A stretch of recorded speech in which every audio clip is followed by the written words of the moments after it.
Qiantang City. Evening. A Western restaurant. A man and a woman sit by the window. The man is unshaven and weathered, while the woman opposite him has long, wavy hair, and her pink, tight-fitting pencil skirt perfectly accentuates her shapely figure, making her incredibly alluring. Lin Shan, sign it. The woman pushed a divorce agreement in front of Lin Shan. Lin Shan looked up at his wife, Zhang Wan, his voice pleading, "Wife, please give me a little more time, everything will be all right." Zhang Wan's peach blossom eyes were filled with coldness, devoid of any warmth. Lin Shan, I've given you so much time. We've been married for 5 years, living in an old neighborhood, driving a beat-up second-hand car. How many 5-year periods does one have in a lifetime? I can't wait any longer. Do you know, I've become a laughingstock among my girlfriends.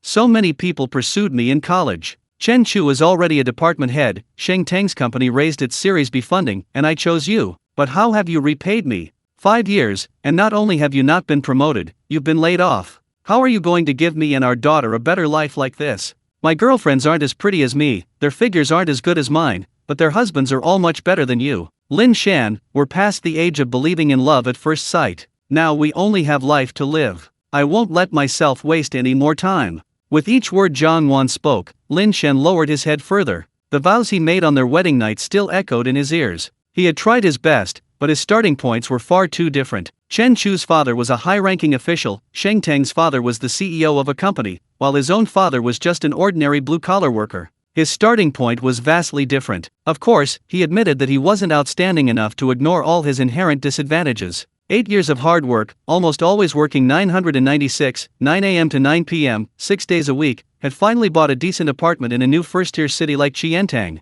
He had given it his all. Lin Shan sensed that there was no room for negotiation in Zhang Wan's words. His heart ached, but he had no choice but to accept reality. Lin Shan took a deep breath. The woman before him, once so deeply in love, now felt like a complete stranger. Fine, since you put it that way, I won't force you. I bought the house with the full down payment, and I can give you half, but on one condition, Yuan has to stay with me. Yuan is their daughter, born a year ago. Her first birthday was a few days ago, but Lin Shan, preoccupied with life, didn't have time to prepare a celebration. Zhang Wan smiled coldly, slightly raising her head, looking at Lin Shan with a hint of sarcasm. That was bought after you got married, so half of it is mine. Lin Shan, in your current state, can you provide Yuan with a good life? Your father is seriously ill and hospitalized, your mother can't do anything, your sister is still in school. You're already burdened by your family of origin. Do you want Yuan to continue your tragedy, to be leeched off by them? Yuan will only have a better life if she stays with me. If you have any conscience, let Yuan go.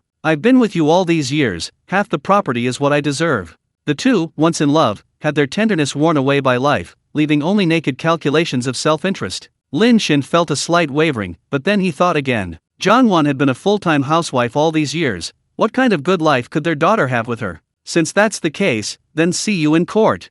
His daughter was Lin Shan's bottom line. No matter what, he had to win her over. Zhang Wan snorted and stood up, saying, "See you in court then. Let's scrape together some money and hire a lawyer." With that, Zhang Wan stood up and gracefully walked out of the Western restaurant. Just then, the back door of a black Mercedes S400 parked by the roadside suddenly opened. The man sitting in the back seat, dressed in an expensive suit, with slick back hair and gold-rimmed glasses, looked refined and cultured. Lin Shan jumped up. He recognized this man. He was his classmate from university. Sheng Teng, the one Zhang Wan had just mentioned, whose company had recently completed its Series B funding round. Sheng Teng also saw Lin Shan behind the glass, waved his hand to his ear as a greeting, but his eyes were full of mockery. Lin Shan hurriedly left the Western restaurant and saw Zhang Wan walk towards the Mercedes. Seeing Lin Shan chase after her, Zhang Wan suddenly stopped at the car door. Sheng Teng then got out of the car, his right arm naturally around Zhang Wan's waist. Seeing this, Lin Shan's mind went blank, then a surge of anger welled up inside him. So that's how it was.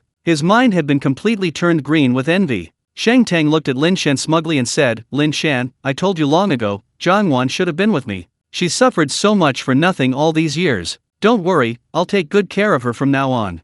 Zhang Wan wrapped her arms around Sheng Teng's neck and said softly, "How can you know how good you are without experiencing a scumbag?" Lin Shan's fists throbbed with veins. If it were 10 years ago, he would have definitely rushed at Sheng Teng and fought him to the death. But in the past 10 years, the pressures of society had worn down his edges. Too many things held him back. Lin Shan took a deep breath, the last vestige of affection he felt for Zhang Wan vanishing. He said coldly, "A whore and a dog, a match made in heaven." Zhang Wan's face flushed with shame and indignation at his words.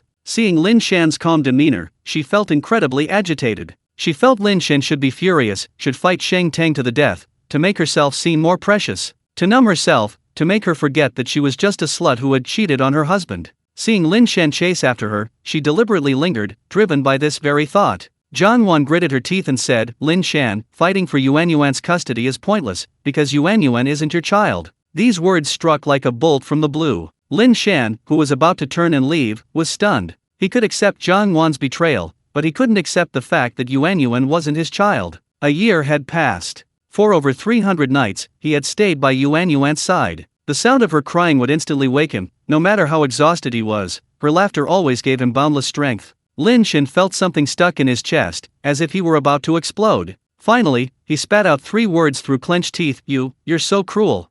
Lin Shan could no longer control himself. Anger instantly overwhelmed his reason. Now, he had only one thought in his mind, to beat up that despicable couple. Just then, a massive figure blocked Lin Shan's path. Lin Shan punched the man in the chest, but he didn't budge. Then, Lin Shan felt a sharp pain in his abdomen, and he collapsed to the ground. The arrogant voice of Sheng Tang rang in his ears. Sanner, if he calls the police later, you go to the police station. He'll only be detained for 15 days at most. I'll give you a month's leave, and double your salary this month. Thank you, boss. Zhang Wan and Sheng Tang ignored Lin Shan lying on the ground. The engine roared, and the Mercedes sped away. Lin Shan knelt on the ground, retching for a while before finally regaining consciousness. Many people from the Western restaurant had come to watch the commotion, their eyes filled with schadenfreude. Not a single person offered a helping hand. Lin Shan sat dejectedly on a stone bench nearby. A crazy idea formed in his mind. If you won't let me live, then I won't let you live either. But just then, his phone beeped.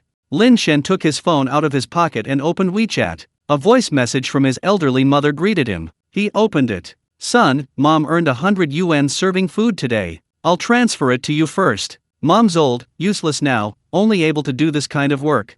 Lin Shan felt a lump in his throat. He put the phone to his mouth, wanting to say something, but his throat felt constricted. 3 minutes later, a notification arrived that 100 yuan had been transferred. Lin Shan could almost picture his elderly mother carefully confirming each payment password. In front of everyone, Lin Shan burst into tears, suppressing the madness that had been lurching within him. No, I can't trade my life for those 2 scoundrels. If I leave, what will happen to my family? There's always tomorrow. As long as I live, I'll have a chance to teach them a lesson. Lin Shan, you have to pull yourself together. Lin Shan rubbed his face, wiping away the tears, and said to his elderly mother on his phone, Mom, thank you for your hard work. Don't worry, these hard times are only temporary.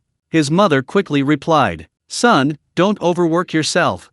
Lin Shan brushed the dust off his clothes and headed towards the hospital. His father had recently been diagnosed with lung cancer. It was caught relatively early, but the subsequent treatment costs were substantial. The first installment of 300,000 yuan had already been used up, and the hospital had been pressing for the next 200,000 yuan several times. Lin Shan worked as a programmer. After graduating, he worked for a medium-sized company. After several job changes, his after-tax salary last year was 300,000 yuan. His monthly mortgage payment was 8,000 yuan. The remaining money had to cover Zhang Wan's daily expenses, social obligations, and his younger sister's education. He was practically living paycheck to paycheck, with little financial resilience, so his father's illness immediately left him strapped for cash. And then, the internet industry downturn hit, and he was laid off. He was now at his wit's end. Walking down the street, Lin Shan scrolled through his phone's contacts. He decided to borrow money. He had already called to ask for money once before. Some people lent, others gave evasive answers. He really didn't want to lower himself again unless absolutely necessary. But in this situation, what was more important than family, besides dignity and face? Finally, Lin Shan made up his mind and dialed one number after another. Ah Shan, Sai, Heng Tai went bankrupt, right? My houses are all tied up, the leverage collapsed. Brother Shan, I got laid off too, unemployed for a year now, I'm almost unable to pay my mortgage. Do you want my house? You can take over the mortgage. Brother Shan, my mom has late-stage lung cancer, do you have any money? Lin Shan silently put down his phone. He hadn't known the hardships of life until he called. He walked for a while on the street. Even though it was a summer night, Lin Shan felt a chill creep through his body. Just then, his phone beeped again. Lin Shan opened it. It was a message from his younger sister, Lin Wei. Brother, we have money now. A classmate of mine knows our situation and is willing to lend us 200,000 yuan, interest-free. His sister, Lin Wei, was 20 years old, very beautiful, with a face full of collagen, radiating youthful energy. This year, she was admitted to Qiantang University, the best university in Qiantang City and even the entire province. In fact, Lin Wei wasn't Lin Shan's biological sister. 18 years ago, a friend of Lin Shan's father entrusted her to their family. Seeing Lin Wei's message, Lin Shan felt no joy, only a heavy heart. 200,000 yuan was no small sum. Having entered society, Lin Shan knew all too well that there weren't many people who would be kind to you for no reason. With Lin Wei's looks, she had been surrounded by admirers since middle school. Fortunately, Lin Wei had always been well-behaved, and the Lin family kept a close eye on her. Lin Shan had already anticipated that the 200,000 yuan was given by someone with ulterior motives. However, he didn't want to alert them and didn't reply to Lin Wei's message. Half an hour later, Lin Shan arrived at the hospital and went to his father's ward. It was a 4-person room, and it was already 9:30 p.m. Most of the patients were asleep, and the room was quiet.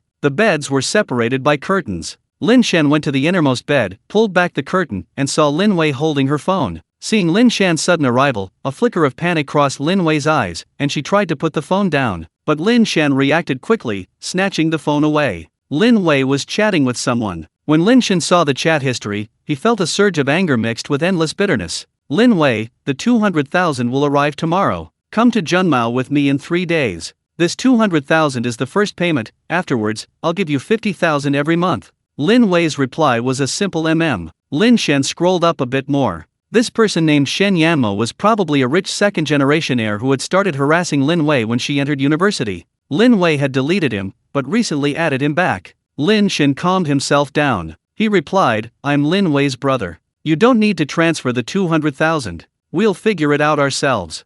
There was no reply. Lin Shan put down his phone. Lin Wei lowered her head, avoiding eye contact with Lin Shan. After a long silence, she nervously raised her head, meeting Lin Shan's bloodshot eyes. Lin Wei weakly asked, Brother, aren't you going to scold me? Lin Shan gave a self-deprecating laugh. What right do I have to scold you? Everyone has their own things to do. As a man, a son, and an older brother, raising money for dad's medical expenses is my responsibility. Your responsibility is to study hard. Because of my incompetence, you've developed these thoughts. I just hate myself. Lin Wei was in tears, her lips pressed tightly together, silently weeping because she didn't want to disturb her father who was already fast asleep beside her. I'm sorry, brother, I just wanted to help the family. Lin Wei said, her voice choked with emotion. Lin Shan gently patted Lin Wei's head and said softly, It's alright, I'll find a way. Don't ever think about that again. If dad knew his life-saving money came from this, he'd wish he were dead. Lin Wei nodded repeatedly, burying her face in Lin Shan's arms and crying for a while before finally looking up and saying, Brother, you haven't eaten anything yet, have you?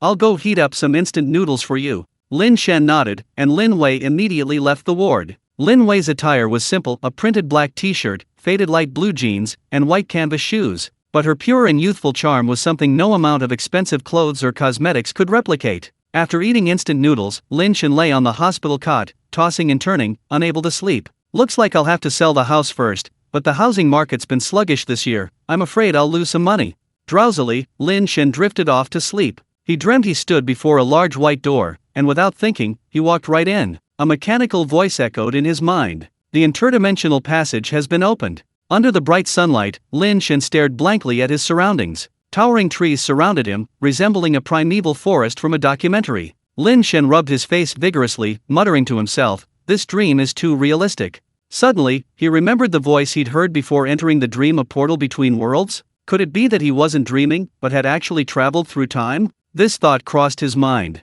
The mechanical voice sounded again. Platform between worlds activated. Time flows at a rate of 1/24th that of the main world. 1 day in the other world is equivalent to 1 hour in the main world. The host can store items in their inventory to travel between the two worlds. The host only needs to silently say leave to leave the other world. The host can choose any known location to travel to the other world next time. After the mechanical voice disappeared, Lin Shan found himself seeing a semi-transparent panel with 20 empty slots, much like an inventory in a game. Besides this, there was a huge black map with a red dot on it. Lin Shan himself. The thought of putting my phone in my inventory crossed Lin Shan's mind. His phone instantly disappeared from his right hand and appeared in his inventory. Lin Shan let out a long sigh and continued to observe his surroundings. What kind of world was this? Was it high-tech, feudal, or ancient? He would only know once he left this primeval forest. However, Lin Shan didn't act rashly. Years ago, he had enjoyed watching Bear Grylls survival shows and knew that such forests were fraught with danger. Entering blindly without thorough preparation was tantamount to suicide.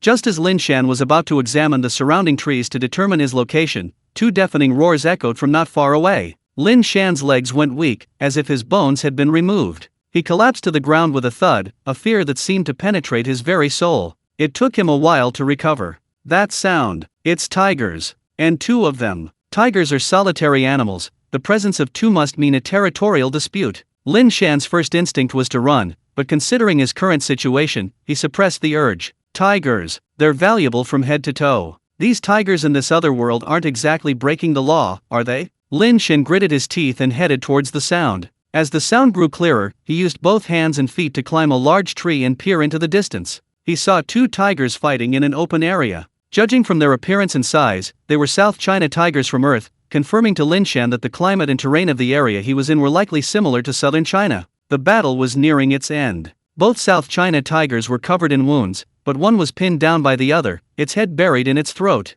Lin Shan initially thought it was a victory for one side, but then he realized that the other tiger had also slowly fallen silent, and that both tigers had perished together. However, Lin Shan didn't rush forward. Even if the two tigers were truly dead, he had no tools to dispose of their carcasses. Thinking this, Lin Shan silently uttered the word leave. A wave of dizziness washed over him, and Lin Shan awoke again on a hospital cot. He checked his phone. Only a few minutes had passed. Lin Wei and his father, Lin Jiabao, were both fast asleep, their brows furrowed even in their sleep. The pressures of life weren't just weighing on his shoulders. Lin Shan drew the curtains, called a taxi, and returned home, placing the kitchen knife in his inventory. Then, Lin Shan activated the interdimensional portal. While selecting a landing point, he discovered the map could be zoomed in and out, revealing close-up views. He placed the landing point at the large tree he had just scouted. In a flash, Lin Shan was back in the jungle, having waited from morning until noon. The two tigers remained motionless. Lin Shan approached them. As the saying goes, even a dead tiger retains its might. Even in death, one of the world's top predators still sent shivers down Lin Shan's spine. He finally managed to approach. After confirming both tigers were dead, Lin Shan took out a kitchen knife. He examined them from head to toe. Where to begin? Suddenly, Lin Shan noticed the enormous thing between the tiger's genitals. Yes, he thought, this must be the most sought-after part. Approaching the tigers, a strong, pungent stench assaulted his nostrils. Lin Shan forced himself to work, suppressing his nausea. He had only ever processed livestock at home, so he could only begin by cutting open the skin near the tiger's sensitive areas. Working for a long time amidst the blood and gore, he finally managed to cut off the tiger's penis as the sun was about to set. Looking at the penis, almost as long as his forearm, he thought, just looking at this gives me confidence, let alone eating it. No wonder the wealthy are so obsessed with it. Lin Shan had a friend who used to work at a zoo, and they had once casually mentioned the value of tigers to him. Tiger bones and tiger penises are almost sold by the gram. Tiger bones cost 300 yuan per gram, and a complete set costs approximately 500,000 to 700,000 yuan. Tiger penises cost 7,000 yuan per gram, after being dried. And these were the market prices a few years ago. They are probably even more expensive now. The author has never worked in this field. This information was found in a post by SEO user and is quoted here. Used to be a zookeeper, please do not participate in the hunting and sale of wild animals. A complete tiger skin also starts at 500,000 yuan, but these two tigers had fought, and their skins were severely damaged. It's important to know that on Earth, the South China tiger has been declared extinct in the wild. Lin Shan first put the two tiger penises into his inventory. Just as Lin Shan was about to dispose of the other parts, he suddenly heard a low growl. Lin Shan was startled and quickly turned around. He didn't know when, but a pack of wolves had appeared around him. These wolves were much larger than the ones he'd seen in documentaries, their eyes gleaming green, their protruding canines trembling, and saliva dripping from their mouths.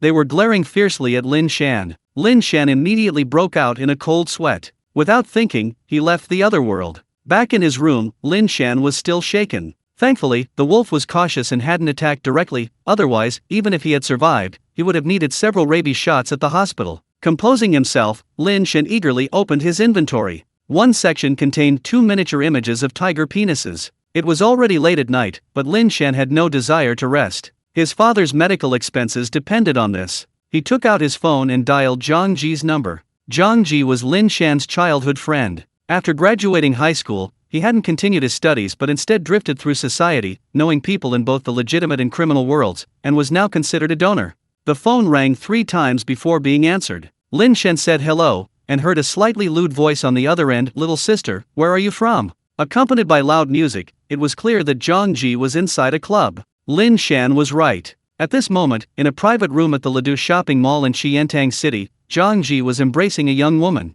Zhang Ji's appearance was highly recognizable. His protruding belly made him look like a woman 10 months pregnant, his face was covered in fat, and his eyes, as small as soybeans, appeared even smaller because he always had a smile on his face. "Hey, Shan, what's up?" Lin Shan said, "Old Zhang, I have two very powerful things, and I'd like you to take a look at them. I want to make a move." Zhang Ji chuckled and asked Lin Shan, "What powerful things could you possibly have?" Lin Shan was still wary and said in a deep voice, "It's not convenient to talk about it over the phone. Could you come to my house?" Normally, when asking for a favor, one should come to the door, but Lin Shan's possessions were a hot potato, and he dared not take them out, so he could only ask Zhang Ji to come over. Hearing the seriousness in Lin Shan's tone, Zhang Ji's playful expression vanished instantly. He said in a low voice, "Okay, I have a social engagement right now. I'll come over to your place around 1 or 2 a.m., is that convenient? Your wife has a terrible temper, especially towards me." Lin Shan's heart sank. "No problem, it's convenient. Come on over." Zhang Ji responded and then hung up. Lin Shan then took the 2 tiger penises out of his inventory and put them in the refrigerator. Now it was just a matter of waiting. Around 2 a.m., as Lin Shan was drifting off to sleep, his phone finally rang. He answered, and Zhang Ji's voice came through, "Ah Shan, I'm here. Open the door." Lin Shan hummed in response and got up to open the door. A strong smell of alcohol wafted over. Zhang Ji peeked inside and asked, "Is your tigress asleep?" Jianwan had always disliked Zhang Ji, considering him a bad influence, and therefore strongly disliked their association. Lin Shan shook his head. "No, she moved out. We're getting a divorce." Zhang Ji opened his mouth, looking dismayed. "That's really big news. Ah Shan, are you sure?" Even though he and Jianwan had never gotten along, he didn't immediately celebrate upon hearing the news. Lin Shan pulled Zhang Ji into the house. "We've broken off all ties. We'll talk about her later. Watch something for me first." Zhang Ji nodded, teasing, "Why so secretive? What big job did you do?" The two went to the refrigerator. Lin Shan opened the freezer compartment and saw 2 tiger penises lying on the ice, still dripping blood. Zhang Ji's expression changed drastically. He displayed an agility far beyond his physique, slamming the freezer shut. He then looked around, his face no longer showing any trace of drunkenness. He sighed and asked in a low voice, "Is anyone else home?" Lin Shan replied, "They're all out. It's just you and me now." Hearing this, Zhang Ji squatted down again, gently opening the freezer and examining the tiger penis inside. "Wow, this is incredibly fresh. It looks like it was just pulled from a tiger. Where did it come from?" Zhang Ji was astonished. He'd seen these before, but most were dried. He'd never seen one this fresh before. Lin Shan said, "I can't say how it came about, but Lao Zhang, this stuff is definitely clean." Zhang Ji smiled, patted Lin Shan on the shoulder, and said, "Shan, these kinds of things never come from clean sources. What I'm trying to say is, your channels must be secure." Lin Shan felt a warmth in his heart and said in a deep voice, "Don't worry about that, my channels are absolutely secure." Zhang Ji nodded, closed the freezer, gestured for Lin Shan to sit down, then lit a cigarette, frowned, thought for a moment, and said, "At the current market price, this stuff should fetch 1.5 million without a problem." Hearing this figure, Lin Shan was overjoyed and quickly said, "A lower price is fine, I just want to sell it as soon as possible. You know my situation." Zhang Ji's expression turned serious upon hearing this, and he asked, "How's your godfather doing?" Zhang Ji and Lin Shan grew up together. In their area, there's a custom of having godfathers, and Lin Jiabao was Zhang Ji's godfather. Zhang Ji's parents passed away one after the other after he graduated from junior high school. It was Lin Jiabao who handled their funeral arrangements. For many years afterward, Zhang Ji always ate New Year's Eve dinner at the Lin family's house. However, since Lin Shan and Jianwan got married, their families have had much less contact because Jianwan dislikes Zhang Ji. Not long ago, after Lin Jiabao's accident, Zhang Ji came uninvited, gave him 200,000 yuan, and has visited him quite often since. Lin Shan said, "His condition is relatively stable now. After chemotherapy, we'll observe him further. If he gets better, he can be discharged and will just need regular checkups." "Okay." Zhang Ji glanced back at the refrigerator and said, "I'll find 2 insulated containers and take these 2 things with me. I'll contact the buyer right away. I know an older brother who's particularly interested in this kind of stuff." He paused, then finally asked, What's going on between you and Jianwan?" Lin Shan had kept this to himself, not telling his family. He knew that telling them would only add to their worries. Right now, only Zhang Ji could help him. Lin Shan took a bottle of Xifang liquor from the cabinet, poured half a glass, and drank it all in one gulp. Then he poured out everything that had happened in the past 2 days. After listening, Zhang Ji's face turned ashen. He clenched his fists and said, "That damn bitch is too much. She dares to do such a despicable thing. If God won't take her, I will. I'll deal with her now." Zhang Ji was clearly furious. For a fleeting moment, his eyes flashed with a fierce light. Lin Shan felt a chill run down his spine, thinking to himself, old Zhang's experience over the years is truly remarkable. Lin Shan pressed down on Zhang Ji's hand holding the phone, shaking his head. "Old Zhang, the most important thing right now is my dad. We'll deal with things one step at a time. I won't let those two get away with this." Zhang Ji nodded repeatedly, taking a few deep breaths. Good. Let's get my godfather's matters sorted out first."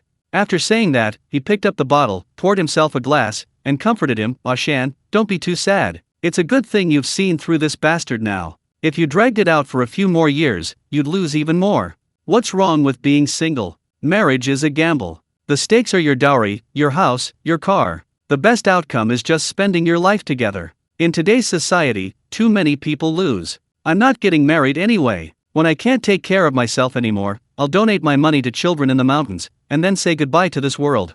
If you tidy yourself up and dress nicely, finding a young girl will be a piece of cake." The two chatted about all sorts of things, and quickly finished a bottle of baijiu. Lin Shan's depressed mood improved considerably. After all, they were both 30 years old, so they restrained themselves from drinking anymore and went to bed. The next morning, Zhang Ji found 2 insulated boxes, filled them with ice, and took the tiger penis away. Lin Shan took a hot shower and washed himself thoroughly. Looking at his slightly haggard reflection in the mirror, he mentally encouraged himself, now that there's a passage between the two worlds, everything will be alright. Don't give up, keep going. Afterward, Lin Shan went out. He first went to an outdoor gear store and bought a full set of outdoor equipment, sturdy hiking clothes, insect repellent, and an entrenching tool. Remembering the ferocious wolves in the other world, Lin Shan also made sure to wrap a layer of foam around his neck, a vital area. This way, even if he were ambushed, he would have time to react. After preparing everything, Lin Shan returned home and descended into the other world. Lin Shan first went to check the location where the 2 tigers had been.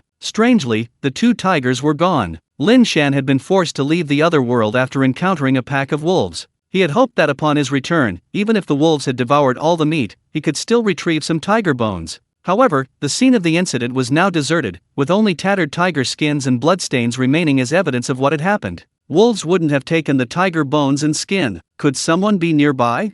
Just as this thought crossed Lin Shan's mind, he heard a whoosh, and then saw an arrow embedded in the ground in front of his feet, its fletching still trembling slightly. "Who goes there?" A question followed. Lin Shan quickly raised his hands and said, "I'm not a bad person." Lin Shan focused intently on the direction of the voice. If he heard any further commotion, he would immediately leave the other world. Fortunately, Lin Shan's fears were unfounded. With a rustling sound, 3 people emerged from the bushes. The 3 men, armed with bows and arrows, wearing felt hats and clothes made of mixed animal hides, were likely hunters. A hint of wariness lingered on their dark faces. Upon hearing Lin Shan's voice, the 3 lowered their bows and arrows. One of them said, "Wolves are gathering in the mountains now. You have quite the nerve to come alone." Lin Shan thought for a moment, then called out loudly, "Brothers, I'm a merchant here to buy game. I got lost in the mountains, but luckily I met you. Could you please guide me down? I will repay you handsomely."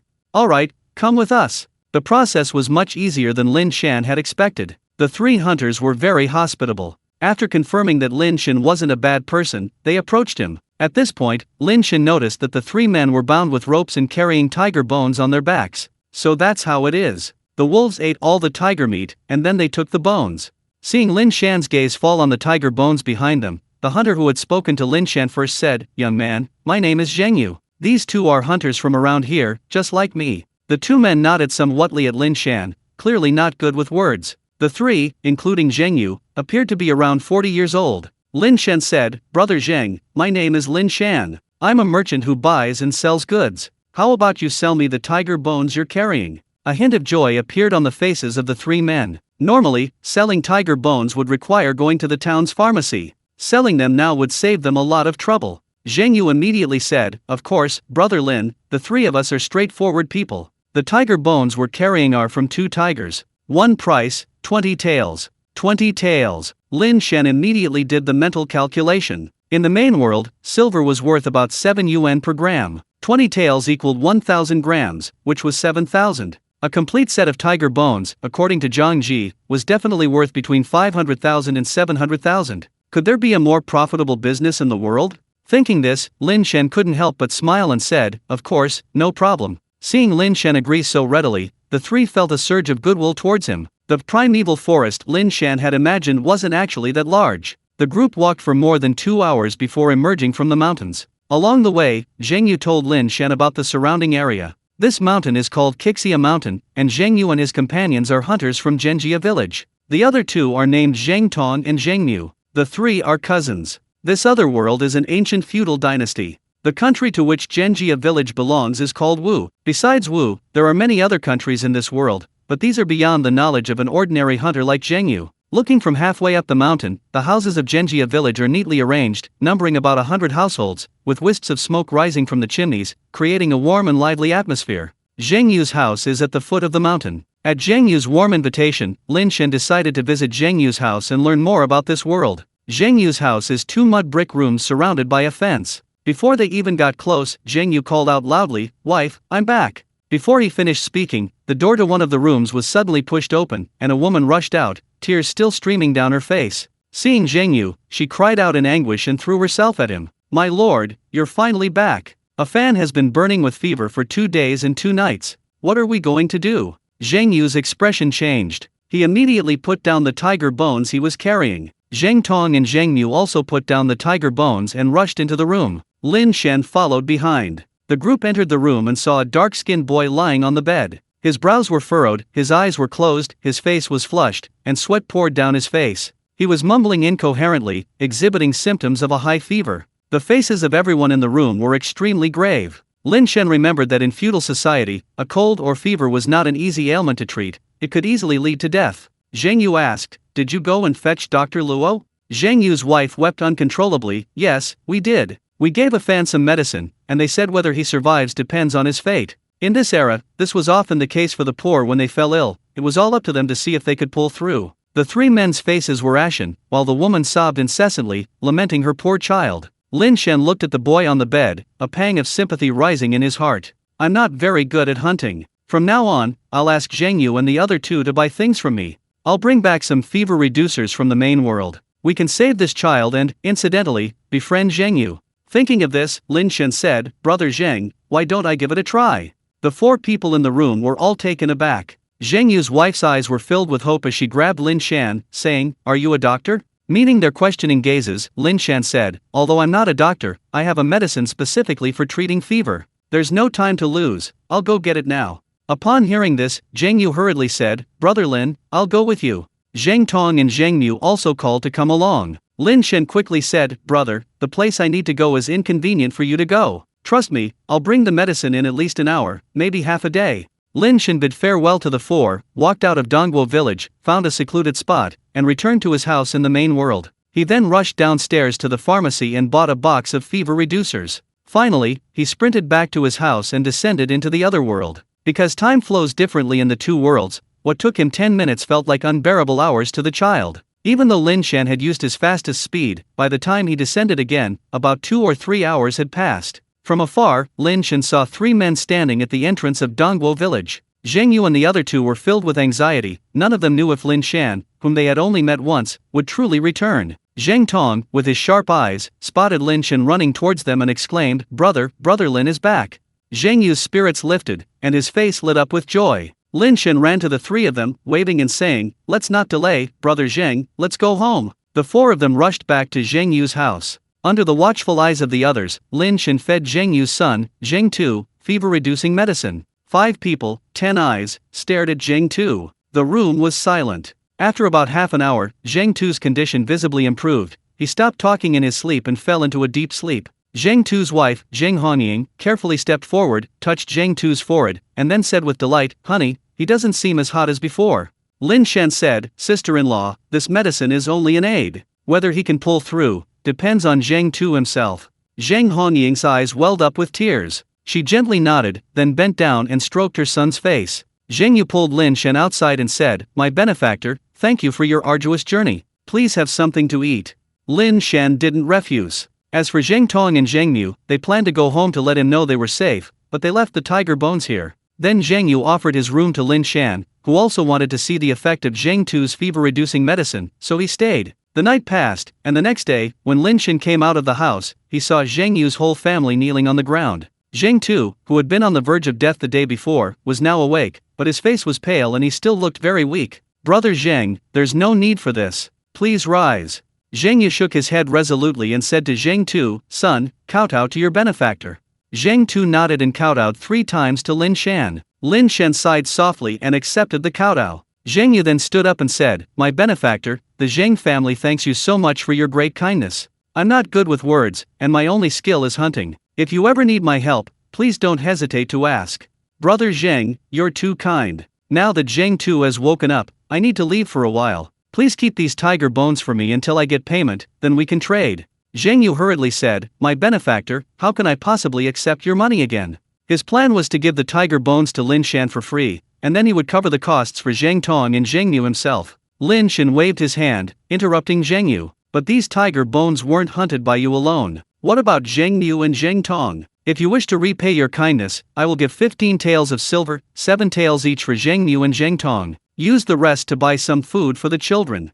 After saying this, Lin Shan smiled and patted Zheng Tu's head. Zheng Tu's eyes were filled with gratitude, curiosity, and a little shyness. Zheng Honying, hearing this, felt an overwhelming sense of gratitude towards Lin Shan. In this era, a family of 3's annual expenses for food, clothing, and other necessities were roughly 10 taels of silver. Most families, even after a year of hard work, could barely cover these costs, with little surplus. Zheng Yu was indeed loyal, but these words would plunge their family into a very difficult situation for the next few years. Zheng Yu wanted to say something more, but Lin Shan said sternly, if you truly consider me your benefactor, then do as I say. Zheng Yu was speechless, only inwardly marveling at his good fortune in meeting such a kind person as Lin Shan. Having resolved the Zheng family's problems, Lin Shan left Zhenjia village and returned home to a secluded spot. After Lin Shan left, the Zheng family of 3 huddled together. Zheng Honying exclaimed, our benefactor is truly kind-hearted. Zheng Yu glanced in the direction Lin Shan had left, thoughtfully saying, I found our benefactor's demeanor to be extraordinary. This time, our family was truly fortunate to have met such a benefactor. Son, you must remember, our benefactor is our family's greatest benefactor. He saved your life. In the future, you must obey his every command. Zheng Tu nodded emphatically, agreeing. Back in the main world, Lin Shan looked up the nearest gold shop. After calling, he was told they had silver for sale, so Lin Shan immediately went and bought 4 5-gram silver bars. It was now afternoon. Just as Lin Shan was about to return home to the other world, his phone rang. The caller ID showed Zhang Ji. Lin Shan quickly answered the phone, and Zhang Ji's slightly excited voice came from the other end. Shan, an older brother, is willing to pay 1.6 million for these 2 tiger penises. What do you think? Should we sell them to him, or wait and see? If we wait a little longer, the word should spread, and we might get a better price. Lin Shan immediately replied, no, Lao Zhang, 1.6 million it is. Zhang Ji wasn't surprised and replied, okay, then I'll start the transaction right away. The money will be transferred to your bank card in a bit. Lin Shan said, Lao Zhang, I'm not officially divorced yet. Of this 1.6 million, you take 300,000. 200,000 is to return to you, and the remaining 100,000 is your commission. Don't refuse, it's all rightfully yours. Just transfer the money to my dad's card, just in case.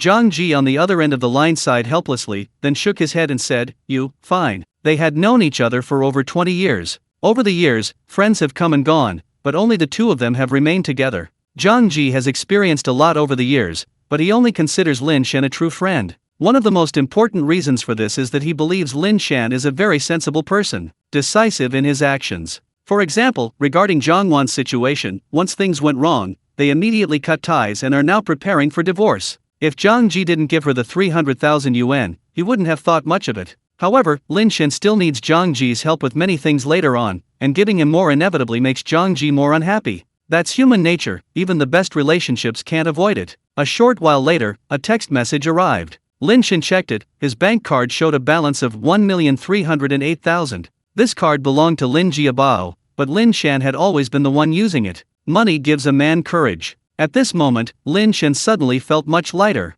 Lin Shan had originally planned to descend to the other world and buy the tiger bone, but after the money arrived, he immediately changed his mind. He wanted to tell his family the good news first, to put Lin Wei and his elderly mother at ease. It was also time to tell everyone about Zhang Wan's situation. Thinking of this, Lin Shan first called his mother, Chen Yuanying. Mom, come to the hospital right now. I have something to tell you.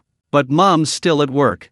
I'm not going to work, Mom. Lao Zhang and I invested in a project recently and made 1.3 million. Don't overwork yourself, come quickly.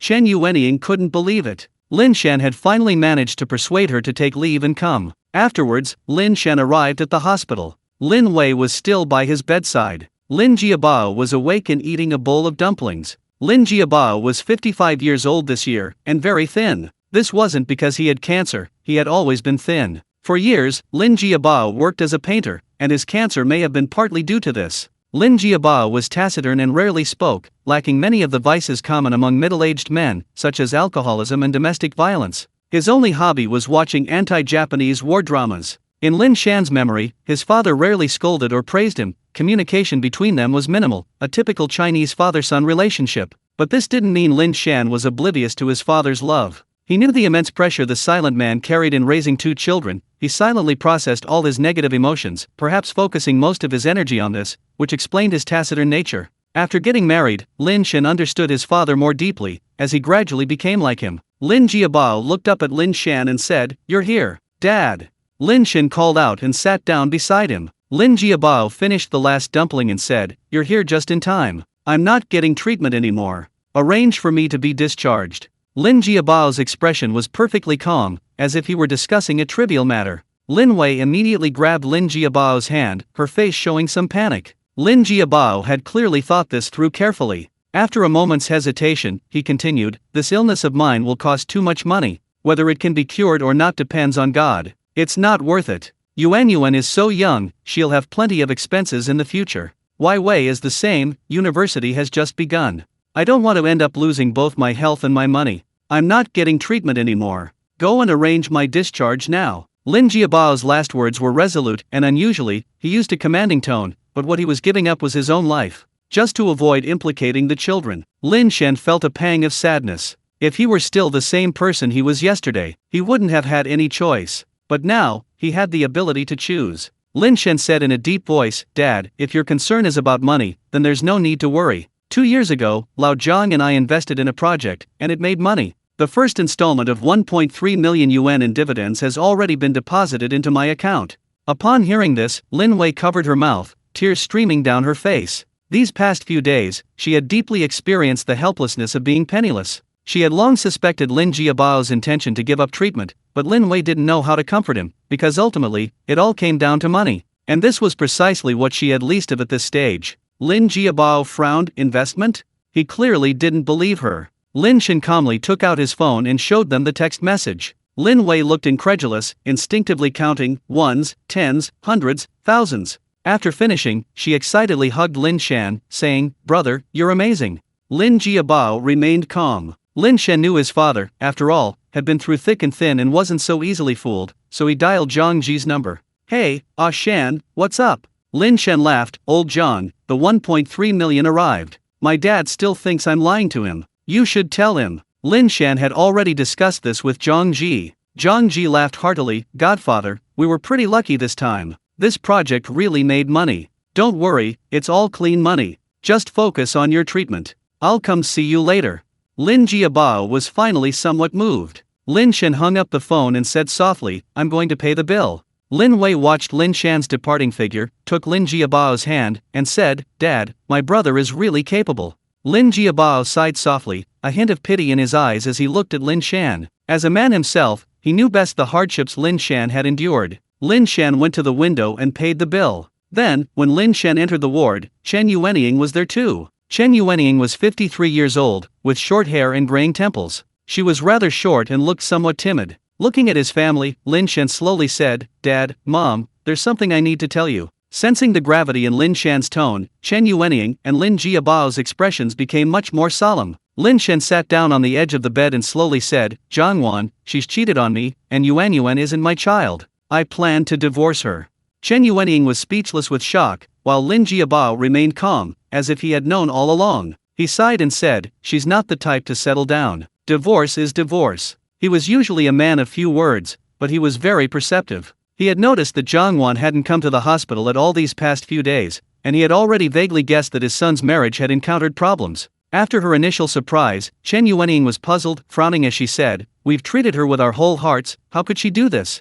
Since Jiang Wan married into the Lin family, she had been pampered by the Lin family. She never had to do any housework, Chen Yuanying did it all. In 5 years of marriage, Jiang Wan had cooked very few meals. Lin Shan said, "Mom, just because you're good to someone doesn't mean they'll treat you the same way. We're just not meant to be. Just pretend she never existed." Chen Yuanying's face showed a hint of sadness. Lin Wei, upon hearing this news, had a very subtle expression, somewhat angry, but with a hidden joy in her eyes. What a pity for Yuan. Chen Yuanying couldn't let go of this granddaughter for the time being. Even though she knew she wasn't related by blood, she had cared for her during the day for the past year, and the bond was genuine. She couldn't sever it so easily. Soon after, Zhang Ji arrived, bringing a lot of fruit. Zhang Ji's quick wit and charm soon made the two elderly people laugh, easing the previously tense atmosphere in the ward. Seeing the time was right, Lin Shan patted Zhang Ji's shoulder, signaling him to come out with him. The two went to the hospital corridor. Lin Shan said, "Old Zhang, there are still 2 tiger bones to sell." Zhang Ji's eyes widened upon hearing this. "You really went into a tiger's den?" Lin Shan chuckled, "I have a stable source of income. There won't be a shortage of this kind of thing in the future." Upon hearing this, Zhang Ji looked Lin Shan up and down, as if he were seeing him in a completely new light. "I never expected you to have opened up such a channel." Zhang Ji clearly misunderstood, but Lin Shan didn't intend to explain. He'd probably think someone was crazy if he hadn't personally experienced the interdimensional passage. "Don't joke with me. This stuff will arrive tomorrow. See, help me contact a buyer." Zhang Ji readily agreed, "No problem. This kind of thing is always easy to sell. Speaking of which, the guy who bought the tiger penis wants to meet you. I think he wants a stable source of income from you. What do you think?" Lin Shan asked, "Who is it?" Zhang Ji stubbed out his cigarette, his expression turning serious. "Everyone in the underworld calls him Sixth Master. His beginnings weren't exactly clean, but he's completely cleaned up now. I heard that Sixth Master got injured in that area during a shootout years ago. That's why he's particularly fond of whips and stuff like that. Customers like Zhang Ji, who act as middlemen, make their money like real estate agents. Therefore, they don't like direct contact between clients, but their relationship clearly doesn't fall into that category." Lin Shan knew Zhang Ji wanted him to go out and build connections. A simple sentence was enough to show that Sixth Master had considerable influence. If he arranged these things for him, and if he needed Sixth Master's help in the future, he figured he wouldn't refuse. Let me think about it some more. By the way, about the lawyer I asked you to find for me, do you know anyone suitable?"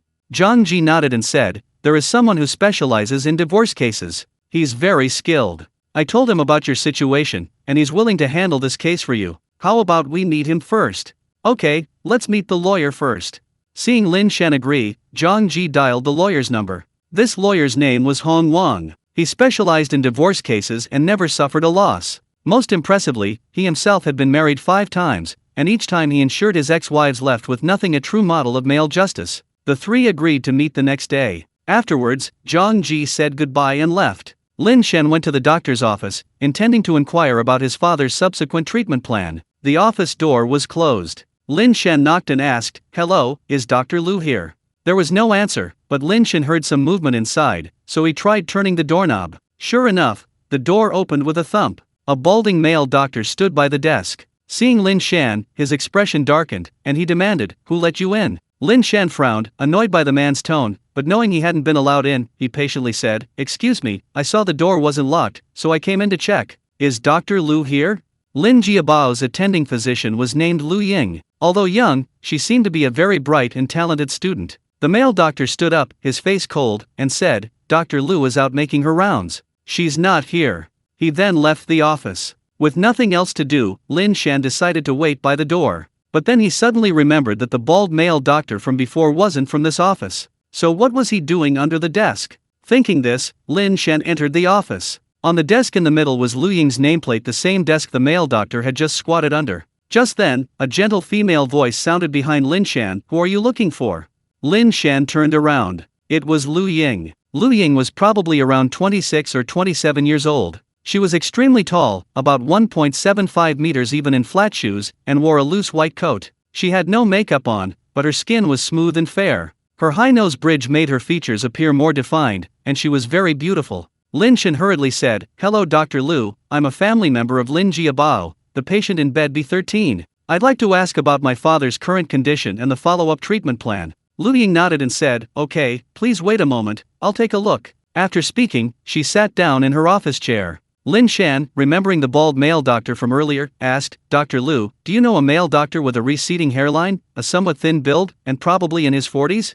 Lu Ying paused, thought for a moment, and said, You're probably referring to Dr. Hua Xiong, right? What's wrong? Lin Shan said in a very calm tone, Oh, I saw him squatting under your desk when I came in, so I was asking. Recalling the thud she had just heard, it sounded like a head hitting the table. Lin Shan stopped there, not saying anything more. Lu Ying's eyes showed a strange glint, and she seemed somewhat distracted. After looking at the computer for a while, she remembered Lin Shan's important matter and said, Well, Lin Jiabao's indicators are relatively stable now. Let's start chemotherapy next Monday. Lin Shan nodded. Also, Dr. Liu, I wanted to ask, for my father's condition, are there any suitable targeted therapies? Lu Ying looked at Lin Shan with some surprise. She knew each patient's situation well and knew that Lin Shan's family wasn't wealthy. Why was he thinking about targeted therapies? She said somewhat tactfully, Well, for your father's condition, there are 3 targeted therapies that are quite suitable, but they are quite expensive. Lin Shan smiled and said, Please tell me about them. Finally, at Lu Ying's recommendation, Lin Shan chose a targeted therapy drug that cost approximately 25,000 yuan per month. Seeing Lu Ying's distraction, Lin Shan got up to leave. After Lin Shan left, Lu Ying immediately crouched down and searched under the desk. After a while, she let out an angry snort, then stood up, clutching a hidden camera in her hand. Lu Ying hesitated. Her first thought was to confront Hua Xiong directly with the camera, but then she reconsidered. Hua Xiong was the vice president. If she fell out with him at this critical juncture, her promotion application might be affected. Lu Ying was suddenly caught in a dilemma. Meanwhile, after leaving Lu Ying's office, Lin Shan went to the hospital's official website and discovered Hua Xiong's true identity, the vice president of the hospital. Back in his ward, Lin Shan chatted briefly with Lin Jiabao, informing him that chemotherapy would begin next week, before leaving the hospital and immediately descending into the other world. 5 days had passed since Lin Shan's departure. When Lin Shan arrived at Zheng Yu's house, Zheng Yu was tanning leather, while Zheng Tu was holding a small hunting bow, aiming at a target not far away. Zheng Tu was the first to spot Lin Shan, immediately dropping his bow and shouting, Benefactor. Zheng Yu also quickly put down what he was doing and welcomed Lin Shan into the house. Lin Shan got straight to the point, taking out 3 silver bars and saying, Brother Zheng, here are 15 taels of silver.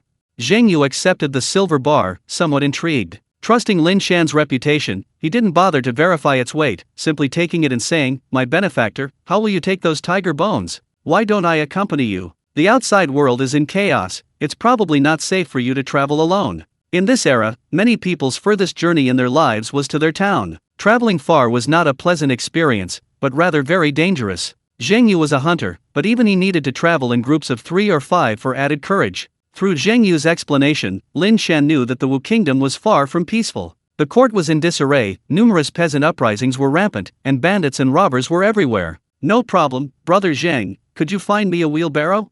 These tiger bones were quite heavy, carrying them alone would require several trips, so Lin Shan planned to simply place them on a wheelbarrow and push it out. Zheng Yu immediately took care of this small matter for Lin Shan. After the transaction was completed, Lin Shan pushed his wheelbarrow to a secluded spot, placed the tiger bones in his inventory, and then returned to the real world to call Zhang Ji. Zhang Ji arrived quickly and was astonished to see the 2 sets of tiger bones. You're really something, Shan. Zhang Ji found 2 large boxes, packed the tiger bones inside, and then loaded them into his van. Before getting in, Zhang Ji said, Alright, I'll find you a buyer now. Also, you have money now, and no kids to raise, so treat yourself well. He then pointed to Lin Shan's clothes. Lin Shan looked down and saw that the cotton-padded jacket he was wearing was bought 3 years ago during a sale at the mall, his pants were 4 years old, and his Adidas shoes were starting to come unglued. Lin Shan chuckled, scratched his head, and said, Yeah, I'll go to the mall later and buy some clothes for Mom and Wei Wei too. After saying goodbye to Zhang Ji, Lin Shan drove to the nearby Wanda Plaza. Of the 1.3 million yuan that arrived, Lin Shan withdrew 300,000 yuan and placed it in the hospital account for subsequent treatment costs. He still had 1 million yuan left, not exactly wealthy, but more than enough to buy some clothes. Mainly, Lin Shan's mindset was different now. He knew very well that making money would be much easier for him in the future. After arriving at Wanda Plaza, Lin Shan planned to buy some clothes for his elderly mother and Lin Wei first, so he went into a rather upscale-looking women's clothing store. The store was doing brisk business. The sales assistant, seeing Lin Shan's attire, showed a hint of helplessness in her eyes, but still greeted him with professionalism, smiling, Sir, are you buying clothes for your wife?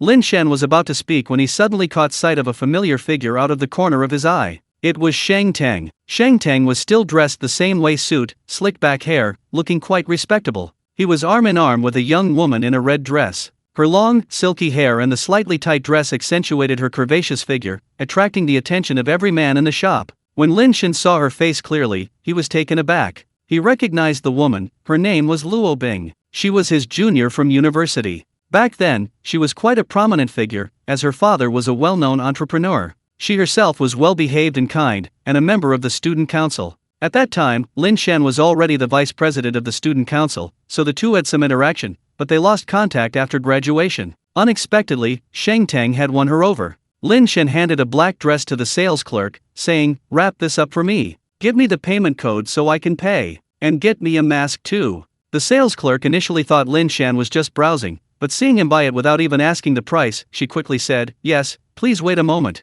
She quickly wrapped the dress, gave him the payment code, and Lin Shan paid 2,000 yuan, then put on the mask. Sheng Tang and Luo Bing bought a large amount of clothes before leaving the store. Lin Shan followed behind them, carrying the bags. People were coming and going, and no one noticed Lin Shan. Lin Shan moved closer and could even hear their conversation. Sheng Tang said, "Honey, I think the wedding will be held at the Junmao International Center Hotel. I'll have about 30 tables of guests. You should calculate it carefully for your people." Luo Bing hugged Sheng Tang's arm and said, "Okay, I'll tell Dad when we get back." Sheng Tang's eyes darted around, and he said, "By the way, honey, about that investment I mentioned last time, has Dad heard anything back?" Luo Bing shook her head and said, "He hasn't mentioned it." Sheng Tang said somewhat disappointedly, "Then could you ask him for me when we get back? I have a lot of projects to work on lately, and I urgently need the money." Luo Bing obediently agreed. Lin Shan, listening from behind, realized that Zhang Wan was clearly involved in the affair, and Luo Bing was obviously Sheng Tang's fiancé. This guy hooked up with Luo Bing because he was planning to live off her. Most of the investment in his company came from Luo Bing. "Honey, let's go to Maple Leaf Restaurant for dinner later. It just got a Michelin star, I heard it's really good. After dinner, we'll go see the latest opera." Luo Bing's expression was clearly excited, but then she suddenly remembered something and said somewhat dejectedly, "But Dad says I have to be home by 9 o'clock. Sheng Tang's expression froze, forcing a smile. "Then you should go home early." He was extremely frustrated. He had been dating Luo Bing for 2 years, and during those 2 years, he had received a lot of help from Luo Bing's father. He had always wanted to truly win Luo Bing's heart, but Luo Bing's strict upbringing made it impossible for him to find an opportunity. With an unvented burning desire, Sheng Tang suddenly thought of Zhang Wan, thinking, "That slut is still the best. Fine, if you won't keep me company, someone else will." He said, "Honey, something seems to be going on at the company. I'm going to take a call." Luo Bing nodded. Sheng Tang headed towards the restroom, Lin Shan following behind. Before even entering, Sheng Tang dialed Zhang Wan's number. "Zhang Wan, head over to the Lanjaya Hotel in a bit. I'll call you when I'm done here." Lin Shan overheard this. The Lanjaya Hotel was a relatively upscale business hotel in the area, and an idea suddenly popped into Lin Shan's head. He gave Sheng Tang a cold look as he hung up and leisurely walked into the restroom, then turned and left. He drove to the underground parking lot and headed towards the Lanjaya Hotel. Passing a digital store, Lin Shan stopped and bought a miniature camera for 1,000 yuan. At first, the shop owner insisted they didn't have one, but after Lin Shan kept raising the price, he finally relented. Next, Lin Shan went to the Lanjaya Hotel. There were 3 staff members at the front desk, 2 men and 1 woman. Lin Shan strolled over, and one of the men quickly said, "Hello, are you looking for a room?" Lin Shan glanced at his 2 colleagues not far away and whispered, "Young man, there's something I'd like to discuss with you. Could I take up a little of your time?" The man paused, glanced at his 2 colleagues, thought for a moment, and then said, "Okay, I'll tell my colleagues." Lin Shan nodded and stepped aside. Then the young man spoke to his 2 colleagues and walked over to Lin Shan. Lin Shan asked, "What's your name?" The young man politely replied, "My name is Xiao Qing." He pointed to his employee badge. Xiao Qing didn't think much of it. Some customers required different services, and he assumed Lin Shan had something else to tell him. But Lin Shan's next words left him speechless. Lin Shan said in a very calm tone, "A man and a woman will be coming to check in. The man's name is Sheng Tang, and the woman's name is Zhang Wan. This Zhang Wan is my wife." Xiao Qing's mouth gaped open, staring at Lin Shan in astonishment. Lin Shan chuckled self-deprecatingly, "That's right, I've been cuckolded. I'm asking you for a favor. I want to catch them cheating. I need a room key so I can get in early and install cameras. Once they arrive, you can give them the room." Xiao Qing immediately refused, "Sorry, that's impossible. I can't do that." He was joking, wasn't he? While she sympathized with Lin Shan's situation, if this got exposed, he'd definitely lose his job. Lin Shan smiled slightly, having expected this. He calmly said, I know helping you is very risky. I'll compensate you. 100,000, please help me. This woman not only cheated on me, but the child isn't mine, and she wants a share of my property. I absolutely cannot lose this case. Lin Shan didn't become arrogant because of the money, instead, he pleaded in a very humble tone. 100,000. Xiao Qing was immediately tempted. He sympathized with Lin Shan, but that sympathy wasn't enough to justify the risk. However, adding 100,000 yuan changed everything. He only earned a little over 4,000 yuan a month working at the front desk. 100,000 yuan was more than a year's salary for him. Lin Shan added, if you agree to help me with this, I'll transfer 50,000 yuan to you immediately. After they leave, I'll give you the remaining 50,000.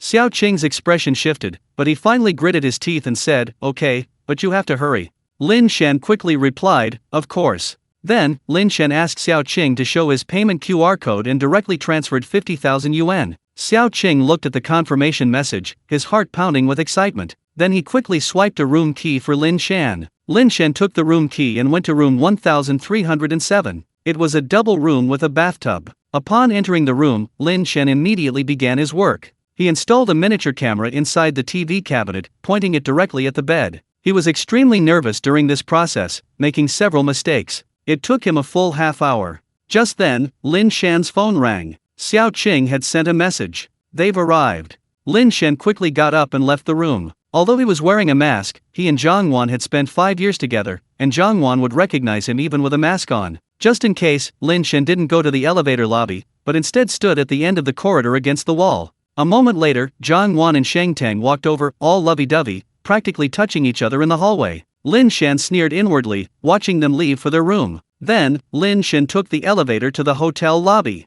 Xiao Qing saw Lin Shan and nervously approached. Lin Shan quickly reassured her, don't worry, they didn't see me. After they leave, I'll go into the room to retrieve my things, and then transfer the remaining money to you. I'll keep my mouth shut and won't sell you out. Xiao Qing forced a smile and absent-mindedly returned to her work. Lin Shan then went out and bought some small plastic bags, then waited patiently in the lobby. It was almost 8 p.m. when the two checked into their room. They waited until 11 p.m. before finally coming down, parting reluctantly at the door. After the two left, Lin Shan returned to his room using his room key. He first retrieved the miniature camera, connected it via Bluetooth, and clearly saw the two engaging in illicit activity. Lin Shan expressionlessly turned off the video, then took out a small plastic bag and tweezers. He needed to obtain another crucial piece of evidence. That was Sheng Tang's hair. He had to prove Yuan's paternity with Sheng Tang. This video, combined with the evidence, was enough to prove that Zhang Wan and Sheng Tang's illicit relationship had existed for a long time. Lifting the covers, Lin Shan, suppressing his nausea, collected all the hair into the small plastic bag. Having done all this, Lin Shan quietly left the room, went to the front desk, and returned the room key to Xiao Qing. Xiao Qing, with a complicated expression, looked at Lin Shan and said, brother, I wish you all the best. Lin Shan smiled and thanked her, then quickly transferred another 50,000 yuan to Xiao Qing. Then Lin Shan left the Lanjia Hotel and called Zhang Ji. Hey, Shan, what's up? Lin Shan briefly explained what he had just done. Zhang Ji laughed, great. You're wasting your talent by not being a secret agent. I think you should also give up being a programmer and become a private investigator, specializing in catching adulterers. You'll definitely make a fortune. Lin Shan ignored Zhang Ji's teasing and continued, that Sheng Tang kid, his fiancée is a junior from my university days, a genuine rich, beautiful, and successful woman. His future father-in-law got all the investment for his company. I've already figured out how to get revenge. Zhang Ji immediately understood and said with great satisfaction, that's a good idea. Lin Shan hung up the phone and immediately went home, first exporting the video of Sheng Tang and Zhang Wan. Then he started looking for institutions that could do paternity tests, selecting a few, but because it was too late, he didn't contact them yet. After finishing all this, a wave of exhaustion washed over him. Lin Shan took a hot shower, and while lying in bed, he chose to descend into another world. Lin Shan had already discovered that when he descended into the other world, his body would enter a resting state, which wouldn't affect his return to the main world. Upon arriving in the other world, Lin Shan immediately went to Zheng Yu's house. Zheng Yu, seeing Lin Shan, jogged over and said, my benefactor, I've been looking for you these past few days. Lin Shan asked, what's wrong? Any new goods? Before leaving, Lin Shan instructed Zheng Yu to save some game for him if he found any. Zheng Yu shook his head and said, no, my benefactor. There's a wealthy man in the next village whose daughter was injured by bandits a few days ago and is still unconscious. He's offering a large reward for a doctor to treat her, and that's why I thought of you first. Lin Shan stroked his chin and asked, is it a sword wound? Zheng Yu nodded and said, "That's right, he said he was slashed in the back." Seeing Lin Shan's somewhat dismissive expression, Zheng Yu said, "My benefactor, the Xiao family is incredibly wealthy. He's declared that whoever can rescue his daughter can take everything the Xiao family owns. The Xiao family only has one daughter. To save her, he'd be willing to give up the entire Xiao family." Lin Shan understood Zheng Yu's intentions perfectly. Zheng Yu was merely a hunter with limited experience, but this Xiao family man was practically a local tyrant. If he could get in touch with him, things would be much easier for him in the future. Zheng Yu's intentions were indeed for his own good. So, after a moment's thought, Lin Shan nodded and said, "Brother Zheng, could you please show me the way?" Seeing Lin Shan agree, Zheng Yu quickly replied, "Of course." Although he couldn't save the Xiao family man's daughter himself, if Lin Shan succeeded, he, as the introducer, would receive a substantial reward. The two immediately set off. The Xiao family's residence was located in Lianhe town, a half-day's journey from Zhenjia village. Lin Shan, now quite wealthy, readily rented a donkey cart from Zhenjia village, arriving in Lianhe town after a little over an hour. This town was far more prosperous than Zhenjia village. A main street lined with clothing shops, restaurants, pharmacies, and other businesses, everything one could need. The two arrived outside the Xiao family mansion. The Xiao family's real name was Xiao Qiang. He had bought his official position as a Yuan Weilang, a minor official title, demonstrating the immense wealth of the Xiao family. His daughter's name was Xiao Xiao. The Xiao residence occupied a vast area, with outer walls at least 50 meters long on both sides. Two burly servants stood guard outside the Vermilion Gate. Seeing Lin Shan and Zheng Yu's donkey cart approaching from afar, they shouted, "Who are you?" Zheng Yu quickly jumped off the cart and called out, "Brother Yin, it's me." Zheng Yu. One of the servants, named Yin Zaiwei, was an acquaintance of Zheng Yu. He was a relative of Zheng Yu's wife, and it was from Yin Zaiwei that Zheng Yu had learned about Xiao Qiang's high-paying recruitment of physicians. Zheng Yu had then recommended Lin Shan to Yin Zaiwei. Zheng Yu had already told Lin Shan about this on the way there. When Lin Shan approached Yin Zaiwei frowned. Lin Shan's appearance was somewhat different from that of people in ancient times. Although he was dressed in ancient clothes, his short hair was striking, and Lin Shan looked too young, unlike those experienced physicians. Yin Zaiwei, being straightforward, said directly, "Old Yu, this gentleman is too young. Is he any good? These days, many people have come to swindle and cheat, and the master is already quite annoyed. Just now, another swindler came, and we beat him up and threw him out. If your friend isn't up to the task, and he angers the master, my face won't matter."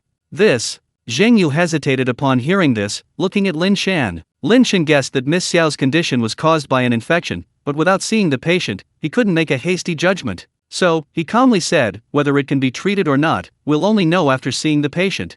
Seeing Lin Shan's confident demeanor, Yin Zaiwei nodded and said, "All right, since that's the case, I'll take you to see the master. But I've already made it clear, if the master does anything to you later, I can't do anything about it." Lin Shan smiled and nodded. The group entered the Xiao residence, passed through 3 gates, and arrived at an elegant courtyard. The courtyard was filled with many exotic flowers and rare herbs, and a wonderful fragrance lingered in the air. Yin Zaiwei led the two to the entrance of a small courtyard. A woman dressed as a maid was guarding the gate. Yin Zaiwei pointed to Lin Shan behind him and said, "Chun Tao, this physician says he can treat Miss." Chun Tao looked at Lin Shan with some skepticism, thinking he was too young, but still said, "Okay, I'll go in and inform the master." After saying that, she went inside. A short while later, 3 men emerged from the small courtyard. The man in the center, dressed in a pale yellow robe, had a square face, a short beard, and a tall, imposing figure. He exuded an air of authority. This was none other than Xiao Qiang, the wealthy landowner. Beside him were 2 elderly men with white hair. One had slanted eyes, clearly not someone to be trifled with. The other, with white hair and a youthful face, possessed an air of otherworldly wisdom. His brows were furrowed as he pondered something. Xiao Qiang frowned and asked, "Which one is the physician?"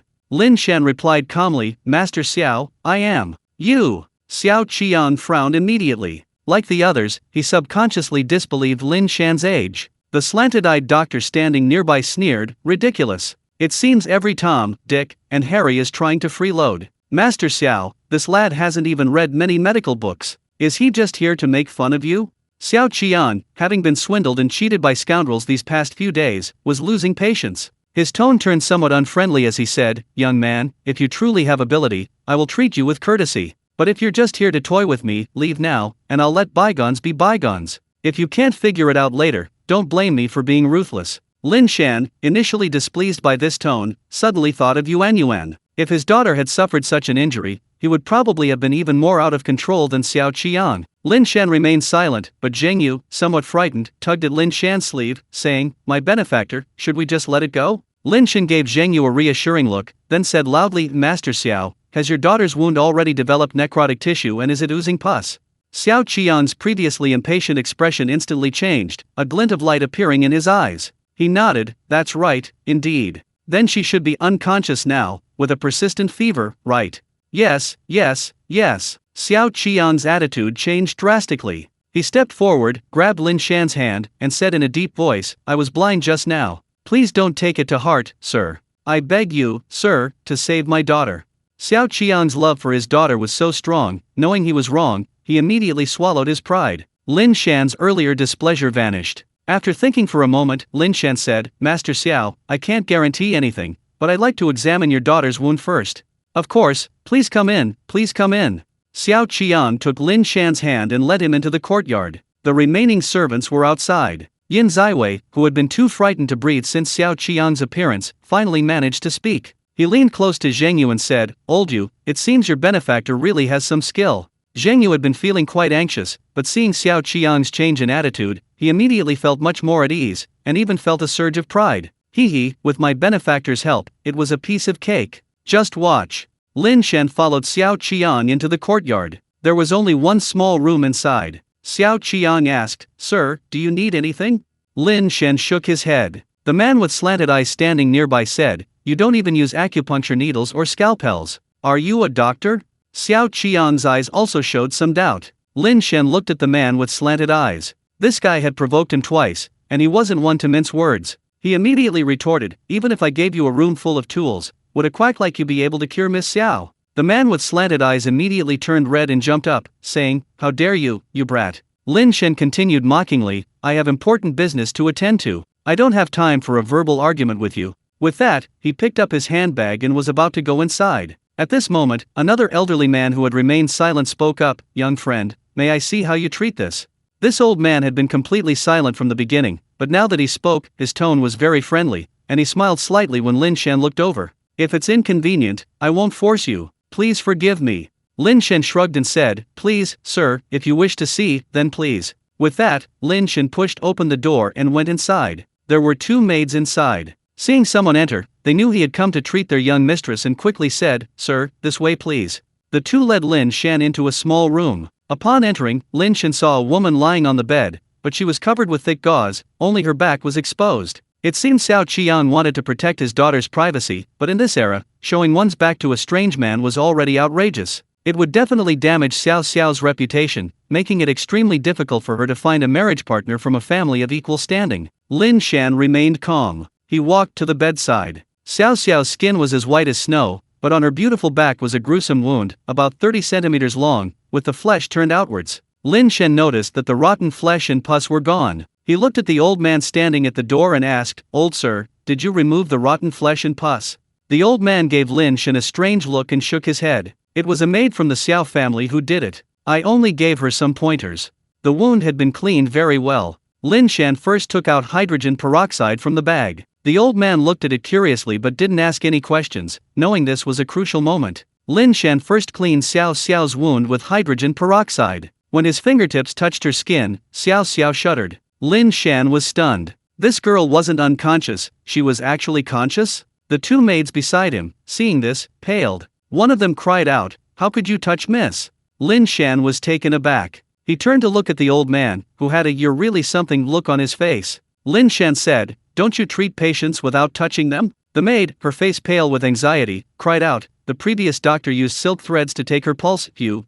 It turned out that the previous doctors hadn't even seen Xiao Xiao's back. Lin Shan was the first. The two maids had been careless, assuming all doctors were the same, not expecting Lin Shan to act unpredictably. Lin Shan panicked for a moment, realizing he had underestimated the strict separation of men and women in ancient times. Taking a pulse with a silk thread, what could he possibly diagnose? No wonder she was half dead now. However, Lin Shan quickly regained his composure and said in a deep voice, "Nonsense. This is a matter of life and death. I am a physician. In my eyes, men and women, young and old, tall and short, beautiful and ugly are all the same. Even if your young lady were a celestial being, she would still be a pile of bones 100 years from now. She's about to die, what's the point of worrying about that? The two maids were speechless with anxiety. At this moment, a soft female voice rang out from the room. Zixi, Lele, the master is right. We're about to die, what's the point of worrying about these things? Master, please treat her.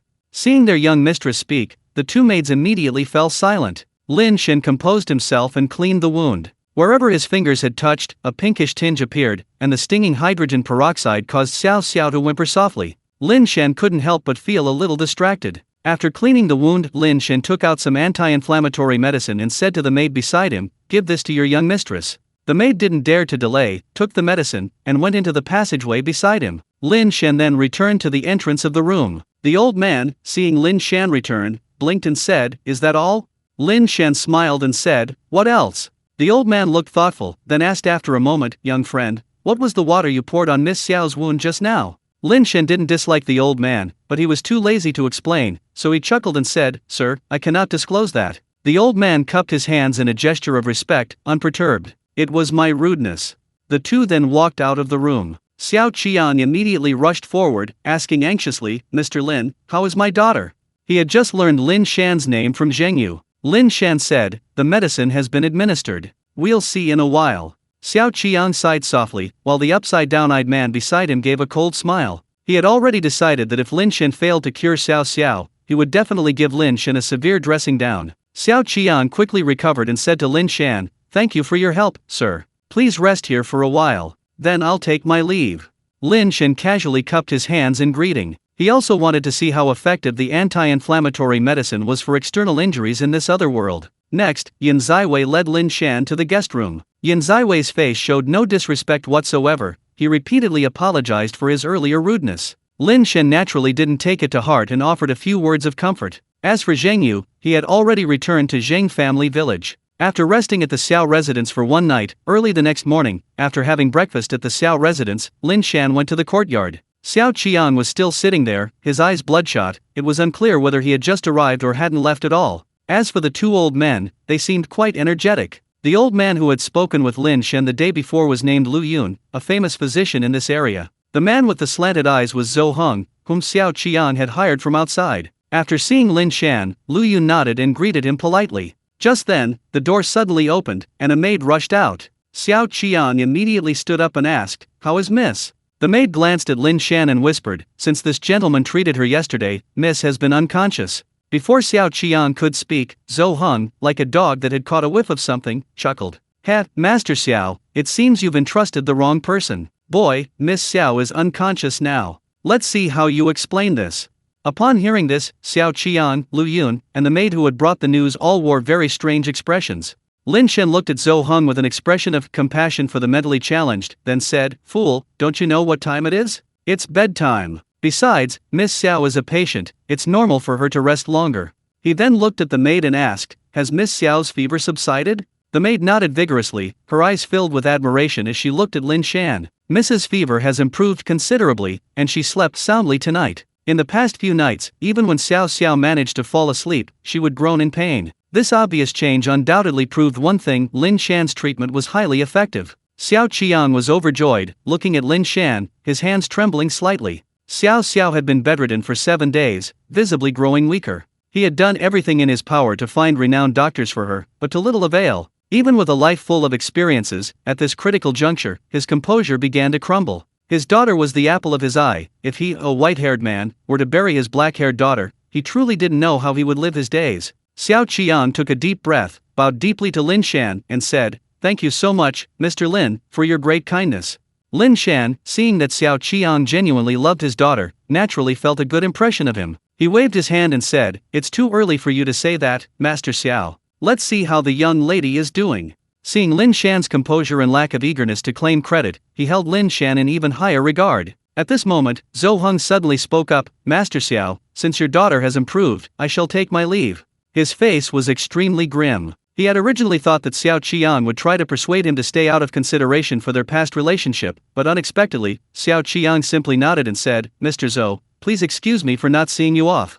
Zhou Heng's face immediately turned as black as the bottom of a pot. Xiao Qian remained unmoved. Normally, he might have been more polite, but now, Zhou Heng had come boasting about being a rare, divine healer, and yet, after trying his medicine, this was the result. He simply couldn't bear to waste time with such a person. After dismissing Zhou Heng, Xiao Qiang turned to Lin Shan, his expression immediately becoming much more respectful. Normally, as a mere official, he wouldn't need to be so courteous, but Lin Shan had saved his most precious daughter's life, so it was different. Mr. Lin, I apologize for my recent neglect. Please forgive me. Please stay at the Xiao residence for a few days, I will repay you handsomely. Watching Zhou Heng slink away, Lin Shan added fuel to the fire, calling out loudly, Divine Physician Zhou, be careful on your journey. Zhou Heng was startled, but ultimately didn't turn around and left. The group continued to wait. Lin Shan, arms crossed, dozed off on the bamboo mat. Suddenly, Lu Yun approached and whispered, young friend Lin, could I take a look at the medicine you gave Miss Xiao earlier? Lin Shan opened his eyes and looked at Lu Yun. The old man looked embarrassed. He knew his request was a bit outrageous. For any physician, such prescriptions were closely guarded secrets. How could they possibly reveal their livelihood to outsiders? But he had dedicated his life to medicine, and seeing such medicine was like a ravenous man seeing a stunningly beautiful woman hardly able to resist its allure. Lu Yun sighed softly, young friend Lin, I know this request is difficult. I've practiced medicine my whole life, and while I'm relatively good at treating internal ailments, many patients still die from external injuries, no matter how thoroughly they're cleaned or carefully cared for. Only martial artists seem to survive. I truly can't understand this. Could you enlighten me? Lin Shan's heart stirred. Martial artists? Do martial artists exist in this world? Lin Shan saw the old man's sincere eyes and knew he was a pure soul who had dedicated his life to medicine. He thought to himself, bacteriology hasn't even developed yet, so of course you don't know how they died. After a moment's thought, Lin Shan said, Sir, the human eye has limitations. Besides rotting flesh, there are many other things in wounds. You can think of them as tiny insects, invisible to the naked eye. Those people died because of these insects, and my medicine can kill them. Lu Yun was moved and said, I see. By the way, sir, you just mentioned martial artists. Is this martial artist powerful? Lu Yun paused, frowning.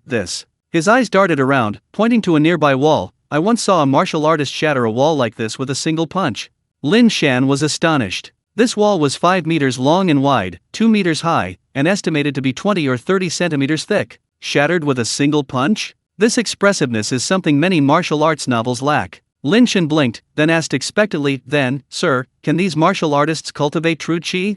Lu Yun replied with some surprise, I didn't expect you to be a martial artist, young friend. You circulate your qi throughout your body, and your inner energy arises naturally. So martial arts do exist in this world. Lin Shan's heart immediately burned with excitement. Seeing Lin Shan's expression, Lu Yun immediately had an idea and said with a smile, young friend, do you wish to learn martial arts? Lin Shan raised his eyebrows, does the old sir wish to teach me? Lu Yun laughed heartily, I possess a family-inherited health-preserving technique. If practiced diligently, it can indeed cultivate true qi and prolong life. However, I hope you can give me 2 pills of that medicine. If you agree, I will gladly offer you this health-preserving technique. I thought it would be something difficult. This is easy, old sir, you can have the whole bottle. Lin Shan bought 2 bottles and shoved the used anti-inflammatory medicine into Lu Yun's arms. He was joking, the anti-inflammatory medicine was nothing compared to the martial arts manual Lu Yun was exchanging for. He didn't hesitate for a second. Lu Yun was surprised by Lin Shan's quick agreement and hurriedly waved his hand, saying, young friend, please take the medicine back first. I will write down the cultivation technique for you. Lin Shan replied nonchalantly, old sir, you are a true gentleman, I trust you. Lu Yun sighed softly, young friend, your noble character is admirable. After speaking, he carefully placed the anti-inflammatory medicine into his pocket, then stood up and walked to Xiao Qiang's side, saying, Master Xiao, may I borrow your study? Xiao Qiang waved his hand at this small request, immediately instructing a servant to take Lu Yun there. After Lu Yun left, Xiao Qiang looked at Lin Shan and asked, Mr. Lin, did Mr. Lu ask you for the medicine that cured my daughter? Lin Shan replied, Master Xiao, you are truly astute. Xiao Qiang smiled self-deprecatingly, glanced in the direction Lu Yun had left, and said, the old gentleman has dedicated his life to healing and saving lives, with a compassionate heart. Seeing such medicine, he naturally hoped that more people could receive treatment. Did Mr. Lin provide it? Lin Shan nodded and said, I did give it, but I'm not exactly benevolent. The old gentleman said he had a family-inherited health-preserving technique, and I was interested in those, so I made an exchange with him. Xiao Qiang immediately became interested. So Mr. Lin is interested in martial arts. When I was young, I visited Wu County, the capital of the Wu Kingdom. Those who had mastered the art could easily fly and teleport, and some even had the ability to take someone's head from 1,000 miles away with a flying sword. Lin Shan suddenly realized that he hadn't come to a low-level martial arts world. Being able to fly and possess a flying sword meant he was at least a mid-level martial artist. Please forgive my rudeness, Master Xiao. I listened to too many storytelling performances when I was young, so. Xiao Qian was about to speak when a maid suddenly came out and said, Master, Miss has woken up. She says she's much better now. Xiao Qian hurried towards the house, only remembering Lin Shan was still there before entering. He turned around, cupped his hands in greeting, and said, Mr. Lin, I'm going to check on my daughter. Lin Shan smiled and said, Please go ahead, Master Xiao. About half an hour later, old man Lu Yun returned first. He handed Lin Shan a dozen or so sheets of paper, saying, Young friend, this is my family's inherited martial arts technique, called the Everlasting Spring Technique. I have no descendants, and if I die, this technique will be taken to my grave. Today, I will pass it on to you, young friend, but. Lu Yun's expression suddenly became much more serious, and he said in a deep voice, although the Everlasting Spring skill is not a particularly advanced technique, diligent practice makes one's body much stronger than the average person. If you intend to pass it on to others in the future, you must test their character to prevent the Everlasting Spring skill from falling into the hands of evil people. Lin Shan took the paper and smiled upon hearing this. Old sir, aren't you afraid I might be a bad person? Lu Yun stroked his beard and said, Young friend, you are also kind-hearted and magnanimous. I trust you. Lin Shan remained non-committal, instead turning to examine the Changchun Gong manual in his hand. Upon closer inspection, he realized that while he recognized the individual characters, the meaning of the words combined was completely baffling. After struggling to read a page, he felt his head was about to explode and reluctantly put the paper down, saying, Sir, I understand absolutely nothing about what's written here. Lu Yun asked in surprise, Young friend, don't you know about meridians and acupoints? It's no wonder he was surprised. Lin Shan had cured Xiao Xiao, so Lu Yun naturally assumed Lin Shan was a skilled physician, unaware that it was all thanks to the anti-inflammatory medication. Lin Shan honestly replied, To be honest, sir, the cure for Miss Xiao was entirely due to the medicine. I myself know absolutely nothing about medicine. Lu Yun was stunned for a moment before nodding, I see. No problem, I'll teach you, young friend. He was a kind and benevolent elder, wanting to help him to the end. Upon hearing this, Lin Shan immediately stood up and bowed deeply to Lu Yun. Lu Yun was unconcerned, but Lin Shan couldn't continue putting on airs. The previous exchange was a mutually beneficial deal, but Lu Yun's instruction of his knowledge was an extra bonus. Lin Shan thanks you, sir. Lu Yun smiled and said, It's nothing. Then, Lu Yun began explaining the meridians and acupoints to Lin Shan. An hour later, Xiao Qiang emerged from the room, his entire demeanor transformed, a slight smile playing on his lips. Seeing this, Lin Shan and Lu Yun knew that Xiao Xiao's condition had greatly improved. Lu Yun smiled and said, Master Xiao, congratulations. It seems your daughter is all right. Xiao Qian looked at Lin Shan and said, Thanks to Mr. Lin's miraculous healing. I once said that I would reward whoever saved my daughter handsomely. Brother Lin, 100 taels of gold is just a small token of my appreciation. Is there anything else you want, Brother Lin? Just name it. After saying this, Xiao Qian clapped his hands, and a pretty maidservant laboriously carried a box out of the room and came to Lin Shan. This maidservant was one of the two maidservants who served Xiao Xiao personally. Her name seemed to be Lele. Lele was charming and lovely. She lowered her head, her face slightly flushed, and handed the box to Lin Shan, saying, Young master, here you go. Lin Shan extended both hands, I won't stand on ceremony. He then took the box. Wow, that's heavy. Lin Shan quickly calculated in his mind 1 tael equals 50 grams, so 100 taels is 5,000 grams of gold. The current price of gold has exceeded 700, so 700 multiplied by 5,000 equals a whopping 3.5 million. He struck it rich. Lin Shan suppressed his excitement, not wanting to lose his composure in front of outsiders. Seeing Lin Shan's calm and collected demeanor, Xiao Qian felt both admiration and a touch of curiosity. Strange, I've never heard of such a person before? Thinking of this, Xiao Qian couldn't help but ask, Brother Lin, please forgive my abrupt question, are you a local? Lin Shan shook his head and said, No, my hometown was destroyed in the war long ago. After that, I traveled around studying and doing business. He made up a reason to get away with it. Afterwards, Xiao Qiang invited Lin Shan to a banquet, which Lin Shan couldn't refuse and had to attend. 5 days later, Lin Shan practiced the Everlasting Spring technique for the first time under Lu Yun's guidance. Unexpectedly, it went smoothly. Lin Shan immediately felt the flow of qi, much to Lu Yun's astonishment. It took me 5 years of practice to feel qi. Young friend, you are truly a prodigy. Lin Shan wasn't particularly happy about it. After practicing once, he did feel much more energetic. His health had deteriorated significantly due to years of hard work and overtime, and he hoped the everlasting spring technique could help improve his condition. "Thank you so much for your guidance, sir." Lin Shan stood up and thanked him again. At that moment, someone knocked on the door, and a voice sounded from outside. "Mr. Lin, Elder Lu, the master requests your presence." The two entered the Xiao family's main hall. Besides Xiao Qiang, a young woman was also present. This young woman's attire was quite different from that of ordinary women. She wore a black and red fitted outfit, and her cascading black hair was tied back in a high ponytail. Her features were delicate, her skin as white as snow, and her slightly thick eyebrows added a touch of heroic spirit to her appearance. When Lin Shan and Lu Yun entered, the girl's gaze immediately fell on Lin Shan, and a blush rose to her cheeks. Lin Shan's heart skipped a beat, and he instantly guessed the girl's identity. It must be Xiao Xiao. Their eyes met, and Xiao Xiao immediately looked away guiltily. Lin Shan couldn't help but recall the sensation of his fingers tracing her skin when he treated her earlier. Now that Xiao Qiang was here, he wondered if Xiao Xiao had told her father about this. Upon seeing the two arrive, Xiao Qiang beamed and said, "My daughter has finally recovered, all thanks to your help." "Xiao Xiao, why don't you thank them, gentlemen?" Xiao Xiao's complexion had returned to normal. She stepped forward gracefully, clasped her hands in thanks, and said, "Thank you, gentlemen." Xiao Xiao didn't display the typical restraint and modesty often seen in women of this era. Seeing this, Xiao Qiang smiled wryly. "Sigh, Xiao Xiao has always loved martial arts and swordsmanship, she doesn't act like a proper lady at all. 3 years ago, I sent her to the Xianjian sect. Not long ago, she returned home and learned of a nearby mountain stronghold. She insisted on wiping them out, and ended up getting seriously injured herself."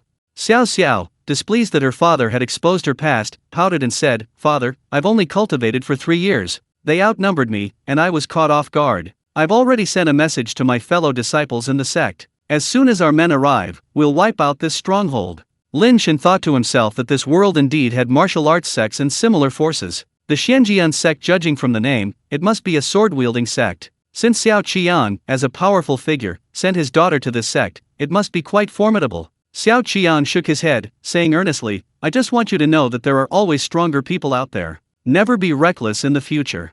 Sensing her father's concern, Xiao Xiao nodded gently. At this moment, Lu Yun suddenly said, "Master Xiao, now that your daughter is safe and sound, I should take my leave." Xiao Qian hurriedly said, "How can you do that? You've gone to so much trouble these past few days, sir. Please stay a few more days so I can properly entertain you." Lu Yun simply smiled and shook his head, clearly having made up his mind. Seeing this, Lin Shan spoke up, "Master Xiao, I plan to buy a courtyard house in town. Do you know of any reputable dental practices?" He intended to stay in town for a while, using it as a base to slowly explore the world. Xiao Qiang replied, "Does such a small matter require a dental practice? I have several vacant courtyard houses, one can be given to Brother Linear." Xiao Qiang was very polite, but Lin Shan insisted on buying a courtyard house himself, so Xiao Qiang didn't press the matter. He and Lu Yun left the Xiao residence together. Lu Yun gazed into the distance and said, "Young friend, let's part ways here." Lin Shan bowed to Lu Yun, "Take care, teacher." He knew Lu Yun was a truly compassionate physician, and this trip was probably to research anti-inflammatory drugs.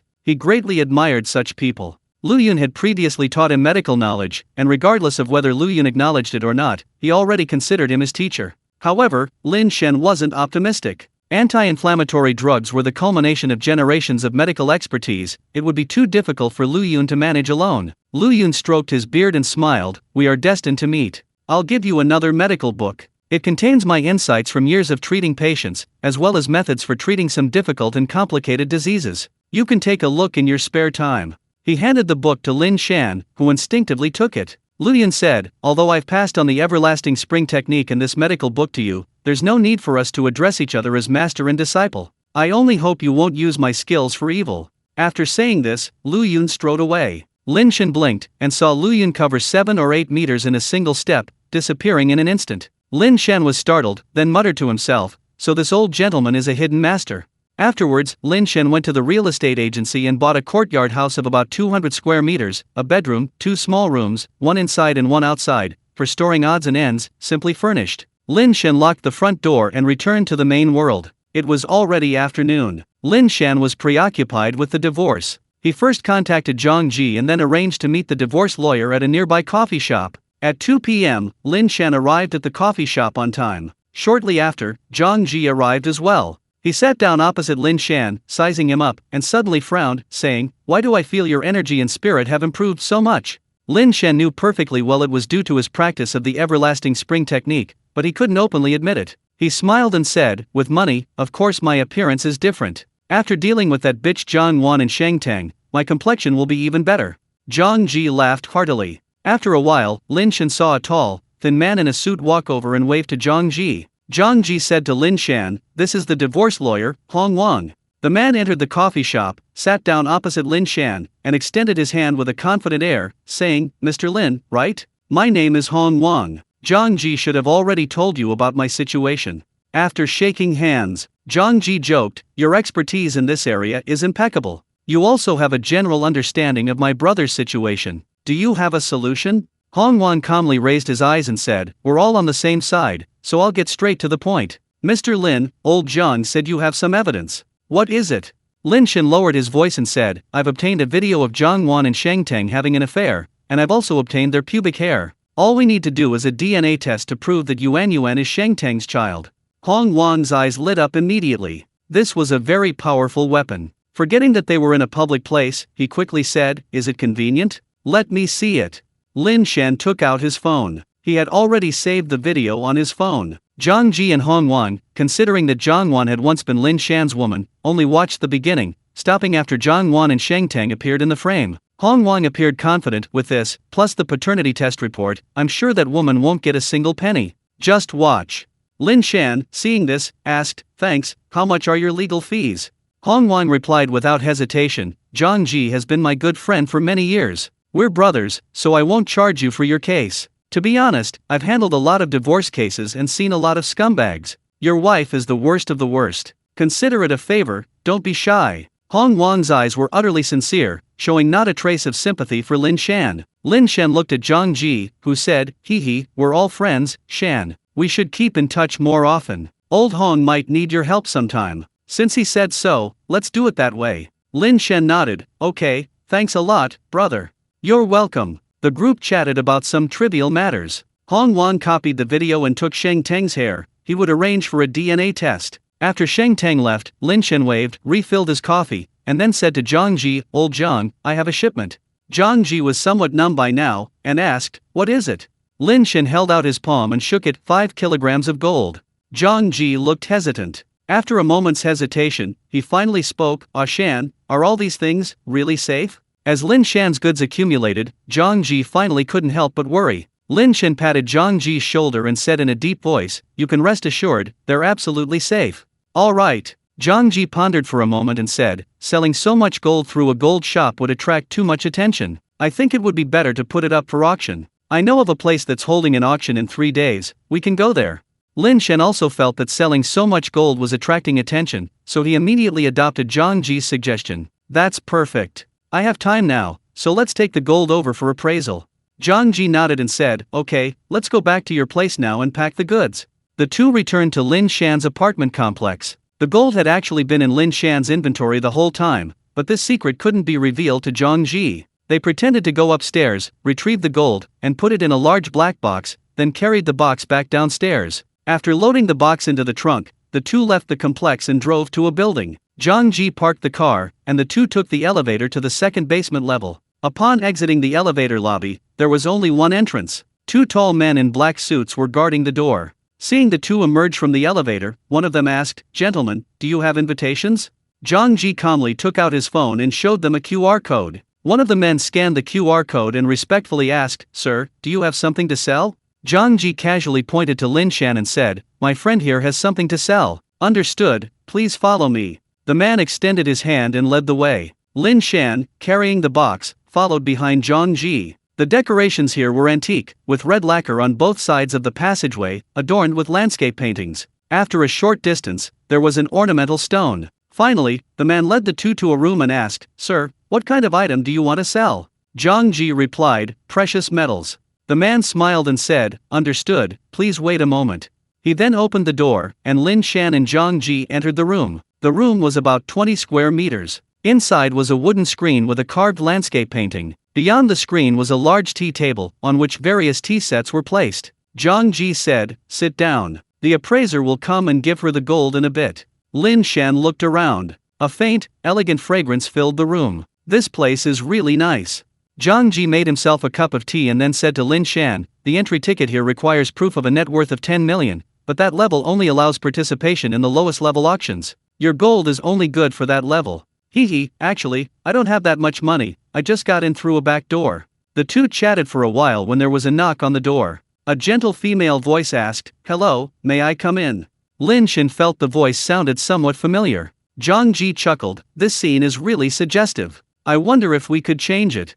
He then winked at Lin Shan. After receiving a reply, the door opened, and Lin Shan turned around. A fragrant aroma wafted out, and two women walked in. Lin Shan was stunned when he recognized them. One was Luo Bing, and the other was his ex-wife, Zhang Wan. Zhang Ji's expression also changed instantly. He instinctively looked at Lin Shan, as if asking, what's going on?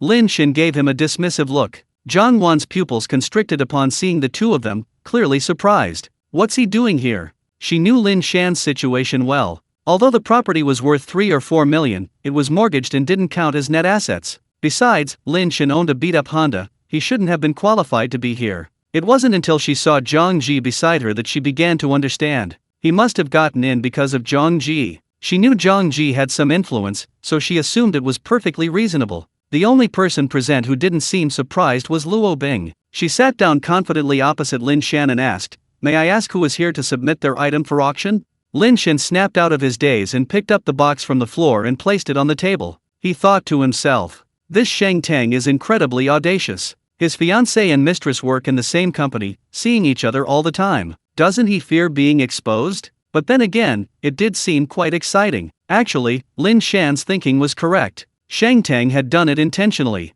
Zhang Wan's job was found for her by Sheng Teng. Zhang Wan didn't actually have any ambitions for advancement, she just wanted to get some money from Sheng Teng. So, after joining, she was tasked with monitoring Zhang Wan for Sheng Teng, and also to satisfy Sheng Teng's perverted desires. As Lin Shan placed the box on the table, Luo Bing finally saw him clearly. A hint of surprise flashed in her eyes, and she said, you're Lin Shan? Seeing that Luo Bing recognized him, Lin Shan smiled and said, it's me, Luo Bing. Long time no see.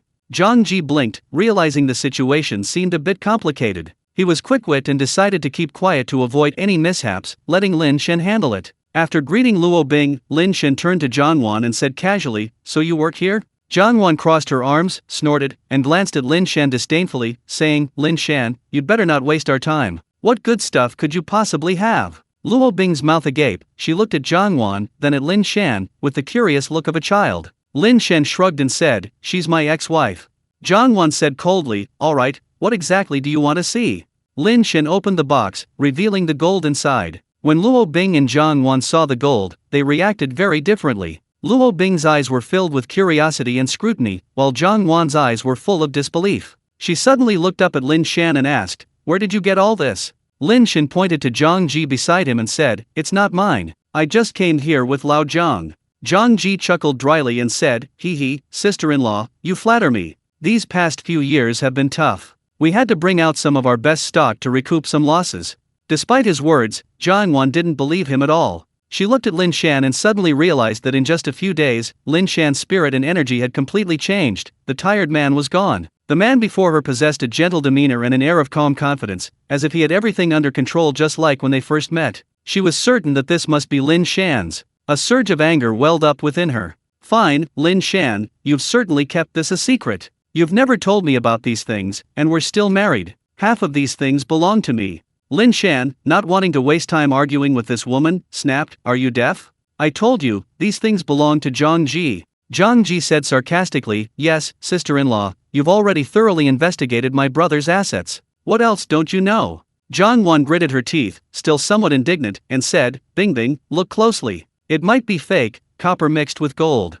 Luo Bing forced a smile. Although naive, she could tell that Lin Shan and Zhang Wan's marriage didn't seem very happy. Sticking out her tongue, and adhering to her professional ethics, she picked up a small goldfish to examine it. With just one glance, Luo Bing exclaimed, huh. Zhang Wan immediately asked excitedly, how is it? It's fake, isn't it? Luo Bing shook her head somewhat awkwardly, saying, no, Sister Wan, it's real gold. And this gold was refined using ancient methods, like the techniques of the Tang dynasty, but there are subtle differences.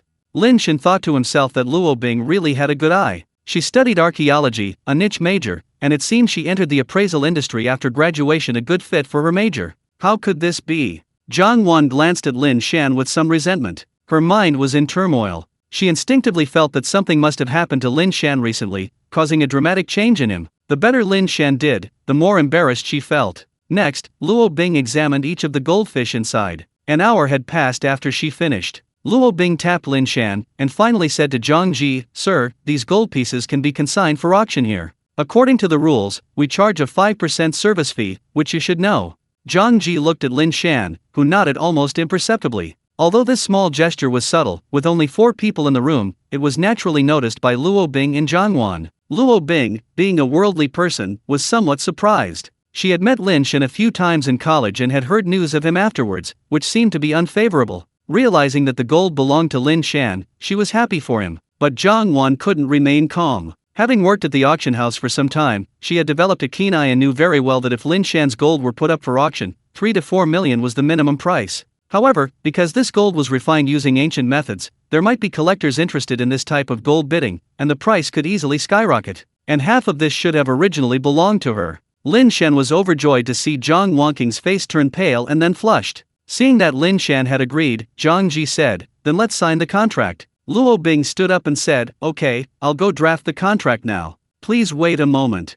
After saying that, she turned and left the room. Zhang Wanking followed her angrily. After they left, Luo Bing asked curiously, "Sister Wan, why did you two get divorced?" Lin Shan had a pretty good reputation in college. Zhang Wanking sneered, "What kind of skill is it to be in the student council in school? Making money in the real world is what matters. Lin Shan is completely useless in that regard. I've suffered enough with him all these years."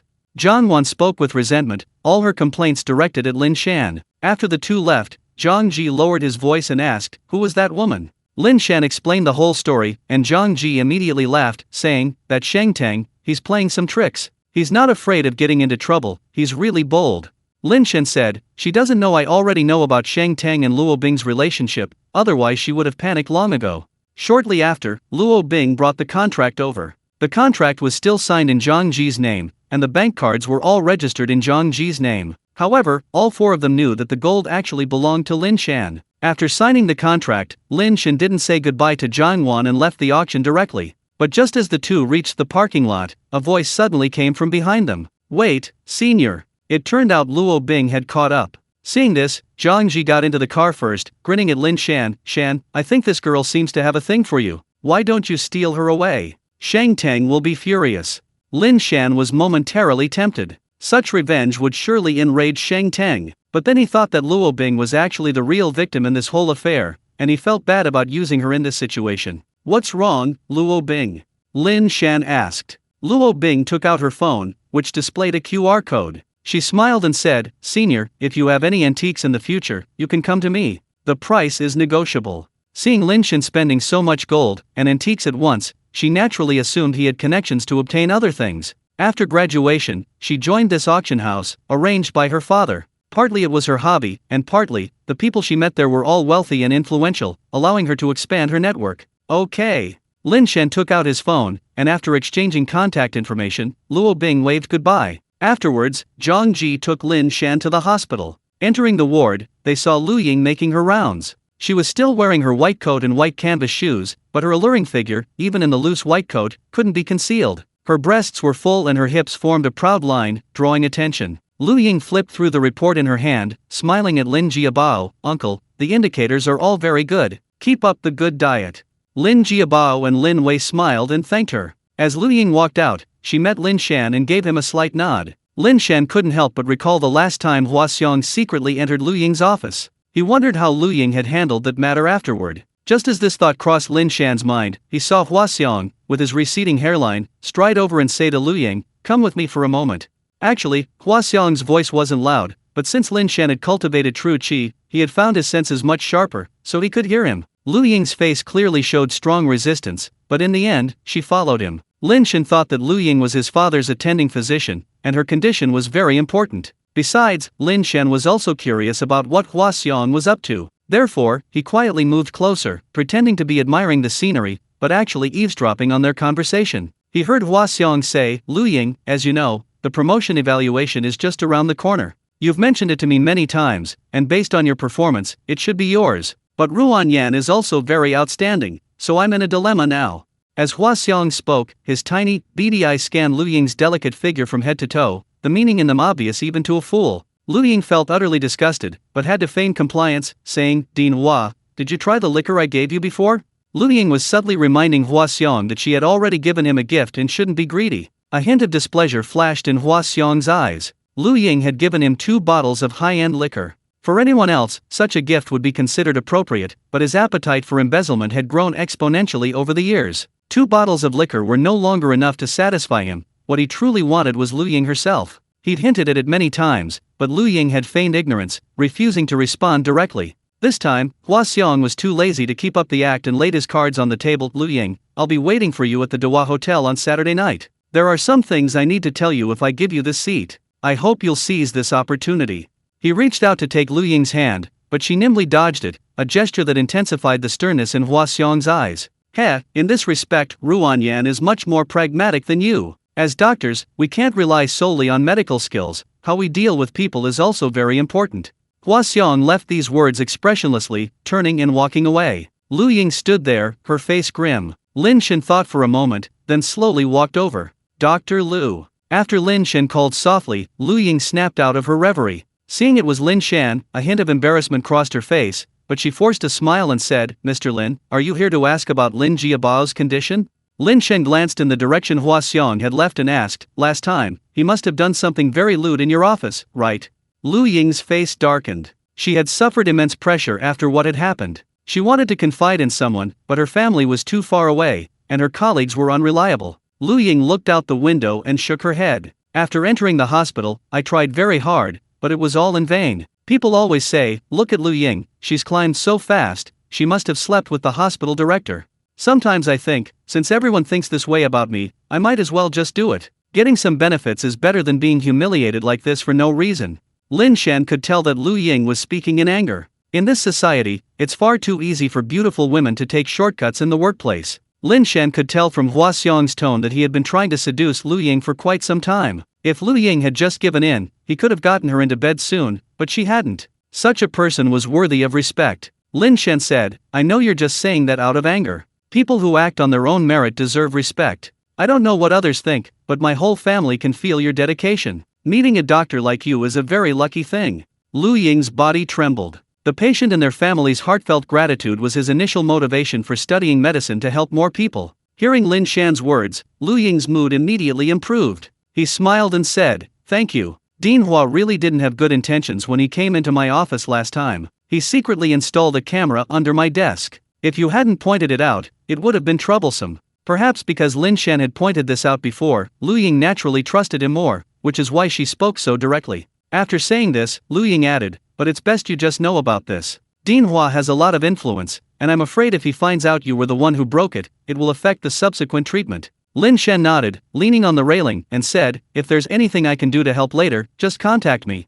Lu Ying just smiled, not taking it to heart. After all, in her mind, Lin Shan was just an ordinary patient's family member who had been quite strapped for cash recently. What help could she possibly offer? However, mindful of Lin Shan's feelings, she didn't say anything, only replying, "Sure, I won't hesitate to help then." The two chatted by the window for a while longer before Lu Ying went to check on the other patients. After Lin Shan returned to his room, Lin Wei, her face full of gossip, approached him and asked, "Brother, were you chatting with Dr. Lu just now?" Lin Shan replied, "Yes, we talked about Dad's situation." Lin Jiabao chuckled at this, while Lin Wei said quietly, "Brother, I think Dr. Lu might have taken a liking to you." Lin Shan was both amused and exasperated, patting Lin Wei's head and saying, "What nonsense are you talking about? What would she like about me?" Lin Wei dodged Lin Shan's large hand in annoyance. This was a game they used to play when they were little, but Lin Wei found it extremely distasteful now that she was older. She dodged while saying, "You still try that? I told you I'm not a child anymore." Lin Shan withdrew his hand. Lin Wei looked at Lin Jiabao and said, "Dad, haven't you noticed? Dr. Lu has been coming over quite frequently these past few days, just popping in for a stroll." Lin Jiabao slowly nodded and said, "It seems that's true." He finished speaking, a smile playing on his lips, and looked at his son. Lin Shan knew why. It must be because Lu Ying was thanking him for his reminder a few days ago. However, not wanting to reveal Lu Ying's privacy, he could only shake his head and say, "I think you're overthinking it." At this moment, Lin Wei suddenly asked, "Brother, if Dr. Lu were your wife, would you want her?" Lin Shan involuntarily thought of Lu Ying's exquisite figure and her beautiful face, and a hint of lust inevitably arose in his heart. Seeing that Lin Shan didn't answer immediately, Lin Wei snorted, "Look at you, you've probably already married Dr. Lu in your dreams, tisk tisk, you big pervert. Little kid, don't talk nonsense." Lin Shan couldn't argue with Lin Wei, but he had his own trick. He reached out his large hand, instantly silencing Lin Wei. After staying in the hospital for a while, Lin Shan planned to return home and enter the other world to continue cultivating the everlasting spring technique. You see, a day in the other world is only 1 hour in the main world. Using it for cultivation is practically a cheat code. But as Lin Shan stepped out of the hospital, he suddenly spotted a familiar figure. Hua Xiong. He had changed out of his white coat and into designer clothes, but the years had taken their toll, thinning his hair and diminishing his former charm and good looks. Even the most expensive clothes looked cheap on him. Lin Shan also noticed a woman following behind Hua Xiong, keeping a distance, seemingly trying to avoid being seen as colleagues. Lin Shan instinctively felt something was amiss with these two, and quietly followed them, watching them enter the administration building. It was already 7 p.m., so the administration building wasn't crowded. Lin Shan slipped into a blind spot of the surveillance cameras. Hua Xiong's office was on the first floor. He and the woman entered their office one after the other, the door ajar. Seeing this, Lin Shan slightly raised the surveillance camera facing the office door and approached the office, only to find it completely silent. A thought struck Lin Shan, and he slowly walked in. The office was empty, but he had clearly seen Hua Xiong and the woman go in. Could there be a secret room here? Lin Shan looked around with considerable curiosity. Just then, a sound came from one of the walls. Lin Shan quickly hid behind a nearby cabinet, leaving a small gap. Lin Shan was right, there was indeed a secret room in the office. A wall was pushed open, and Hua Xiong and the woman emerged from behind it. The woman, with her long, wavy hair, pink pencil skirt, and sky-high heels, exuded a seductive charm. Clinging to Hua Xiong's arm, she said, "Dean, I'm counting on you for the promotion." Hua Xiong's face flushed. He sniffed the air, seemingly still wanting more, and then said, "Ruan Yan, don't worry. You've served me so well, this position is definitely yours." Ruan Yan quickly seized the opportunity. "Can you write my application now?"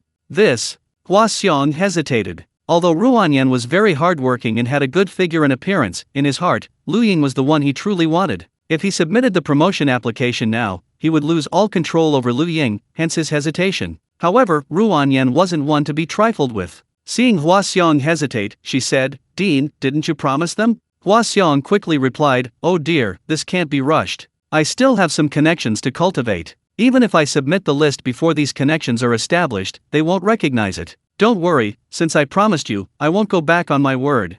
Hua Xiong's answer was impeccable, and Ruan Yan could only helplessly say, "All right then." After Ruan Yan left, Hua Xiong stayed in the office for a while longer before getting up and leaving. Once Hua Xiong was gone, Lin Shan ran out from the cabinet. He first checked that the door was locked from the inside, then twisted the vase beside him. Sure enough, the wall shifted, revealing a brightly lit passageway behind it. Lin Shan walked a short distance inside and saw 2 large rooms on either side. One of the rooms. Inside was a circular waterbed, and beside it were many various tools, some of which Lin Shan had never even seen before. Damn it, they're really playing fancy games. There was also a computer in the room, which was still running. Lin Shan went over and glanced at it. There were 2 folders on the desktop, one of which was named Top Scholar Collection. Lin Shan silently opened the folder. 163-24, Emergency Surgery Nurse XXX. 158-27, Internal Medicine Physician XXX. 170-21, Pharmaceutical Representative XX.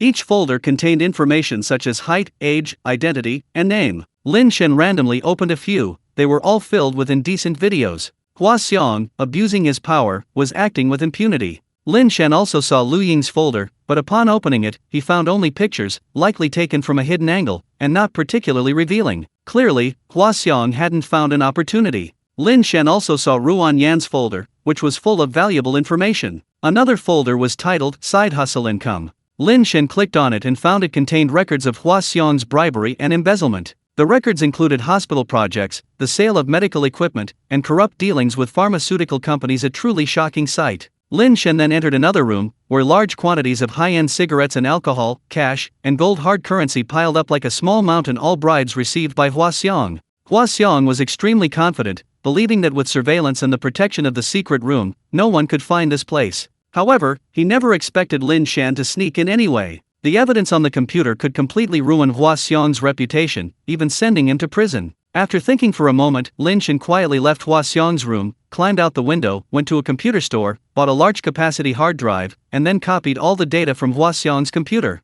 The best way to deal with this evidence would actually be to leave it behind. But people like Hua Xiong might have some peculiar hobby, liking to keep these things for themselves to admire when no one is around, and often this is what leads to their downfall. Like that certain photography enthusiast. After copying all the evidence, Lin Shan quietly left through the window again, leaving no trace. Having done all this, Lin Shan returned home and descended into the other world. The courtyard remained unchanged. He had locked the gate when he left. Even if a thief broke in, there wasn't much to steal. Lin Shan opened the gate, intending to familiarize himself with the surroundings, but found someone squatting at his doorstep. Hearing the door open, the man immediately stood up. Seeing Lin Shan, he exclaimed with delight, "Mr. Lin, I've been waiting for you for days." This man was Yin Ziwei. After Lin Shan's display of his superb medical skills, Yin Ziwei had been utterly impressed. "It's you. What can I do for you?" Lin Shan asked. Yin Ziwei dusted himself off and smiled. "Mr. Lin, it's like this. My master wants you to come to our residence when you have time. He said he's found a martial arts manual for you, you might like it."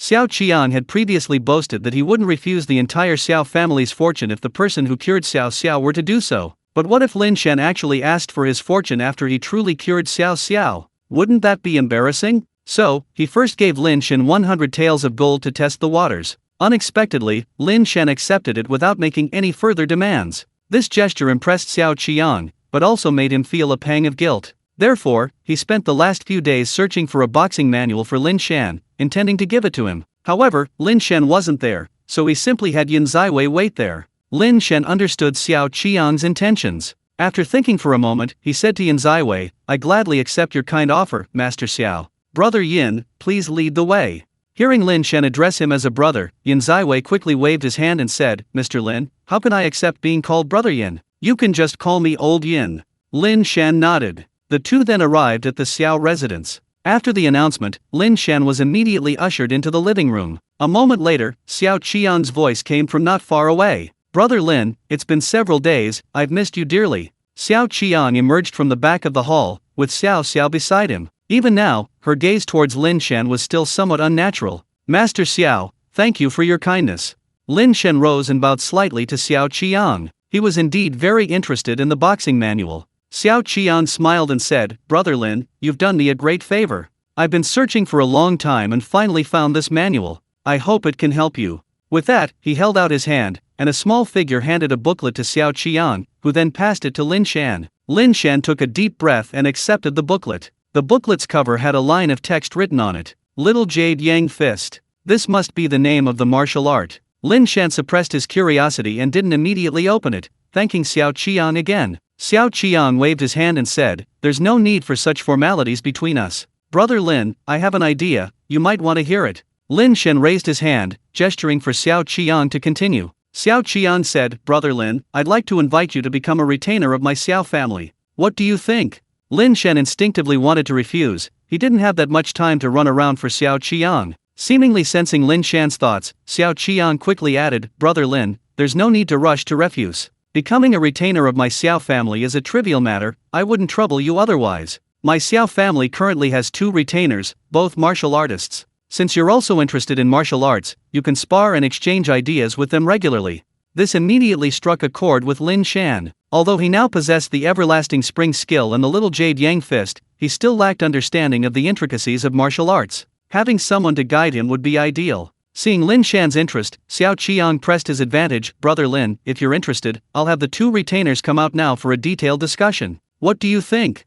Actually, Xiao Qian wasn't interested in Lin Shan's martial arts prowess. After all, Lin Shan was old, and he felt Lin Shan probably didn't have much potential. What he truly valued was Lin Shan's medical skills, plus he thought Lin Shan was a decent person, which was why he extended this invitation. Lin Shan was indeed tempted and nodded, saying, "If that's the case, then I'll trouble you, Master Xiao." Xiao Qian shook his head and said, "It's nothing, I'll arrange it. Xiao Xiao, entertain Brother Lin for me."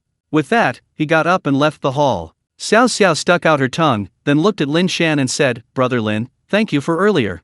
Seeing Xiao Xiao, Lin Shan couldn't help but recall the feeling of his fingers tracing her smooth back. He shook his head and said, "No need to be polite. I hope you won't hold it against me for being impolite that day." Xiao Xiao blushed and whispered, "We're all free spirits, aren't we?" Brother Lin, I heard Mr. Liu passed on a martial arts technique to you? Lin Shan nodded. That's right. I've cultivated some true qi these past 2 days.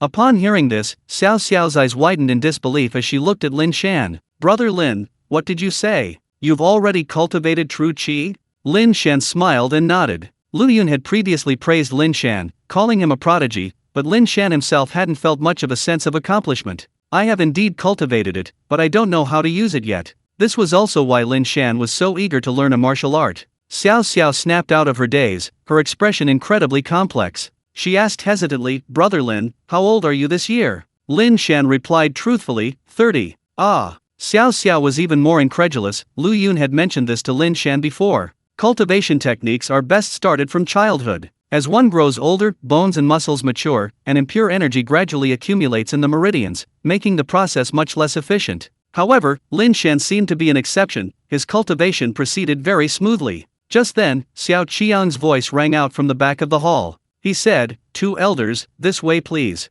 Xiao Qiang's voice was even more solemn than when he had spoken to Lin Shan earlier. He led 2 men into the hall. 2 men. One appeared to be in his 40s, burly, with a square face and handsome features, dressed in a black, fitted outfit. The other looked to be about 20, fairly handsome, dressed in a white, fitted outfit, though the clothes were embroidered with many patterns, making them appear somewhat gaudy. After entering, the 2 men sized up Lin Shan. The middle-aged man nodded at Lin Shan with a friendly expression, while the younger man scrutinized him with a critical eye. Come, Lin Shan, let me introduce you. Xiao Qian first pointed to the middle-aged man. This is G.E. Yan, Elder G.E. He has been with my Xiao family for 20 years. Several times, I have escaped danger thanks to him. Xiao Qian's tone was full of emotion, and there was a genuine sense of gratitude in it. G.E. Yan smiled and said, Brother Xiao, you flatter me.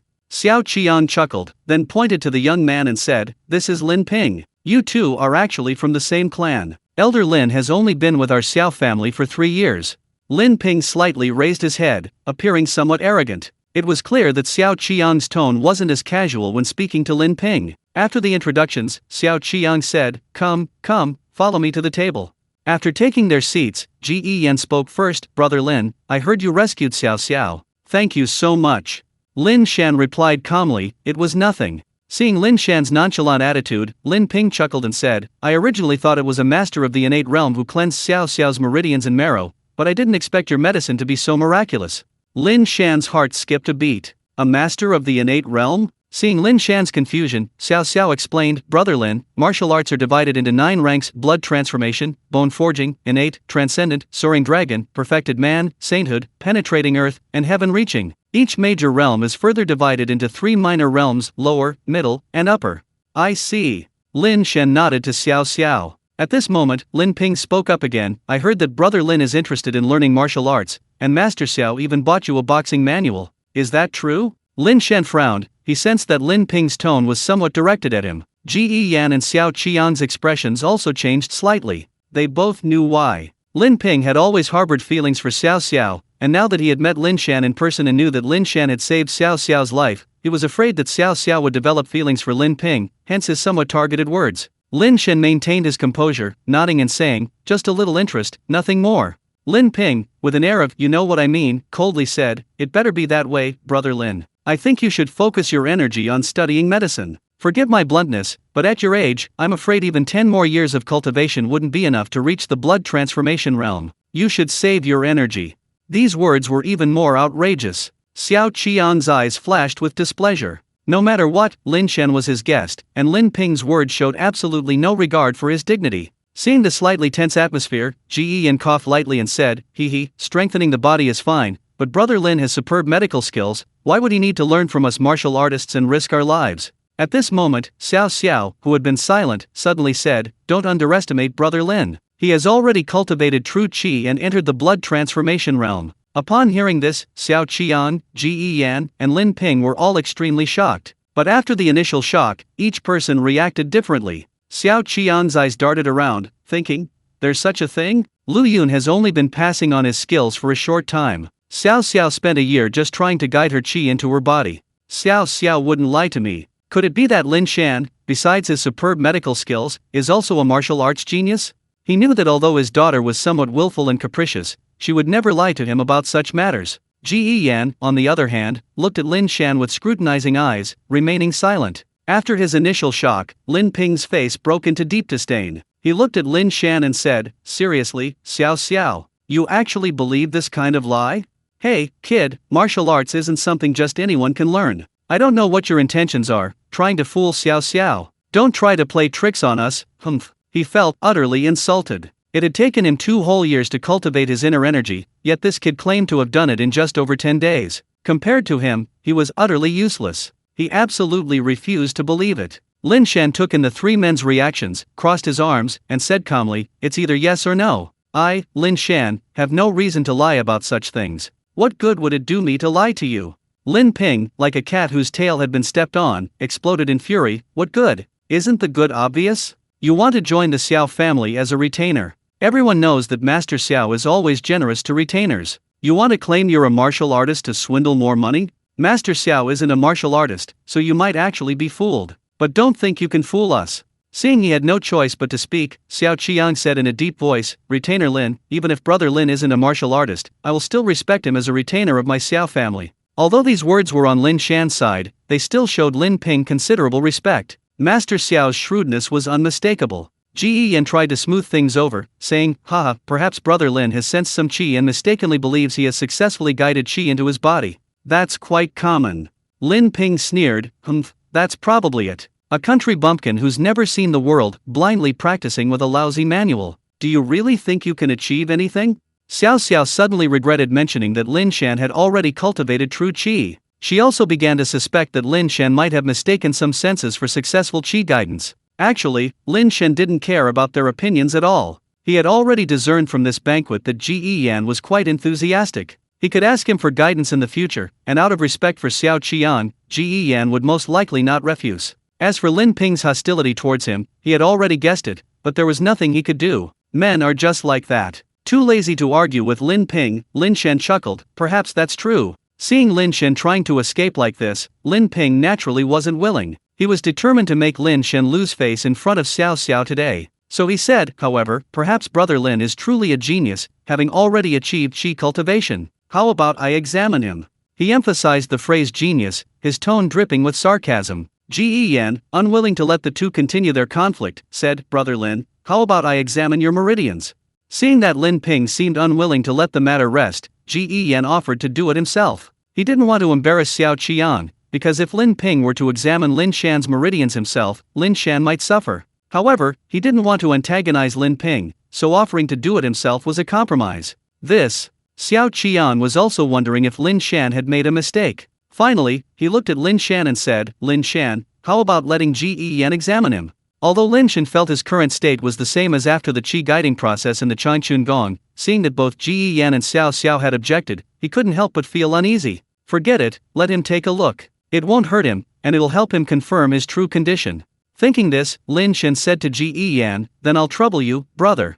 Ji Yan smiled slightly, stood up, and came to Lin Shan's side, placing 2 fingers on Lin Shan's wrist. "Brother Lin, just relax." Lin Shan nodded, then felt a wisp of true energy slip into his wrist. Lin Shan felt that if he wanted, he could use his own true energy to suppress this energy, but he knew Ji Yan meant no harm, so he abandoned the idea. Ji Yan's true energy circulated through Lin Shan's meridians, reaching his danshan. Ji Yan, who was holding Lin Shan's wrist, immediately changed his expression, looking at Lin Shan in disbelief. "You!" Seeing Ji Yan's changed expression, Xiao Qian, Lin Ping, and Xiao Xiao each had different feelings. Lin Ping swallowed hard, a sense of unease creeping in. He was the first to speak, asking, "Have Brother Yan, is this kid lying?" Ji Yan silently withdrew his hand, his gaze towards Lin Shan now filled with seriousness. He asked, "Brother Lin, have you really only been practicing this technique for a few days?" Upon hearing Ji Yan's question, Lin Shan knew his feeling was correct. He had indeed now absorbed qi and become a martial artist. "I only began practicing after receiving instruction from Elder Lu Yun a while ago. Master Xiao knows this better than anyone else." Lin Shan replied neither humbly nor arrogantly. Upon hearing this, Ji Yan cupped his hands in a gesture of respect towards Lin Shan. "Brother Lin, you are truly a genius. I admire you." The outcome was obvious from these words. Lin Ping's face instantly turned deathly pale. He muttered to himself, "How could this be? How could this be?" Xiao Xiao, on the other hand, was overjoyed, laughing, "I knew Brother Lin wouldn't lie to me." Lin Ping suddenly stood up, saying, you must have been cultivating for a long time, and you only said you hadn't been cultivating for long to fool us. Lin Shan, too lazy to argue with such an idiot, shrugged and said, yes, that's right, you're so clever. Xiao Qiang and Ji Yan's faces twitched. Being seasoned veterans, they didn't laugh out loud. Xiao, however, lacked such composure and covered her mouth to chuckle. Lin Ping was furious. He had originally wanted to embarrass Lin Shan, but now he was the one who had lost face. Moreover, Lin Shan remained calm throughout, seemingly not taking him seriously at all, which left him with a feeling of defeat, like throwing a full-force punch at cotton. Naturally, he couldn't finish the meal. He hurriedly said goodbye to Xiao Qiang and slunk away. After Lin Ping left, the meal continued in a peaceful atmosphere. Lin Shan also took the opportunity to ask Ji Yan many questions about martial arts. The blood-moving realm is the first level of the 9 levels of martial arts. It truly means moving blood and qi. Once the qi sea is full of true qi, one can break through to the second level, the bone-forging realm. The bone-forging realm uses true qi to nourish blood, flesh, and bones, increasing physical strength. Next is the innate realm, a watershed moment. Once true qi, meridians, flesh, and bones are all trained to their limits, one must condense a breath of innate true qi to break through to the innate realm in one fell swoop. As for the realms beyond that, Ji Yan couldn't know for sure. He was currently a bone-forging realm martial artist. Xiao and Lin Ping were both in the blood-moving realm. The meal lasted a full 2 hours. Lin Shan accepted Xiao Qiang's invitation and became the 3rd retainer of the Xiao family. Xiao Qiang offered to let Lin Shan live in the Xiao residence, but Lin Shan politely declined, choosing instead to stay in his own small courtyard. Xiao Qiang then offered to find 2 servants for Lin Shan, but Lin Shan, considering his many secrets, ultimately refused. Finally, Xiao Qiang escorted Lin Shan to the courtyard gate. Watching Lin Shan depart, Xiao Qiang's eyes flickered, and he suddenly said to Xiao beside him, Xiao, you should get closer to Lin Shan in the future. The naive Xiao didn't understand her father's implied meaning and nodded, saying, of course, we're both martial artists now, we can spar and exchange ideas more often. Xiao Qiang chuckled. After returning to his courtyard, Lin Shan immediately opened the little Jade Yang Fist manual. The Everlasting Spring skill is a method of cultivating internal energy, while the Little Jade Yang Fist is the method for using true energy, that is, martial arts. The Little Jade Yang Fist has 9 forms. The manual contained detailed instructions on the circulation of internal energy and techniques for generating power, complete with illustrations. Lin Shan treasured it and immediately began practicing in the courtyard. He practiced for over a month, but only 2 days had passed in the main world. During this month, besides practicing the Little Jade Yang Fist, Lin Shan also studied the medical techniques Lu Yun had given him. Perhaps due to the Everlasting Spring technique, he found his mind much sharper and easier to grasp. Early that morning, Lin Shan returned to the main world. The auction was starting today, and he had to attend. Upon returning to the main world, Lin Shan first went to the hospital to visit Lin Jiabao. Entering Lin Jiabao's ward, he heard a woman's voice say, I recommend you use this medicine. It's the best option for your father at this stage. Lin Shan looked over and saw that it was Ruan Yan speaking. Ruan Yan was wearing a white coat, concealing her shapely figure, but her face was still lightly made up. Beside Ruan Yan, Lu Ying stood with a frown. The people speaking to Ruan Yan were an elderly couple. Because they were in the next bed, Lin Shan knew their situation. The old man seemed to have pneumonia, a chronic ailment that was very difficult to treat. They had previously been treated with traditional Chinese medicine, and Ruan Yan wasn't their primary physician, someone else had likely taken over. At that moment, Ruan Yan was tirelessly trying to sell the 2 elderly people a new medicine. Lin Shan watched coldly. For these doctors, the more expensive the medicine a patient uses, the more money they earn. Listening, Lu Ying's dissatisfaction grew stronger, and finally she couldn't help but say, Ruan Yan, I don't think it's necessary. This old man has been using traditional Chinese medicine for conservative treatment with good results. If we suddenly change the medicine, it might backfire. The 2 elderly people, who had been somewhat tempted, immediately said upon hearing this, yes, we won't change it. Seeing that Lu Ying had ruined her plans, Ruan Yan immediately retorted angrily, Lu Ying, these are my patients. What does it have to do with you? Do you even know their situation? Why don't you offer your opinion? Why don't you do it yourself? Ruan Yan had been staring at the elderly couple for a long time. The elderly couple had no children and lived a very frugal life, but they were actually quite wealthy, owning a nice house and a lot of cash. She wanted to squeeze every last penny out of them. She had finally managed to persuade them, but Lu Ying's words had brought them back. How could she tolerate that? Lu Ying said indignantly, what I said was the truth. This old gentleman should have opted for conservative treatment. The medications you recommended have too many side effects, he simply can't handle them. Their argument quickly attracted the attention of other people in the ward. Lu Ying had a good reputation, so the elderly couple immediately hesitated, weakly saying to Ruan Yan, "Dr. Ruan, perhaps we should just give up." Ruan Yan's eyebrows furrowed, and she snorted, "Fine, I've already given my treatment plan. It's fine if you don't listen to me, but don't blame me if problems arise later. Here, go find her." She pointed at Lu Ying. The elderly couple immediately became frightened. After all, Ruan Yan was their attending physician. "You!" Lu Ying was furious, but seeing the pleading in the elderly couple's eyes, her heart softened. "Fine, I'll do it. Give me the old man's file." Ruan Yan smiled coldly. "Fine, I'd like to see how you treat him." With that, she turned and left the ward. Lu Ying's face fell. Lin Shan walked to her side and asked, "Are you all right?" Lu Ying's smile was somewhat forced. She smoothed her hair and said, "I'm sorry you had to see this." Lin Shan shook his head and said, "You are the true healer." Lu Ying gave a self-deprecating smile. She knew all too well that taking on this task might be thankless, but her upbringing, the teachings of her teachers, and the medical ethics that hadn't yet been eroded by materialism still compelled her to say those words. The elderly couple beside her said to Lu Ying, "Dr. Lu, we trust you. We'll do whatever you say. Just tell us what medicine you need." Although this elderly couple was usually taciturn, they clearly understood that Lu Ying was a doctor who truly put the patient first. In Lu Ying's eyes, they were the real patients, unlike in Ruan Yan's eyes, who were just a bunch of gold-digging old men. Seeing the trust in the elderly couple's eyes, Lu Ying's gloom lessened considerably, and she smiled, "Grandpa and Grandma, I will do my best." Before she finished speaking, the ailing old man suddenly changed his expression, cried out, and spat out a mouthful of blood. The blood splattered onto the white blanket, instantly staining it red. No one expected such a sudden turn of events. Lu Ying was also stunned for a moment, but Lin Shan was the first to recover and press the call button. The old man was immediately rushed into the emergency room. Lin Shan watched the old man leave and went to Lin Jiabao's side. Lin Jiabao sighed, "I wonder if old Deng will make it this time."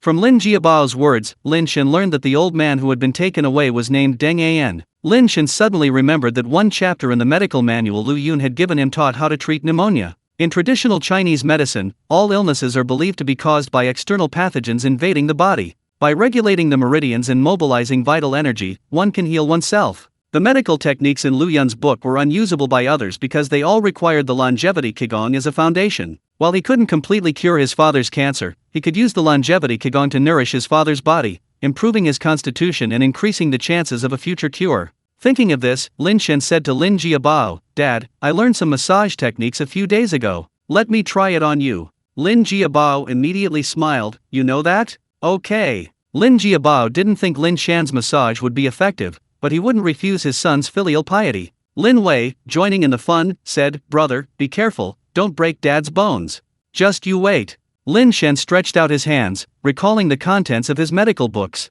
He first placed his palms on Lin Jiabao's lower abdomen, then began to use his Changchun Gong, a type of internal energy cultivation technique, to treat Lin Jiabao. Lin Jiabao's face immediately showed surprise. Lin Wei whispered, "Dad, how does it feel?" Lin Wei and Lin Jiabao shared the same thought. They both believed that Lin Shan's massage was just for psychological comfort. Lin Jiabao chuckled, "You know what, it's quite comfortable. It feels like Ah Shan is holding two balls of fire in his hands." Lin Shan said, "I told you I really have something, don't you believe me?" After saying that, he continued his massage. The whole set took about half an hour. Lin Jiabao's condition visibly improved. First of all, his complexion was much better, his face, which had been pale and weak, was now rosy, and he looked radiant. Lin Jiabao's eyes were filled with shock as he looked at Lin Shan and said, "Ah Shan, where did you learn this skill? I feel like I'm back to how I was before I got sick." Lin Shan wiped the fine beads of sweat from his forehead. Seeing Lin Jiabao's transformation, he was also very happy. "Dad, an old gentleman taught me. Since it works, I'll treat you every day from now on." Seeing that it really worked, Lin Wei insisted on having Lin Shan treat her too. Looking at Lin Wei's gradually developing body, Lin Shan naturally refused her request. Then, he excused himself to take a nap and lay down, entering the other world. Lin Shan continued to peruse the medical techniques passed down by Lu Yun. 2 days passed in the other world. Deng An had returned from the main world. Even when Lin Shan transmigrated to the other world, the movements in the main world were still perceptible. Lin Shan immediately returned to the main world and found that besides Deng An, Ruan Yan, Lu Ying, and Hua Xiong had also returned to the room. Hua Xiong looked at the unconscious Deng An, his face ashen, and said in a deep voice, "What happened?" Before Lu Ying could speak, Ruan Yan immediately complained, "Dean Hua, it's all Lu Ying's fault. I had already improved the treatment plan and had the patient use a different medication, but Lu Ying interfered and prevented the patient from following my plan. Lu Ying should bear full responsibility. Upon hearing this, Lu Ying finally came to her senses and retorted, "It has absolutely nothing to do with this." Lin Shan sat to the side, watching Dang An's wife weep uncontrollably, heartbroken. Meanwhile, Hua Xiong suddenly realized this was a golden opportunity to manipulate Lu Ying. He asked, "Lu Ying, is that really true?" Lu Ying was about to speak when Ruan Yan interrupted, "Isn't that right?" She thought she could do it all herself, insisting on taking this patient from me. And now? Ruan Yan was incredibly relieved. Thankfully, she had switched roles immediately. In truth, she knew very well that Dang An's accident was her fault. She hadn't been paying close attention to Dang An's medical records these past 2 days, and had made a mistake. Hua Xiong, of course, wouldn't let this opportunity slip by. He said sternly, "So that's how it is, Dr. Lu. This is a serious incident. Come to my office later, and you'll explain yourself properly." Hua Xiong's eyes were filled with ill intent. Once in his office, he would use this as leverage, along with the matter of her professional title. He didn't believe Lu Ying could resist him. Thinking of Lu Ying's alluring figure, he felt a surge of excitement. Lu Ying was frantic and disoriented, tears streaming down her face. A mix of emotions, resentment, anger, and helplessness caught in her throat. She felt utterly hopeless. Her ideals seemed so ridiculous. This place offered no way for her to realize her ambitions. Just then, a hand suddenly rested on Lu Ying's shoulder. Lu Ying turned around and saw Lin Shan. Lin Shan's expression was calm as he nodded slightly to Lu Ying. For some reason, Lu Ying suddenly felt much more at ease, as if many things that had been weighing on her mind could finally be put down. Then, Lin Shan looked at Dang An's wife and said, "Grandma, when Uncle Deng fell ill, the handover shouldn't have been completed yet, right?" The old lady, who had been crying uncontrollably, calmed down a bit after Lin Wei's comforting words. Hearing Lin Shan's words, she looked up at Ruan Yan and then said, "That's right, the old man fell ill after Dr. Ruan left. It has nothing to do with Dr. Lu."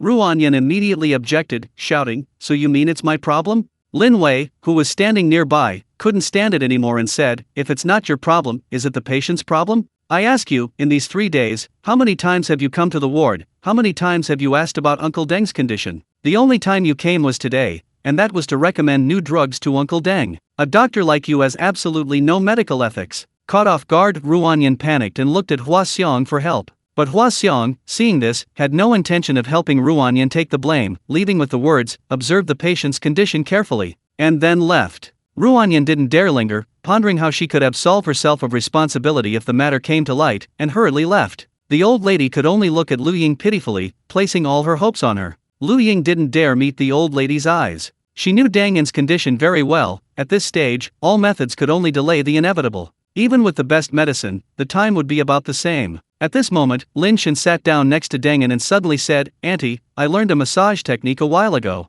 It might not be very useful, but it should make Uncle Deng feel a little better. Why don't you let me give him a massage?" Lin Jiabao chimed in, "Yes, Shan's massage technique is really good. Sister, I feel much more energetic after the massage." The old lady gave a bitter laugh and nodded, feeling like she was trying anything as a last resort. She looked at Lu Ying and said, "Dr. Lu, please tell me the truth. I can accept anything."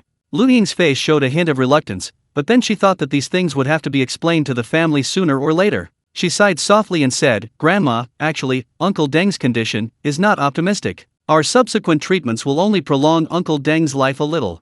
The old lady's face visibly fell. She nodded, and couldn't say another word. Meanwhile, Lin Shan had already begun using the breathing techniques of the Changchun Gong to help treat Uncle Deng. Lu Ying watched curiously from the side, though inwardly she was rather skeptical. She knew Deng Bo's condition all too well. This would likely only offer psychological comfort. She saw Lin Shan gently patting Deng Bo's body with both hands, his expression grave, and he genuinely seemed to be doing it. Lu Ying blinked. She noticed that Deng Bo's furrowed brows seemed to be gradually relaxing. At this moment, Ruan Yan returned. She had just gone out to give Hua Xiong a thorough service, earning Hua Xiong's promise to take the blame for him. Entering the ward, seeing Lin Shan patting Deng Bo, she couldn't help but scoff. "Hey, are you trying to wake him up?"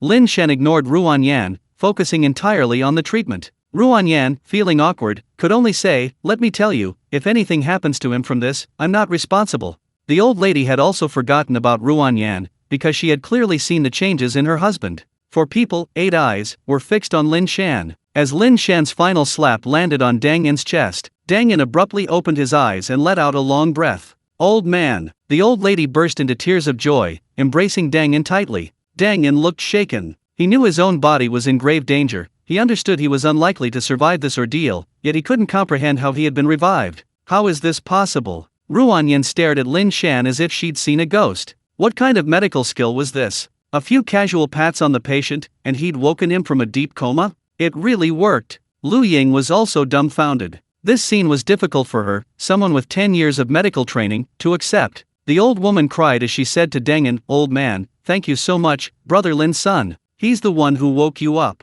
The elderly couple naturally recognized Lin Shan. Hearing this, Dengen looked at Lin Shan, somewhat surprised, and said, "Ah Shan, I didn't know you knew medicine." Lu Ying, unable to contain her curiosity any longer, asked, "Lin Shan, how did you do that?" Lin Shan stretched out his hands and shook them, saying, "It's a massage technique taught to me by an old gentleman. It's a kind of traditional Chinese medicine." Lin Shan's explanation was very brief, and Lu Ying didn't have time to ask further questions. She quickly called a nurse to examine Deng An. An hour later, Lu Ying returned to the ward with several reports. Deng An was still in good spirits and was profusely thanking Lin Shan. The elderly couple practically knelt before Lin Shan. Holding the reports, Lu Ying looked at Lin Shan with a complex expression and said, "The reports show that Uncle Deng's data has improved. It's unbelievable. How did you do it?" Lin Shan chuckled, "Well, that's my secret." Lu Ying rolled her eyes at Lin Shan upon hearing this. She was becoming increasingly curious about Lin Shan. He had been clearly embarrassed, but suddenly, his entire demeanor seemed to have undergone a complete transformation, and now he possessed such a miraculous medical skill. She felt that Lin Shan was like a treasure trove, and her desire to explore him was growing stronger. "I think it would be more suitable for you to be the doctor." Lu Ying was joking. Lin Shan waved his hand, his tone becoming slightly more serious. "I have a way to treat Uncle Deng's illness. Everyone has their own expertise. For cancer and these other diseases, we'll have to rely on you. As for us, a man and a woman working together makes the work easier." Lu Ying blushed, but she wasn't displeased by Lin Shan's somewhat offensive words. She was just a little shy and lowered her head, saying, "Keep joking. I'm leaving now, other patients are waiting for me." After saying that, she left the room. Lin Shan turned around cheerfully, only to see Lin Wei staring at him with narrowed eyes. Feeling a little uncomfortable under her gaze, Lin Shan asked, "What's wrong with you, girl? Why are you looking at me like that?" Lin Wei scoffed, "Brother, you said you weren't interested in Dr. Lu, but I think there's definitely something going on between you two." Lin Shan shrugged, not denying it. "I'm divorced now, single. It's normal to have some contact with eligible young women." Lin Wei pouted, seemingly unhappy, but didn't say anything. She opened her phone and started playing. Lin Shan didn't even notice Lin Wei's slight change and went to lie down beside her, continuing his medical studies in the other world. Meanwhile, Lin Jiabao glanced at Lin Wei, then at Lin Shan, sighing inwardly. He had already noticed something, but Lin Shan seemed never to have considered that possibility. A moment later, Lin Shan in the other world felt his phone vibrate. His interdimensional portal had an incredible function, his cell phone signal was still working. 5G was truly amazing. Lin Shan checked his phone and saw a message from Lu Ying. "Are you free tonight? I'd like to invite you to dinner." Lin Shan smiled and replied, "Dr. Lu, I can't accept such a generous offer." Lu Ying quickly replied, "Thank you so much for helping me treat Uncle Deng today. If Uncle Deng hadn't woken up, I would have been in a lot of trouble. I wanted to thank you." "Sure, where?" "Just outside the hospital, near Little Egret. I get off work at 5:30. "Okay, I'll wait for you at the hospital entrance at 5:30. After replying to Lu Ying's message, Lin Shan practiced his little jade yang fist for a while. After 5:30, he immediately returned to the main world. Lin Wei saw Lin Shan wake up and immediately came over, asking, "Brother, what do you want to eat tonight?" Lin Wei was still on vacation for the next few days. After her vacation ended, she would return to school. Lin Shan stood up and said, "I have an appointment, so I won't be eating here today." Lin Wei gritted her teeth and asked softly, "Is it with Dr. Lu?" Unaware of Lin Wei's tone, Lin Shan nodded and said, "Yes, she invited me to dinner, saying she wanted to thank me in person." Dengen, who was eating dumplings nearby, laughed and said, "Shan, looks like you've got a chance. Dr. Lu is a good girl, you'd better seize the opportunity."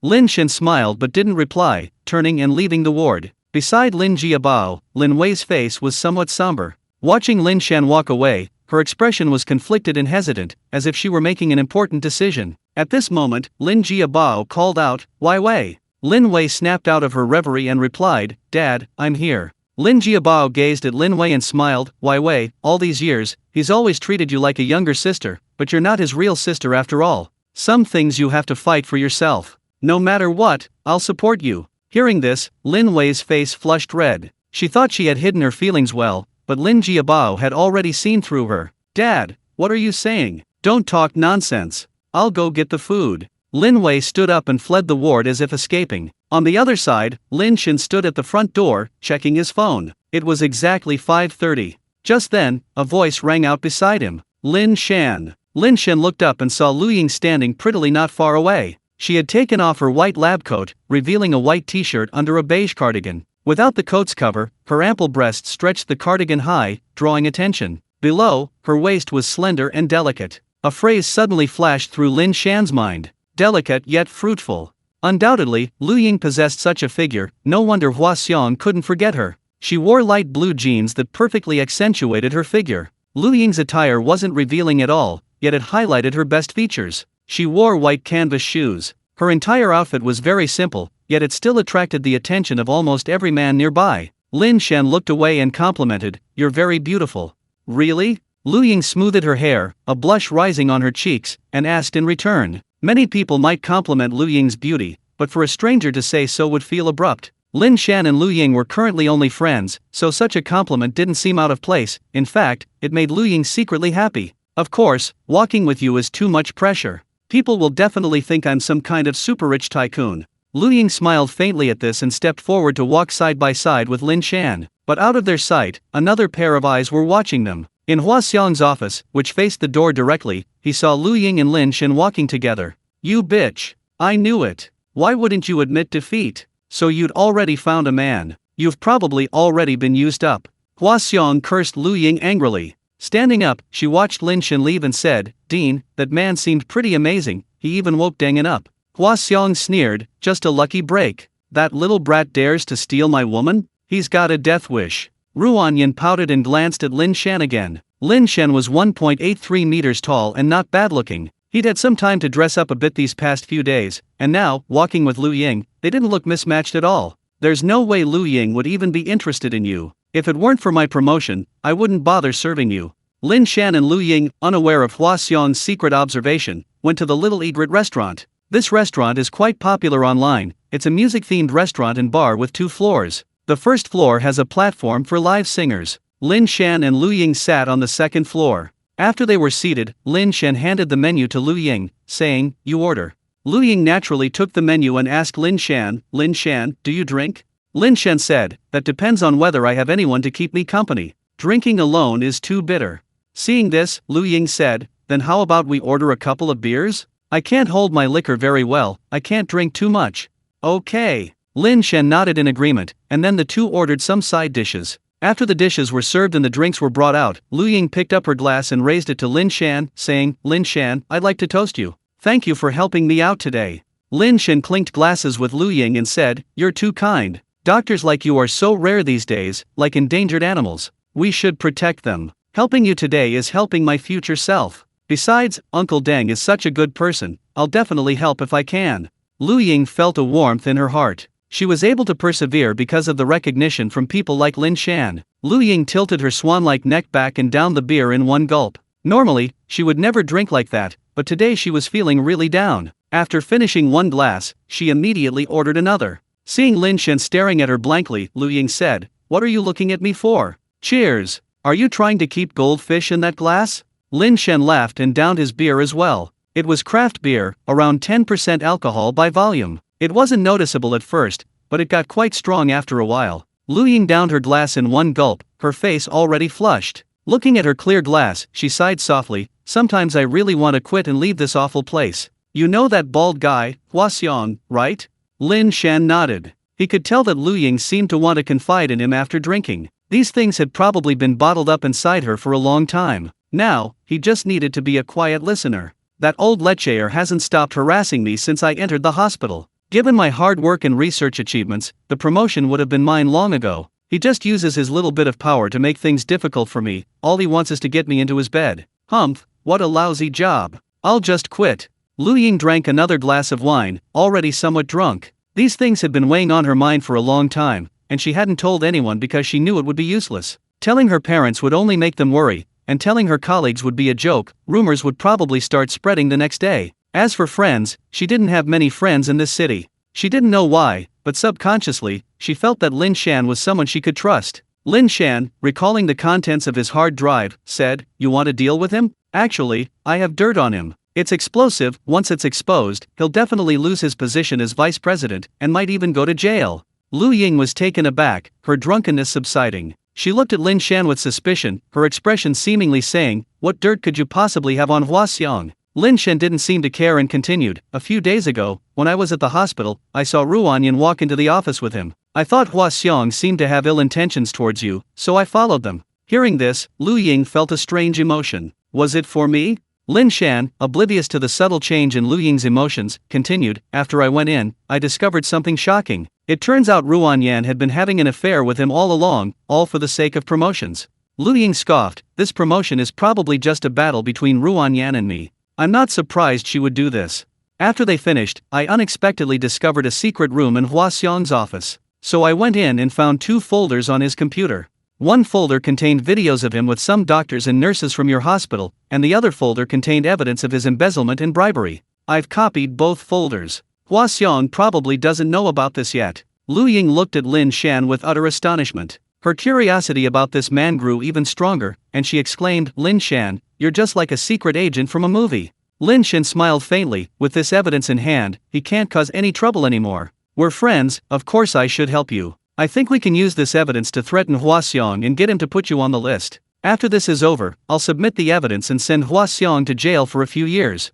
Lu Ying was slightly tempted, but quickly her resolve hardened. She looked at Lin Shan and said, "No, Lin Shan, there's no need for that. Let's just submit the evidence directly and get rid of this black sheep. Compared to that, my title is nothing." This statement was somewhat unexpected for Lin Shan. Lin Shan said, Have you thought this through? At this critical juncture, replacing Hua Xiong might cause trouble again regarding your promotion. Nobody knows what kind of person the new leader is." But Lu Ying was resolute. She smiled and said, "I don't need such methods. I only want fairness. Getting a bastard like Hua Xiong out of the medical system is far more meaningful. Lin Shan, do it." Seeing Lu Ying's unwavering resolve, Lin Shan felt even more admiration. She was truly a girl with a strong sense of justice. If only there were more doctors like this. Lin Shan thought to himself. "Okay, I understand. I'll submit the evidence when I get back." Lu Ying seemed to see Hua Xiong imprisoned, and her mood improved even more. She couldn't resist taking another sip of wine. Her eyes were already a little blurry. She took off her cardigan, revealing her arms, which showed a hint of ambiguous pink. Her eyes were fixed on Lin Shan, her gaze captivating and alluring. Lin Shan found himself somewhat unable to look Lu Ying in the eye. An indescribable atmosphere enveloped the two of them. Lu Ying bit her lower lip lightly and slowly said, "Lin Shan, thank you. I really don't know what I would have done without you." Lin Shan took a deep breath, clearing his mind of those distracting thoughts. "I'll say it again, since we're friends, this is only right. You've had a bit too much to drink. Don't drink anymore. I'll take you home later."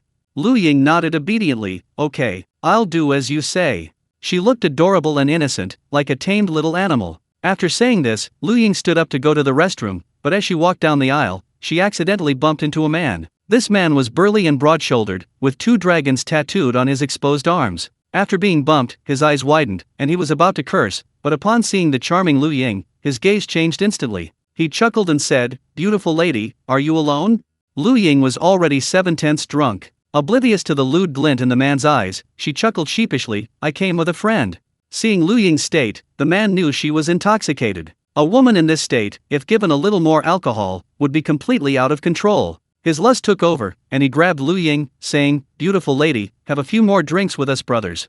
Although Lu Ying was drunk, she still sensed the blatant physical intrusion and quickly frowned, saying, "Let go of me." The man persisted, "Why so aloof? We brothers are quite fun, and we can hold our liquor well." At this moment, Lin Shan noticed Lu Ying's commotion. He slowly walked over, pulled Lu Ying behind him, and looked at the burly man in front of him, saying, "Buddy, this is my friend. She's had too much to drink, I'm taking her home."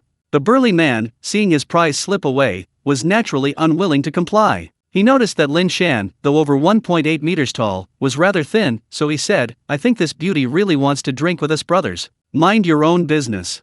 After saying that, he glanced behind him. The group of 3 included a tattooed, burly man, a scarred-faced man, and a fat man, all over 1.8 meters tall and imposing. These 3 sitting at the table were a sight even Schwarzenegger wouldn't want to mess with. The pressure they were putting on Lin Shan with their hostile gazes was unbearable for most people. Lu Ying, hiding behind Lin Shan, was also a little scared. She said, I bumped into you earlier, it was my fault, I'm sorry, but I don't want to drink with you guys either, Lin Shan, let's go. She then pulled Lin Shan towards the stairs. But the tattooed, burly man blocked their way, pointing at Lin Shan and saying, You go, let this beauty have a few more drinks with us.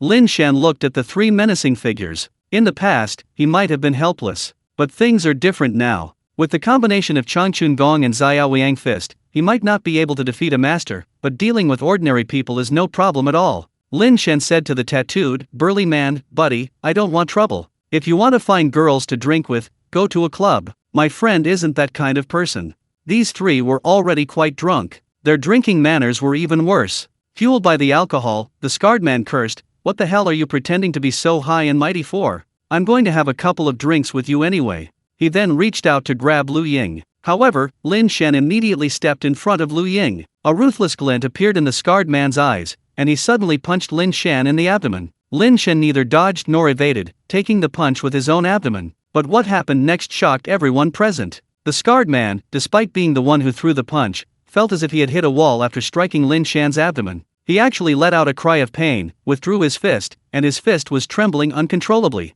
On the other side, Lin Shan's face was only slightly flushed. He couldn't say that the punch had no effect at all, it hurt a little, but not much. Seeing this, the other two clenched their fists and rushed forward. Lin Shan, as before, blocked with his arm. Even though they were the attackers, their contorted expressions made it seem like they were the ones getting beaten up. Lu Ying, standing behind Lin Shan, was speechless with astonishment. Looking at Lin Shan's back, she couldn't help but think, just how many secrets does he still hold? Holy crap, that's hard Qigong. A young man in the crowd, filming with his phone, couldn't help but exclaim, Yeah, the one who got hit is fine, but the one who hit him looks like he's broken a bone. That's amazing. The three men squatted on the ground, clutching their fists and groaning in pain, looking at Lin Shan as if he were a ghost. Lin Shan, however, remained calm, as if nothing had happened. Just then, a commotion arose from below. Two men in hats came up. It turned out the boss had just realized something was wrong and immediately called the police. Two men in hats approached Lin Shan, examined the situation, and one asked, What happened?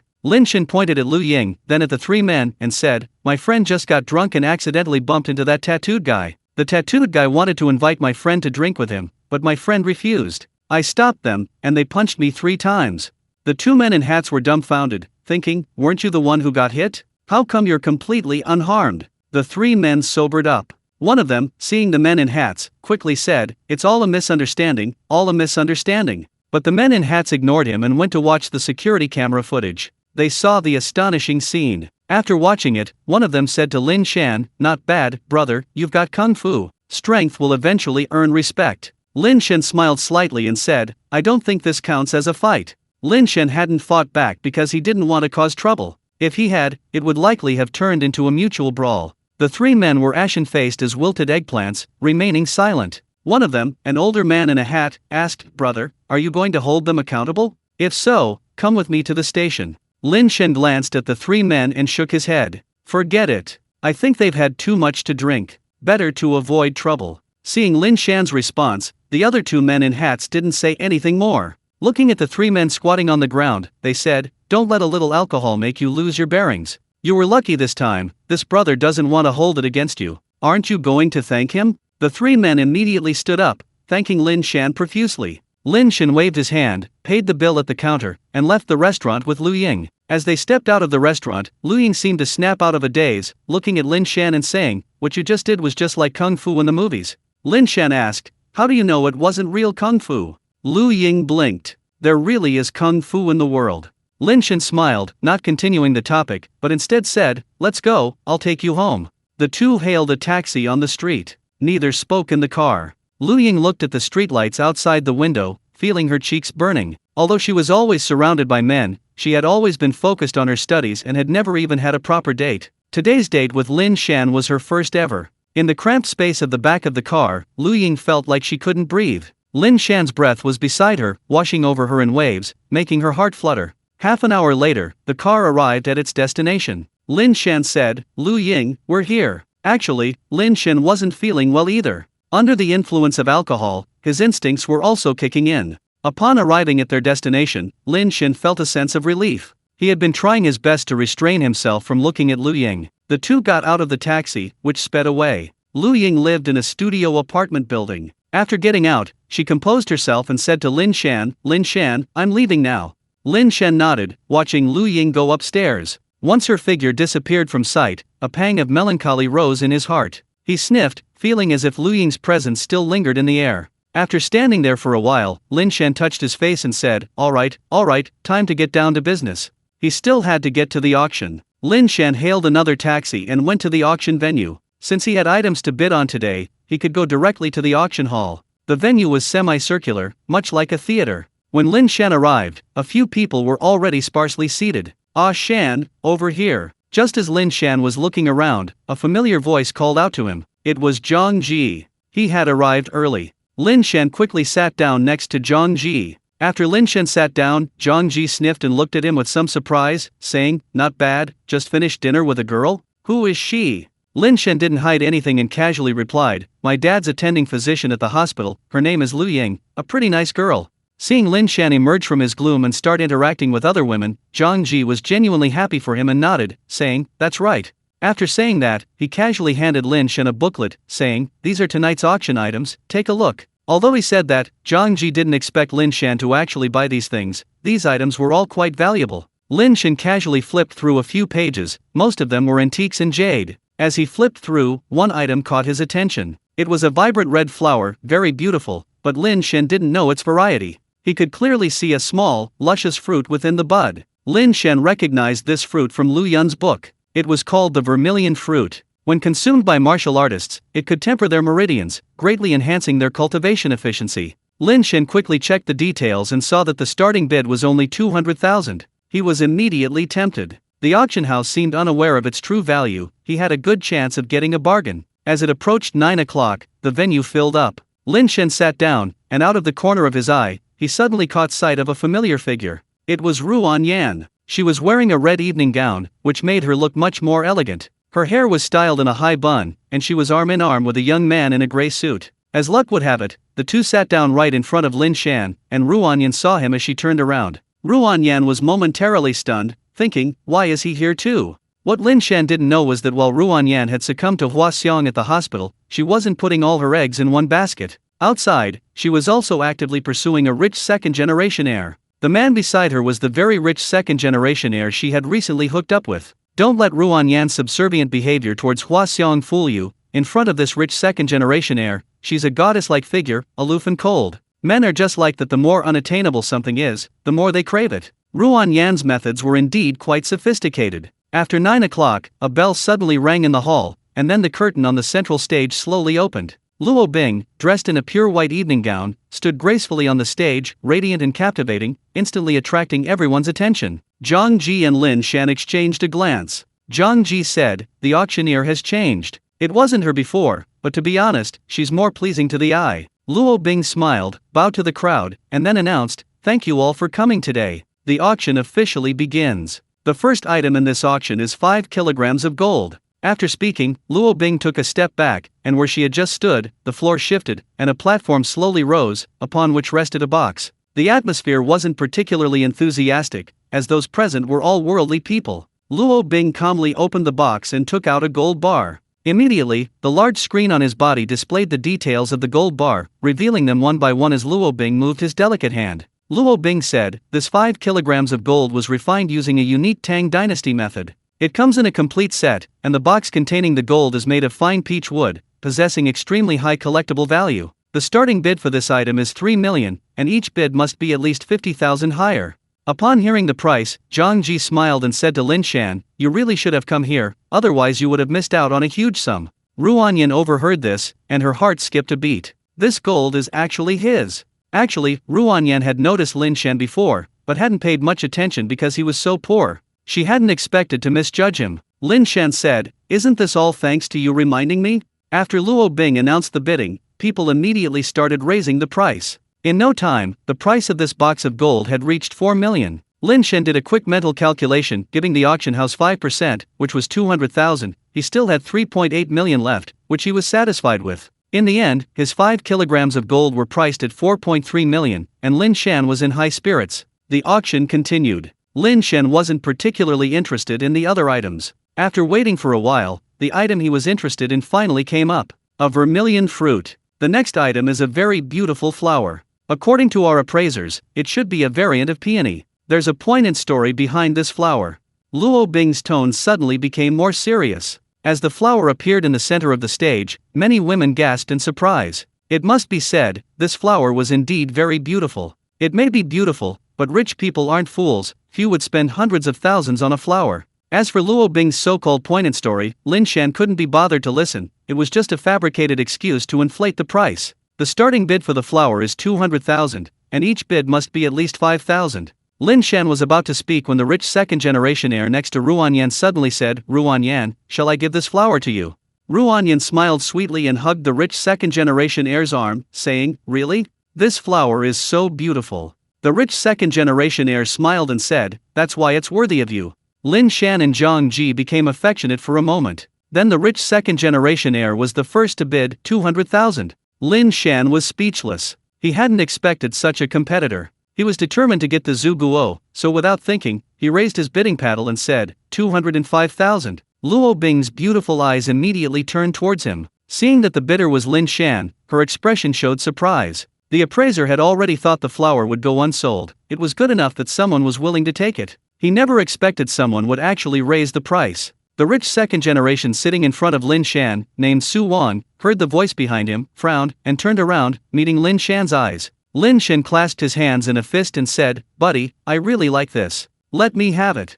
Su Wang never expected anyone to compete for this item. He had originally wanted to show off in front of Ruan Yan, but now he was suddenly embarrassed. To say he was rich wouldn't be accurate. Most of his money was with his father, and he only received a little pocket money. He had been pursuing Ruan Yan for some time, and today he had originally intended to take this opportunity to showcase his abilities and win her over in one fell swoop. However, Lin Shan's interference had created an awkward situation. Ruan Yan's eyes flashed, but she remained silent. Su Wang saw a determined resolve in Lin Shan's eyes. Although he didn't know why this guy wanted to buy the flower, he knew that continuing the bidding was pointless, so he turned his head away expressionlessly. Zhang Ji, standing to the side, couldn't understand and whispered, "Brother, why are you buying this?" Lin Shan whispered, "I have my reasons. Don't worry, I'm not stupid." Seeing Lin Shan's response, Zhang Ji didn't try to persuade him further. After Lin Shan called out the bid, the room fell silent. Luo Bing waited a while before speaking. "It seems no one wants to compete for this item anymore. Very well, this item belongs to this gentleman." With that, the gavel fell, sealing the deal. Lin Shan breathed a sigh of relief. Thank goodness nothing went wrong. Just as this thought crossed Lin Shan's mind, a voice suddenly rang out, "Wait." The voice was strong and resonant, echoing throughout the hall. Everyone turned to look. A middle-aged man in a tang suit, with a neat short haircut, walked in. He saw Luo Bing's hammer already falling, shook his head, and sighed softly. Still a step too late. Some people recognized the man, and someone exclaimed, "Isn't that President Zhou?" It really is. President Zhou is back. President Zhou, would you like this flower? Many people in the hall seemed to recognize this man. Seeing the expressions of reverence mixed with a hint of fear on the faces of most of these people, Lin Shan turned to Zhang Ji beside him and asked, "Who is this?" Zhang Ji took a deep breath and replied to Lin Shan, "A big shot from Qiantang City, with countless assets and a very high status in the underworld. It seems he's retired and lived in seclusion for years. I never expected him to appear at an auction of this caliber."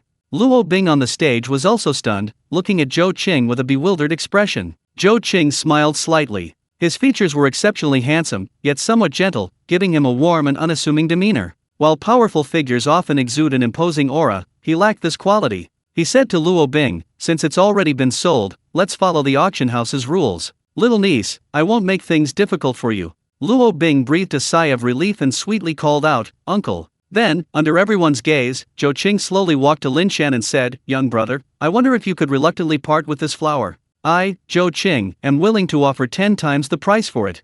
A gasp rippled through the hall. Even a fool would understand by now that the flower was definitely not ordinary. Everyone present had misjudged it. Luo Bing on the stage subconsciously glanced at the appraiser beside her. The appraiser also looked regretful, almost bursting into tears. This wasn't an ordinary flower. Su Wang and Ruan Yan, sitting in front of Lin Shan, were even more filled with remorse. Su Wang looked at the flower on the stage, his heart bleeding. "I should have kept bidding against him. Selling it for 10 times the price was secondary. The most crucial point was getting to know Mr. Zhou. Connecting with Mr. Zhou was something countless people dreamed of." You could say that if you spent 2 million for a chance to dine with Mr. Joe, 99% of the people here would flock to it, the rest were simply too broke. After Zhou Qing finished speaking, he smiled at Lin Shan. His offer was high enough. But unexpectedly, under everyone's gaze, Lin Shan shook his head almost without hesitation, saying, "I'm sorry, Mr. Zhou, this thing is extremely useful to me, I can't give it to you." Everyone in the hall was dumbfounded. Is this guy an idiot? He actually refused Zhou Qing. Zhou Qing was also taken aback, but then a glint of light flashed in his eyes as he sized up Lin Shan. Surprisingly, he wasn't angry, but instead said, "Young brother, it seems you're quite the expert." "Ha ha ha, alright, although this item is rare, I wouldn't want to take what someone else loves. So, you can have it." Lin Shan's heart stirred. It seemed Zhou Qing knew about the vermilion fruit. Was Zhou Qing, like him, also a cultivator? However, with Lin Shan's current limited understanding, he couldn't discern anything from appearances alone. Zhou Qing had been extremely polite since his entrance, showing no airs of a great figure whatsoever. Lin Shan wasn't entirely unmoved. He cupped his hands and said, "I do know a little. Thank you for your kindness, Mr. Zhou. I am deeply grateful."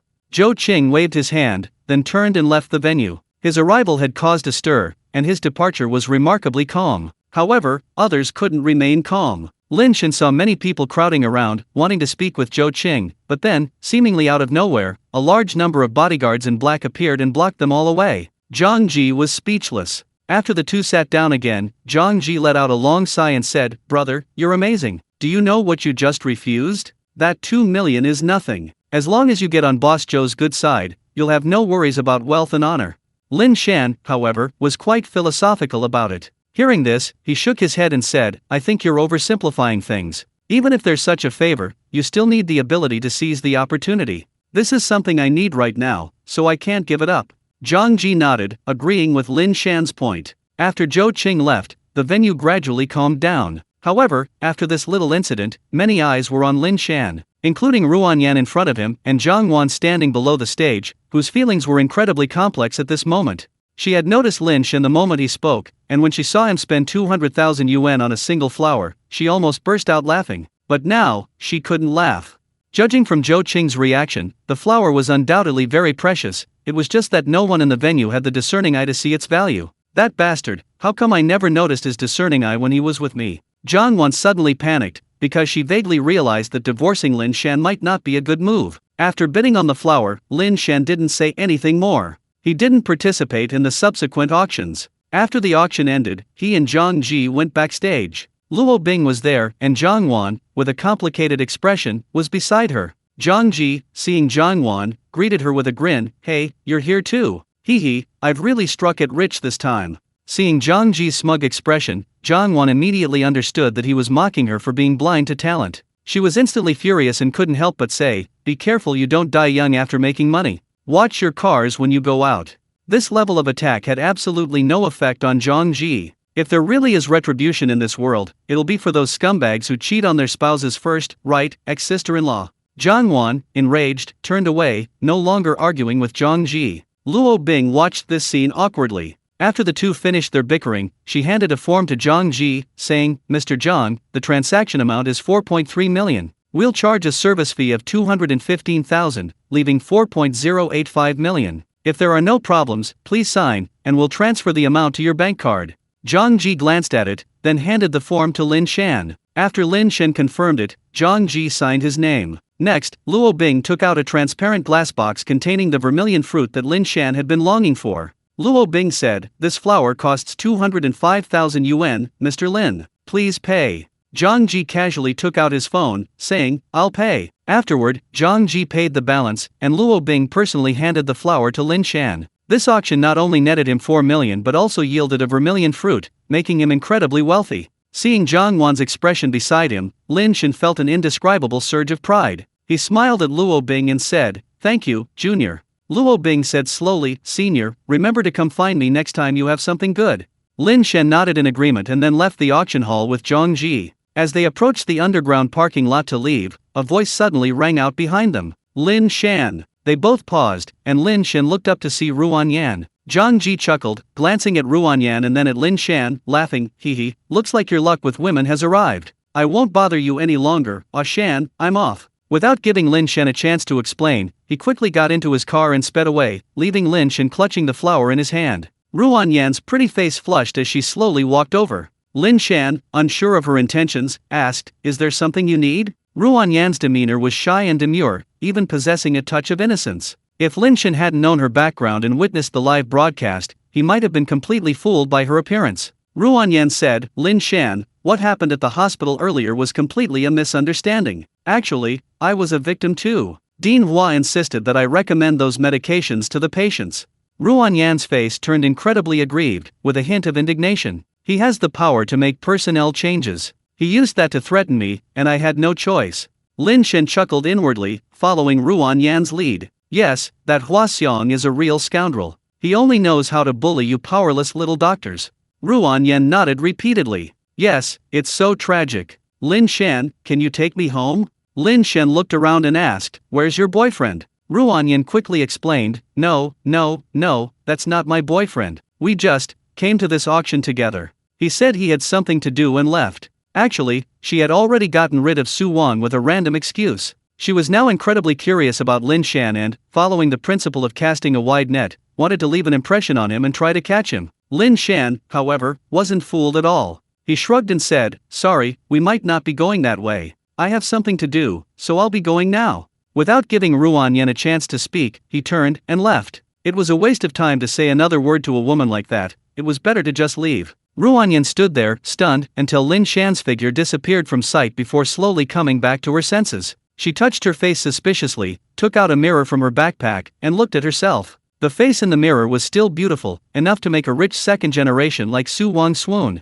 But why did Lin Shan react this way? "You bastard, who does he think he is?" Ruan Yan cursed angrily, then stomped out of the parking lot in her high heels. After leaving the auction, Lin Shan went home and then entered the other world. Still in his small courtyard, after agreeing to become a retainer of the Xiao family, he had told Xiao Qian that he might be away for a long time and that Xiao Qian should slip a note under the door if needed. Lin Shan looked under the door and, sure enough, there was a letter. Picking it up, he glanced at it and saw that it was an invitation from Xiao Qian to the Xiao residence to discuss attacking Qingfeng village. Qingfeng village was the mountain stronghold that had injured Xiao Xiao. It had been entrenched in the surrounding area for some time. This time, the county magistrate, in conjunction with several wealthy families in the county, had contributed money and manpower, intending to wipe out Qingfeng village in one fell swoop. Most importantly, the Xianjian sect, where Xiao Xiao belonged, had also come to their aid, which was the key to the magistrate's decision. After reading the letter, Lin Shan immediately rushed to the Xiao family. From afar, Lin Shan saw Yin Zaiwei, who jumped up upon seeing him.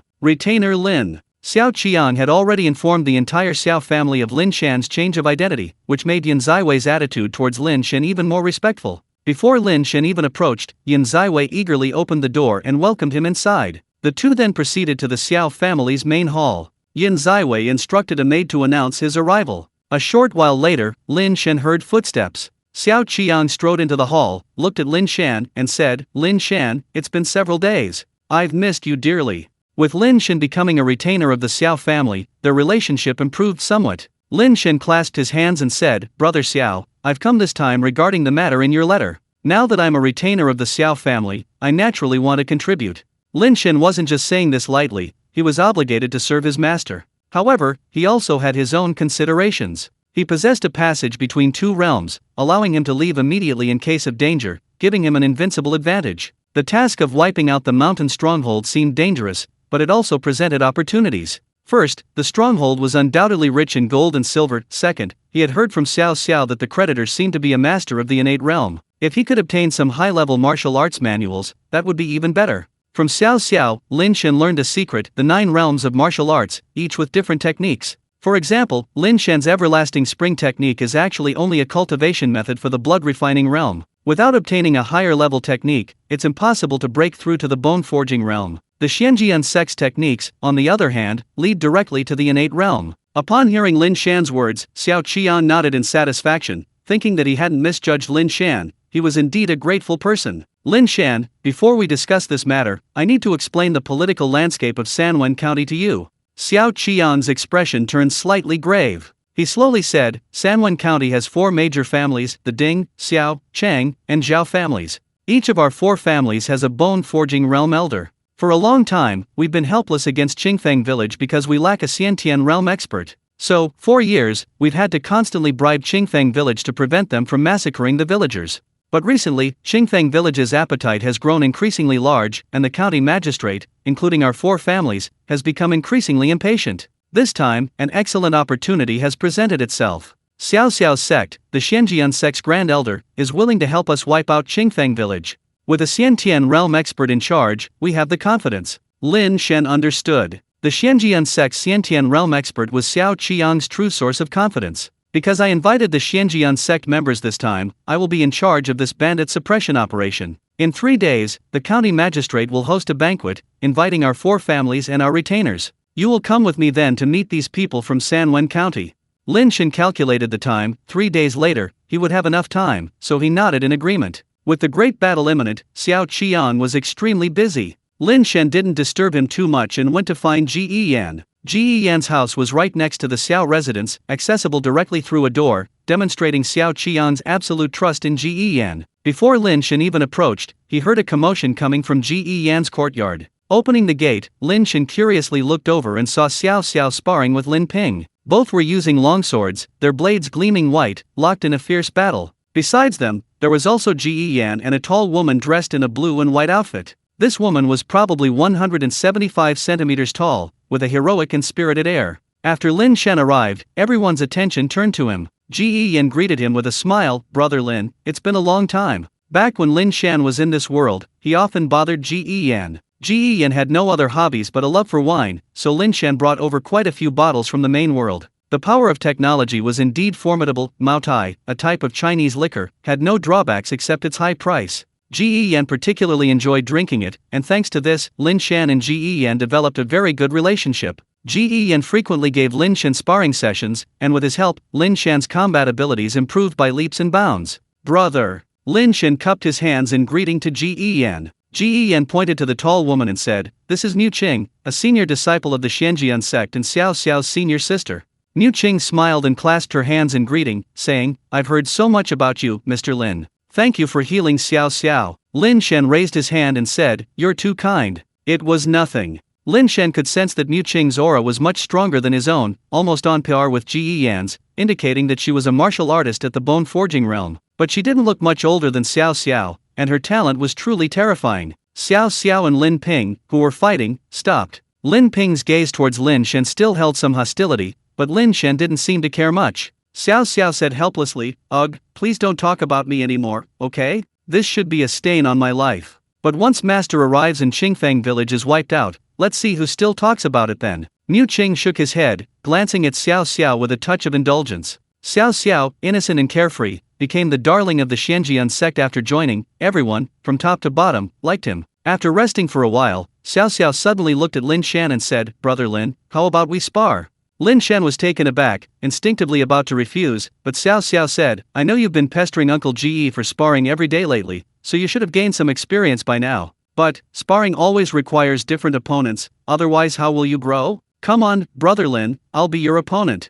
Xiao Xiao seemed full of confidence, adding, "But Brother Lin, you're a beginner, don't worry, I'll go easy on you." Lin Shan smiled, thinking that what Xiao Xiao said wasn't entirely unreasonable. Sparring with others would be a significant improvement for him, so he nodded and said, "All right." Before Lin Shan could finish speaking, Lin Ping interjected, "Lin Shan, let me be your opponent." Lin Shan raised an eyebrow, looking at Lin Ping with an eager expression. Seeing Lin Shan's gaze, Lin Ping immediately retorted sarcastically, "What, you're afraid?" Ji Yan was a man who didn't want to offend anyone. Although he and Lin Shan had gotten along well recently, he hadn't spoken unless Lin Shan specifically asked for his help. Xiao Xiao, however, was different. She said, hey, Lin Ping, Brother Lin has only been practicing martial arts for a short time. Aren't you bullying him?" Lin Ping replied nonchalantly, "I'll let him win." "So, Lin Shan, do you dare to come?" At this moment, Ji Yan said, "Lin Shan, actually, it's quite nice to have a different opponent now and then. You can consider what Lin Ping said."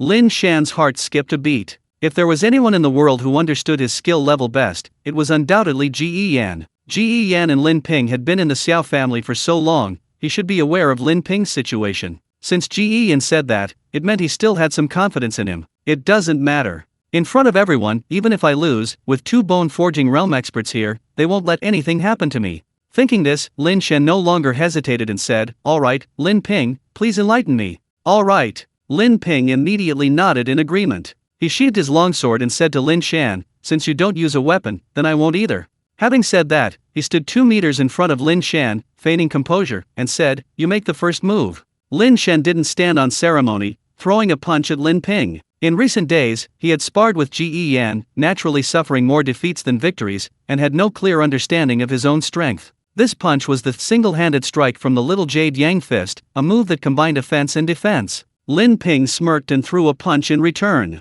The two exchanged blows, and in the blink of an eye, they had already exchanged several moves. As time went on, Lin Ping couldn't help but become impatient. Lin Shan had only been learning martial arts for a few days, while he had been learning for 3 whole years. 15 minutes had passed, and not only had he not defeated Lin Shan, but Lin Shan's punches were becoming increasingly powerful. What was this? At the same time, Lin Shan also discovered an anomaly in his danshan. Since gaining the ability to introspect through qi cultivation, Lin Shan discovered a jade pendant inside his qi si. Something seemed to be engraved on it, but he couldn't make it out. Previously, Lin Shan had never sensed anything unusual about the jade pendant, but now, during his fight with Lin Ping, it seemed to have been activated, emitting a red light. Aside from that, there seemed to be nothing else strange. Lin Ping grew increasingly impatient, while Lin Shan fought steadily, mostly on the defensive, occasionally launching counterattacks. Ji Yan watched from the sidelines, nodding in approval. He's only been learning martial arts for a few days, yet his movements are like a seasoned pro.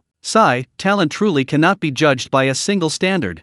Thinking this, he glanced at the increasingly impatient Lin Ping and sighed inwardly. Actually, Lin Ping wasn't usually like this. Perhaps because he was facing Lin Shan, he wanted to quickly embarrass him, so his mentality was too aggressive, making him prone to mistakes. Xiao Xiao, initially very nervous, relaxed upon seeing this, her eyes gleaming with admiration. She had never fought Lin Shan before, but based on these few moves alone, she realized Lin Shan's combat ability was already quite impressive. After about 15 minutes, seeing he still couldn't defeat Lin Shan, Lin Ping suddenly roared and unleashed a powerful punch, the force of the blow surging forth. This attack was incredibly fast, almost impossible to dodge. Lin Shan could only brace himself in a horse stance, raising his arms to block. Such a direct confrontation was the ultimate test of cultivation. This guy has definitely cultivated longer than me. I'm probably going to suffer a bit this time. Thinking this, the jade pendant in Lin Shan's danshan emitted a red light again, and simultaneously, a new surge of power flowed into Lin Shan's meridians.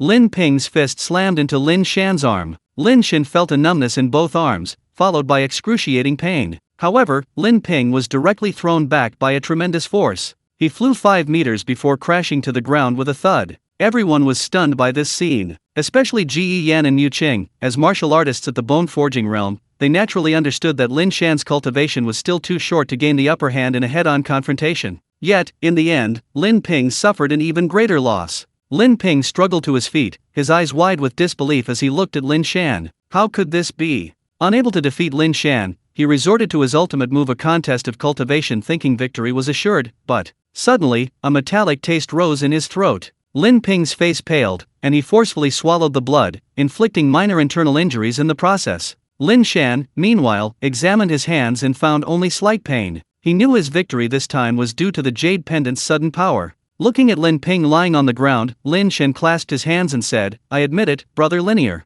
Lin Ping was speechless, opening his mouth now would surely cause him to spit out blood. He silently rose and left. Xiao Xiao, regaining her composure, clapped her hands and exclaimed, "Brother Lin, your skills are truly impressive. I never imagined you could defeat Lin Ping." Lin Shan, preoccupied with figuring out what had happened to him, didn't want to waste time with pleasantries. He chuckled and shook his head, saying, "Just lucky." He was too impatient. After speaking, Lin Shan clasped his hands in a fist salute to the three of them, saying, "Gentlemen, my hands are a bit sore after this match. I need to go back and apply some medicine. I'll take my leave now." After bidding farewell to the three, Lin Shan returned to his courtyard. However, no matter how he tried to test the jade pendant, it remained unresponsive, so Lin Shan had no choice but to give up. 3 days later, Lin Shan and Xiao Qiang attended a banquet where they met the truly powerful figures in the county. Throughout the banquet, Lin Shan remained silent, only introducing himself to others with Xiao Qiang. Finally, the county magistrate set a time. After the arrival of the Grand Elder of the Xianjian sect, they would take action after a 2-week rest period. In truth, Lin Shan felt this was too drawn out, but his position prevented him from expressing any opinion on such matters, so he kept quiet. After dealing with that matter, Lin Shan returned to the main world. There was another matter to attend to. Regarding the evidence against Hua Xiong, after much deliberation, Lin Shan decided to hand over all the evidence he had collected to the relevant authorities. It was already 8 in the morning. Instead of resting, Lin Shan drove to the hospital. His car was a Honda XR-V, a small SUV. He had driven it quite smoothly when he first bought it, and now it was 6 years old. Cars have become outdated so quickly these days, much like smartphones back then. Lin Shan no longer found this car appealing. He hadn't had the money to replace it before, but now he could finally consider it. I'll sell this car when I have some free time in a couple of days. After parking in the underground parking lot, Lin Shan walked to the surface. By sheer coincidence, he bumped into Ruan Yan as he entered. Ruan Yan looked somewhat embarrassed upon seeing Lin Shan. Yesterday, she had tried to get closer to him, but he had completely ignored her, which had infuriated her. However, not knowing Lin Shan's background, she dared not confront him. Lin Shan. At this moment, Lu Ying's voice rang out from not far away. Lin Shan turned around and saw Lu Ying, wearing her white coat, walking slowly towards him. She seemed not to see Ruan Yan beside her, and said with a hint of apology, "I'm sorry, I drank too much last night." Ruan Yan, hearing this, showed a flash of surprise in her eyes. "Wow, I didn't know they'd gotten this far." Ruan Yan glanced at Lin Shan. "Yeah, in terms of looks, he's like a prince compared to Hua Xiong, a frog in a frog's eye." "Hee hee, Lu Ying, you're something else. I thought you were so high and mighty, turns out you just hadn't met the right person yet. Your eye for talent is much better than mine, you've managed to snag a real big shot." After all these events, Ruan Yan had concluded that Lin Shan was a hidden big shot. A slight pang of jealousy welled up inside her. Given a choice, she wouldn't want to be taken advantage of by an old man like Hua Xiong. Sigh, if I'd known he was this powerful, I would have come to Lin Jiabao myself. When Lin Jiabao was first admitted, he was actually assigned to her department, but after learning about the Lin family's situation, she felt there wasn't much to exploit, so she passed him on to Ruan Yan. Little did she expect it would bring Ruan Yan such wealth. Lu Ying only noticed Ruan Yan standing beside Lin Shan when she reached him. Her pretty face flushed instantly, but Ruan Yan acted as if she hadn't heard their conversation and walked away on her own. Lin Shan teased, "Your alcohol tolerance is pretty good, you can still walk after drinking that much." Lu Ying blushed again. The two chatted for a while at the elevator entrance before parting ways after exiting. Lu Ying then went to the outpatient clinic and saw Ruan Yan chatting with several nurses from afar. "Hey, look, she's here." The nurse who spoke was named Jin Minjun, and she and Ruan Yan had always had a good relationship. "Ruan Yan, is what you're saying true? Lu Ying has found a sugar daddy?" A doctor named Ding Lingling asked with a gossipy look. Lu Ying was quite a celebrity here, because of her stunning looks and figure. She had always had a constant stream of suitors, but she hadn't been interested in any of them. This morning, after Ruan Yan arrived, she immediately told everyone that Lu Ying had found a sugar daddy, and they had gone out drinking together yesterday. Maybe they even did everything. The entire department erupted in excitement. But before they could ask any more questions, the person in question arrived, and Ruan Yan immediately shut up. Lu Ying knew perfectly well that what they were talking about was definitely about her, but she didn't care at all. After taking her report, she went to do her rounds. After Lu Ying left, the group of women gathered together again. Ruan Yan glanced at Lu Ying's retreating figure and said, "Of course I found him. Let me tell you, that man is a family member of a patient in bed B18, he's incredibly wealthy." Then, Ruan Yan recounted what she had witnessed at the auction. The others listened in astonishment. "Wow, 4 million in gold, all of it is his. 200,000 for a single flower? I really don't understand the tastes of the rich." The women's faces were filled with envy, jealousy, and resentment. Ding Lingling scoffed, "Lu Ying always seems so aloof, I thought she was some kind of fairy. But as soon as a rich guy comes along, she takes the bait immediately." Ruan Yan chuckled, "That's called playing the market. She's clever, always so good at pretending." This time, the rich guy was completely fooled. He probably thinks Lu Ying is some pure and innocent virgin. As the saying goes, birds of a feather flock together. The group Ruan Yan hung out with were all rather materialistic. Their daily discussions revolved around whose backup boyfriend had invested more, who had snagged a rich second-generation heir, and so on. After Lu Ying finished checking all the rooms, the group reluctantly dispersed. Once they were gone, a young nurse who hadn't participated in the discussion approached and said, "Sister Lu, they were talking badly about you." This nurse, Zhou Yao, had always been favored by Lu Ying and therefore always sided with her. Lu Ying smiled and asked, "What did they say about me?" Zhou Yao said indignantly, "They say you're a gold digger, and that you were just pretending to be innocent all along, but once you meet a rich guy, you immediately latch onto him." Lu Ying felt no displeasure upon hearing this, because she knew very well that she wasn't that kind of person, and neither was Lin Shan. Lu Ying said calmly, "Let them talk. They can say whatever they want, it won't hurt me." Meanwhile, Lin Shan arrived at Lin Jiabao's hospital room. Chen Yuanying was there to care for him. Lin Wei had already gone back to school. After Lin Shan sat down, Lin Jiabao suddenly said, "Ah Shan, what is it, Dad?" Lin Jiabao slowly said, in a few days, it's Wei Wei's birthday. Now that things are better, I think you should give her a proper birthday celebration, what do you say? Lin Shan slapped his forehead and smiled wryly, I forgot about that. Remembering, he hadn't properly celebrated Lin Wei's birthday since they got married. This time, he had to make it up to her. He nodded and said, okay, Dad, I'll arrange it. Lin Jiabao sighed inwardly, thinking, Wei Wei, this is all I can do for you. Some things, in the end, you'll have to fight for them yourself. A short while later, Lu Ying arrived at Lin Jiabao's hospital room. He and Lin Shan exchanged a smile, and then Lu Ying began her usual inquiries. After asking his questions, Lin Shan followed Lu Ying out of the ward and asked, are you free during your lunch break later? Faced with Lin Shan's invitation, Lu Ying's heart skipped a beat. She smoothed her hair and said, I should be free. What's up? Lin Shan scratched the back of his head and said, well, I was thinking of inviting you to lunch, and there's something I'd like to ask you for advice on. Lu Ying asked curiously, what is it? Lin Shan had helped her so much, she'd be happy to return the favor. Lin Shan said, I have a younger sister, Lin Wei, you know her. Lu Ying immediately pictured Lin Wei's pure and innocent face in her mind. She nodded and said, yes, I know. She's a really beautiful girl. You're lucky to have such a wonderful sister.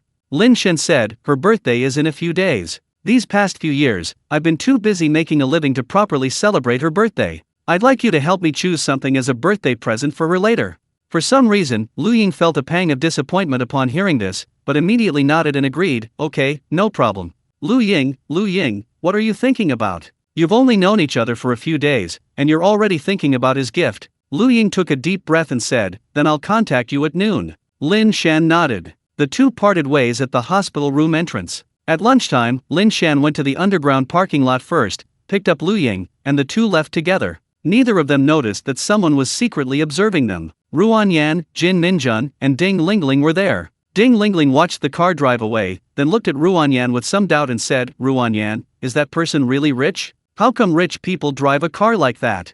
Jin Minjun added, yeah, it should at least be a BMW, Mercedes-Benz, or Audi. Ruan Yan was also somewhat puzzled, thinking, you're willing to spend 200,000 yuan on a flower in one night, why won't you buy a new car? Finally, Ruan Yan could only say, perhaps some rich people are just more low-key. Meanwhile, Lin Shan and Lu Ying arrived at the mall and randomly chose a barbecue restaurant. Lu Ying watched Lin Shan intently grilling the meat, always putting the cooked pieces on her plate first. Biting her lower lip, Lu Ying asked, Lin Shan, are you divorced? Having treated Lin Jiabao for so many days, Chen Yuanying knew a bit about Lin Shan's family situation. She was a very talkative person, and this was something Chen Yuanying had told her a few days ago. Lu Ying herself didn't realize that she now really wanted to know more about Lin Shan, the more the better. Lin Shan picked up a piece of pork belly, dipped it in barbecue sauce, and put it in his mouth. After eating, he nodded frankly and admitted, not bad, but to be precise, we're still in a cooling-off period, but this divorce is definitely going to happen. Lu Ying's eyes immediately lit up with curiosity. She really wanted to know about Lin Shan's marriage and why he was getting a divorce, but this was, after all, his privacy, and it didn't seem appropriate to pry. Lin Shan saw what Lu Ying was thinking and smiled, want to hear a story. Lu Ying smiled slightly and filled Lin Shan's glass with cola, saying, no alcohol, just some cola will do. Tell me about it. Lin Shan leaned back in his chair. Actually, it's not that complicated. You've probably heard many stories like this. Lin Shan then briefly recounted his relationship with Zhang Wan. When Lu Ying heard that Lin Shan and Zhang Wan's child wasn't his biological child, she exclaimed indignantly, that's too much. But after saying that, she felt a strange sense of joy, which she herself didn't understand. Afraid that Lin Shan would see her emotions, she deliberately lowered her head. Lin Shan, however, said quite nonchalantly, life is long, and it's inevitable to make mistakes sometimes. It's alright, I've come to terms with it. Just live your life well. Lu Ying nodded in deep agreement, that's good, you're in a great state right now. The two chatted as they finished their meal. After Lin Shan paid the bill, they walked out of the restaurant. Lu Ying asked, Lin Shan, what was your budget? Budget. Now that he has some money in his pocket, he might be able to buy something a little more expensive to surprise Lin Wei. He's been putting the girl through a lot these past few years. So Lin Shan said, don't worry too much about the budget. It's mainly about what you girls like. Lu Ying joked, hee, you're really rich. As he spoke, he felt a pang of envy for Lin Wei. Even though countless men would vie to shower her with gifts the moment she asked, the person giving the gift was the most important thing. Since you put it that way, why don't we go look at some bags? Girls can't resist bags. Sure. Lin Shan rode. The shopping mall they were in was huge, and it also contained several luxury stores, such as Prada and Hermes. Lu Ying strolled along, then suddenly stopped in front of the Hermes boutique, her eyes fixed on a black shoulder bag. Lin Shan immediately said, "Let's go in and take a look." Lu Ying blushed, and the two went inside. "Sir, madam, what can I help you with?" A saleswoman immediately approached, a professional smile on her face. Although Lin Shan's clothes were very ordinary, and he didn't have any expensive accessories, the woman beside him was stunning. Being able to go shopping with such a beautiful woman meant she must have some skills, so her attitude was extremely enthusiastic. As she got closer, Lu Ying saw the backpack's price, a whopping 60,000 yuan. The price made her gasp, unsure whether to ask for it. Fortunately, Lin Shan came to her rescue, saying to the sales assistant, "Could you take that backpack down for me so I can take a look?" "Okay." The sales assistant agreed, taking the backpack down and handing it to Lu Ying. Lu Ying clearly liked the backpack, carefully stroking it. Just then, Sheng Tang and Zhang Wan, who had just finished eating, happened to wander into the area. "That bastard Lin Shan is really well hidden. I thought I knew everything about him, but I never imagined he had so much gold hidden away." Zhang Wan was still furious. After listening to Zhang Wan's account of the incident, Sheng Tang sneered, "I think you might be overthinking it. If Lin Shan had that much gold, would he have waited until now to bring it out? His father is lying in the hospital waiting for his life. I bet this gold belongs to his friend. He's probably just trying to annoy you." Zhang Wan snorted twice. Deep down, she knew the gold belonged to Lin Shan, and Sheng Tang's explanation was just self-deception. Looking at the luxury stores around them, Zhang Wan suddenly grabbed Sheng Tang's arm and said coquettishly, "Darling, didn't you say you'd buy me a bag?" Sheng Tang frowned. He noticed that Zhang Wan had become increasingly greedy lately. "Looks like I need to find a chance to get rid of her, but she's right next to Bing Bing, I can't act rashly." Sheng Tang adjusted his glasses and said in a deep voice, "Xiao Wan, my career has been developing too fast lately, I'm short of cash. All my money has been spent on my career, but don't worry, once things settle down, I'll definitely give you a generous gift." Promising something in return was one of his usual tricks. "Okay." Zhang Wan nodded somewhat dejectedly. Just then, his gaze inadvertently swept over the Hermes boutique. Then Zhang Wan rubbed her eyes incredulously, looking again, confirming that she wasn't mistaken. It was Lin Shan, and there was a stunningly beautiful woman beside him. Zhang Wan tugged at Sheng Tang. "Sheng Tang, look, isn't that Lin Shan?" Sheng Tang frowned and looked over, just in time to see Lin Shan and Lu Ying chatting and laughing. It really is, wait, huh?" This last exclamation was an admiration for Lu Ying's beauty. Today, Lu Ying had changed her usual style, dressing much more daringly. While her upper body was still relatively modest, she wore a pleated skirt that just reached her knees, revealing her long, slender, and fair legs. Holy crap, Lin Shan is actually with such a stunning beauty. Sheng Tang's eyes darted around, and he said to Zhang Wan, "Xiao Wan, let's go take a look." Actually, his intention was to use this opportunity to seduce Lu Ying and steal this beauty away from Lin Shan. "Lin Shan, a beauty of this caliber isn't someone a penniless guy like you can even dream of. Hee, I stole your wife, this one won't escape either." The two entered the Hermes boutique, and Zhang Wan called out, "Lin Shan." Shoppers here generally have some basic manners, and such a loud voice was quite abrupt. Lin Shan turned around and was somewhat surprised to see Zhang Wan and Sheng Tang. "What are you doing here? Who is she?" Zhang Wan glared angrily at Lin Shan, then pointed at Lu Ying. The saleswoman, seeing this scene, had a sudden realization. This scene looked exactly like a couple catching their husband's mistress, but why was there a man beside this wife? The relationships were too complicated. Lu Ying was initially confused, but when she saw the man smiling at her beside Zhang Wan, she immediately understood. Could this be Lin Shan's ex-wife? Lin Shan coldly said, "Zhang Wan, do you own this store? Do I need your permission to come here?"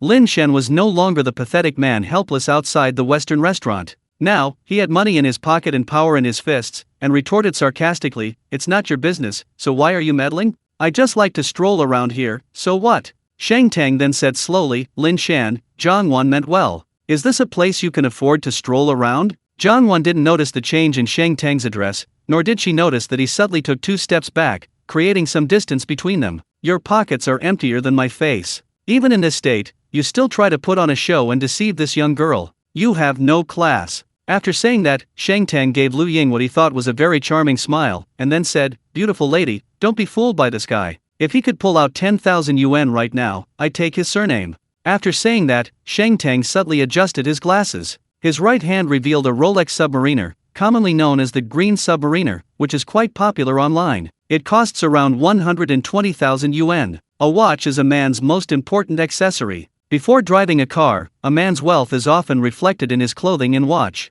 This watch was Sheng Tang's weapon for picking up girls. Combined with their Mercedes S-Class, this two-pronged approach had won over countless women, proving consistently effective. Zhang Wan, for example, had fallen for these two weapons. Lu Ying was startled, realizing he was targeting her. Sheng Teng's gaze was all too familiar. Many men with a little money would display their wealth in this way. Lu Ying shook her head, amused, and said, "First, Lin Shan isn't a swindler. Second, even if he's not rich, I think he's much more charming than you. I don't care if my boyfriend is rich or not." Seeing the two of them so arrogant, Lu Ying felt sorry for Lin Shan and directly retorted, "Boyfriend." Zhang Wan's pupils shrank. Hearing that word, she reacted like a cat whose tail had been stepped on, immediately jumping up and down. "Well, Lin Shan, you've really got it, finding someone new so quickly."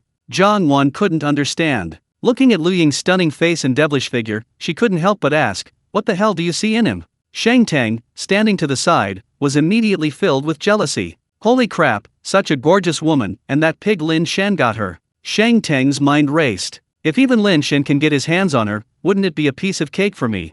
He planned to shake off Zhang Wan later, then secretly exchange contact information and flirt with Lu Ying. He was very confident in himself. Even the penniless Lin Shan could get a home run with such a beauty, let alone himself. Faced with Zhang Wan's questioning, Lin Shan sneered, "You have the nerve to say that? You really know how to play the double standard. We're already effectively divorced. Even if I'm looking for someone, it'll be after the divorce. It's better than some people who are already colluding during the marriage." Before Zhang Wan could react, Sheng Teng panicked and said, "Lin Shan, don't make false accusations. Zhang Wan and I are just ordinary friends." Fearing Lu Ying might misunderstand, he quickly clarified. The commotion attracted a crowd, and Lin Shan, ultimately unwilling to argue in public and be treated like a monkey, resorted to his trump card. "Sheng Teng, do you think Luo Bing will believe what you're saying?" Sheng Teng's expression changed drastically, and Zhang Wan's arrogance diminished considerably. He hadn't even told Sheng Teng about Luo Bing's encounter with Lin Shan yet. "I don't know what nonsense you're spouting." "Humph, Zhang Wan, let's go." Sheng Teng was in a state of utter confusion.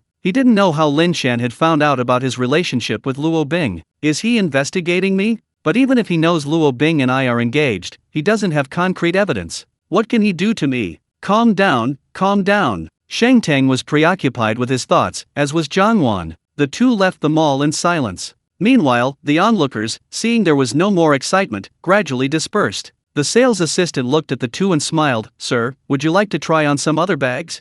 Lin Shan waved his hand and said, "No, thank you." The saleswoman's face immediately showed disappointment. She had initially assumed Lin Shan, with such a stunning beauty as Lu Ying, was a wealthy patron. However, Sheng Teng's outburst made her wonder if Lin Shan was truly rich and that his relationship with Lu Ying was genuine. But soon, Lin Shan's next words filled her with ecstatic joy. Lin Shan took the bag from Lu Ying's hand and handed it to the saleswoman, saying, "I'll buy two, wrap them both up." The saleswoman was stunned, looking at Lin Shan in disbelief, and asked, "Sir, you mean two?" Lin Shan smiled and nodded, "Yes, two, wrap them up." "Okay, I'll go right now." The saleswoman was overjoyed. She took the bag and hurried away, instructing her colleague to escort Lin Shan and Lu Ying to the lounge area for snacks and tea. Only after they were seated did Lu Ying belatedly realize something was amiss. Lin Shan bought two, one for his sister Lin Wei, and the other, could it be for me? Lu Ying felt her heart pounding. This bag costs a whopping 60,000 yuan. If Lin Shan really gives it to me, should I accept it?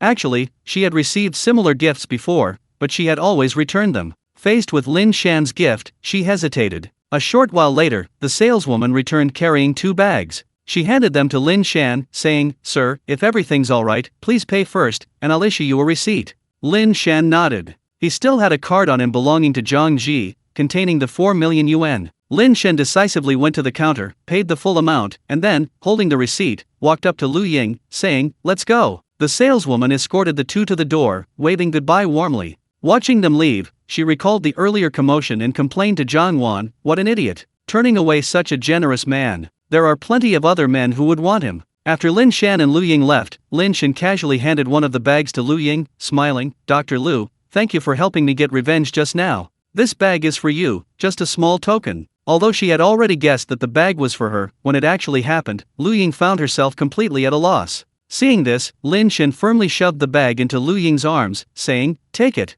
Lin Shan knew that men sometimes needed to be firm and not always let women make the choices. Lu Ying quickly picked up her bag and said, "No, Lin Shan, this is too expensive. I can't accept it." Lin Shan pushed the gift back, his tone somewhat serious, "Just accept it. Consider it my thank you gift. You've worked hard these past few days. Lu Ying slowly lowered her hand, ultimately accepting Lin Shan's gift. Afterwards, Lin Shan drove Lu Ying home. Meanwhile, inside the clinic, Ruan Yan, Jin Minjun, and Ding Lingling were gathered together again. Is Lin Shan really a rich man? Why does he drive a beat-up Honda? He doesn't seem like one at all. Kim Minjun said. Ding Lingling scoffed. He probably used all his savings to woo Lu Ying. You don't know, some simps are like that. They earn 4 or 5,000 a month, scrimping and saving just to show off like this.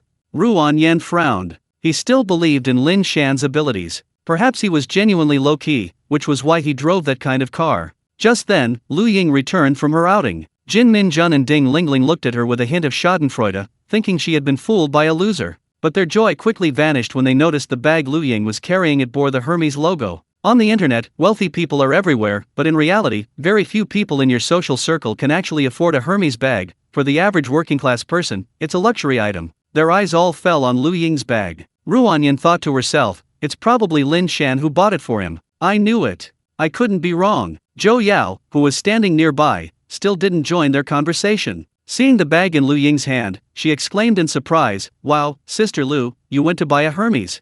Lu Ying glanced at the three women beside her and then said calmly, "I didn't buy it, someone gave it to me." This made the three women immediately realize that they had indeed misjudged Lin Shan. He really was rich. Zhou Yao didn't care about their thoughts and pressed, "What did you buy?" This was the question the three women wanted to know as well. Lu Ying smiled and said, "Nothing much, just a bag." Zhou Yao's face was full of envy as she said, "Sister Lu, can I see it?"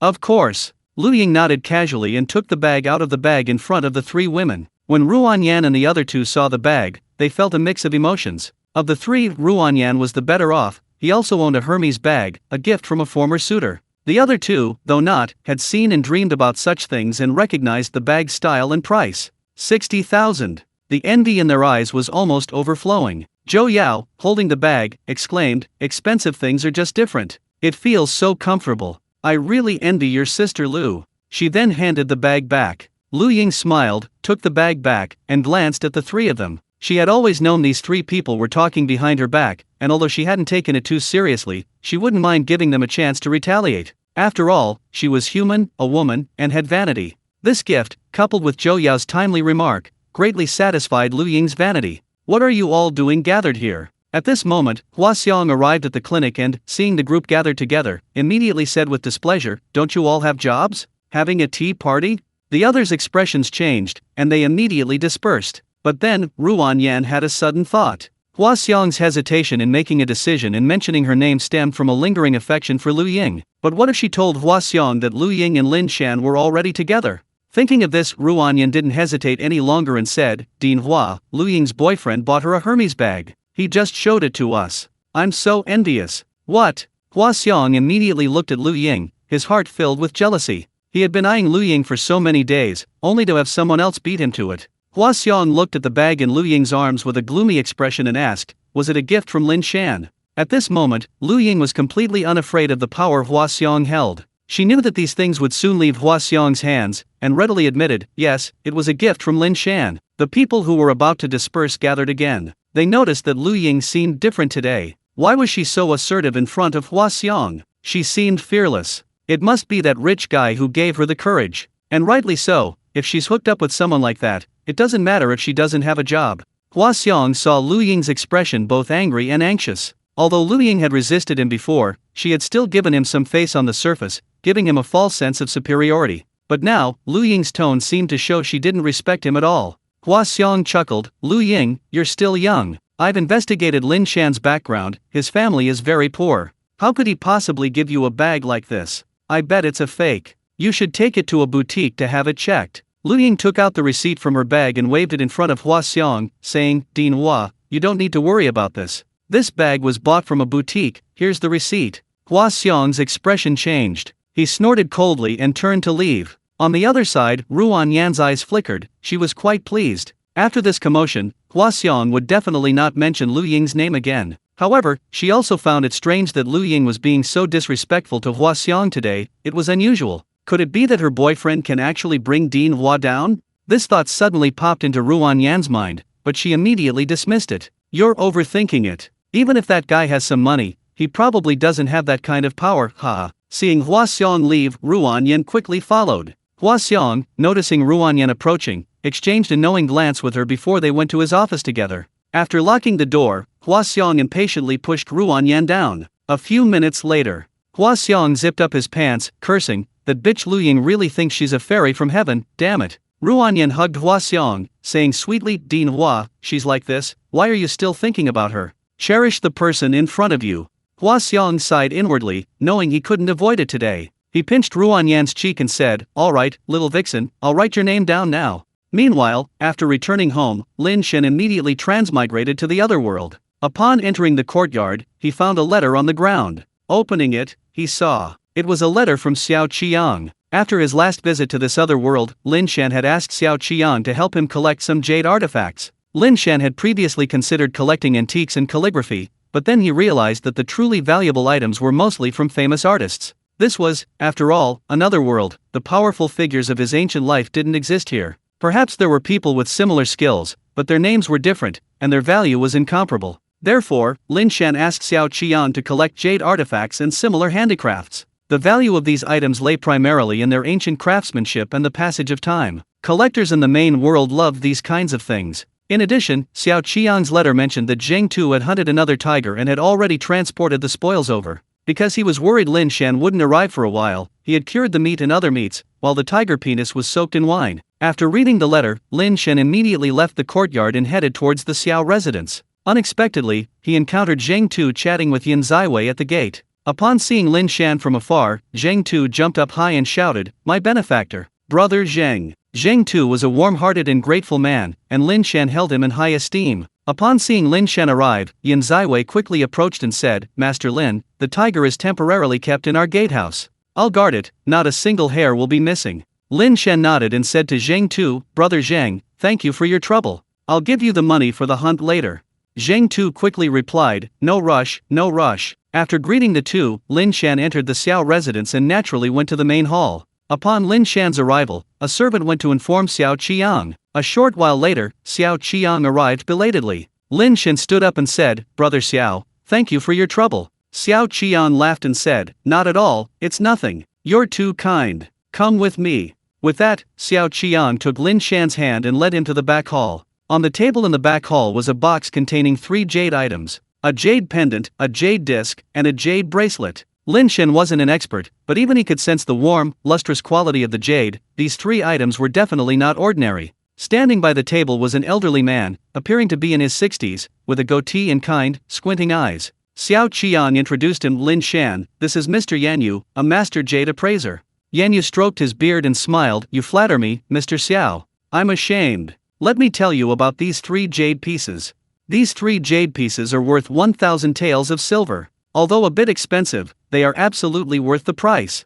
Yanyu then used a lot of technical terms, but Lin Shan didn't understand them all. He only did a quick calculation. 1,000 taels of silver translates to 50,000 grams. At a silver price of 7 yuan per gram, that would be 350,000 yuan. Seeing Lin Shan remain silent and unsure of his background, Yanyu gestured for him to take a look, saying, "Young brother, why don't you see for yourself?" Lin Shan shook his head, saying, "I trust you. I'll bring you 1,000 taels of silver within 3 days.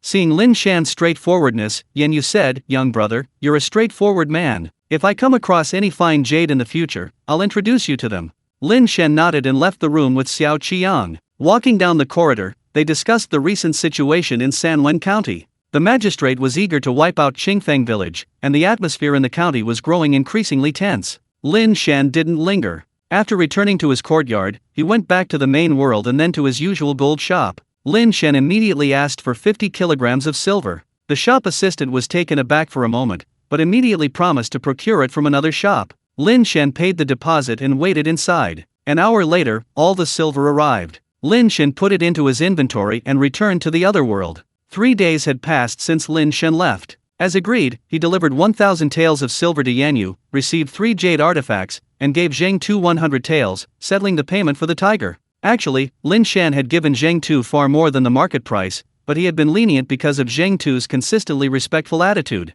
While tigers were plentiful in this era, they weren't something you encountered every few days. Zheng Tu's fight against the first tiger was no easy feat, as it involved risking his life. After selling the jade artifacts, Lin Shan returned to the main world, took out his phone, found Luo Bing's number, and after a moment's thought, dialed it. The call was answered after only a couple of rings. "Senior," Lin Shan said, "it's me, Luo Bing. I have 3 jade artifacts and I'd like you to take a look." Luo Bing's voice sounded excited. "Great. Senior, I'll be at the auction house. Just call me when you get there." "Okay." Lin Shan hung up and drove to the auction house. Actually, he still didn't have an auction house pass. After calling Luo Bing, he waited at the entrance. Soon, Luo Bing came out. She was wearing a white dress today, elegant and dignified, revealing her shoulders and delicate collarbons. Her long hair was as smooth as silk, and she wore light makeup. Luo Bing had a classic beauty about her, perhaps due to her years of dealing with antiques. After they met, Luo Bing led Lin Shan into the auction house. It was the same room as before. Once they sat down facing each other, Luo Bing asked curiously, "Senior, what good fortune do you have this time?" Lin Shan took out a box containing jade artifacts and smiled. "It's not much of a fortune, but I have 3 good things for you to see. I wonder if your auction house accepts them." Then, Lin Shan opened the box in front of Luo Bing. When Luo Bing saw the 3 jade artifacts inside, her eyes immediately changed. It was like a lecherous man seeing a stunningly beautiful woman at his mercy. Luo Bing looked at Lin Shan and said, "Senior, may I pick them up and take a look?" Lin Shan nodded. Luo Bing stretched out her long, slender, fair hands, picked up a jade disc, and examined it carefully, clicking her tongue in amazement. "This jade, it's truly magical, perfectly natural, and the color seems to have never been buried in the earth, but it's clearly an antique, judging by the craftsmanship, it's from the Tang dynasty."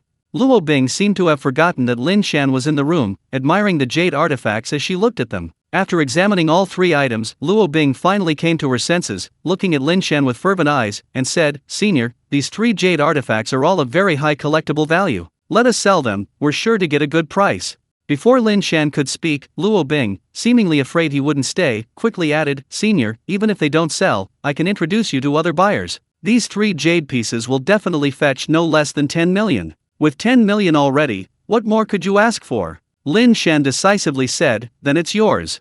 "Thank you, Senior." Luo Bing beamed. Actually, her family wasn't relying on these commissions, it was just that children from her background had always been overshadowed by their parents, so she desperately wanted to achieve something. Luo Bing could have chosen not to work hard, but in this venue, she was actually the most diligent in negotiating business. Looking at the innocent smile on Luo Bing's face, Lin Shan suddenly changed his mind. Perhaps it would be better to tell her about Sheng Tang now. Previously, Lin Shan had no connection with Luo Bing, so he could disregard her feelings. However, things are different now. They share common interests, and if he exposes Sheng Tang and Zhang Wan's affair, Luo Bing will inevitably be unhappy when she discovers she already knew but didn't tell her, which could affect their cooperation. Of course, another reason is that Lin Shan doesn't want this naive girl to continue being deceived by Sheng Tang. After thinking for a moment, Lin Shan asked, "Luo Bing, is your fiancé named Sheng Tang?" Luo Bing was puzzled by the sudden mention of Sheng Tang, but nodded nonetheless, saying, "Yes, Senior. Come to think of it, he was in your class too." Lin Shan sneered inwardly, shaking his head.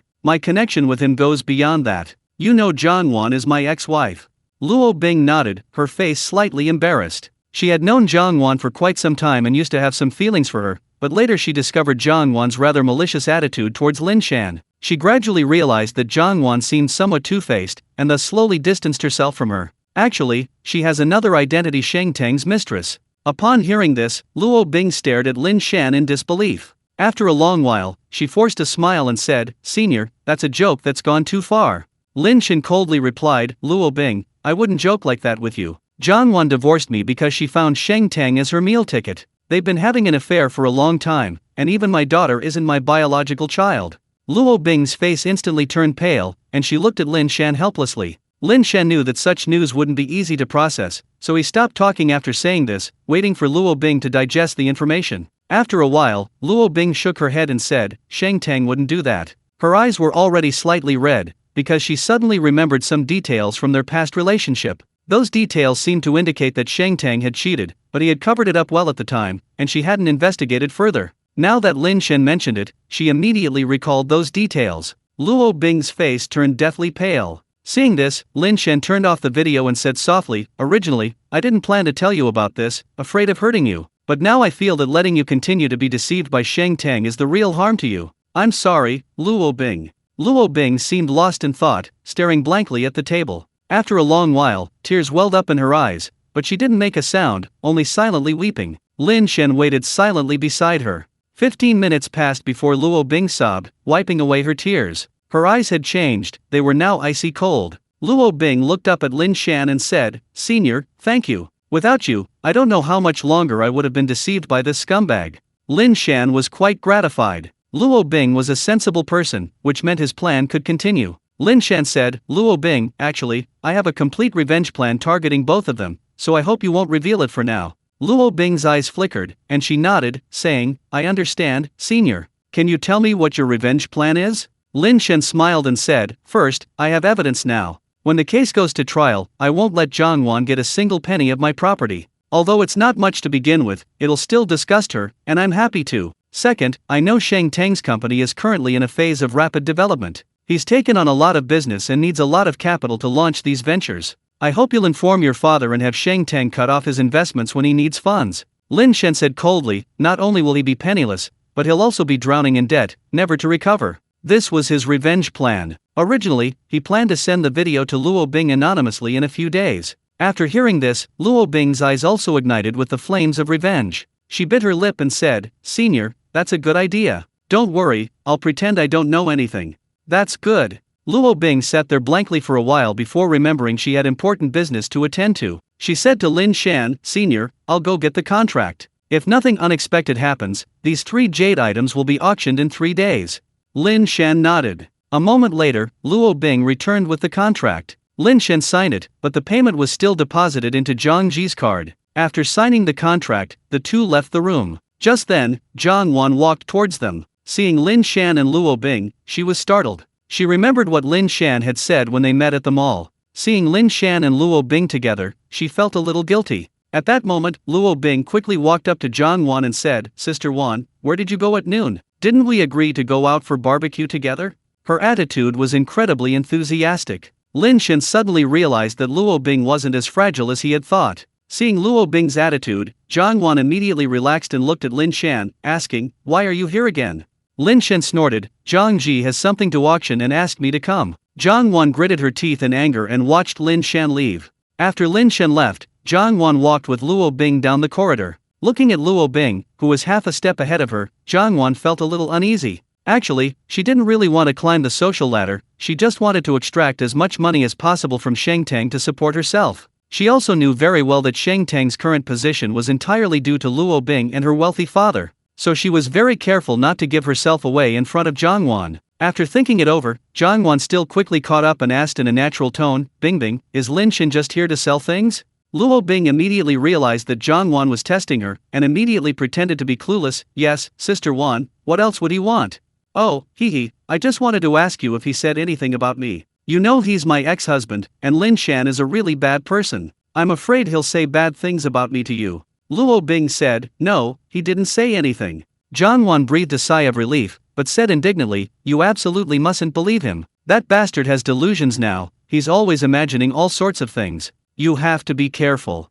Luo Bing felt nothing but contempt for Zhang Wan, but outwardly she merely nodded indifferently, saying, "Understood, Sister Wan." The two chatted and laughed, but once Luo Bing entered her lounge, her face instantly turned cold, her eyes filled with disgust for Zhang Wan. She stared blankly at herself in the mirror. She couldn't understand why Sheng Teng had betrayed her for Zhang Wan. She was confident that she was far superior to Zhang Wan in both looks and figure. "Just because I won't sleep with you." Luo Bing stared at herself in the mirror, gritting her teeth as she asked herself this question. After searching high and low, this seemed to be the only reason. "Sheng Teng, you'll never have me." A hint of madness gradually appeared in Luo Bing's eyes. She changed into an extremely sexy outfit in the lounge, wearing a short t-shirt that exposed her shoulders and lower abdomen. She wore denim shorts on her lower body. Luo Bing's legs were long and straight, and her full, pert buttocks, tightly encased in the denim shorts, were incredibly alluring. However, her expression was icy cold, a quality that, combined with her extremely sexy outfit, created a powerful impact.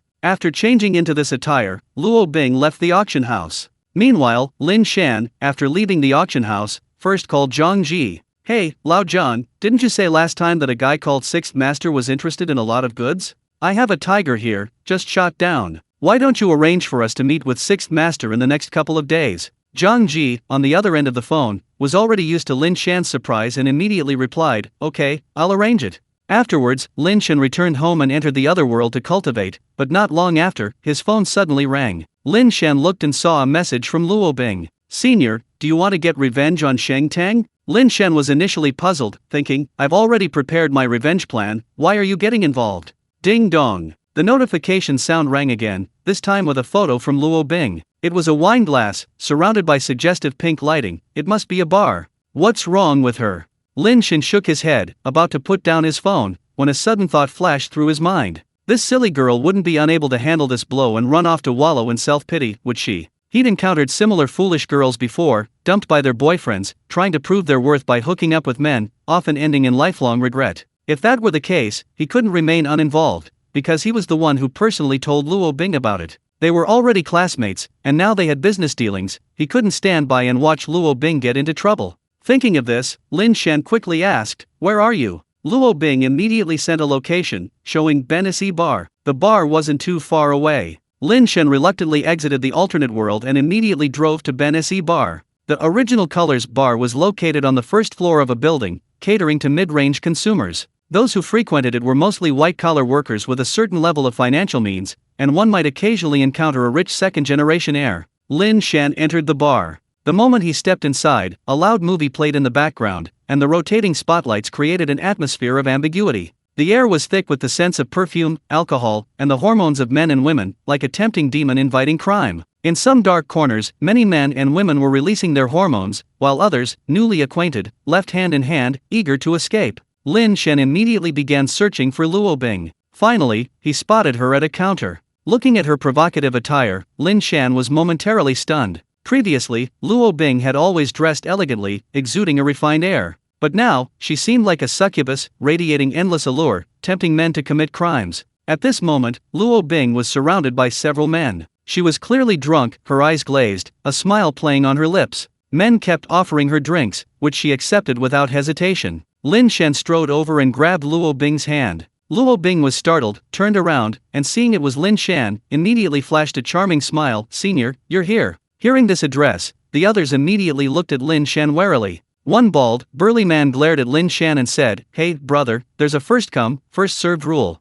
Beautiful lady, come with me, I promise you won't be taken advantage of." Another slick-haired young man stood in front of Luo Bing, rolled up his sleeve, revealing a green submariner. Lin Shan scoffed. He knew many poor guys who went to bars pretending to be rich would buy a fake watch in Huaqiangbei and wear counterfeit clothes. After all, he wasn't a professional appraiser, and many people would fall for it. Lin Shan ignored them and pulled Luo Bing away. Luo Bing didn't resist and obediently let Lin Shan lead her. However, after Lin Shan left, a few nosy people followed, including the bald, muscular man. He strode up to Lin Shan and said menacingly, "Kid, didn't you hear me?" A large group of people around him watched Lin Shan with schadenfreude. "Such a stunning girl, you think you can just take her away so easily?" Not so easy. That's what they thought. Lin Shan looked at the burly man in front of him. He wasn't short, but this man was nearly 2 meters tall, bald, and with a broad back and powerful build. In ancient times, he would definitely be a fierce general. Having someone like that glaring at you with such an unfriendly expression is definitely not a pleasant experience. Lin Shan glanced at him, pulled Luo Bing behind him, and, not wanting to waste words with the man, looked around and spotted a stone not far away. It looked like a brick with a chipped corner. Lin Shan quickly walked over, picked it up, and returned behind Luo Bing, looking up at the burly man. "I don't want to waste my breath on you," he said. "If you want to spend tonight in the emergency room, then keep blocking my way." With that, Lin Shan forcefully crushed the stone into powder. This stone wasn't gravel, it was made of concrete, the brickwork surrounding the green belt, but somehow it had been broken and fallen to the ground. The previously menacing burly man shrank back at this sight, surprisingly appearing somewhat endearing. He was drunk, not stupid. This scene clearly showed that this guy was not someone to mess with. The bald, burly man sheepishly retreated to the side, saying nothing more. The onlookers looked at Lin Shan with awe. The iron palm technique in TV dramas is probably like this. No wonder he can have such a beautiful woman with him, he must be a master. After the burly man stepped aside, he even clasped his hands in a respectable gesture, saying, "Brother, I'm a disciple of Yinghao Martial Arts School. I was blind to your greatness, please forgive me."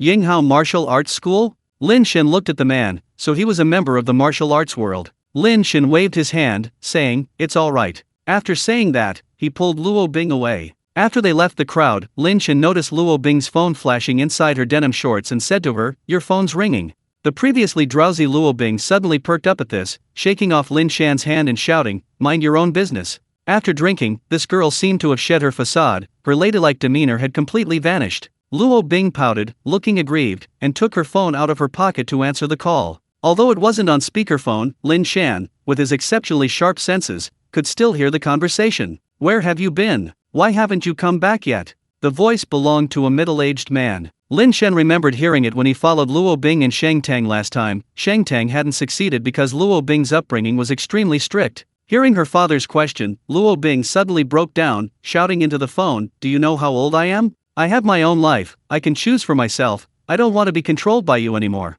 After saying that, she hung up the phone, and seemingly still not satisfied, smashed the phone to the ground. After smashing the phone, Luo Bing slumped to the ground, looking utterly dejected. Lin Shan sighed inwardly and sat down opposite Luo Bing. Luo Bing looked up at Lin Shan and suddenly asked, "Is that Zhang Wan really better than me?" Lin Shan shook his head and said, "Whether it's figure, looks, family background, or personality, she can't compare to you in any way. The only thing she might have is longer hair, but even that's short-sighted." Luo Bing smiled bitterly and sighed, "If that's the case, why did he still go looking for Zhang Wan?"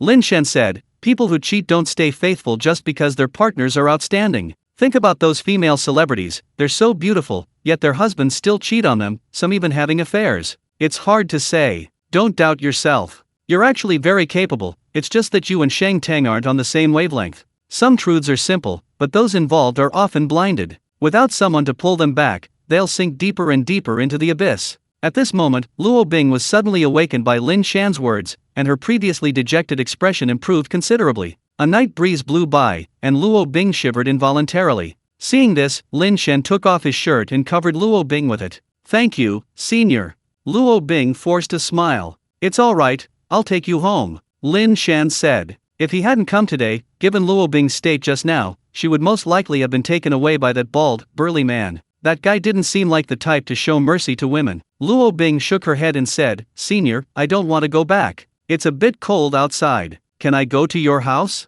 At this moment, Lin Shan truly had no other thoughts in mind. He just felt that Luo Bing had just had a big argument with her father and was probably too embarrassed to admit it. Since that was the case, he would take her back and try to persuade her. Thinking this, Lin Shan nodded and said, "Okay, let's go to my house first. I'll make you a cup of hot tea. Sit for a while." After saying that, he led Luo Bing to his car. After they got in, Luo Bing looked out the window listlessly and said softly, "Senior, can you tell me about you and Zhang Wan?" This used to be a painful scar that Lin Shan found difficult to talk about, but now that his life was back on track, he could face these unspeakable things with equanimity. As Lin Shan drove, he recounted his past with Zhang Wan. After Lin Shan finished, Luo Bing said, "Someone like you who works so hard for a living truly deserves respect. That fool of her has no idea what she's missing out on." Lin Shan chuckled. Back then, he did everything he could to shield Zhang Wan from the storms and pressures of life. He had a clear conscience about that. After Lin Jiabao fell ill, the entire Lin family suffered immense pressure, but Zhang Wan's life remained unchanged. She still slept until noon every day, then had afternoon tea, got her nails done, and watched TV dramas. As for this, I have a clear conscience. As they talked, they arrived at their destination, and Lin Shan led Luo Bing into his house. Lin Shan's parents used to live here, but Zhang Wan always disliked the two elderly people, so they rented another place and moved out. Now, Lin Shan lived alone in this house. The house wasn't large, only 90 square meters, but Lin Shan had kept it impeccably organized. After entering, Lin Shan went to boil water, letting Luo Bing go into the guest room first. A short while later, Lin Shan heard Luo Bing calling, "Senior, could you come in for a moment?" "Coming." Lin Shan unwrapped a brand new towel, opened the door, and went inside. However, as soon as he opened the door, a fragrant breeze wafted towards him, and then, a hot body rushed into his arms. Lin Shan's heart pounded violently. Lin Shan took a deep breath, using the last vestiges of his reason to push Luo Bing away, saying, "We can't do this."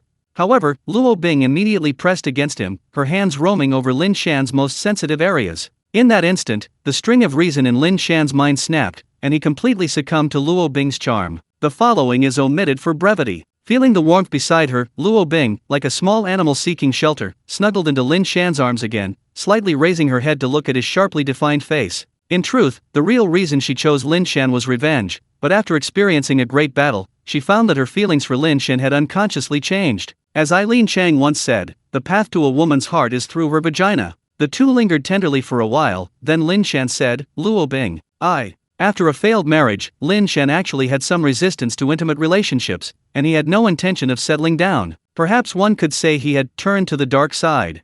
But Luo Bing, as if anticipating Lin Shan's words, covered his mouth with her hand, saying, "You don't need to say anything. Between us, it's purely a physical relationship, nothing more." Hearing Luo Bing's words, Lin Shan sighed inwardly, pulling her closer, and said, "We're both victims. If you ever need my help in the future, just let me know." 2 hours later, Luo Bing, dressed neatly, left Lin Shan's house. Lin Shan, supporting his aching back, got out of bed, clicking his tongue in amazement. "Luckily, I've cultivated the everlasting spring technique, and my body has improved a lot. Otherwise, she really wouldn't have been able to handle it." Luo Bing appeared dignified and elegant on the surface, but in bed, she was incredibly wild. Just then, Lin Shan suddenly discovered that the jade pendant in his danchan was surging with a large amount of true energy, almost instantly filling his chi. Lin Shan was startled. The 9 realms of martial arts, the first being blood transformation, involves circulating blood and chi to fill the danchan energy chi. Once the danchan is full, one can attempt to break through to the next realm. Normally, this realm requires 5 years to reach, but those with high talent can achieve it in 2 years. For example, Xiao Xiao has already filled her danchan. Lin Shan never expected his jade pendant to possess such an ability. However, this seems quite good. A smile appeared on Lin Shan's lips as he lay on the bed and entered the other world. The attack on Qingfeng village was about to begin, and now that he had reached the peak of the blood transformation realm, he felt more confident. It was already night when he arrived in the other world. Lin Shan decided to visit Xiao Qian late at night. Xiao Qian rushed over upon hearing of Lin Shan's arrival. Lin Shan hadn't appeared for some time, it was impossible for him not to be worried. "Lord Lin, you've finally arrived. Tomorrow is the day we set off." Lin Shan had calculated the time, but he hadn't expected it to be so rushed. A little embarrassed, he scratched his head and said, "I'm sorry, Master Xiao, I have other matters to attend to. I won't be leaving tonight, we'll depart together tomorrow." "That's fine." Xiao Qian nodded. He was worried Lin Shan might cause trouble again, so this arrangement seemed quite good, and so it was. Lin Shan stayed at the Xiao residence. The next morning, the air seemed much heavier. Xiao Qian, Ji Yan, Lin Shan, Lin Ping, Xiao Xiao, Mu Qing, and the others set off together. They rode the Xiao family's tall horses. Lin Shan, unfamiliar with horses, made some silly mistakes at first, but with Xiao Xiao's help, he gradually became familiar with them. The 5 rode side by side. Lin Ping was much quieter. He hadn't spoken since Lin Shan's appearance. After being defeated by Lin Shan, he seemed to have changed his personality, locking himself in his room and rarely interacting with outsiders. Xiao Qian said, "We'll meet up outside the town first. There are 1,500 soldiers there. Once we reach the main road, we'll stop briefly, and after the 2 groups converge, we'll head straight for Qingfeng village." Lin Shan looked back at his men, somewhat puzzled as to why he didn't see the grand elder of the Xianjian sect. This person was the true source of Lin Shan's confidence. Without him, Lin Shan felt somewhat uneasy. Mu Qing, being quite observant, seemed to sense Lin Shan's thoughts and asked, "Brother Lin, are you wondering where our Xianjian sect's grand elder has gone?" Lin Shan smiled and readily admitted, "Indeed, I feel uneasy without the grand elder." Mu Qing said, "The grand elder arrived 3 days ago and should be with the county magistrate now. Brother Lin, there's no need to worry."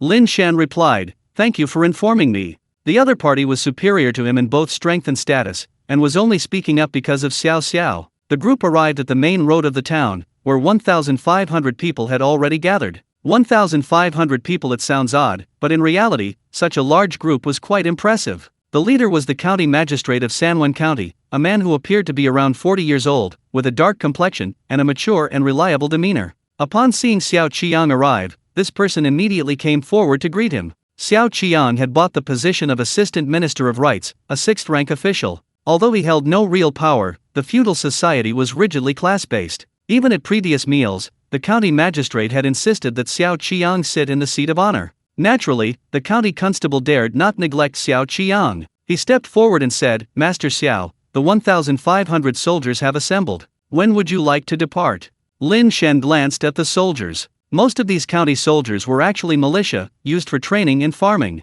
In terms of combat effectiveness, they weren't many. However, they looked quite spirited. They stood tall and straight, looking quite professional. Xiao Qian was very humble, cupping his hands and saying, "I am not knowledgeable in military affairs. The county constable can make the decision." Geng Zhong breathed a sigh of relief. He feared being commanded by an inexperienced, incompetent commander. Xiao Qian's willingness to delegate authority was a welcome relief. After receiving Xiao Qian's approval, Geng Zhong began directing the group forward. The roads in this world weren't wide, so the group split into 2 lines, like 2 long snakes, moving slowly forward. Lin Shan obediently followed behind Xiao Qiang and the others. Soon it was noon. The soldiers sat down to rest, eating the dry rations they carried. After eating, they stood up and continued on their way. At this moment, Xiao Qiang approached Lin Shan and said, "Lin, I'll need you to act as a scout later, to scout the surrounding area." The group had its own scouts, but they were all ordinary soldiers. Martial artists, compared to ordinary people, had much more acute senses.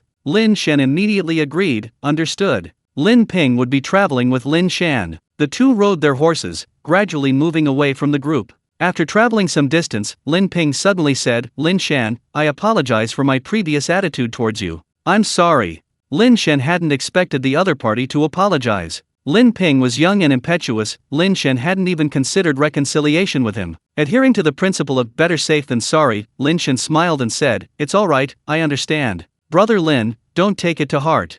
After the misunderstanding was cleared up, the relationship between the two eased somewhat. At this moment, Lin Ping asked, "Brother Lin, do you think this bandit suppression will be successful?" Lin Shan didn't think much of it, assuming the other was just trying to find a topic, so he casually replied, "I think it shouldn't be a problem. This time, the magistrate is really serious, he's even brought out a master of the innate realm." Lin Ping chuckled and said, "I don't think so. The magistrate is foolish. He's made such a big fuss about the bandit suppression. Not only the bandits of Qingfeng village, but even mountain strongholds 1,000 miles away probably know about our movements. How could Qingfeng village be unprepared? If these officials in the county were truly capable, they wouldn't have let Qingfeng village roam freely for so many years."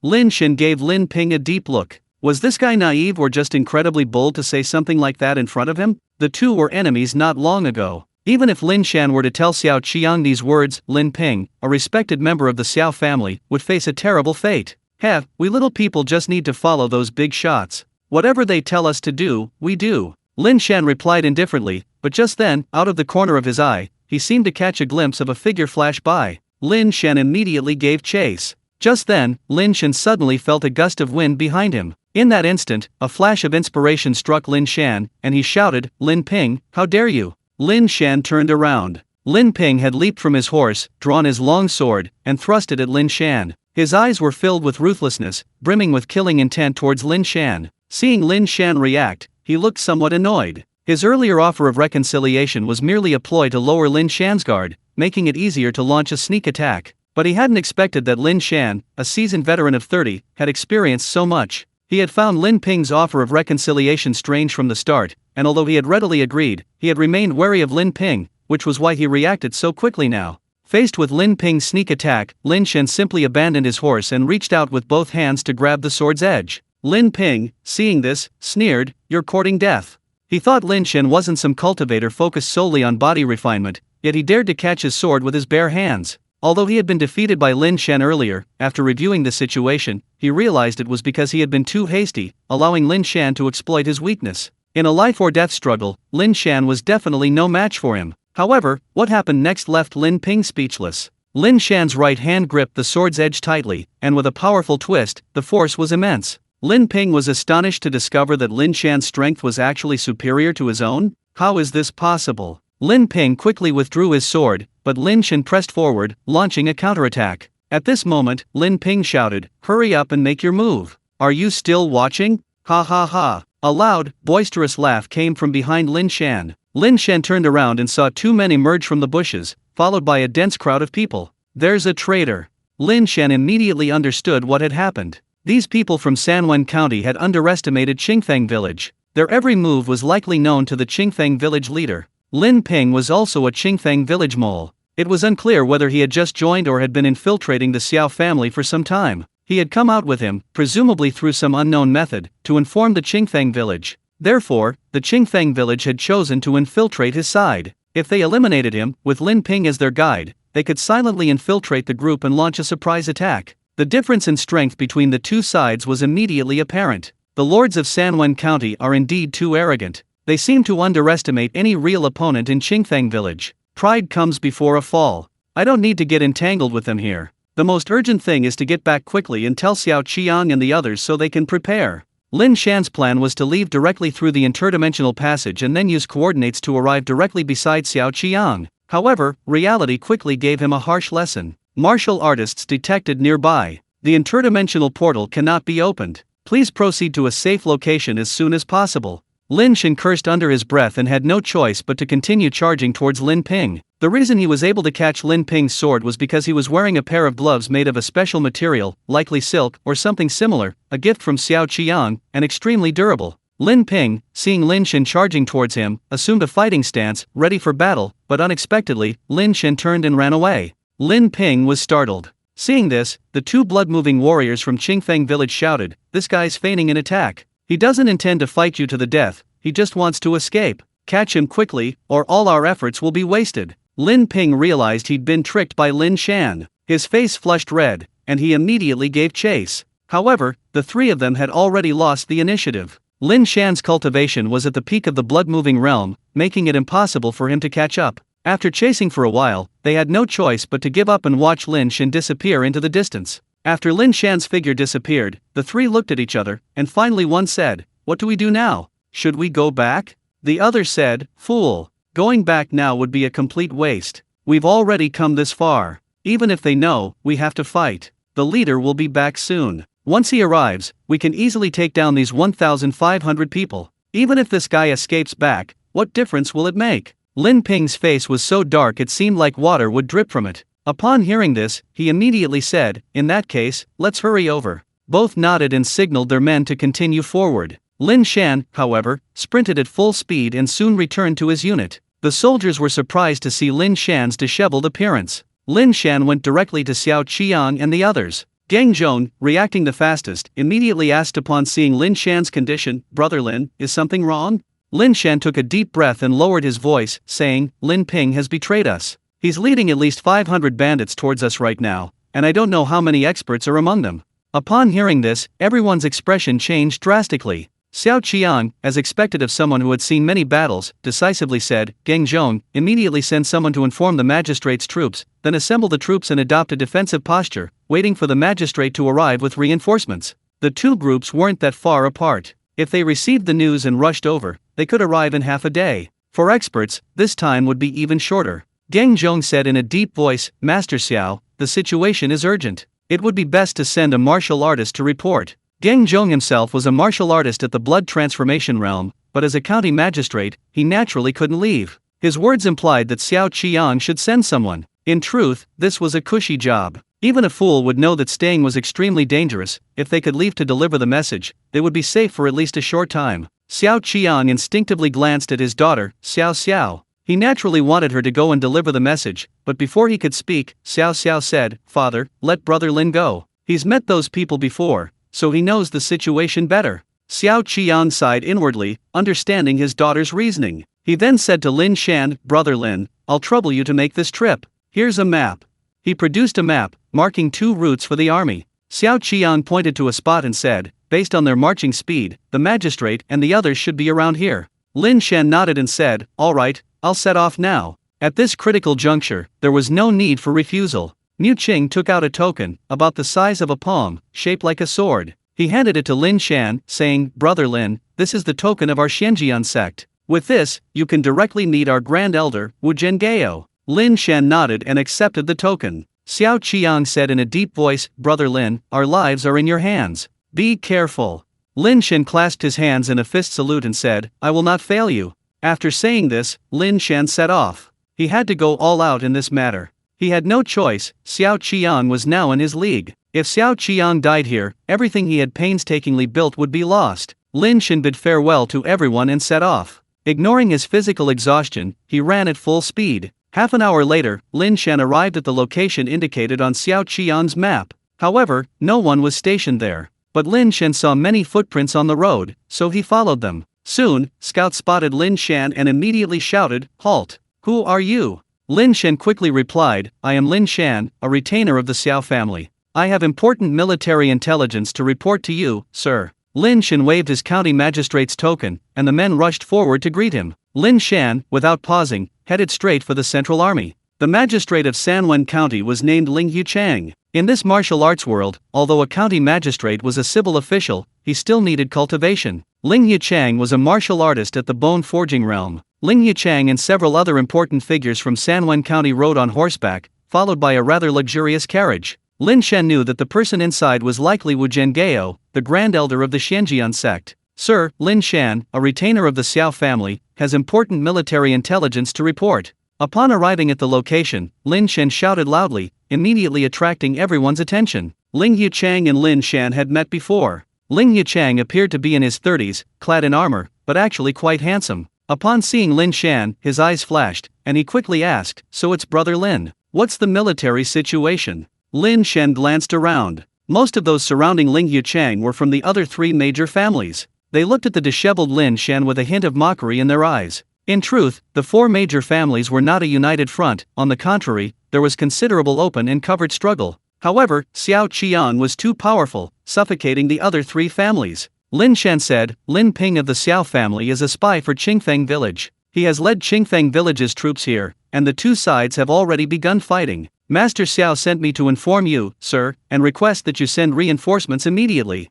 Ling Yuchang's expression turned grave upon hearing this. The heads of the other three families exchanged glances, but no one spoke. Each seemed to have their own agenda. After a while, one of them slowly said, "Sending troops now is probably not a good idea. If we rush over, the enemy will be waiting in ambush, perhaps deliberately luring us there?" "That's right, that makes sense." These words immediately drew agreement from many others, and Lin Shan sneered inwardly. No wonder these people are struggling. Even now, they're still thinking about infighting. Lin Shan said, "Sir, if Master Xiao's faction is swallowed up by Qingfeng village, our people will also find it difficult to succeed. Since a major battle was inevitable anyway, we might as well bring it forward now." Ling Yuchang still didn't give a reply. Lin Shan gradually lost patience, suddenly turned around, went to the sedan chair behind him, took out Mu Qing's command token, and said to the sedan chair bearers, "Please inform Elder Wu Jingao." The carriage curtain was suddenly pulled open, and a middle-aged man dressed in a white, close-fitting outfit jumped out. He was burly, with thick eyebrows and large eyes. His appearance immediately caused everyone present to feel an invisible pressure on their shoulders, involuntarily shrinking back. This was Wu Jingao, the Grand Elder of the Xianjian sect, a Xiantian realm expert. In a small place like Sanwen County, a Xiantian realm expert was practically a dominant force. Wu Jingao glanced at the command token in Lin Shan's hand and asked, "Are Mu Qing and Xiao Xiao both here?"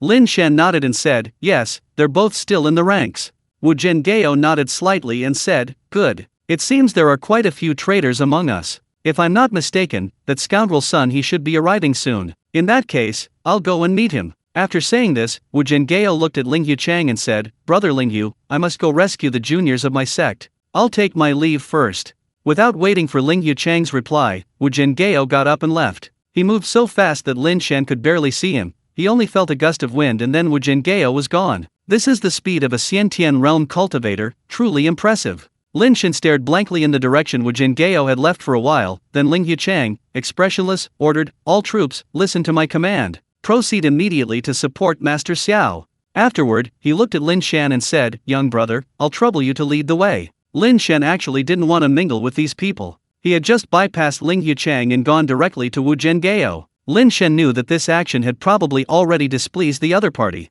He had originally planned to sneak away behind Wu Jingao, but Ling Yuchang hadn't expected him to call him out directly. Lin Shan could only bite the bullet and say, "Yes, sir." After saying that, Lin Shan took the lead. The other important figures exchanged glances, and helplessly abandoned their horses to follow behind Lin Shan. About half an hour later, the sounds of battle could be heard in the distance. Lin Shan's journey back and forth was extremely exhausting. He knew his own limitations. Although he was a blood transformation realm martial artist, he still didn't have an overwhelming advantage against ordinary people. If dozens of soldiers swarmed him, they could easily wear him down. Therefore, Lin Shan didn't advance further. Instead, he said to Ling Yuchang, "My lord, they're just ahead." Ling Yuchang nodded and directed the others to advance, while Lin Shan observed the current battle from the back. First and foremost, the most eye-catching was the fight between Wu Jingao and Sun He, the leader of Qingfeng village. With these two innate realm experts clashing, everyone else retreated, clearing a large open space. Sun He looked young, perhaps under 30, and quite handsome. His weapon was a long spear, while Wu Jingao, as the Grand Elder of the Xianjian sect, naturally wielded a longsword.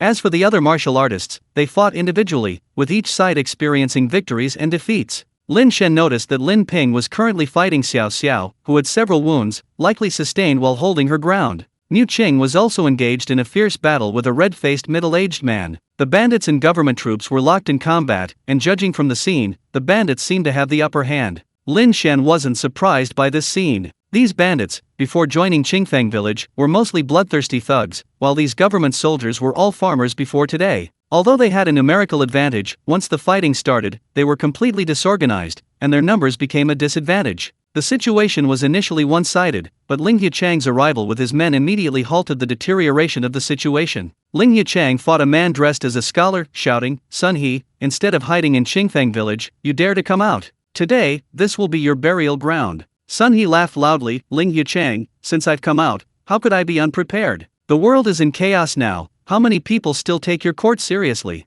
Sun He, you dare to be distracted while fighting me." Wu Zhenghao roared, his longsword flashing, sword energy raining down on Sun He. Sun He immediately focused all his attention, no longer daring to speak to Ling Yichang. For a moment, only the shouts of battle filled the air. Lin Shan stripped the clothes of a dead soldier from the ground, then, wielding a knife, approached Xiao Xiao. Already wounded, Xiao Xiao was forced to retreat under Lin Ping's relentless attacks. She angrily shouted at Lin Ping, "Lin Ping, my Xiao family has treated you well, yet you are so ungrateful." Lin Ping sneered, "I've treated you well. I've been in your Xiao family for 3 years, and I've done my best. But how have you treated me? Since that Lin Shan came in, have you ever shown me even a kind word? Since you are so heartless, don't blame me for being ruthless." Hearing this, Lin Shan couldn't help but touch his nose. He had truly misjudged this guy. He was indeed petty, even betraying the Xiao family just to vent his anger. At this moment, Lin Shan had already circled behind Lin Ping. Lin Ping slashed with his sword.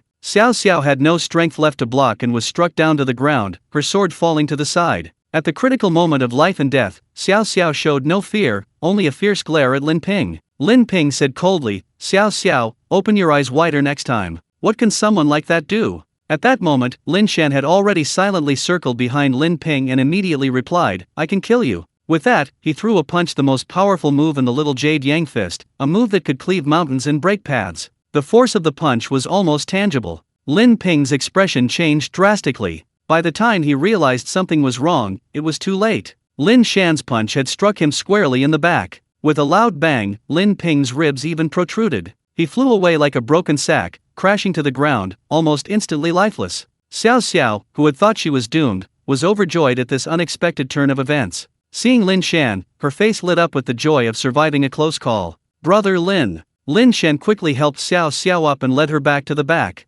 Xiao Qian was there, his eyes filled with tears. He had been watching the fierce battle between Lin Ping and Xiao Xiao the whole time. Although he wanted to do something for Xiao Xiao, he wasn't a martial artist and could only watch helplessly. When he saw Lin Ping's sword fall, he felt dizzy. Unexpectedly, it was Lin Shan again, who had once again saved Xiao Xiao. After pulling Xiao Xiao back, Lin Shan quickly said, "You should heal your injuries first. Can you move now?" Xiao Xiao nodded and took out some pills from her pouch. Most of Xiao Xiao's injuries were external, and she was just a little exhausted, nothing serious. Xiao Qian, his eyes red, said to Lin Shan, "Lin Shan, I can never repay your kindness." He had saved Xiao Xiao once before, and now again, this debt of gratitude was truly difficult to repay. Lin Shan waved his hand and said, "As a retainer of the Lin family, this is only right." The battle was chaotic. Lin Shan saw Ji Yan locked in combat with a bald, burly man, the two evenly matched, but Mu Qing was nowhere to be seen. After tending to her injuries, Xiao Xiao approached Lin Shan and said, "Brother Lin, could you please go find senior sister Mu? She led some enemies eastward to protect us." Lin Shan nodded, "Okay, I understand." Xiao Xiao concernedly placed a bottle of pills in Lin Shan's pocket, saying, "Brother Lin, take some to restore your energy." Lin Shan took the bottle and symbolically swallowed one, but he didn't actually need it, as his internal energy had almost fully recovered. Later, from Xiao Xiao, Lin Shan learned that cultivation techniques and martial arts were actually divided into 4 major ranks: Heaven, Earth, Profound, and Yellow, each further divided into upper, middle, and lower grades. His little jade yang fist was a middle grade yellow rank martial art. However, Lin Shan didn't know about the everlasting spring technique. Logically speaking, given Lu Yun's status, Lin Shan should be incredibly grateful to possess even a low-grade yellow-rank Chanchun Gong. However, in recent days, Lin Shan has discovered many benefits of the Chanchun Gong. For example, his recovery time is faster than Xiao Xiao's and the others, something he noticed after sparring with Ji Yan and Xiao Xiao. Also, the Chanchun Gong offers numerous healing methods. Furthermore, the Chanchun Gong seems exceptionally effective at concealing one's aura. This was pointed out by Ji Yan, as he once used the Chanchun Gong to enter Ji Yan's courtyard without being detected. It's a great pity that the Chanchun Gong lacks the bone forging chapter. Lin Shan guesses that Lu Yun probably doesn't have it either, otherwise, given Lu Yun's character, there's no reason for him to keep it secret. After taking the pill, Lin Shan headed east. He saw sporadic battles along the way, but Lin Shan, preoccupied with Mu Qing, ignored them. After walking for a while, Lin Shan suddenly heard a lewd voice ahead. Mu Qing of the Xianjian sect, you truly live up to your reputation. You're quite the runner. I wonder if your legs are this alluring when you're holding a man. Lin Shan quickly hid nearby. Not far from him, Mu Qing, wielding a longsword, was fighting a man in brocade robes. The man in brocade robes also used a longsword, but the two weren't fighting one-on-one. He was accompanied by 3 blood-refining realm warriors. Lin Shan saw 2 corpses on the ground. Mu Qing had likely killed 2 blood-refining realm warriors. The gap between blood-refining realm warriors and bone-forging realm warriors wasn't insurmountable. Generally speaking, 10 blood-refining realm warriors could pose a significant threat to a bone-forging realm warrior. If one fought to the death, they might not be able to withstand the combined attack of 10 and would likely die. Mu Qing was already covered in wounds. Facing the other party's foul language, Mu Qing cursed, Zhao Ziyu, you'll die a horrible death. If this is exposed, your Zhao family will be wiped out. Lin Shan inwardly cursed. This Zhao Ziyu was no ordinary person. He was from one of the 4 major families of Sanwen County, the Zhao family, which was arguably the most powerful besides the Xiao family. Their young master, Zhao Ziyu, was a martial artist at the bone forging realm. He never expected this guy to betray them.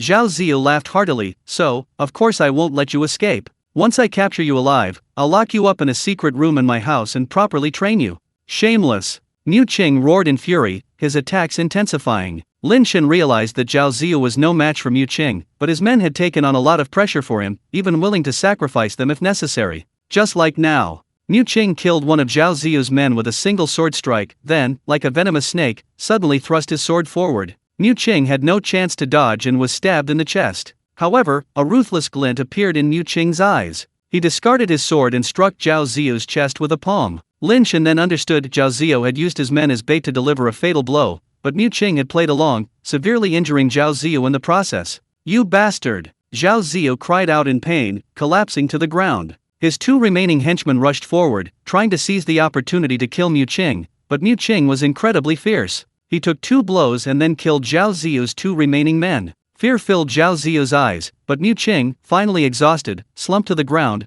glaring resentfully at Zhao Ziyu. Zhao Ziyu's panic vanished instantly, and he laughed loudly, I thought you were truly invincible. What, can't move now? Zhao Ziyu struggled to his feet and staggered towards Mu Qing. Lin Shan sighed inwardly. If he could, he really didn't want to risk attacking a bone-forging realm martial artist, the risk was too great. However, Zhao Ziyu was now at his last gasp, so it wasn't impossible to give it a try. Lin Shan activated his everlasting spring technique with all his might and stealthily approached. Zhao Ziyu said, Mu Qing, they all think I only know swordsmanship, but my true strength lies in my hand skills. I recently acquired a Xian rank martial art, let me show you today. With that, he extended his right hand. Lin Shan saw a faint yellow light gather on his palm, his true energy solidifying. Lin Shan sensed that Zhao Ziyu was now within his attack range. The guy seemed absorbed in the joy of about to kill Mu Qing, oblivious to anything amiss. Being the 6th brother is really great. Lin Shan thought to himself, deciding he could develop into an assassin. Just as Zhao Ziyu's momentum reached its peak,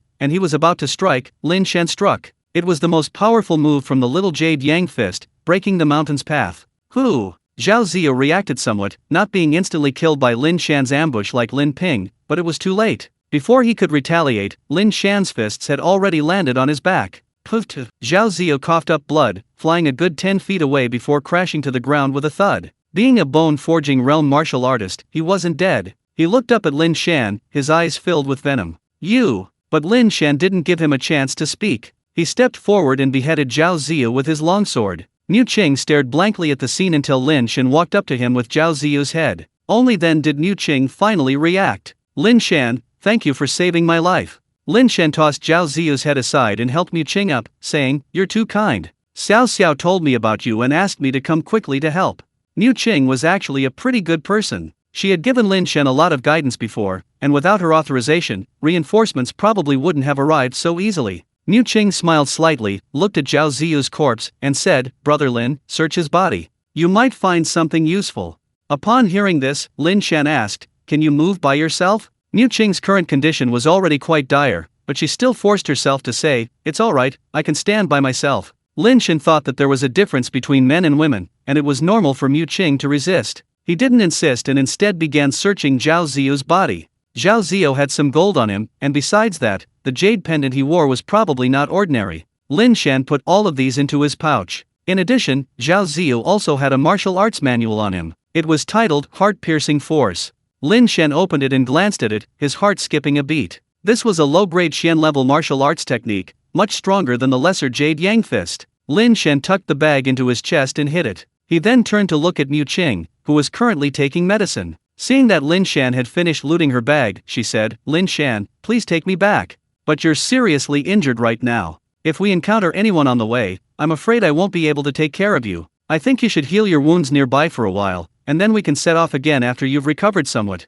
Mu Qing hesitated for a moment, then finally nodded and said, "What you say makes sense." She knew her current condition. Let alone a bone-forging realm martial artist, even a blood-moving realm martial artist could easily take her life. Lin Shan was about to find a place for Mu Qing to heal when suddenly a series of hurried footsteps came from afar. Lin Shan quickly jumped onto a large tree with Mu Qing and looked over. They saw the bandits running towards them in a panic, seemingly in defeat. Further away, chasing after them were soldiers from Sanwen County. These men were shouting and yelling, pursuing their victory. Lin Shan and Mu Qing exchanged a glance. Mu Qing said, "It seems the battle has already been decided." Lin Shan nodded. This meant the plan had to change. The two headed back the way Lin Shan had come from, and halfway there, they happened to encounter Xiao Xiao, who had come out looking for someone. Upon seeing Mu Qing, 2 streams of tears immediately streamed down Xiao Xiao's face. "Senior sister." She rushed to Mu Qing's side like the wind and hugged her tightly. "Senior sister, it's so good you're all right." Mu Qing stroked Xiao Xiao's long hair and smiled. "Senior sister is all right, and brother Lin is still here.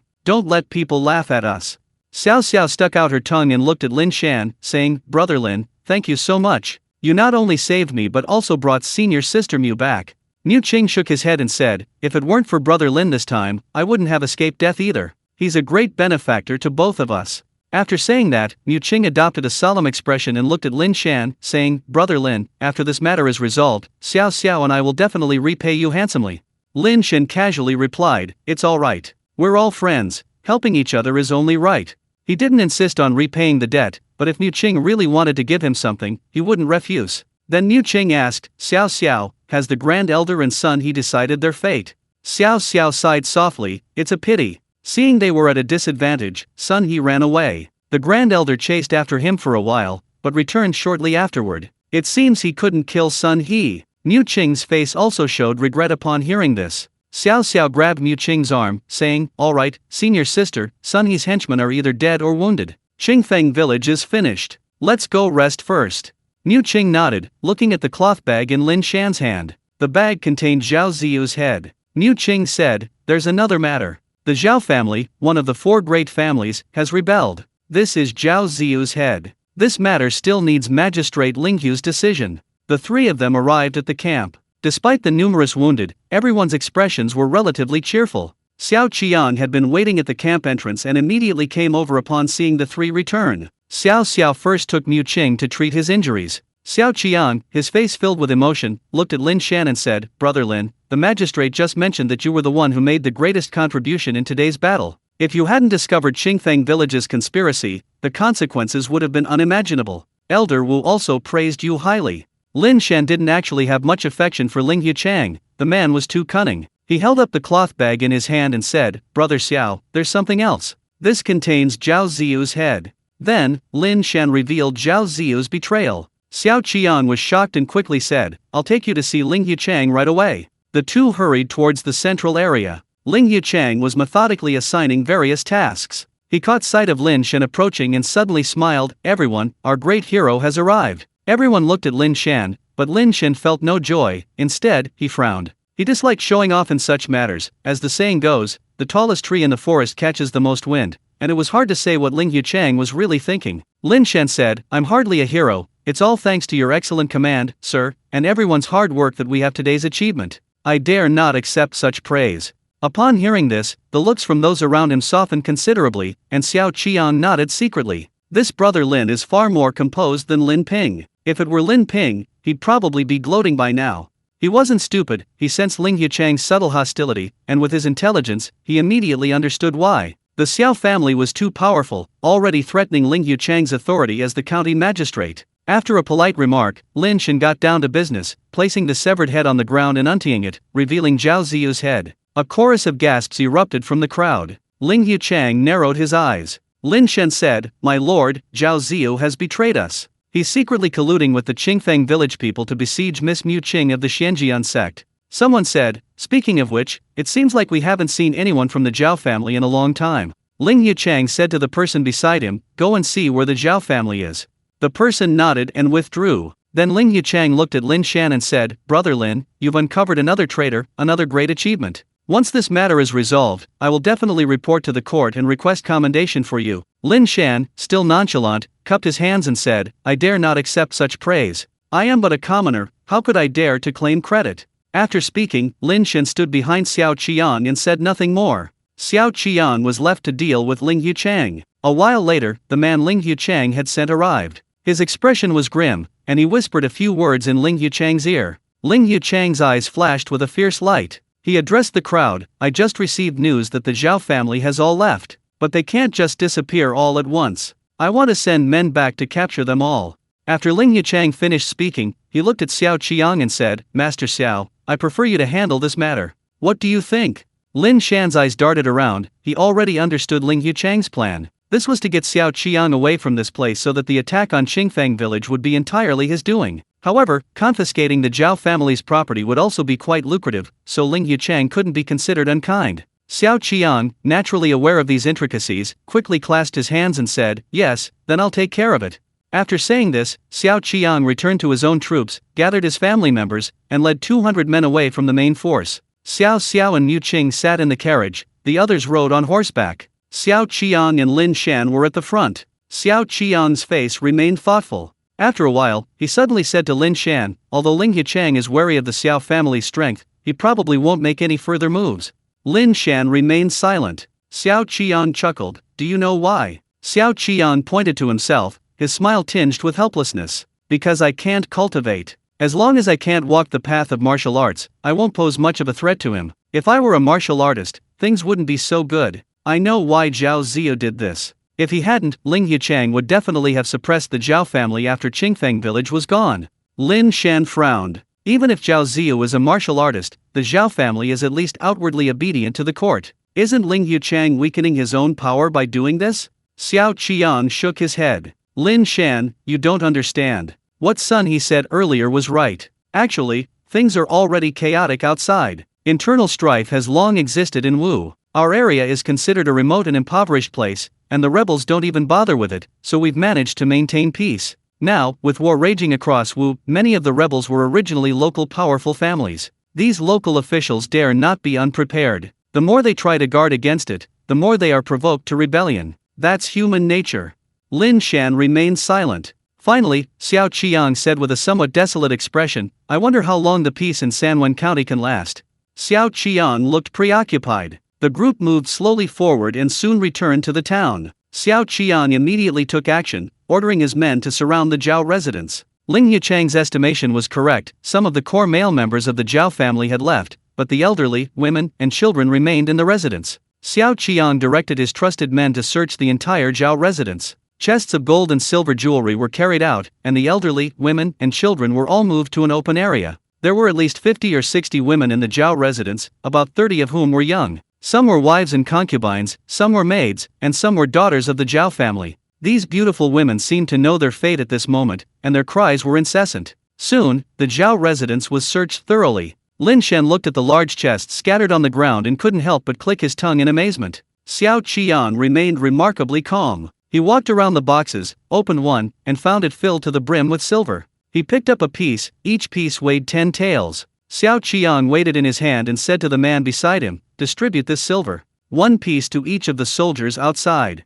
"Yes, sir." The man, a captain, was overjoyed upon hearing Xiao Qiang's words. "Thank you, Master Xiao." After expressing his gratitude, he immediately led several soldiers to unload the goods. Xiao Qiang said to Lin Shan, "They didn't have it easy fighting, it wouldn't be right not to share something with them." Lin Shan nodded. Soldiers in this feudal era didn't have the same level of awareness as the soldiers in his world. Xiao Qian pointed to the islands of wealth. "Lin Shan, take whatever you like. 3 boxes shouldn't be a problem." Ling Yichang had clearly assigned this task to Xiao Qiang as an exchange using the Zhao family in exchange for Qingfeng village's credit. Xiao Qiang could practically handle all the wealth himself. Of course, it would be too embarrassing to keep it all for himself. He still had to share some with Ling Yichang and the other three powerful families. Lin Shan smiled and said, "In that case, I won't stand on ceremony." In the end, Lin Shan selected 3 boxes of wealth, 1 box of gold and 2 boxes of jewelry and jade. Seeing that Lin Shan had made his selections, Xiao Qiang turned to Yin Ziwei and said, "Yin Ziwei, load these 3 boxes onto the cart.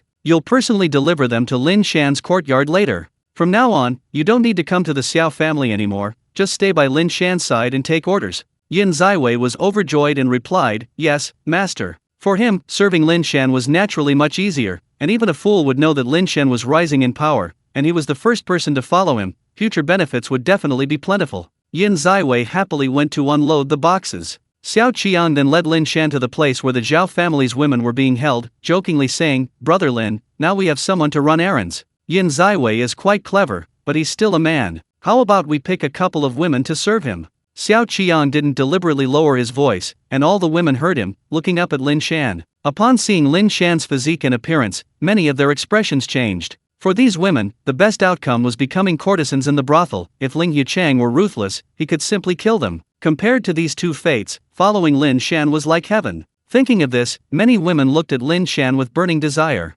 Before Lin Shan could speak, a woman rushed to him, knelt down with a thud, and looked up at him, saying, "My lord, if you don't mind, I'm willing to serve you." Lin Shan glanced down at her. The woman on the ground wore a long emerald green dress, adorned with gold and silver, and appeared to be around 24 or 25 years old, the most alluring age for a woman. Noticing Lin Shan looking at her, she quickly stretched her shoulders, revealing glimpses of her fair skin. With this woman leading the way, the other women disregarded their shame and knelt down, begging Lin Shan. The soldiers guarding nearby cast envious glances at Lin Shan. Lin Shan looked at Xiao Qiang with a hint of helplessness. Xiao Qiang, however, seemed to be enjoying the spectacle, jokingly saying, "Given how much Ling Yichang values you, even if you took them all away, he probably wouldn't object." Joke? Does he really think he's a stud? Lin Shan shook his head. "Brother Xiao, really, that's unnecessary." Xiao Qiang remained non-committal, his gaze sweeping over the crowd before turning to Lin Shan and saying, "I think you really shouldn't get involved with the Zhao family's wives and concubines, otherwise it'll cause trouble. However, the Zhao family's servants are of relatively clean backgrounds. Your courtyard needs someone to manage it, otherwise it'll become unsightly over time." Lin Shan thought this made sense. He didn't intend to harm them anyway, so he figured he could just hire a cleaner. With that thought, Lin Shan glanced around. In the corner, a girl stood out. Even the lowest-ranking maids of the Zhao family were dressed better than ordinary people, but this girl wore a coarse gray robe, was very small, her face was dirty, and her eyes were indifferent. She stood alone, seemingly completely unconcerned about her own life. The moment Lin Shan looked at her, the girl seemed to sense his gaze and looked up at him, a flicker of hope appearing in her eyes, a yearning for life. She was like a drowning animal, waiting for rescue. Lin Shan thought for a moment, then pointed to the girl and said, "Master Xiao, this girl will do." He had his reasons. This girl didn't seem to have much connection to the Zhao family. If he needed someone to manage the courtyard, she would be perfect. Xiao Qian, without asking further questions, pointed to the girl and said, "Come here." The other women, seeing that Lin Shan had chosen such a person, all wore expressions of disbelief. The first woman to kneel before Lin Shan said, "Sir, Xiao Dai is frail and sickly, unable to do any work, and she's so ugly, wouldn't she be an eyesore?" Lin Shan shrugged indifferently, "It's alright, I don't care about her looks when choosing servants." The girl named Xiao Dai seemed unable to believe she had been chosen. She looked at Xiao Qiang blankly, finally confirming that he was indeed pointing at her, before timidly standing up and walking to Lin Shan's side. Upon closer inspection, the girl's appearance was indeed indescribable. A pale blue birthmark on her right cheek almost covered half her face. It wasn't obvious from a distance, but became very clear up close. Xiao Dai was about 165 centimeters tall, but very thin, almost bony. She was likely suffering from long-term malnutrition. Xiao Qiang sized up Xiao Dai, then pointed at Lin Shan and said, "This will be your master from now on." Afterward, Xiao Qiang rummaged through a pile of documents and found a contract of indenture, handing it to Lin Shan. "Lin Shan, this is her contract of indenture. As for Yin Ziwei's, I'll give it to you when I get back." Yin Ziwei was sold into servitude to the Xiao family. Not only was he a servant, but if he had children in the future, they would also become servants of the Xiao family. That was slavery. However, in this world, it was hard to say that slavery necessarily meant a worse life than others. Yin Ziwei had food, lodging, and a monthly salary in the Xiao family, which was actually better than many people who lived hand to mouth. If the Xiao family wanted to take in servants, many people would beg and plead to join. Lin Shan took the document and glanced at it. Xiao Dai's real name was Shen Dai. The document detailed Xiao Dai's background. She was a local from Sanwen County. It seemed that her family had run out of food and couldn't make ends meet, so they had no choice but to sell Xiao Dai. Lin Shan carefully put away the indenture and said to Xiao Qian, "Sir, I've sustained some minor injuries during the battle. I'll go back and recuperate first." Xiao Qian quickly replied, "Of course, go ahead." Lin Shan nodded and left the Lin family with Xiao Dai. Yin Ziwei, beaming, pulled the cart alongside Lin Shan all the way back to Lin Shan's courtyard. Lin Shan's courtyard had 3 small rooms. Lin Shan first said to Yin Ziwei, "Old Yin, from now on, you'll still live at the Xiao families. I won't be home most of the time, so you can look after this place for me." Yin Ziwei nodded repeatedly, "Yes, master." His master was now Lin Shan, so Yin Ziwei naturally changed his form of address. Then Lin Shan took out 3 taels of silver and gave it to Yin Ziwei, saying, "This is a reward for you." Yin Ziwei was overjoyed. Following Lin Shan was definitely the right decision. This was incredibly generous. He worked with even more motivation, carrying the 3 large boxes into Lin Shan's room, then respectfully withdrew and closed the door. Then Lin Shan looked at the bewildered Shen Dai and said, "Shen Dai, I won't be here long, and you don't have much to do. Just keep this place clean and guard it well. As long as you do your job well, I won't promise you a meteoric rise, but at least I'll ensure you have enough to eat and a place to stay." After saying that, Lin Shan pointed to a small house and said, "You'll live here from now on." Shen Dai then somewhat hesitantly bowed and said, "Thank you, sir." Lin Shan nodded, took out 10 taels of silver, and gave it to Shen Dai. "Buy yourself a couple of sets of clothes. Don't embarrass me when you go out. Use the rest of the money to buy some rice and cook for yourself." Shen Dai took the 10 taels of silver, a strange glint in her eyes. After that, Lin Shan ignored Shen Dai and went back into the house, opened 3 chests, and began to examine the contents. The more he looked, the happier Lin Shan became. "With these 3 boxes sold, I should be able to make a small profit." Lin Shan eagerly placed the contents of the 3 boxes into his inventory and returned to the main world. He planned to immediately find Luo Bing and have the contents of the 3 boxes appraised. Lin Shan opened the door, only to see 2 men in black suits standing outside. Upon seeing Lin Shan open the door, the 2 men said expressionlessly, "Are you Mr. Lin Shan?" Lin Shan frowned, "Who are you?" The 2 men, dressed in black suits and white gloves, were muscular and had a somewhat fierce demeanor, resembling bodyguards. One of the men said, "Mr. Lin, my boss is Luo Changlong. He wants to talk to you." Lin Shan raised an eyebrow. "Luo Changlong, is he Luo Bing's father?"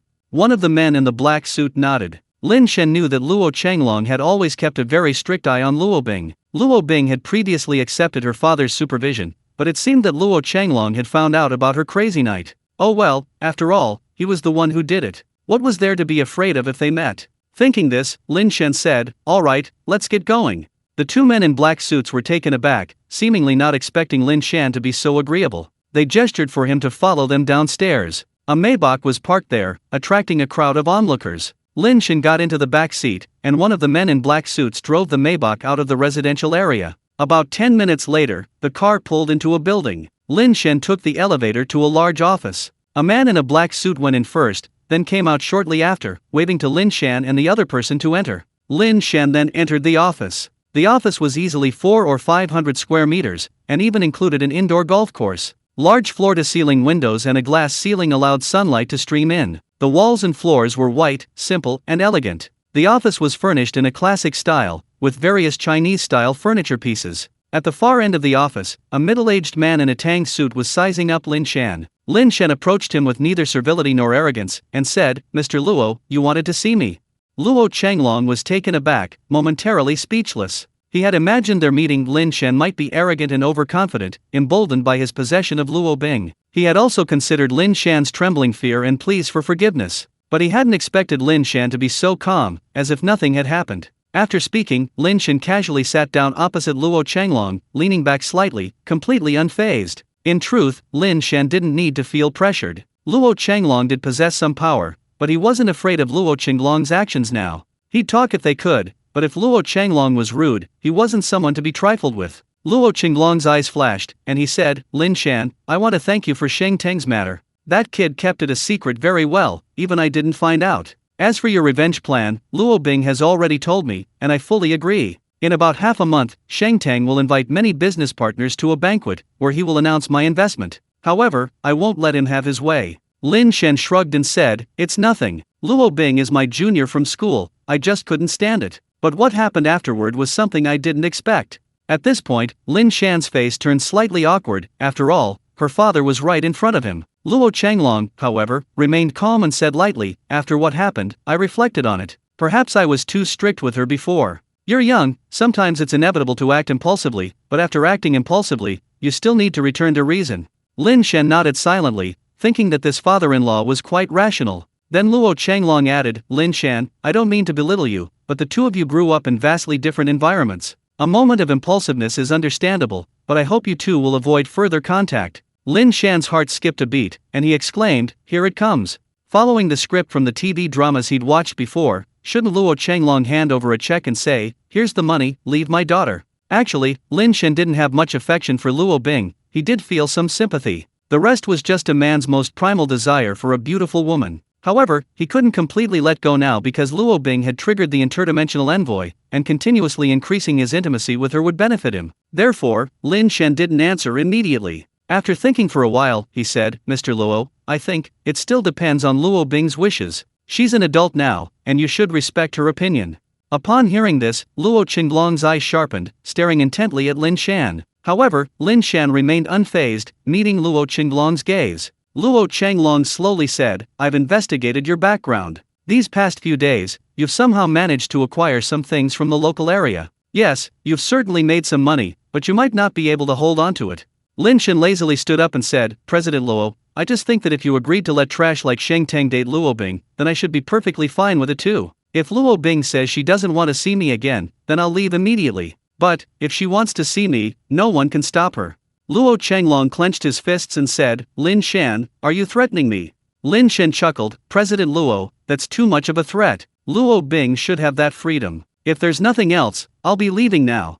With that, Lin Shan turned to leave, but at that moment, the bodyguard in the black suit who had been standing behind Lin Shan suddenly attacked, his right hand grabbing Lin Shan's shoulder. Lin Shan smiled coldly, grabbed the bodyguard's right hand in return, and then twisted it hard. "Ah!" The bodyguard let out a scream that echoed for a long time in the empty office. Luo Qinglong's expression changed, and he stood up from his chair. He could no longer remain calm. This bodyguard was no ordinary man, he had military experience, was a reconnaissance soldier, had many lives on his hands, and was skilled in hand-to-hand combat. Yet, he was subdued by Lin Shan in a single move? What's going on? This kid has always been an ordinary person, how can he have such skills? Luo Changlong thought he knew Lin Shan well, never imagining that a passage between two worlds existed. Lin Shan coldly stared at Luo Changlong. The bodyguard's screams continued, because Lin Shan's grip tightened. Soon, the man's right hand would be broken. Luo Changlong quickly said, "Lin Shan, my subordinate was impolite. I hope you can give me face, I apologize on his behalf." Seeing Luo Changlong back down, Lin Shan released the bodyguard. The man looked terrified, clutching his hand and backing away. His subordinate was disobedient, he should be taught a lesson. "Mr. Luo, I won't listen to your lecture anymore. Goodbye." Lin Shan waved and turned to leave. Luo Changlong stared at Lin Shan's retreating figure, silent for a long time, while the security guard continued to gasp. After a while, Luo Changlong asked, "Fifth brother, how's that kid's skill?" The bodyguard, nicknamed Fifth Brother, said gravely, "Mr. Luo, this guy is definitely a trained fighter, I'm not mistaken. If you ask me, it's best not to provoke him. I could feel that just now, he could have easily crippled me, but he held back." Luo Changlong was also moved, and said with a wry smile, "Well, that's great. We wanted to give him a hard time, but instead, he gave us a hard time. When did this kid learn such skills? Does he have a powerful backer?" Luo Changlong was completely baffled. If Lin Shan really had a powerful backer, how could he be so pathetic, bullied to this extent by Sheng Teng? Lin Shan quickly left the building and went to the hospital. Lin Jiabao's condition had been visibly improving these past few days. Although he had undergone chemotherapy, he was full of energy. When Lin Shan arrived at the ward, he was chatting with the patient next door. Upon seeing Lin Shan enter, Lin Jiabao gestured for him to sit down, then suddenly said, "Shan, Dr. Lu doesn't seem very happy today." As if on cue, Lu Ying, dressed in a white lab coat, walked in. Her face was somewhat gloomy, but a smile instantly appeared when she saw Lin Shan. "You're here." Lin Shan nodded and smiled. "My dad said you seem to be in a bad mood today." Lu Ying pouted, "The list for the professional title evaluation is out, and as expected, I'm not on it." Lin Shan chuckled, he won't be smug for long. Both of them knew perfectly well that once the relevant departments were prepared, Hua Xiong was finished, he was already doomed. Lu Ying, the list has been published. Hee hee, congratulate me. At this moment Ruanyan suddenly appeared in the doorway, speaking to Lu Ying with a cheeky grin. Lin Shan and Lu Ying exchanged a glance, a slight smile playing on their lips. At this moment, Lu Ying wasn't actually annoyed, she simply thought, let you be smug for a bit longer. Lu Ying calmly said, that's great, congratulations.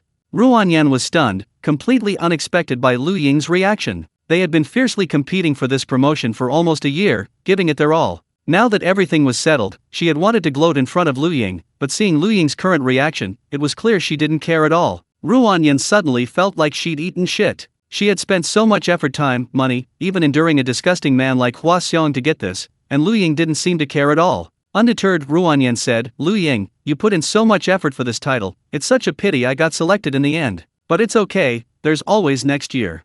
Lu Ying and Lin Shan knew exactly what Ruanyan was thinking. Lin Shan said, yes, Lu Ying, don't be discouraged, try again next year. Lu Ying found it amusing and pretended to be serious, saying, yes, I'm so sad, I can only try again next year. Even a fool would know she was being sarcastic. Ruanyan blushed. At this moment, Hua Xiong slowly walked in, looked at Lu Ying, and said, Lu Ying, sometimes working hard without preparation isn't very meaningful. You need to cultivate good relationships with your colleagues. In this respect, you're far inferior to Ruanyan. At this critical juncture, Lu Ying didn't bother pretending anymore and said directly, yes, Dean Hua, I'm not as good at serving you as Ruanyan. Upon hearing this, Ruanyan's face immediately turned red, and she angrily retorted, Lu Ying, don't talk nonsense. You're just jealous of me. Lu Ying smiled coldly, ignoring the two of them, and focused on inquiring about the patient's condition. Hua Xiong, seeing Lu Ying's demeanor, was also furious. Only he knew how much Lu Ying cared about her professional title evaluation,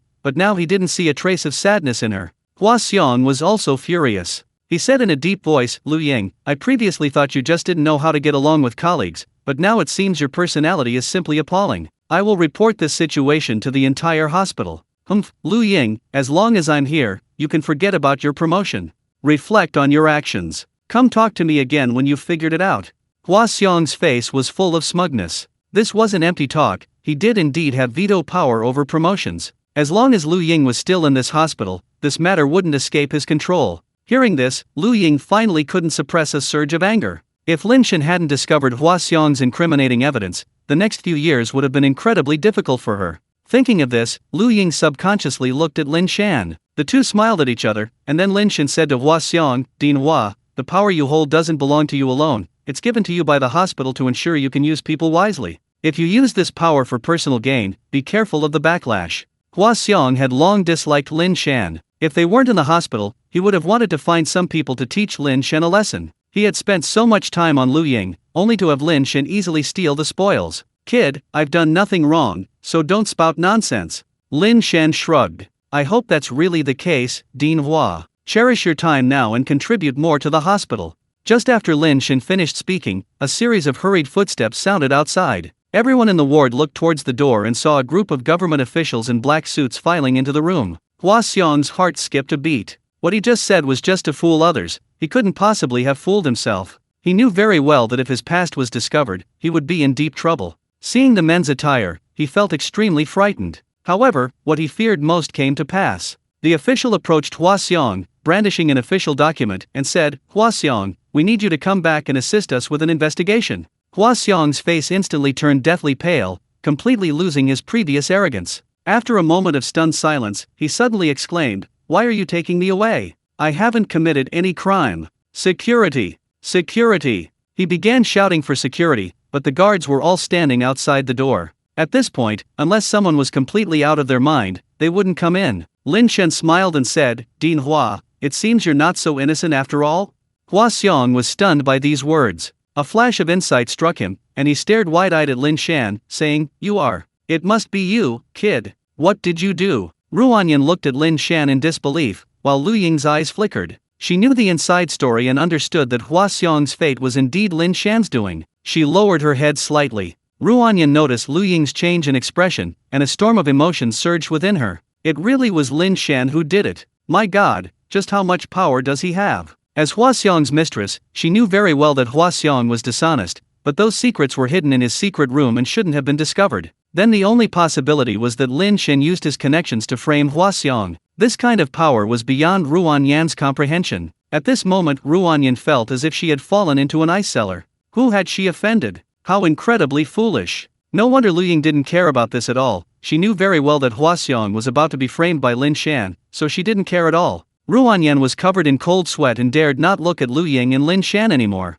Meanwhile, Hua Xiong had lost his mind and actually lunged at Lin Shan. With Lin Shan's current skills, how could he let him have his way? Grabbing Hua Xiong's fat hand, he twisted it behind his back and subdued him. Then, Lin Shan whispered in Hua Xiong's ear, "That's right, it was me who reported you. All your stuff is already on the relevant department's computer. You'll spend the rest of your life in prison. Damn it, it really was you." Hua Xiong struggled violently, but under Lin Shan's strength, he couldn't move. Lin Shan very amicably handed Hua Xiong over to the officials and waved goodbye. A large crowd had gathered outside the ward. Seeing Hua Xiong being taken away, most of them wore expressions of genuine joy. Lu Ying wasn't the only one oppressed by Hua Xiong. Anyone with a modicum of integrity would never have sided with him. After Hua Xiong was taken away, Ruanyan trembled and looked up at Lu Ying, saying, "Lu Ying, I'm so sorry. Please accept my apology. I was blind and didn't recognize your greatness before. Please don't take it to heart." A strange emotion stirred within Lu Ying. She knew very well that Ruanyan's change stemmed from her realization that Hua Xiong's downfall was orchestrated by Lin Shan. She wasn't afraid of Lu Ying, but rather of Lin Shan.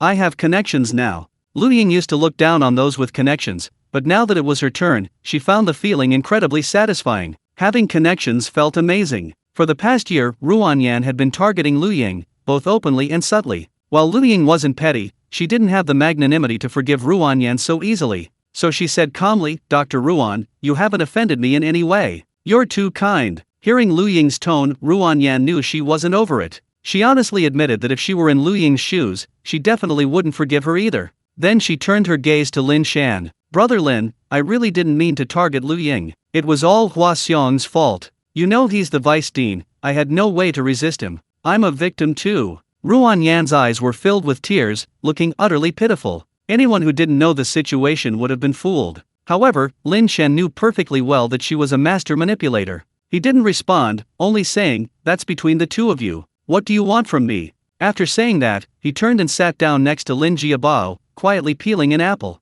Seeing that no one was paying attention to her, Ruanyan could only slink away. After Ruanyan left, Lin Jiabao looked at his son and asked, "Ashin, is this Dean Hua really?" Lin Shan nodded and whispered, "Dad, this man has done countless bad things. I happened to get some evidence, so I reported him." Lin Jiabao said with a look of satisfaction, "This kind of pest should be kicked out of the ranks. If all leaders were like Dr. Lu, that would be wonderful." Lu Ying blushed and whispered, "Uncle Lin, please don't belittle me." After saying that, Lu Ying looked at Lin Shan and left the ward. Shortly afterward, news from Lu Ying arrived. Seeing Hua Xiong being taken away made me incredibly happy. "Thank you, Lin Shan." Lin Shan smiled slightly and replied, "It's what a law-abiding citizen should do. There are far too many parasites like this in the hospital, harming countless people." At that moment, in the empty office, Lu Ying stared at her phone, a look of hesitation on her face. Finally, she gritted her teeth and continued typing, "Are you free tonight? I'll cook a feast, come over and try it." Lin Shan's heart skipped a beat on the other end of the line. This wasn't just an ordinary invitation. It was a direct invitation to his home. This meant something different for a girl, because home is a very private space. It meant that Lu Ying already considered him someone she could trust. She was already taking the initiative. How could he back down? Thinking this, Lin Shan replied, "Of course I'm free." Upon seeing Lin Shan's text message, Lu Ying took a deep breath. She had already taken the afternoon off, and seeing that Lin Shan had accepted her invitation, she quickly changed her clothes, preparing to go to the market for a good shopping trip to prepare dinner. Meanwhile, Chen Yuanying suddenly leaned closer and asked, "Ah Shan, are you chatting with Dr. Lu?" Lin Shan readily admitted, "Yes, Mom, Lu Ying invited me to dinner tonight." Chen Yuanying exclaimed happily, "That's great. But Ah Shan, we can't put all our eggs in one basket. Your Aunt Wu introduced me to a girl. When are you free to meet her?" Aunt Wu was Chen Yuanying's close friend and a matchmaker, so she had many connections. Lin Shan vaguely replied, "I'll think about that later, Mom." His phone received a new message, this time from Luo Bing. "Lin Shan, the drain in my house seems to be broken. Do you have time to come and take a look?" Lin Shan couldn't help but smile. On the other end of the line, Luo Bing, her face flushed, anxiously awaited Lin Shan's reply, holding her phone. After that passionate night of intimacy, Luo Bing returned home, tossing and turning, unable to sleep. Lin Shan's image kept replaying in her mind. Finally, she couldn't resist sending him this message. Often, the reason wasn't important, as long as Lin Shan knew she wanted to see him, that was enough. Lin Shan would understand. Ding dong. Lin Shan quickly replied, okay, send me your location. Luo Bing felt her heart pounding. She sent Lin Shan her apartment complex's location and immediately got up to get ready. After receiving the location, Lin Shan stood up and said, Mom and Dad, I won't be eating here. Then, Lin Shan took a taxi to Luo Bing's apartment complex. The complex was called Fenja Villa. It was a mid to high-end residential area. Lin Shan arrived at the gate, and the security guard confirmed his identity by phone before letting him in. Lin Shan arrived at Luo Bing's house. The neighborhood consisted of rows of detached townhouses. Lin Shan rang the doorbell. The door opened quickly, revealing Luo Bing wearing a light blue silk nightgown. The nightgown was very loose, revealing many secrets. However, Luo Bing didn't seem to care. She wanted to display her most prized possession directly to Lin Shan. Lin Shan joked, the drainpipe's over there. Take me to see it. If it leaks, it'll be a real problem. Luo Bing blushed slightly and said to Lin Shan, come with me. The two went to the kitchen. Lin Shan opened the cabinet and glanced inside, realizing it had been deliberately damaged, but he didn't confront Luo Bing. After repairing the drainpipe with a practiced air, Luo Bing leaned against the door. Seeing Lin Shan finished, she said somewhat awkwardly, do you have anything else to do? If you have time, let's have afternoon tea here. Lin Shan smiled, already understanding Luo Bing's meaning. After a long while, Luo Bing, nestled in Lin Shan's arms, stirred and asked, Lin Shan, have you already met my dad? Lin Shan nodded and said, yes, this morning? What did he say? Lin Shan gently pinched Luo Bing's nose and said tenderly, he handed me a check for 10 million and asked me to leave his daughter. Luo Bing pouted and said, so you agreed? Lin Shan quickly replied, how could I? I wouldn't agree even for $1 billion. Although she knew Lin Shan was joking, Luo Bing still felt a sweet warmth in her heart and said coquettishly, alright, what did my dad say? He didn't make things difficult for you, did he? Luo Bing knew her father all too well. Lin Shan said calmly, it's alright. He did ask me to reduce my contact with you, but I refused. I told him, you're an independent person now, and you should have the right to make your own choices. If you want me to leave, I'll leave immediately.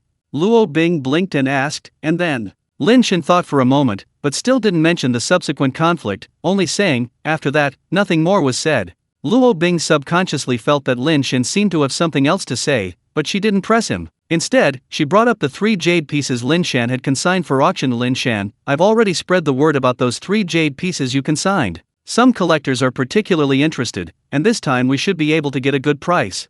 This spreading the word was entirely Luo Bing's own doing. Having been in this circle for several years, she had indeed made some friends with similar interests, and whenever a good piece appeared, Luo Bing would notify these people. Thank you very much. Also, I have some jade and gold items I'd like to sell recently. Luo Bing asked curiously, Lin Shan, where did you get all these things? You don't seem like a tomb raider at all. Lin Shan chuckled, I dug them up at home. I know the market might not be able to handle so many at once, so I'll give them to you in a couple of days. We can sell them gradually. Luo Bing nodded obediently. The two tidied up a bit, and Luo Bing took out her tablet to look at the items for the next auction, preparing in advance. Lin Shan, having nothing else to do, also started looking at the items. Suddenly, Lin Shan noticed an ancient book among the auction items. He immediately adjusted his posture. He could see clearly that some of the content in this ancient book was remarkably similar to the Changchun Gong, Eternal Spring technique, with some phrases even being identical. Luo Bing, what's the background of this ancient book? Lin Shan quickly asked. Luo Bing was also taken aback, then replied, well, this ancient book was consigned to me by an old gentleman. This gentleman is very fond of traditional Chinese culture and has collected some health-related materials. These kinds of things are loved by some, but others see them as just a few pieces of waste paper. I only accepted this book because of a previous collaboration with him. Lin Shan hurriedly asked, are there any other parts? Let me see. Sensing the seriousness in Lin Shan's tone, Luo Bing quickly pulled up several photos. Lin Shan examined them one by one and discovered that it was indeed a part of the Changchun Gong, Evergreen Spring technique, but it was very incomplete. Even the blood transformation realm level was not complete. This discovery shocked Lin Shan. What did this mean? There was a connection between the two worlds. Lin Shan had also tried to cultivate the Changchun Gong in the main world, but the efficiency was far less than in the other world, though he was still able to cultivate it nonetheless. This meant that cultivators should also exist in the main world. Seeing Lin Shan deep in thought, Luo Bing didn't interrupt. After a while, Lin Shan said, Luo Bing, sir, could you introduce me to this? This ancient book is very important to me, and I'd like to see the sequel. Revealing a guest's privacy is a very serious matter, but Luo Bing replied almost without hesitation, "Sure, I'll arrange it." "Thank you." Lin Shan lowered his head and gently kissed Luo Bing's forehead. Just then, Luo Bing's phone vibrated. Both of them looked at it. The caller ID showed Sheng Tang. They smiled at each other, and finally, Luo Bing answered the phone. "Baby, are you free tonight? I haven't seen you for days, I miss you so much. Let's have dinner together." Listening to Sheng Tang's voice on the phone, Luo Bing felt a wave of nausea. She made a vomiting gesture towards Lin Shan and said, "No, I can't. There's an auction in 3 days, it's very important, I need to prepare properly." "Okay then." Sheng Tang hung up the phone, frowning. He sensed something was off about Luo Bing's tone. Zhang Wan was beside him at that moment. Seeing Sheng Tang put down the phone, Zhang Wan asked, "How did it go?" Sheng Tang shook his head and said, "She said she was busy with work. Do you think she'll realize anything?" Zhang Wan said, "Probably not. I've been around her for a while now. She's someone who can't keep secrets. If Lin Shan really said anything, she would have exploded already." Sheng Tang pulled Zhang Wan into his arms and chuckled, "I hope so." On the other side, Lin Shan said goodbye to Luo Bing. He was going to Lu Ying's house for dinner that night. There's a limit to how much he can mess around. Out on the street, Chen Yuanying called again. "Ah Shan, I sent you that girl's business card, add her quickly." Lin Shan sighed inwardly, ultimately feeling bad about refusing his mother's kindness, and added her on WeChat. The profile picture was a half-body shot, somewhat like an internet celebrity. He wasn't sure if it was really her. She quickly accepted his WeChat request, and Lin Shan sent her a message.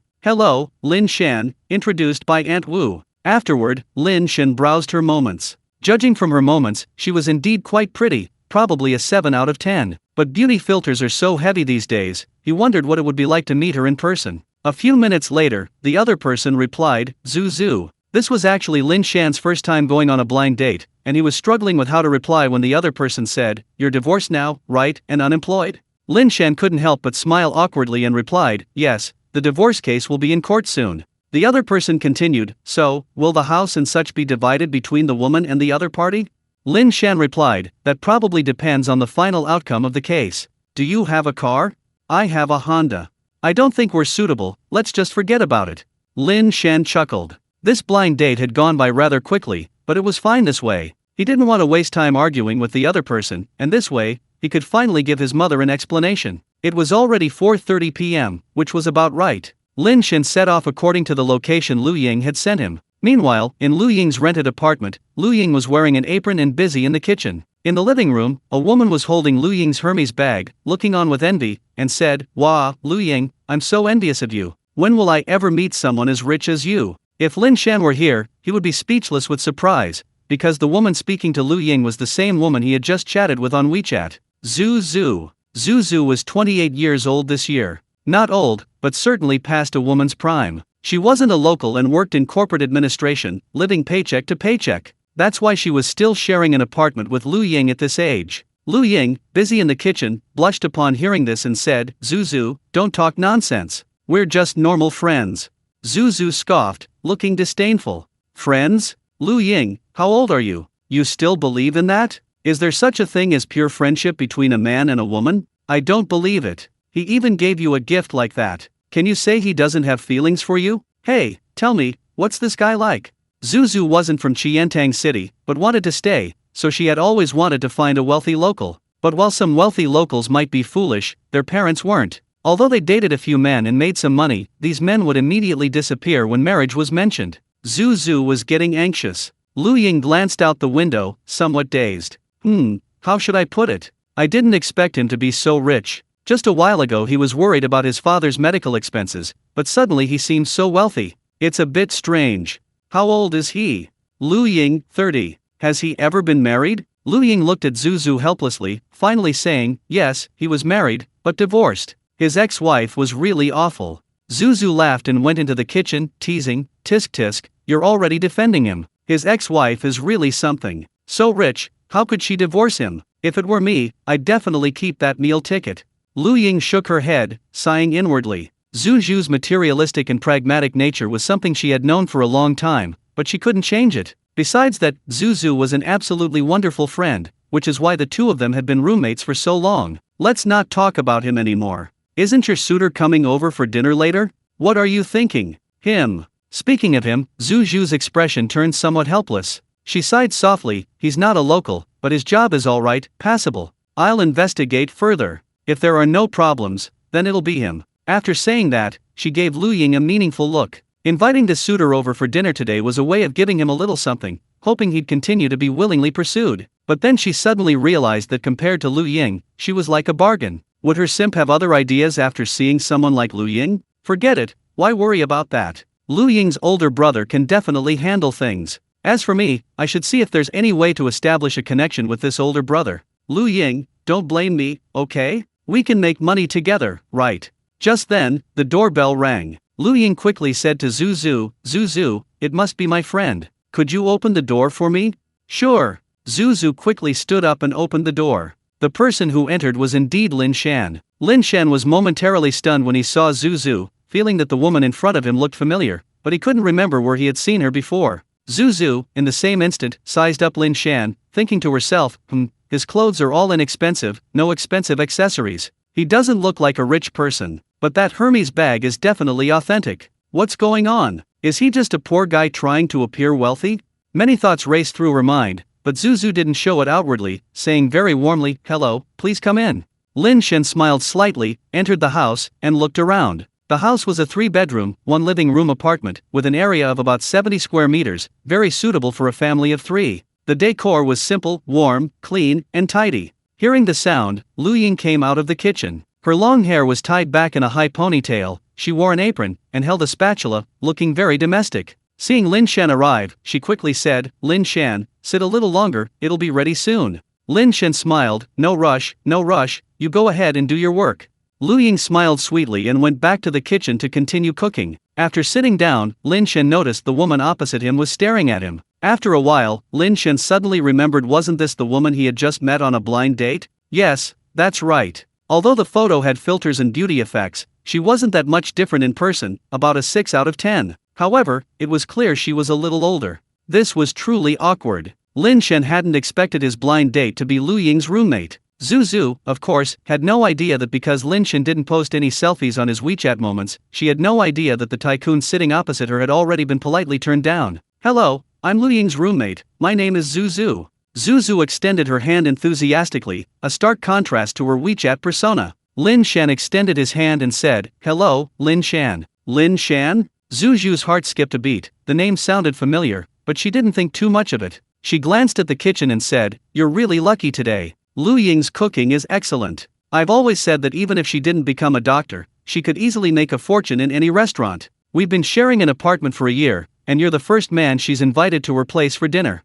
Really? Lin Shan looked at Lu Ying's retreating figure, a slight ripple of emotion stirring within him. Speaking of which, many men pursue Lu Ying, but it's quite rare to see someone as generous as you. Brother, where do you work? Lin Shan was taken aback, then realized she was probing his background. He smiled slightly and said, I'm currently unemployed. Zuzu paused, then chuckled dryly, hee, I understand, freelance work. She was increasingly suspicious of Lin Shan's true identity. Just then, the doorbell rang again. Zuzu quickly said, it's probably my friend. She got up and opened the door. A man stood there holding a large bouquet of flowers. Seeing Zuzu open the door, he quickly handed her the flowers, saying, Zuzu, these are for you. Zuzu's expression was indifferent. After accepting the flowers, she said, thank you, please come in. The man entered the house, and upon seeing Lin Shan, his expression turned somewhat unpleasant.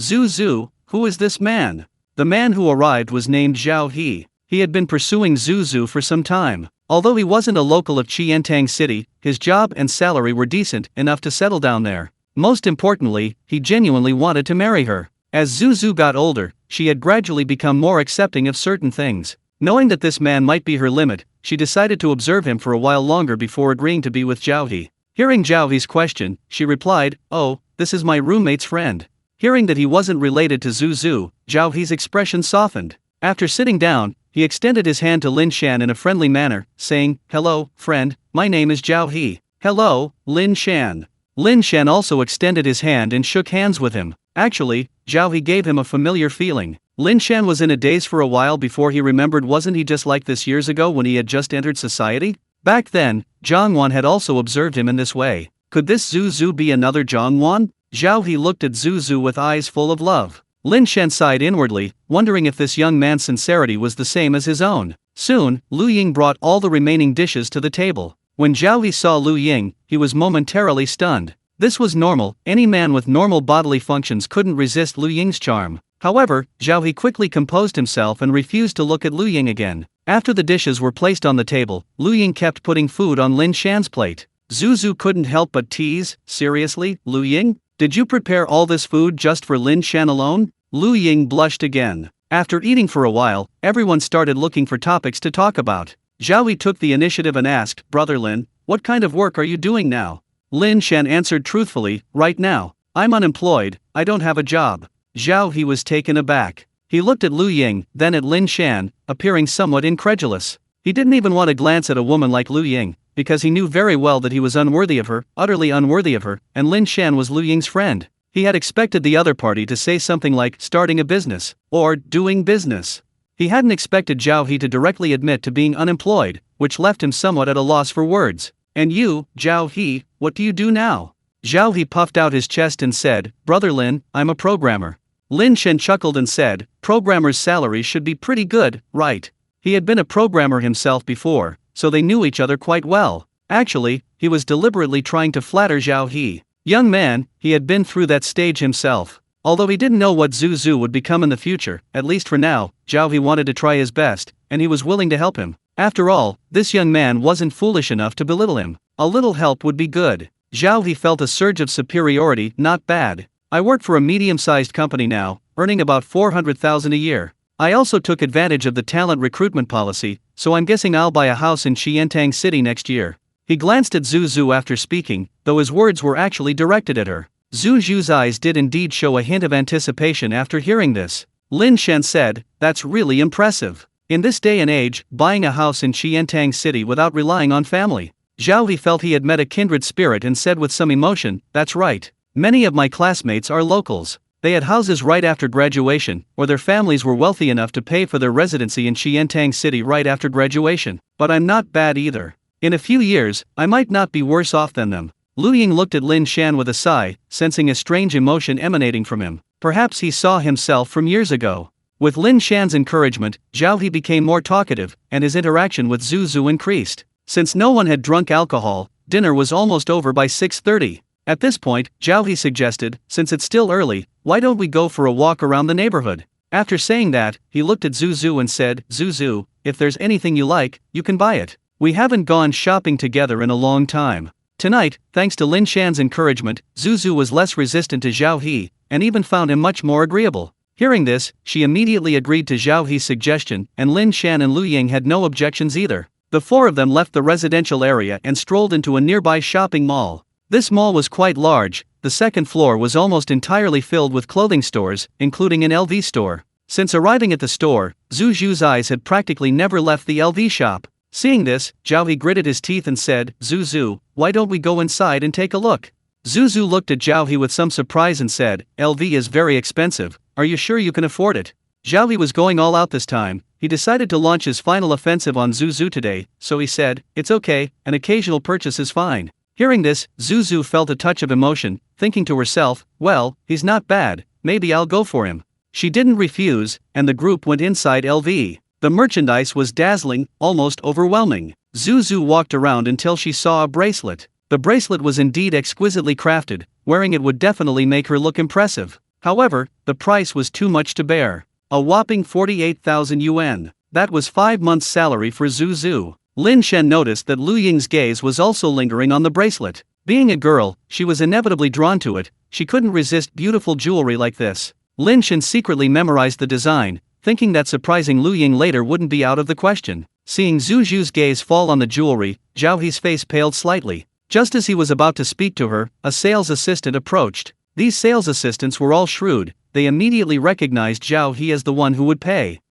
I finally caught a sheep, how could I let you get away?" The sales assistant said, "Miss, you have excellent taste. This is our latest design, currently priced at 48,000. Why don't you try it on? This piece of jewelry suits your style perfectly." Actually, Zhu had hesitated at first. She had never had something so expensive given to her before. But hearing the sales assistant's words, she thought trying it on wouldn't hurt, so she took the bracelet and put it on. Once she put it on, she never wanted to take it off. Seeing this, the saleswoman immediately looked at Zhao He and said, "Sir, your girlfriend looks absolutely stunning in this jewelry." She then looked at Zhu Zhu with envy and said, "If I had a boyfriend like that, I'd be laughing in my sleep." She knew all too well the mentality of these suitors. No one could resist this combination of tactics. After all, men are creatures of pride, and even if they thought it was expensive, they'd grit their teeth and buy it. Seeing Zhu Zhu's silence, Zhao He knew that if he went ahead now, he could probably get her, but it was too expensive. Buying this would leave him strapped for cash for the entire year, and he still needed to buy a house. Torn between two conflicting emotions, Zhao He finally gritted his teeth and said, "Zhu Zhu, how about we look at something else?" The saleswoman rolled her eyes, thinking that she'd met a rational one. She wasn't going to make a profit today. A hint of disappointment flashed in Zhu Zhu's eyes, but she didn't say anything more. She nodded, and just as the four of them were about to leave, a voice suddenly rang out, "Hey, Zhu Zhu, it's you." Everyone turned to look. The man who spoke was about 1.8 meters tall, with very fair skin, handsome features, and a typical internet celebrity look. He had medium-length hair, styled in a wolf tail. He had a light beard on his chin. Judging by appearance alone, he was indeed a very charming man, and his clothing was also very stylish. Zhu Zhu's expression changed, and she said indifferently, "Nothing, just out buying some things." The man smiled slightly, and when he saw Lu Ying there, his eyes lit up. "Lu Ying, you're here too. Long time no see. Why did you delete me from WeChat?" Lu Ying said coldly, "Nothing, I just clear out my moments every now and then." Lin Shan looked at the man with some curiosity. After this man appeared, Zhao He's expression darkened, and a hint of hostility flashed in his eyes. He looked at the man and said, "Ye Chao." This man named Ye Chao was Zhu Zhu's ex-boyfriend. He came from a well-off family and was handsome, so he was very popular. Later, when the novelty wore off, he discovered that Zhu Zhu was with a stunningly beautiful woman like Lu Ying, and immediately changed his target and broke up with Zhu Zhu. However, Lu Ying wasn't interested in him at all, and the matter was dropped. Ye Chao looked at Zhao He with a hint of mockery in his eyes. He knew Zhao He was a sycophant. He had thought that after a year of his absence, Zhao He should have taken over, but judging from the current atmosphere, it seemed he hadn't yet. Ye Chao patted Zhao He's shoulder, a friendly smile on his face, but whispered in Zhao He's ear, "I've been gone for a year, and you still haven't been promoted? Well, you've missed your chance." Then he looked up at Zhu Zhu and said, "Zhu Zhu, you like this jewelry, right? Wrap it up for me."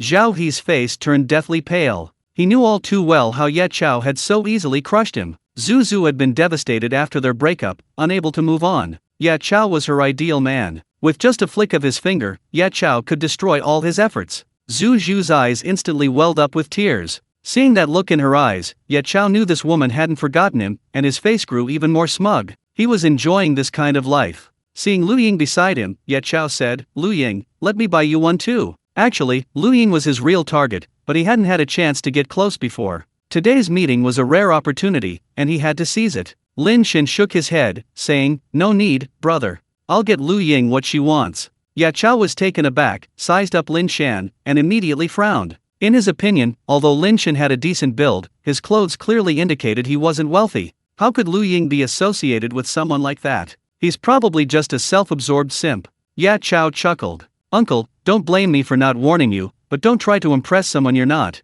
This jewelry is only a few days worth of my living expenses, but for you, it'll probably take a year of scrimping and saving. It's not worth it for a little pleasure.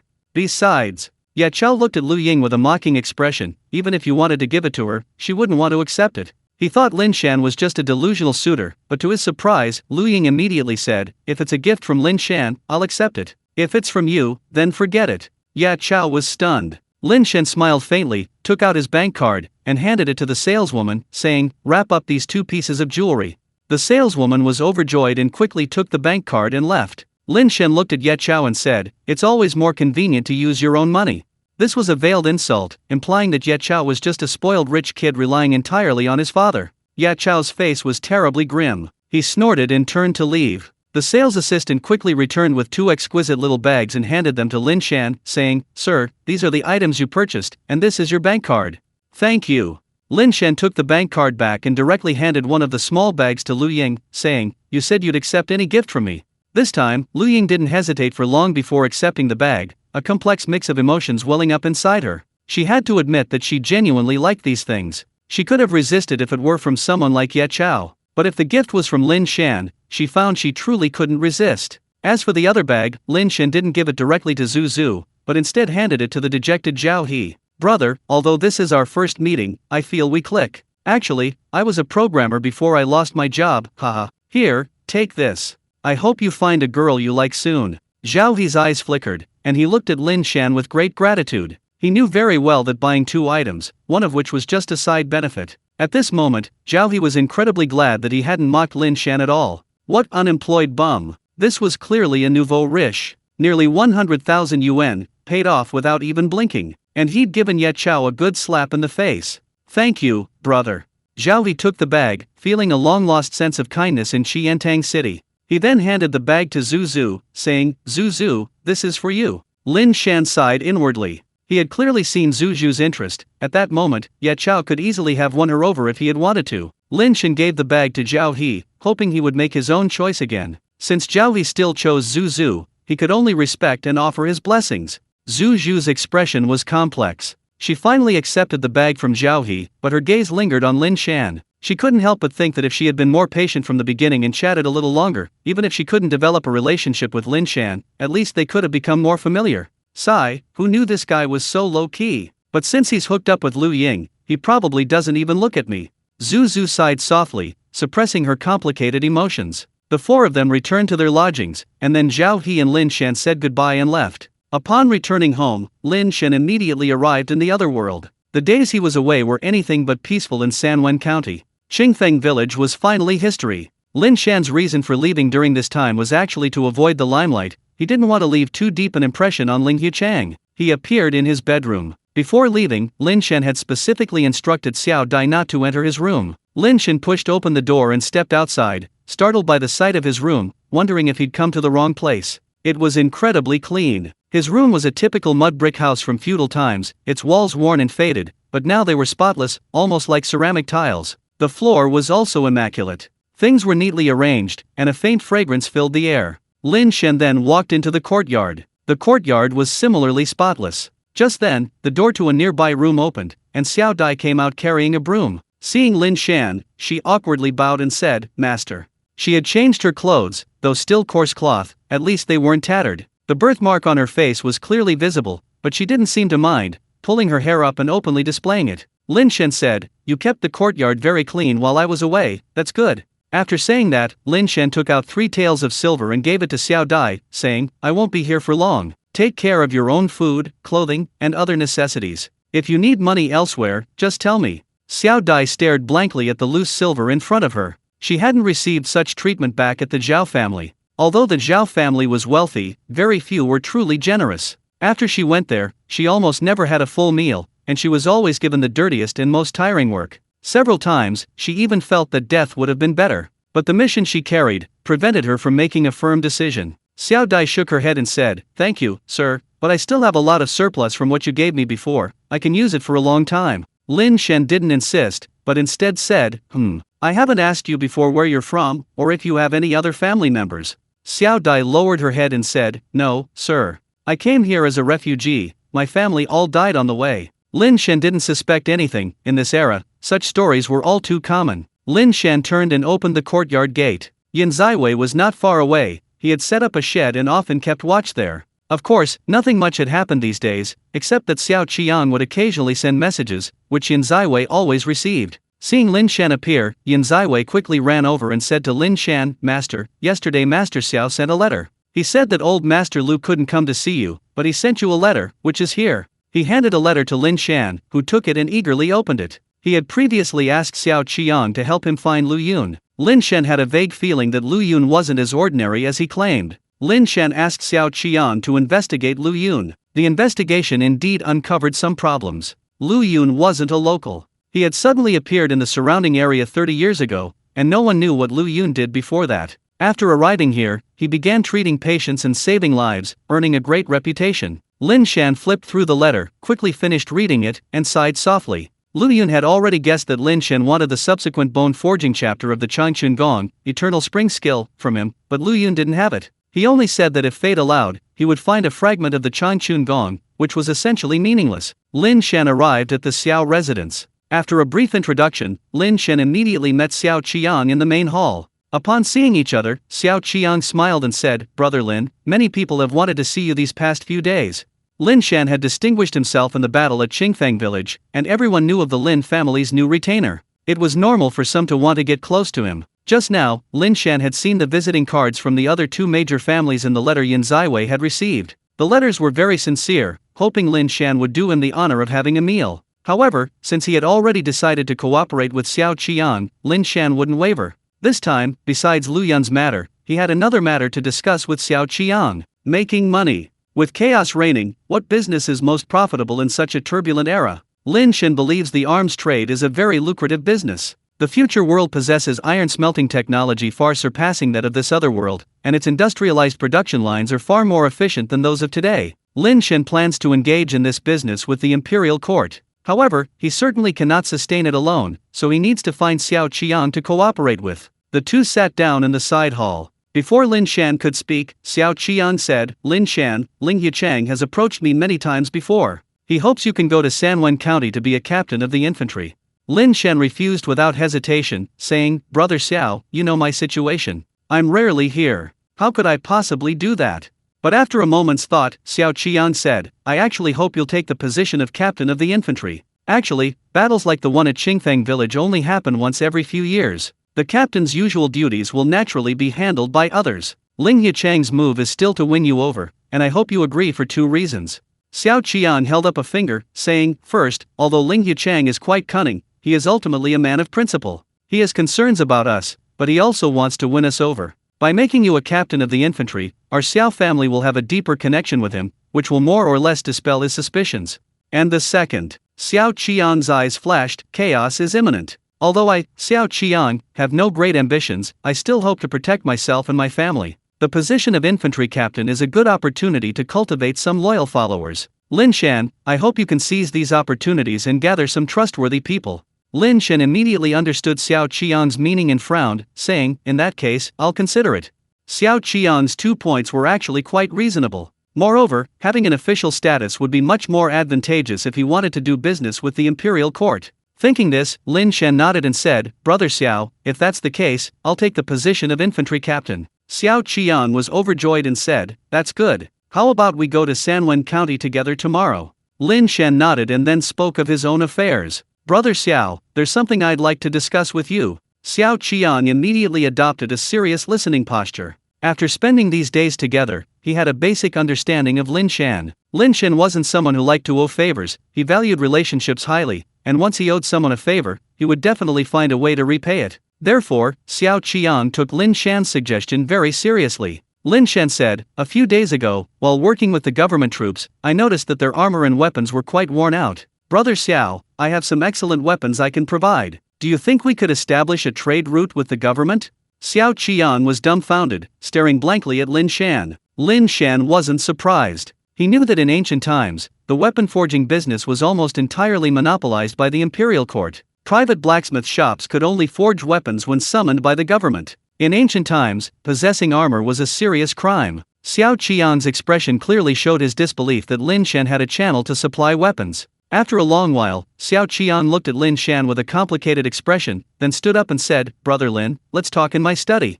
This was a rather private matter. Lin Shan nodded, and the two went to Xiao Qiang's study. Xiao Qiang slammed the door shut, not even sparing the windows, before sitting down opposite Lin Shan. His expression grave, he said, "Brother, this is no joke. Where did you get these weapons?"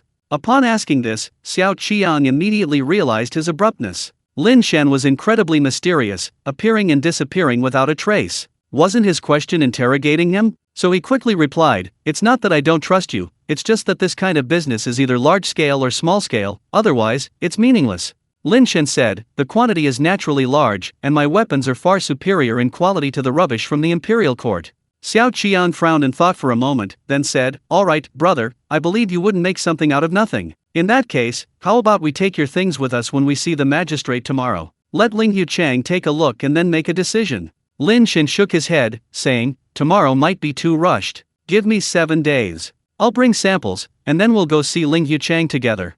Xiao Qiang nodded in agreement. After saying goodbye to Xiao Qiang, Lin Shan returned to the main world. Upon returning, Lin Shan immediately called Old Zhang. "Hey Old Zhang, there's something I want to ask you. Do you know any blacksmiths who can forge swords, armor, and other weapons?" Zhang Ji on the other end paused, then thought for a moment before replying, "I really don't know anyone like that, But do you remember Sixth Master I mentioned to you last time? He seems to really like this kind of thing. Maybe someone under him knows. When we go to Sixth Master's for dinner tomorrow, you can ask him about it." Lin Shan slapped his forehead. Traveling between the two worlds had been so busy, he'd almost forgotten about having dinner with Sixth Master. Okay, see you tomorrow." After hanging up Zhang Ji, Lin Shan scrolled through their chat history and found a location Zhang Ji had sent. Sixth Master had chosen a suburban estate, probably a farmhouse-style place, by the river. Lin Shan could only return to the other world and tell Xiao Qian that they would have to wait a while longer. The next day, at 4 in the afternoon, Lin Shan drove his beat-up Honda to the dinner location. It took a full hour and a half to drive there. Sixth Master's private estate was located along the Riverside Highway. The scenery was beautiful, and the area was secluded and rarely visited, a perfect destination. Upon arriving at their destination, they were met by a large iron gate. Seeing a car arrive, a man emerged from behind a smaller door and asked Lin Shan, "What's your name?"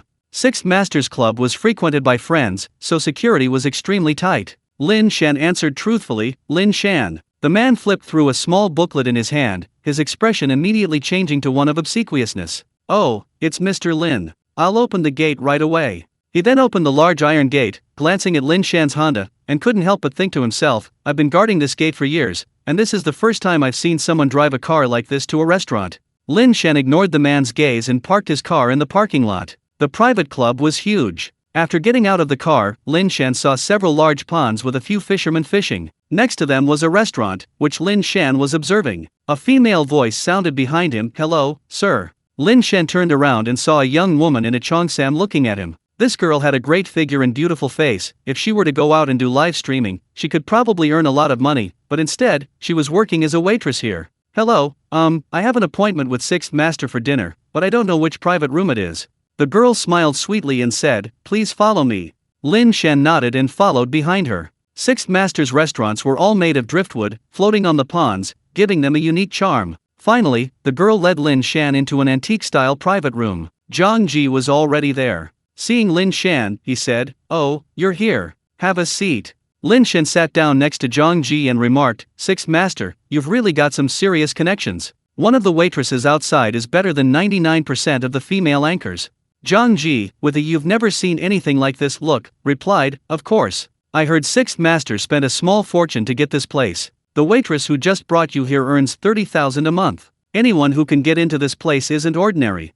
He chuckled, "If it weren't for you, I wouldn't be able to get in." The two chatted for a while, when a thin man in a tang suit suddenly walked in. He was short and thin, but his eyes were sharp. He wore a simple white tang suit without any extra adornments, and a burly bodyguard in black followed behind him. Zhang Ji quickly whispered, "This is Sixth Master." He then stood up and said, "Sixth Master, thank you for your hospitality today." Sixth Master chuckled and said, "It's nothing. This friend, is he the one who gave me the tiger earlier?" Sixth Master looked at Lin Shan. Lin Shan stood up and said, "It's me, Sixth Master." Comparatively, Lin Shan's attitude wasn't as humble as Zhang Ji's. He appeared neither obsequious nor overbearing. Since practicing martial arts, he no longer felt inferior to anyone, because no matter who he faced, he had the power to overturn the table. Sixth Master chuckled, "Brother Lin's goods are truly excellent. I had my cook examine them. He said it's rare to see tigers this long these days. Those claws and teeth are honed in the wild. A captive-bred tiger could never have such claws and teeth." Lin Shan replied, "You're too kind. I knew you liked these, so I brought another one today. It's in the trunk of my car." "Sixth Master, would you like to see it?" Sixth Master quickly said, "That's wonderful, young brother. You think highly of me. From now on, don't call me Sixth Master, just call me Sixth Brother. Haha, I don't like being called old." "All right." Lin Shan stood up and walked out of the private room with Zhang Ji. On the way, Lin Shan said, "The sixth brother seems quite approachable." Zhang Ji chuckled, "His name is Liu Ya. He used to be a big thug. Everyone has a few lives on their hands. He's just cleaned up his act now, talking about traditional Chinese culture and health, putting on a kind face. But if you really offend him, hee." The two men went to the back of Lin Shan's car and opened the trunk. Lin Shan used a refrigerator for storage. Seeing Lin Shan with one hand in each arm, Zhang Ji chuckled, "I feel like you're getting younger and younger. You still have so much strength." Lin Shan knew it was all because of his longevity kung fu. He had always had an idea to try teaching it to people like Zhang Ji. It had been a huge help to him. Lin Shan said, "Health preservation isn't all just hearsay, there's actually some truth to it. I've been practicing it recently, and I'll teach you in a while. You really should take good care of your body." Zhang Ji was taken aback and asked somewhat doubtfully, "You're not kidding, are you?" In Zhang Ji's worldview, he didn't believe in anything like health preservation. Lin Shan smiled slightly, noticed a stone nearby, and without a word, picked it up and crushed it to pieces with his hands. Zhang Ji was dumbfounded. "Holy crap, what's the difference between this and the martial arts in wuxia novels?" Lin Shan said, "That's it. I'll teach you in a while." Zhang Ji immediately became excited. Having grown up with Lin Shan, he also harbored a martial arts dream, imagining himself as a hero like those in TV dramas. However, as he grew older, he knew those were all nonsense, but he never expected to see something so miraculous from his childhood friend. Zhang Ji asked curiously, "Shan, how did you learn this?" Lin Shan said, "I met an old gentleman. He thought highly of me and taught me." "Old Zhang, not everything in novels is fake, there really are martial arts techniques in the world." Zhang Ji was eager to try it out, and as they spoke, the two returned to the private room. In front of Sixth Master, Lin Shan opened the box directly. Looking at the flesh and entrails inside, Sixth Master narrowed his eyes, carefully examining the goods. After a while, he slowly nodded and said, "These are all good stuff, quite rare, young brother. I'll take them all. As for the price, I haven't actually finished using the stuff from last time, but I can still give you 2.5 million, all for you. What do you say?" Lin Shan waved his hand and said, "I'll do as Sixth Brother says." Sixth Master laughed heartily, "Alright, a straightforward guy. Your name is Lin Shan, right? From now on, you're my friend."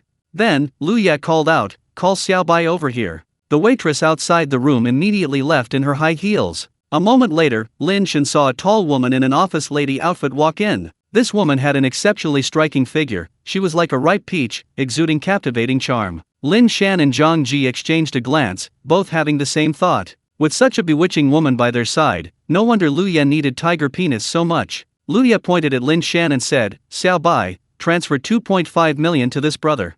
Lin Shan nudged Zhang Ji and said, "Old Zhang, transfer it to your card." Zhang Ji nodded and gave him his bank card number. Having sold the tiger penis and tiger bones, and now this tiger, Lin Shan's cash, plus the 4 million from selling gold, totaled 8 million. This was real cash. Lin Shan went from a penniless nobody to a wealthy man. After the transaction was completed, Lu Ya invited Lin Shan and Zhang Ji to sit down, then said, "This place isn't open to the public. Those who come here are my trusted friends. If you have something to discuss, or just want to have some fun, come here. I'm not the only one who likes this kind of wild game. Lin Shan, if you have any stock in the future, you can supply it to us." Lin Shan said, "That would be perfect. I was worried about finding buyers for these things." He was thinking that when he got back, he could contact Zheng Tu to inform the nearby hunters and integrate them so he could buy all the game. Now that he had a decent amount of cash, Lin Shan wanted to establish a stable source of income. One was to partner with Xiao Qiang in the weapons business. The group chatted for a while, about all sorts of things, until about 2 in the afternoon. At that moment, a tall, thin middle-aged man in a tang suit walked in. Seeing Lu Ya drinking, he said, "Sixth Master, you need a massage." Lin Shan raised an eyebrow, thinking that Lu Ya certainly paid attention to health, even getting massages every day. Seeing this, Lin Shan stood up and said, "In that case, Sixth Brother, we won't disturb you any longer. Farewell." Lu Ya, having drunk a little too much, tried to persuade him to stay, saying, "Oh, no rush to leave. Why don't you get a massage too? My master's technique is excellent."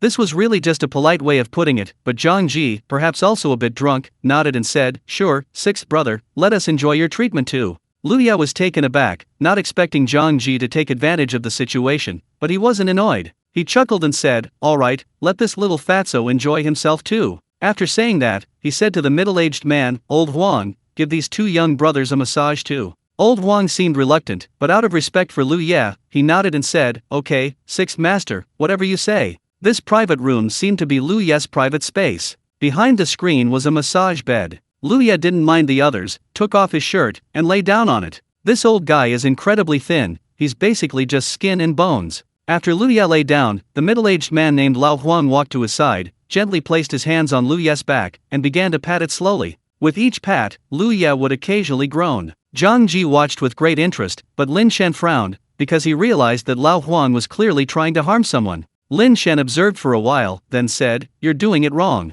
Lu Ya, who had been enjoying the massage with his eyes closed, immediately opened them and looked at Lin Shan. Old Huang, who was giving the massage, frowned and looked at Lin Shan, saying, "What did you say?" He doubted his hearing. This kid was actually questioning him. Lin Shan said, "I said, your massage technique is probably incorrect." He then stretched out his hands and said, "You were pressing on Sixth Brothers Tianqi and Linghu acupoints, but sixth brother's complexion is sallow, his eyes are red, and his hands are dry. He's clearly deficient in yang. Your technique is stimulating sixth brother's yang energy, which is counterproductive. Seeing that Lin Shan had actually made sense, Lu Ya immediately looked at old Huang. Because of the intense fighting he had endured in his younger years, his body was severely damaged. Now, after rehabilitating himself, he had become obsessed with health preservation. Old Huang, the massage therapist, was recommended to him by his godson. Actually, he didn't quite understand, but seeing how easily old Huang handled it, he just went along with it. Perhaps it was psychological, but he felt it was having some effect. However, now that Lin Shan was speaking so logically, he suddenly looked at old Huang with suspicion. He was the kind of person who was inherently very suspicious.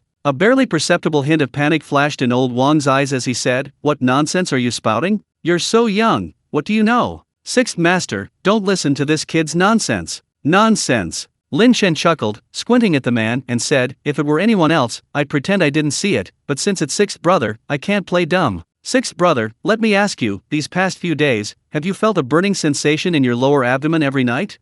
Lu Ya's expression changed, and he nodded, saying, "That's right." He thought the massage was working, restoring his virility. Besides that, you're also restless during the day, constantly thinking about sex, far more than before, am I right? A glint of light appeared in Lu Ya's eyes. He had always been fond of women since his youth, but as he grew older, his body could no longer allow him to indulge in such pleasures every day. However, lately he felt as if he had returned to his youth, a fact he attributed to his health regimen. Lu Ya slowly rose from the massage bed and looked at old Huang, saying, "Brother Lin, you're right." At this moment, old Huang's forehead was already covered in beads of sweat, but he still forced himself to remain calm. Lin Shan said, "You might think this is all thanks to health preservation, but that's not the case. You are already deficient in yang energy.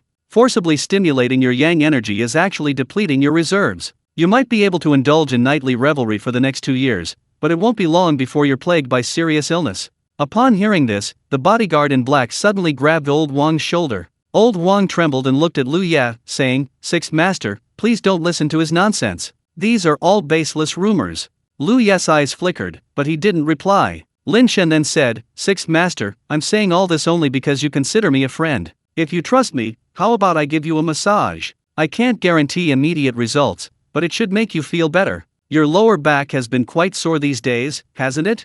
Lu Ya blushed slightly. He'd been working too hard lately, and his back was indeed a bit sore. He looked at Lin Shan with some surprise and said, "Brother Lin, you actually know this?"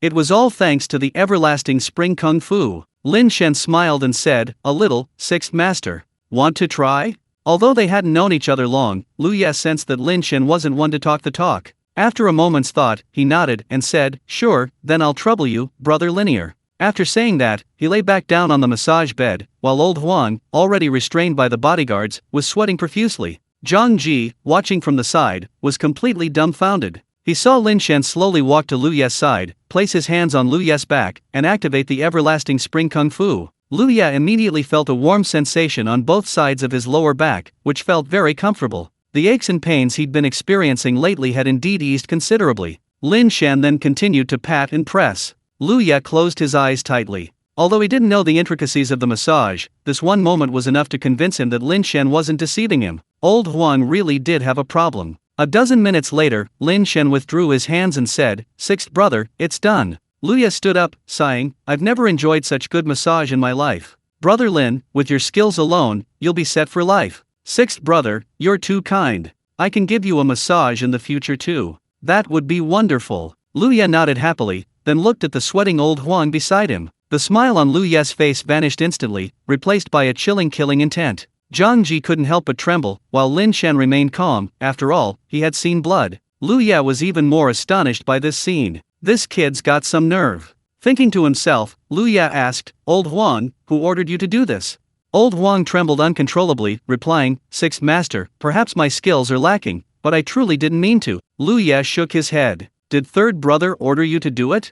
Years ago, Lu Ya suffered a hidden injury that rendered him unable to have children. He eventually adopted 3 sons. The eldest was dead, leaving 2. Third brother was his third adopted son, the one who recommended old Huang. Old Huang was about to speak. Bang! A loud crash echoed as the door to the private room was kicked open, and a dozen or so men wielding machetes swarmed in. The first man, burly and fierce-looking, grinned menacingly as he entered. "Father, your son has come to send you on your way." Lin Shan never expected that his meal would lead him to witness such a power struggle. Seeing Zhang Ji standing there dumbfounded, Lin Shan quickly pulled him behind him, saying, "Old Zhang, get out of the way." Then a machete came crashing down towards Lin Shan's head. Lin Shan dodged the blow with a quick movement, then punched the assailant in the stomach. The burly man was sent flying by Lin Shan's punch, crashing into the wall. This preemptive strike immediately stunned everyone. Lu Ye and his bodyguards looked at Lin Shan in astonishment. The third brother stopped his subordinate, looking at Lin Shan with suspicion and asking, "Who are you?" Before Lin Shan could speak, Lu Ye interjected, "Third brother, you really are a wolf in sheep's clothing, actually trying to kill me?" The third brother chuckled and said, "Father, you've been in this position for too many years. Everyone's getting impatient. I'm not the only one who wants you dead." Lu Ye's eyes flashed coldly. At that moment, Lin Shan clearly sensed the murderous intent emanating from him. Lu Ye was merely a crouching tiger. The fact that he hadn't shown his claws didn't mean he was weak. Lu Ye said coldly, "Third brother, that depends on whether you have the appetite."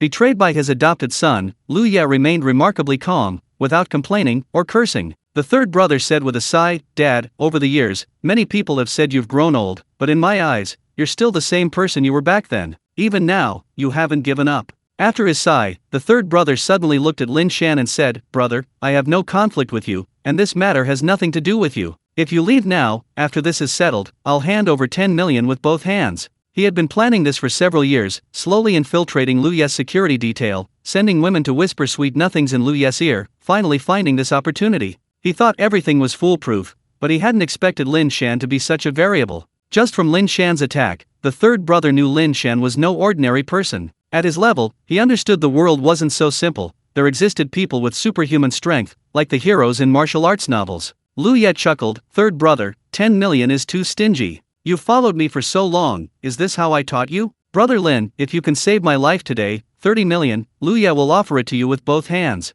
Instantly, both groups turned to look at Lin Shan. Lin Shan frowned. He had clearly seen that besides the one he had knocked away, the third brother's men included 17 others. Each one looked fierce and menacing, clearly worldly wise. Actually, with his current cultivation level, stopping these people wouldn't be difficult. The challenge was protecting Zhang Ji. Lin Shan didn't hesitate much, almost immediately deciding to help Lu Ye. The reason is simple. Killing one's adoptive father with one's own hands is an act despised by everyone, even in the underworld, let alone in a society governed by law. These big-time thugs all want to clean up their act. Don't be fooled by Lao San's confident promise of 10 million, if he really leaves and takes over Lu Ye's power, he'll turn around and kill him to silence him. Lin Shan and his group understood this perfectly. Zhang Ji had clearly thought of this as well, whispering in Lin Shan's ear, "Ah Shan, this guy is easy to talk to now, but if he really takes care of Sixth Master, we'll be next."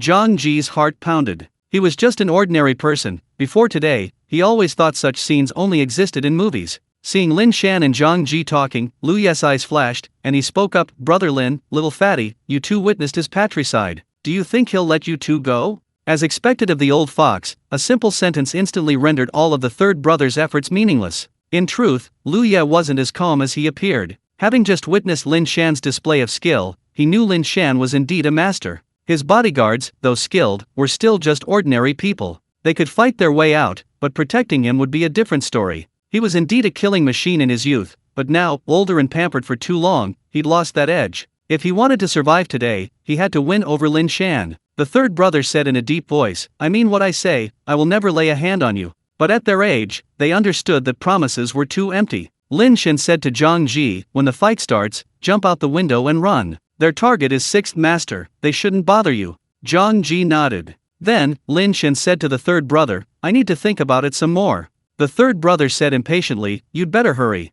Then the two groups waited for Lin Shan. In reality, Lin Shan was simply stalling for time. After 15 minutes, the third brother realized he'd been tricked and flew into a rage, yelling, "You bastard, you dare trick me. Brothers, kill him." At the third brother's command, the knife-wielding thugs swarmed forward. "Go!" Lin Shan shoved Zhang Ji, facing the three charging thugs. The private room was quite cramped, so there weren't many direct opponents, which was great news for Lin Shan. He noticed Lu Ye's bodyguard blocking his way, while Lu Ye himself had grabbed a stool. Lin Shan reached out and first snatched a knife from one of the men. The man's right hand, gripped by Lin Shan, screamed in pain, feeling as if the bones in his hand were shattered, and he could no longer hold the knife. After disarming the next man, Lin Shan blocked his attack and then delivered a flying kick to the stomach. The man was sent flying as if hit by a car, three people behind him also thrown by the force and crashing to the ground. This single action horrified everyone. Lin Shan, holding a watermelon knife, stood before them, exuding an aura of unparalleled strength.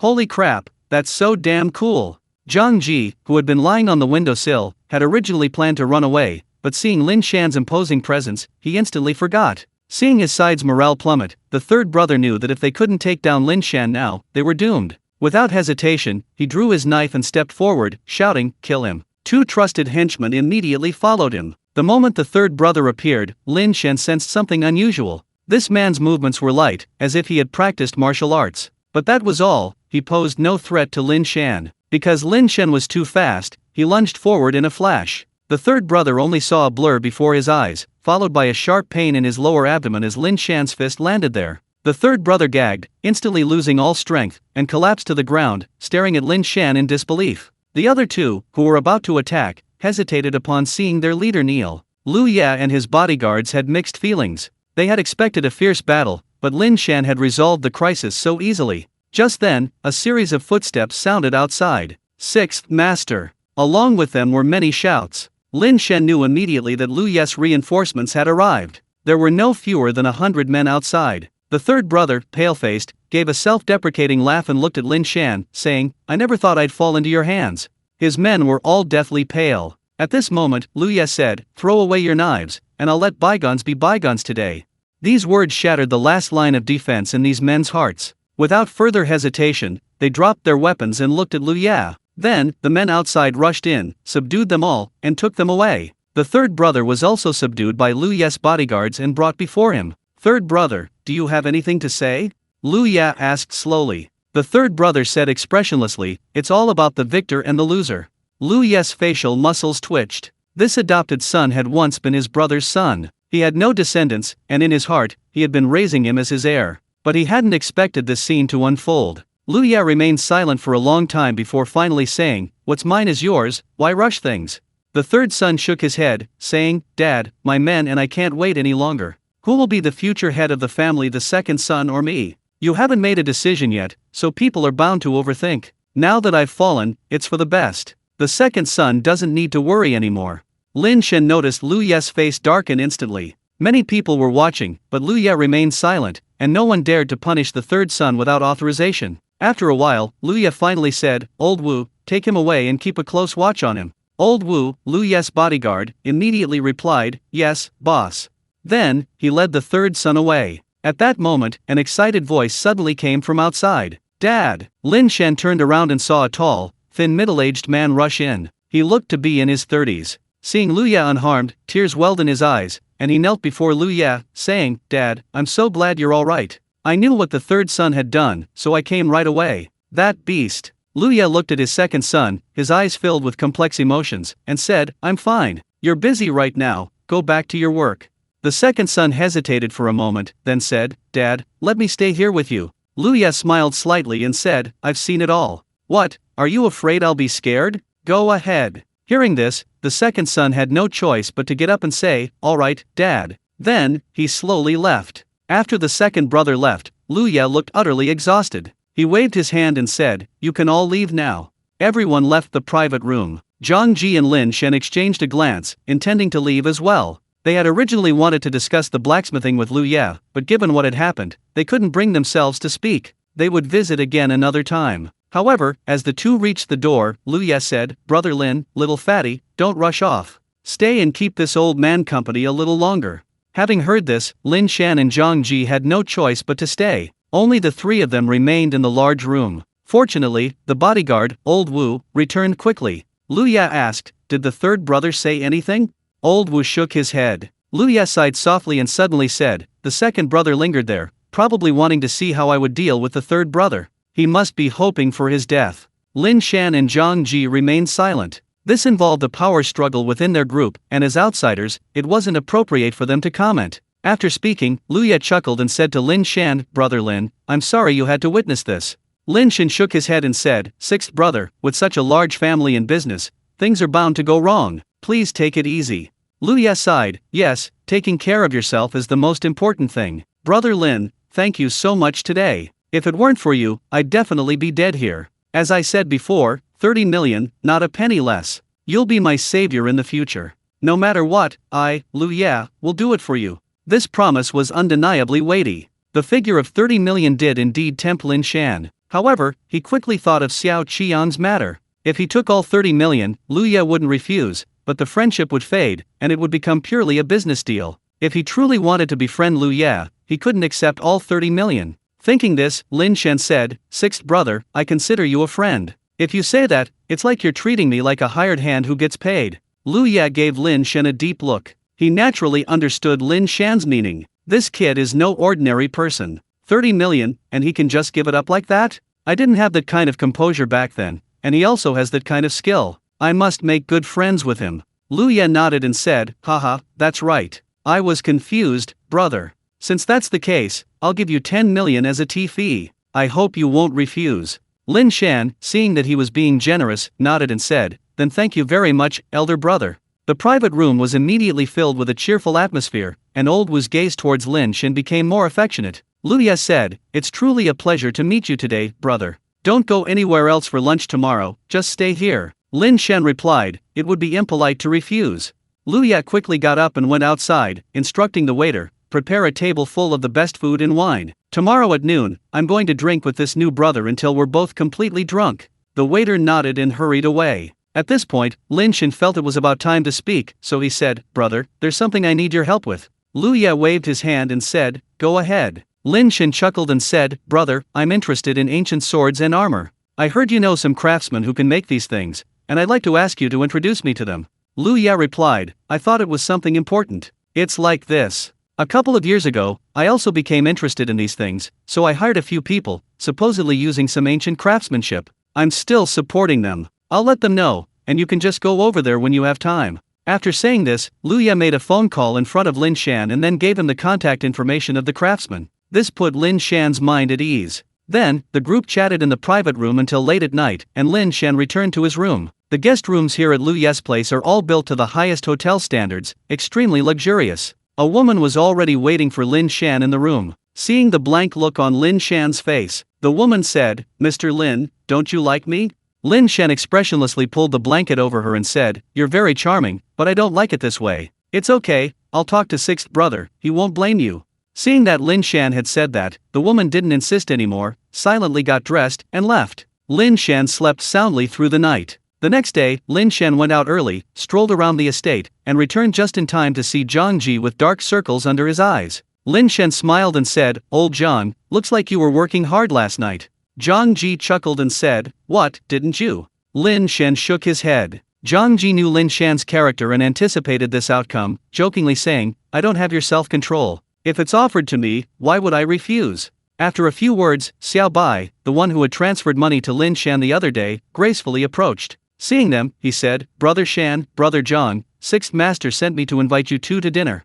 Lin Shan nodded and followed Xiao Bai to the same private room as yesterday. The furniture in the room had been overturned during yesterday's fight, but it had all been restored. The mess from yesterday had been cleaned up completely, making it impossible to tell that blood had been spilled there just yesterday. As Lin Shan entered the private room, he was surprised to find it packed with people, each with a different expression. Upon seeing Lin Shan, they all stood up simultaneously. Lu Ye also stood up and exclaimed, "Ha ha ha, my savior has arrived." Lin Shan quickly replied, "Sixth brother, you flatter me." Lu Ye enthusiastically walked to Lin Shan's side, pulled him to the head seat, and then pressed him down, saying, "These brothers are some of my business partners, and a few younger ones who have received my guidance. We're all good brothers. Knowing I was in trouble, they insisted on coming to see me. I thought I should treat them to a meal. They're all very curious about my savior, so I'll introduce them." Then, Lu Ye said to the others, "Everyone, this brother Lin is my savior. Since you're all here today, let's get to know him. If this brother ever needs anything in the future, I hope you'll all give me face."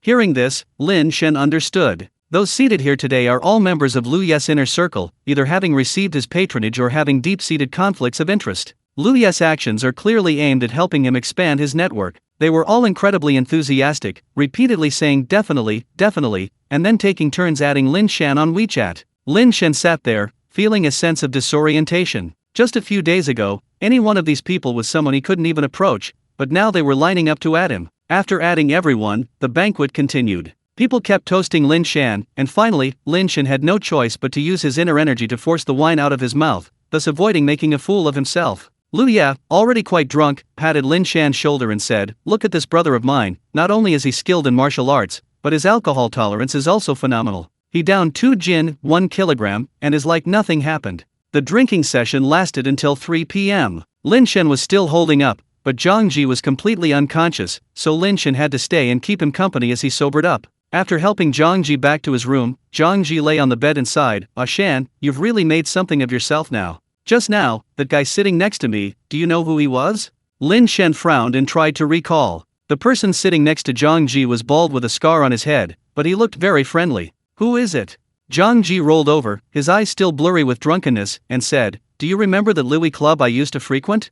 Lin Shan nodded and said, "Yeah, I know it. It's a pretty big club." Zhang Ji said, "Yes, I know the owner. I remember it very clearly. One day, that owner knelt down in front of that bald guy next to me. Back then, that bald guy wasn't this friendly. Ah Shan, everyone at this dinner is a big shot. We've really made a name for ourselves this time." Lin Shan smiled slightly, "This is nothing." Zhang Ji rubbed his face with both hands, then looked at Lin Shan with a complicated expression and said, "Ah Shan, I don't know what you've been through lately, but you're definitely different now. I'm happy for you, brother." Lin Shan felt a warmth in his heart. After the divorce, the person who had helped him the most was undoubtedly his brother Zhang Ji. He always remembered this kindness. Lin Shan patted Zhang Ji on the shoulder and said, "Old Zhang, I need to thank you properly these past few days. From now on, we brothers will make money together."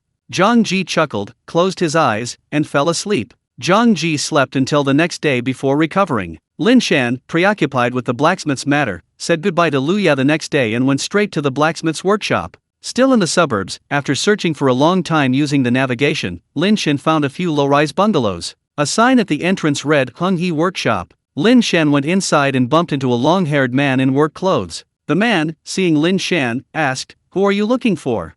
Lin Shan replied, "I was introduced by 6th Master. I'd like to look at weapons and armor here."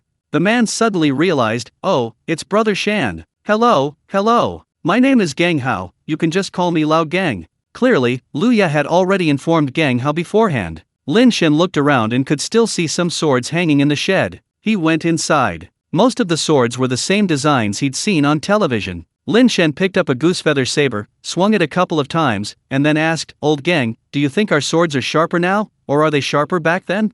Old Gang replied without hesitation, "There's no comparison." Old Gang took the saber from Lin Shan. "If this saber were in the past, it would definitely be a divine weapon, but I can make a dozen of these a day." Lin Shan immediately understood that Luya had arranged this person to win him over. The girl on the bed was like a delicate, vibrant flower, waiting to be plucked. However, Lin Shan restrained his impulse and said, "Thank you for your kindness, and 6th Brother's kind offer, but let's forget it." It wasn't that he was particularly aloof or had exceptional self-control. He'd already been won over by Luo Bing, but this girl was someone he'd only just met, and he simply couldn't bring himself to do such a thing with someone he just met. The woman on the bed seemed flustered upon hearing Lin Shan's words. She adjusted her posture, and the blanket slowly slipped down, revealing her completely. "Mr. Lin, don't you like me?" Lin Shan expressionlessly pulled the blanket back over her and said, "You're very charming, but I don't like this." "It's alright, I'll talk to 6th Brother, he won't blame you." Seeing that Lin Shan had said this, the woman didn't insist further, silently dressed, and left. Lin Shan slept peacefully through the night. The next day, Lin Shan went out early and strolled around the manor. Returning, he saw Zhang Ji with dark circles under his eyes. Lin Shan chuckled, "Old Zhang, looks like you were up to your usual tricks last night." Zhang Ji chuckled, "What, weren't you?" Lin Shan shook his head. Zhang Ji knew Lin Shan's character and anticipated this outcome. He joked, "I don't have your self-control. If it's offered to me, why would I refuse?" They chatted for a few moments when Xiao Bai, who had transferred money to Lin Shan the other day, gracefully approached. Seeing them, he said, "Brother Shan, Brother Zhang, 6th Master asked me to invite you two to dinner." Lin Shan nodded and followed Xiao Bai to the same private room as the previous day. The furniture in the room had been overturned during yesterday's fight, but it had all been restored. The mess from yesterday had been cleaned up completely, showing no sign of the bloodshed that had occurred the day before. As Lin Shan entered the private room, he was surprised to find it packed with people, each with a different expression. Upon seeing Lin Shan, they all stood up simultaneously. Luya also stood up and exclaimed, "Ha ha ha, my savior has arrived." Lin Shan quickly replied, "6th Brother, you flatter me." Luya enthusiastically walked to Lin Shan's side, pulled him to the head seat, and then pressed him down, saying, "These brothers are some of my business partners,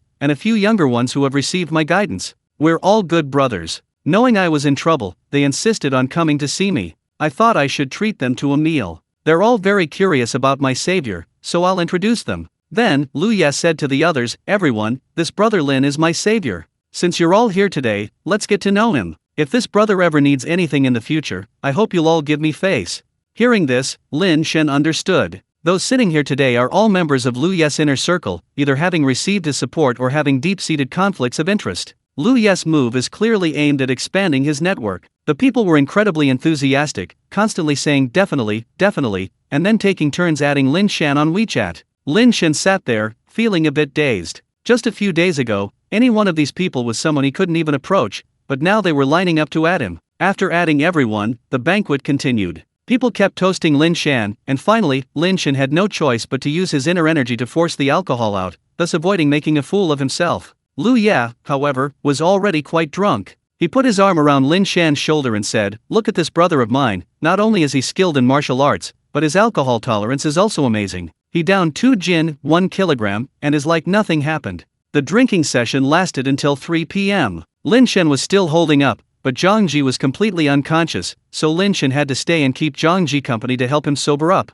Lin Shan helped Zhang Ji back to his room. Lying on the bed, Zhang Ji sighed, "Ah Shan, you've really made something of yourself now. Just now, that guy sitting next to me, do you know who he was?" Lin Shan frowned, trying to recall. The man next to Zhang Ji was bald with a scar on his head, but he seemed very amiable. "Who was it?"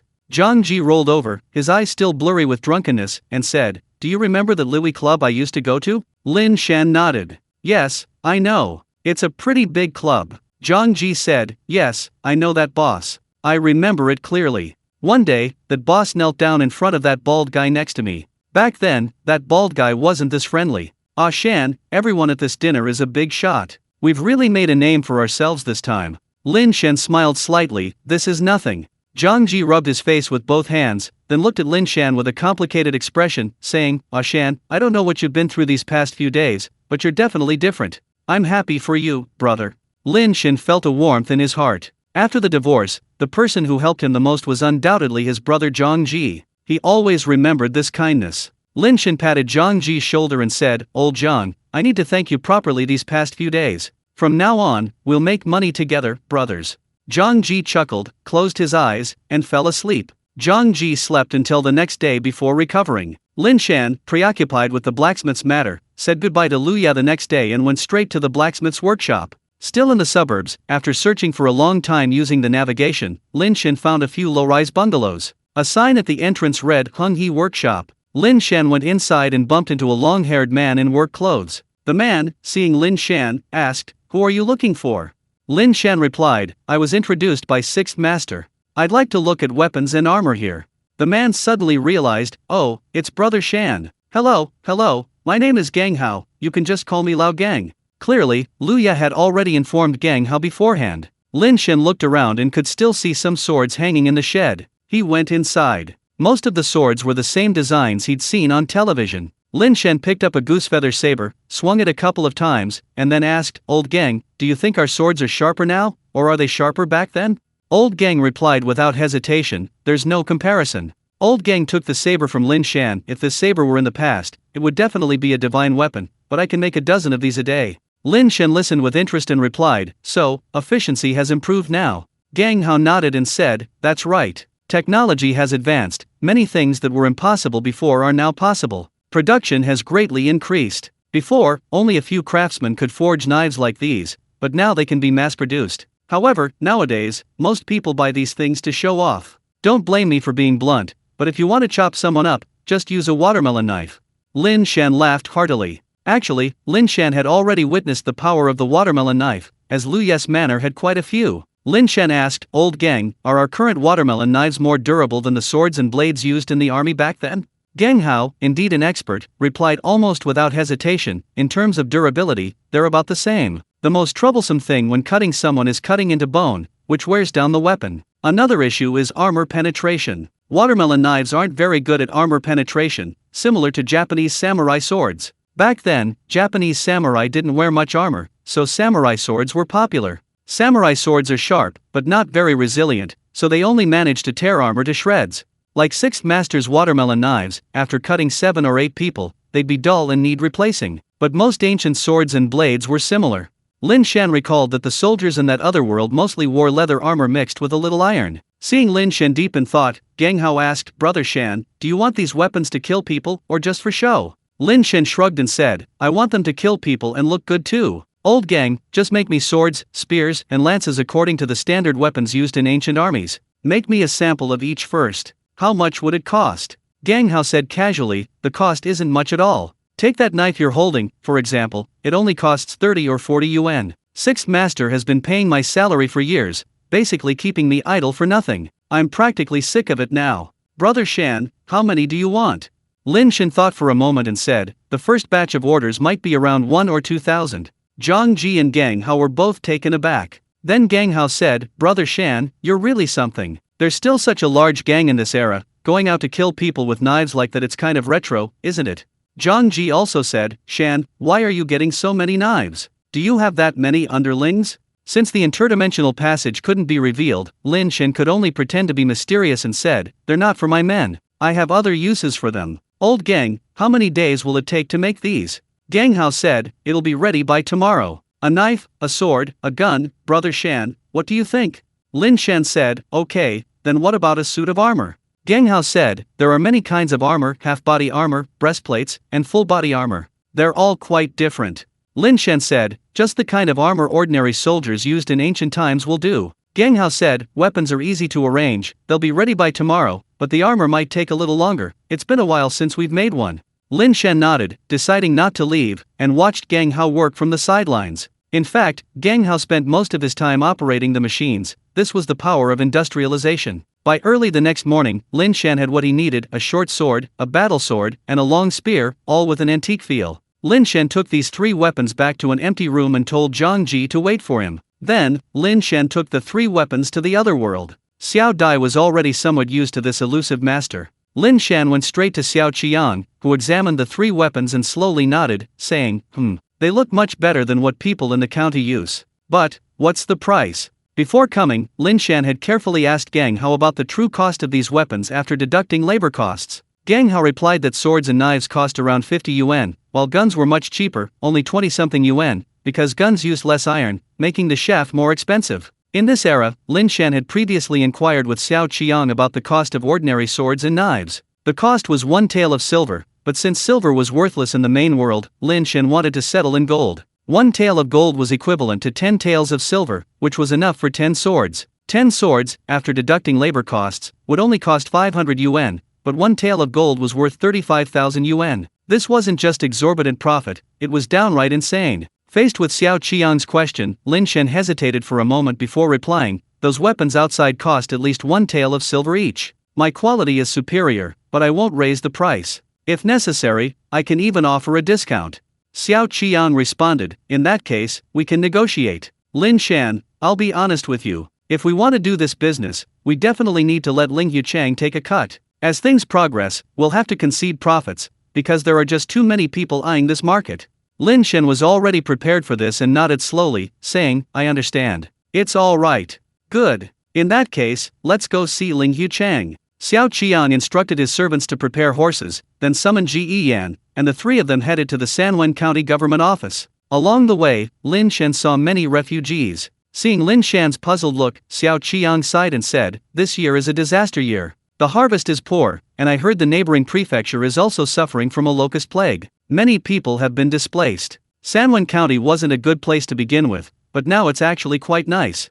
Lin Shan remained silent. Although there were powerful martial artists in this other world, they couldn't help ordinary people. A single disaster year could shatter countless families. The group spent an hour arriving at Sanwen County. The county seat was more like a town, the biggest change being the low city walls, and there were many more pedestrians. Xiao Qian led Lin Shan to the county government office and explained his origins to the clerk. Upon learning Xiao Qian's identity, the clerk immediately went to report. A scholar-like man hurried out of the county government office. Seeing Xiao Qiang, he said, "Honorable Master Xiao, please come in." The scholar led the 3 into the office, all the way to the back hall, where Ling Yuchang was already waiting. Dressed in official robes, he immediately greeted the 3 as soon as they arrived. "Brother Xiao, I've been waiting for you for a long time." He then looked at Lin Shan and said, "Brother Lin, what have you decided about the position of head constable?"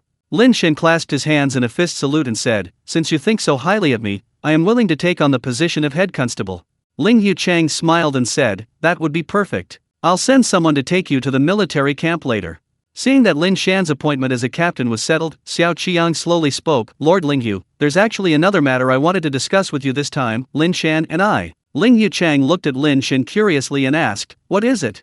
Lin Shan casually took out several weapons from behind him, removed the long cloths, and placed them on the table. Ling Yuchang's eyes showed a hint of doubt, but he didn't ask directly, waiting for Lin Shan to speak. Lin Shan said, "Sir, these weapons were all made by my men. Actually, I want to do this business with the government." Ling Yuchang was quite surprised to hear this. When did he get such subordinates? Since Ling Yuchang wanted to recruit Lin Shan as a captain, he had naturally investigated Lin Shan's background. He knew that Lin Shan had suddenly arrived in Sanwen County, claiming to be a traveling merchant. Ling Yuchang picked up each weapon and inspected them. He found the quality to be excellent, at least better than the weapons used by the county soldiers in his own county. Ling Yuchang squinted at Lin Shan and said, "I didn't expect Brother Lin to have such subordinates. I've always been curious, Brother Lin, where are you from?" Lin Shan sighed, "Sir, my hometown was destroyed by war long ago. I've almost forgotten what it looks like. Since then, I've been a businessman." Ling Yuchang didn't pursue the matter further, but asked, "Brother, how much for these weapons?"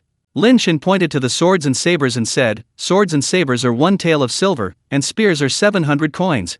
That price is fair, and judging from the quality of these weapons, they are far superior to those used by my county soldiers. Brother Lin, I'd like to ask you, if you wanted to produce 1,000 spears like these, how long would it take?" Ling Yuchang picked up a spear and gently stroked it. In ancient armies, the most common weapon used by rank-and-file soldiers was the spear. It was relatively simple, soldiers simply lined up in formation and held the spears at the front. Even the most clumsy soldier could become combat-ready after a period of training. Swords and blades, on the other hand, were only used in close-quarters combat. Lin Shan estimated and said, 1,000 spears would be ready in a month. A month in this other world is roughly equivalent to a day in the main world. In Geng Hao's workshop, he wasn't alone. A group of people working together could easily complete the task in the main world within a month. A month? Ling Yuchang was even more surprised, saying meaningfully, "It seems Brother Lin's business is quite large." Ling Yuchang looked down at the spears. He was indeed tempted. This world is turbulent, and its effects are becoming increasingly profound.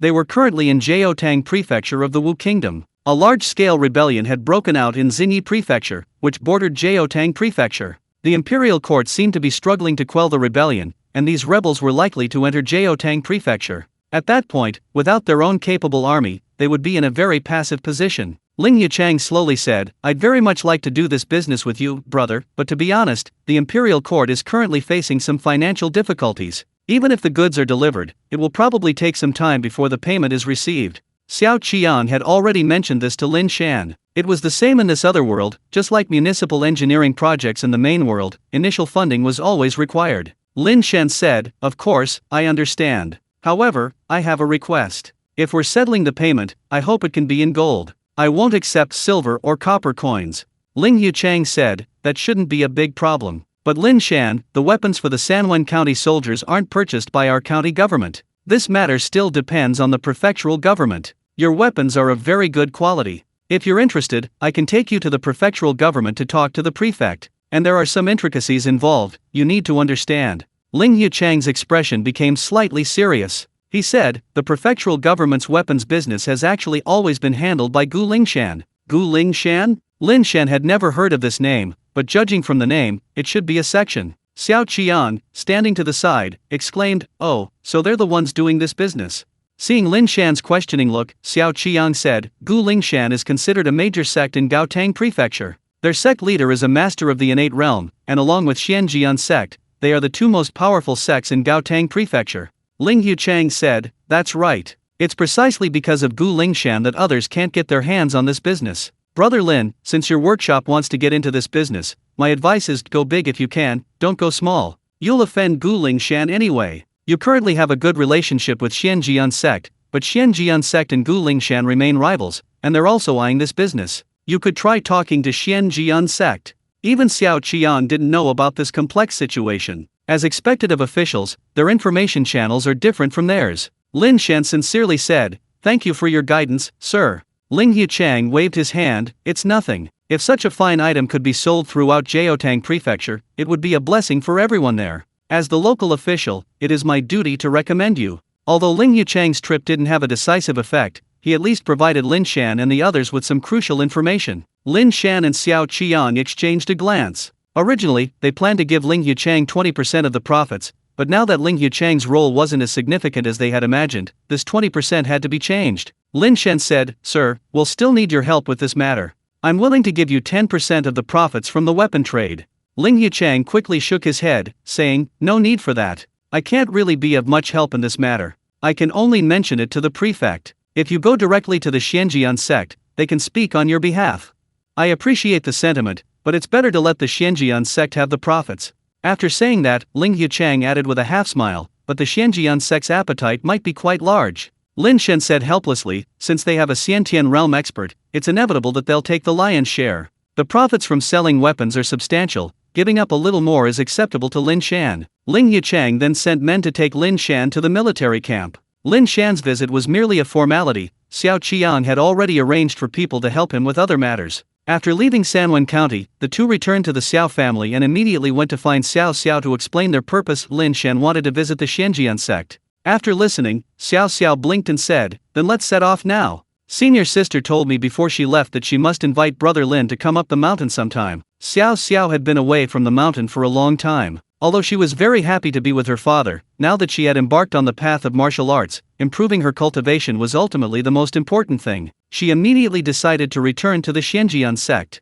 The journey to the Xianjian sect by horseback would take 3 days. Since Xiao Qiang was, after all, the head of the family and couldn't travel lightly, Xiao Xiao and Lin Shan accompanied him on this trip. After 3 days of travel, the two arrived at the foot of a large mountain. At the foot of the mountain, Lin Shan could already see the magnificent pavilions and towers on the mountaintop. The Xianjian sect was built against the mountain, its imposing presence magnificent. At the foot of the mountain was a huge mountain gate, a 3-Zhanghai stone with 3 large red characters carved on it. Xianjian sect. Xiao Xiao looked at the stone tablet of the Xianjian sect, a hint of pride on her face, and said to Lin Shan, "Brother Lin, this is the Xianjian sect." 2 disciples on duty at the mountain gate excitedly called out upon seeing Xiao Xiao, "Junior sister, you're back." Xiao Xiao waved back, "Senior brother, I'm back." The 2 disciples hurriedly ran down, showering Xiao Xiao with greetings. Lin Shan stood smiling to the side. After a while, they remembered there was someone else beside them. One of the disciples asked, "Xiao Xiao, who is this?"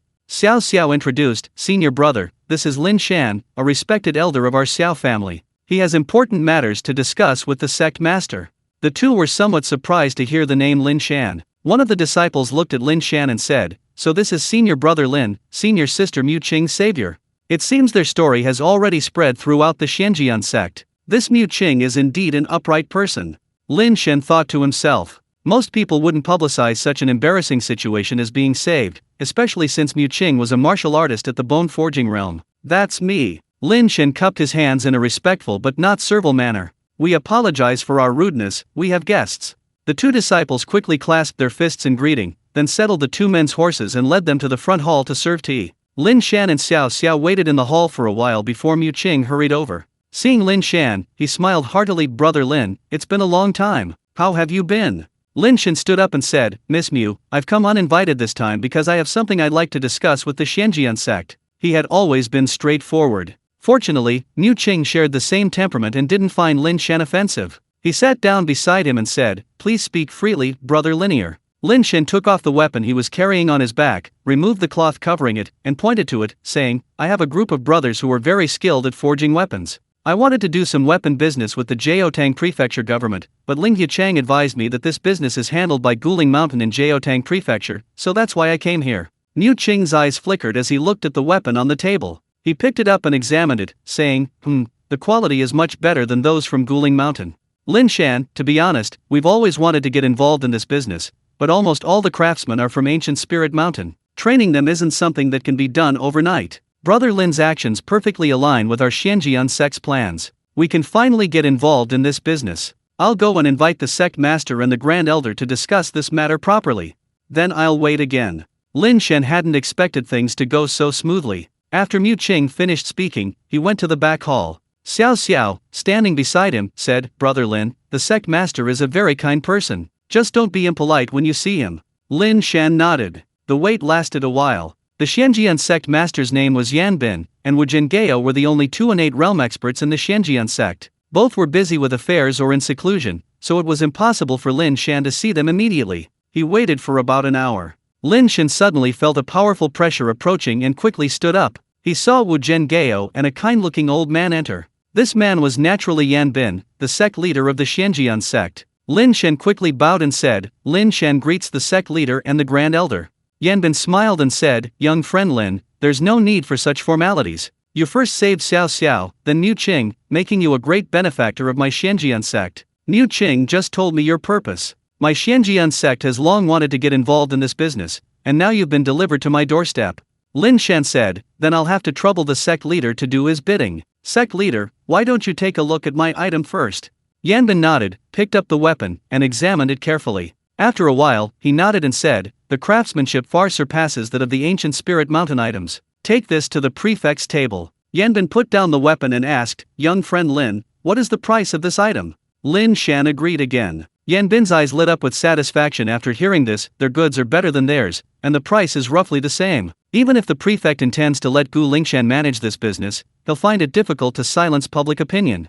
Then, Yan Bin looked at Wu Jingao and asked, "Elder Wu, what do you think?" Wu Jingao smiled and said, "Sect master, since you've decided to get involved in this business, we can start now. My suggestion is to write to the prefect immediately. I'll personally make a trip to the prefectural capital." Yan Bin said, "If you're willing to make the trip, that would be best." Lin Shan remained silent at this point. He knew his own limitations. His strength was only at the blood refining realm, and he couldn't participate in their conversation. In this other world, strength ultimately reigns supreme. After discussing with Wu Jingao, Yan Bin asked, "Young friend Lin, can you make the armor?" Lin Shan replied, "Sect master, of course I can. I can go back and get a sample right now. I have both lamellar armor for ordinary soldiers and full-body heavy armor." Since the matter was of great importance, Yan Bin didn't stand on ceremony and said directly, "Then I'll trouble you to go." Lin Shan was equally decisive, immediately getting up and saying, "I'll go now." After saying that, accompanied by Xiao Xiao, Lin Shan returned to the foot of the mountain, mounted his horse, and left.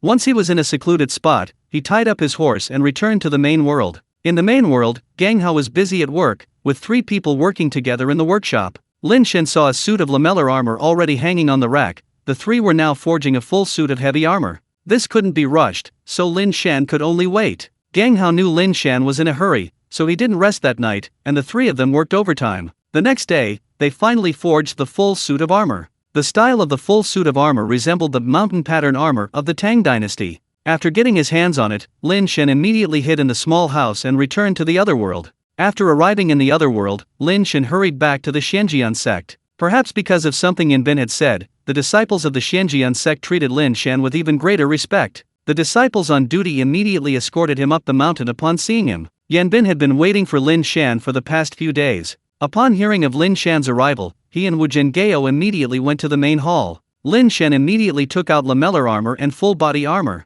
The two examined the 2 suits of armor, marveling at them. These armors, in terms of both craftsmanship and materials, surpassed those from Guling Mountain. "Lin Shan, what is the price of these 2 suits of armor?" Lin Shan replied, "The same price as Guling Mountain." Upon hearing this, Yan Bin couldn't help but stroke his beard and smile. Same price, but far superior quality. Under such circumstances, even with connections, Guling Mountain couldn't stop most people. Guling Mountain's lamellar armor cost about 10 taels of silver per set, while the price of full-body armor skyrocketed to 100 taels per set. However, with the help of modern technology, the cost of lamellar armor is only 100 yuan, while the cost of full-body armor is around 2,000 yuan. It's still extremely profitable, and Lin Shan even hopes to get more armor orders. Wu Jingao took away the 2 suits of armor, then said to Yan Bin, "Sect master, there's no time to lose. I'll go to the prefectural capital now to build momentum." Yan Bin nodded and said, "Be careful. If Guling Mountain finds out about this, they will definitely not let it go. Keep in touch by letter."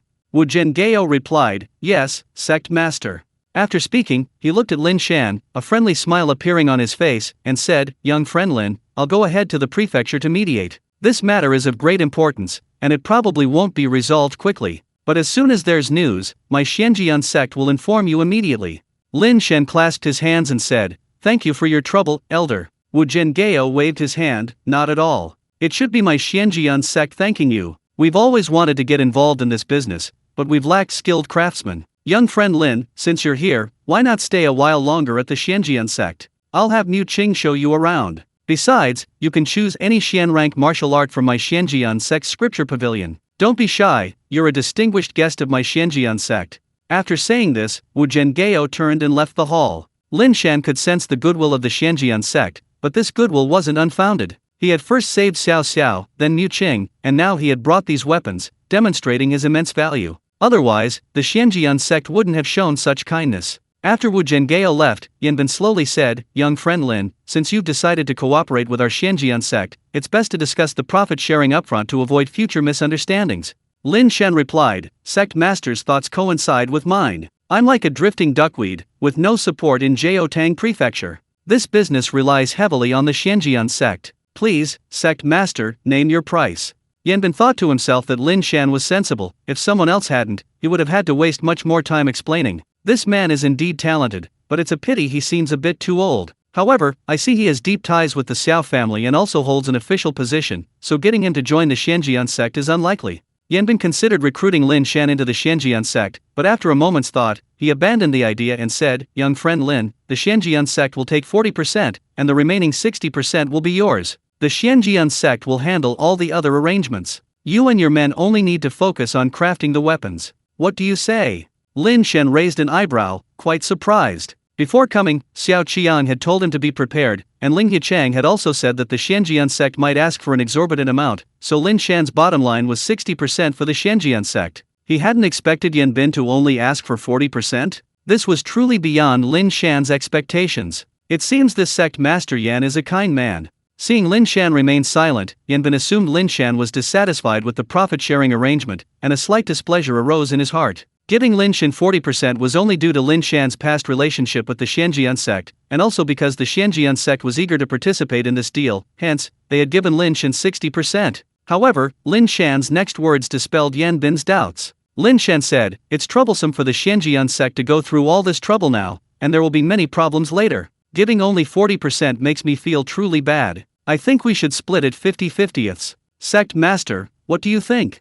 Upon hearing this, Yanbin gave Lin Shan a meaningful look and chuckled, "Young friend Lin, although you are young, your magnanimity is remarkable. In that case, I won't stand on ceremony. Let's split it 50-50ths then." Both parties understood the situation perfectly, and everyone was happy. After reaching an agreement, Yanbin became even closer to Lin Shan, sending a disciple to show him around the Xianjian sect for 2 days. Actually, Lin Shan had no interest in the Xianjian sect, but not wanting to offend Yanbin, he accompanied him for 2 days. 2 days later, Lin Shan bid farewell to Yanbin and returned to the Xiao residence. Upon returning, Lin Shan told Xiao Qian the whole story. Xiao Qian nodded and said, "Lin Shan, your act of voluntarily giving up 10% was very good. If it had only been 40%, the Xianjian sect might not have thought much of it at first, but over time, thinking about the enormous profits from the ancient spirit mountain, they would inevitably be unhappy, and many unpleasant things would likely arise."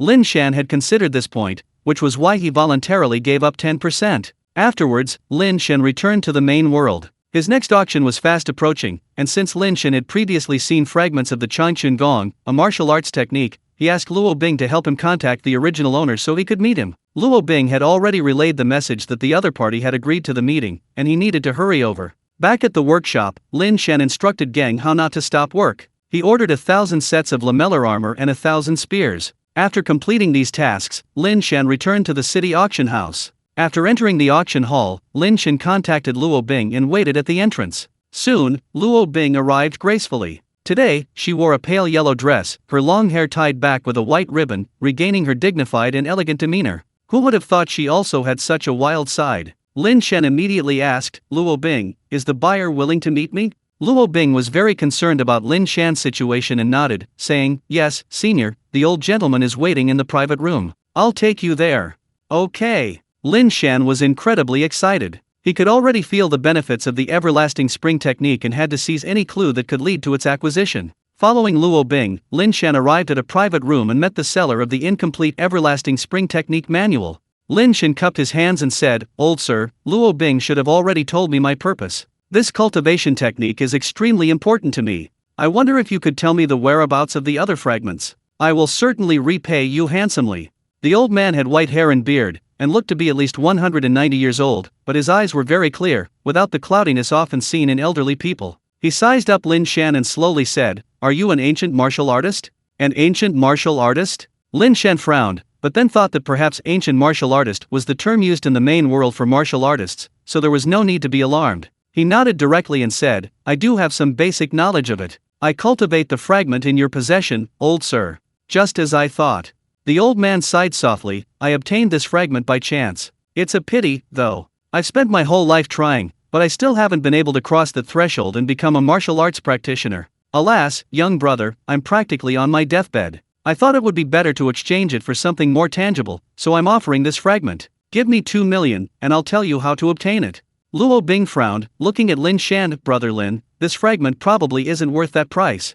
The old man chuckled, looking at Luo Bing. "Little Bing, worried your boyfriend will spend too much? Hee, you don't understand these things. For someone who needs them, spending any amount of money is worthwhile." Lin Shan also gestured in front of Luo Bing, then said, "The old man is right. If it's 2 million for this information, I'm willing. Old man, I'll give you the money now." "Alright, straightforward, deal." The old man quickly recited a string of numbers, and Lin Shan, without hesitation, transferred 2 million on the spot. After seeing the bank transfer confirmation, the old man's eyes narrowed, and he nodded, saying, "Young man, you're an honest man. Since that's the case, I can't be dishonest. I'll tell you about the origin of this incomplete manual." A hint of reminiscence appeared in his eyes, and after a while, he slowly said, "About 20 years ago, I was still practicing traditional martial arts. I had fought a few times and was considered quite skilled by ordinary standards, but I knew that compared to real martial artists, I was no match. Once, I was returning home from the mountains.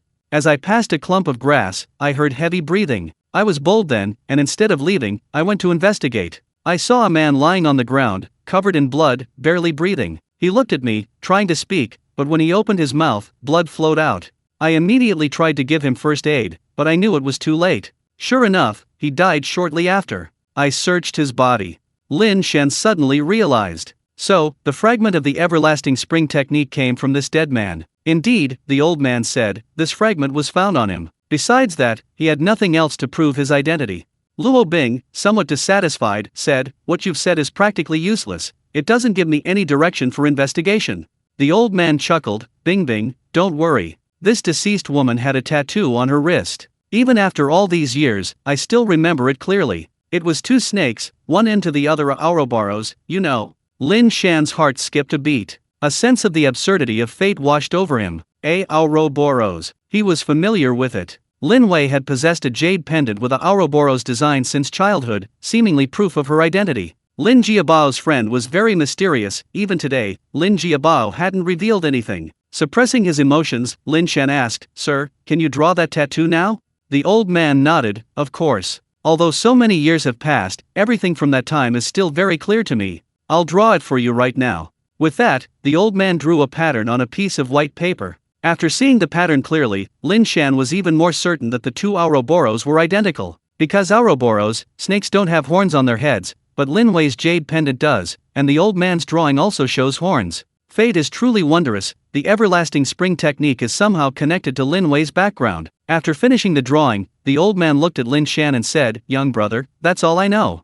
Lin Shan slowly nodded and said, "Thank you, sir. This information is indeed worth 2 million. Upon hearing this, the old man stood up and said, "All right, if there's nothing else, I'll take my leave." With that, he left the private room, while Luo Bing, watching the pensive Lin Shan, was momentarily speechless. After regaining his composure, Lin Shan said to Luo Bing, Bing, I won't participate in the rest of the auction. Once the results are in, just transfer the money to the card we used before." Luo Bing nodded obediently, a hint of affection in her eyes, and asked, "Senior, are you free tonight?" Lin Shan smiled and gently stroked Luo Bing's long hair, saying, "I'm always free whenever you need me." This double entendre made Luo Bing blush deeply, then she rolled her eyes at Lin Shan. After saying goodbye to Luo Bing, Lin Shan left the auction house and went straight to the hospital. Regarding Lin Wei's matter, it was time to ask Lin Jiabao about it. Lin Shan arrived at the ward. Lin Jiabao's complexion was improving significantly, he would probably be discharged soon. Upon seeing Lin Shan arrive, Chen Yuanying and Lin Jiabao quickly invited him to sit down. Lin Shan made some small talk before abruptly changing the subject. "Dad, who is Lin Wei's biological father? Can you tell me?" Lin Jiabao, who had been all smiles, immediately lost them upon hearing this. His eyes grew unusually serious. He looked at Lin Shan and asked, "Why are you suddenly asking about this?"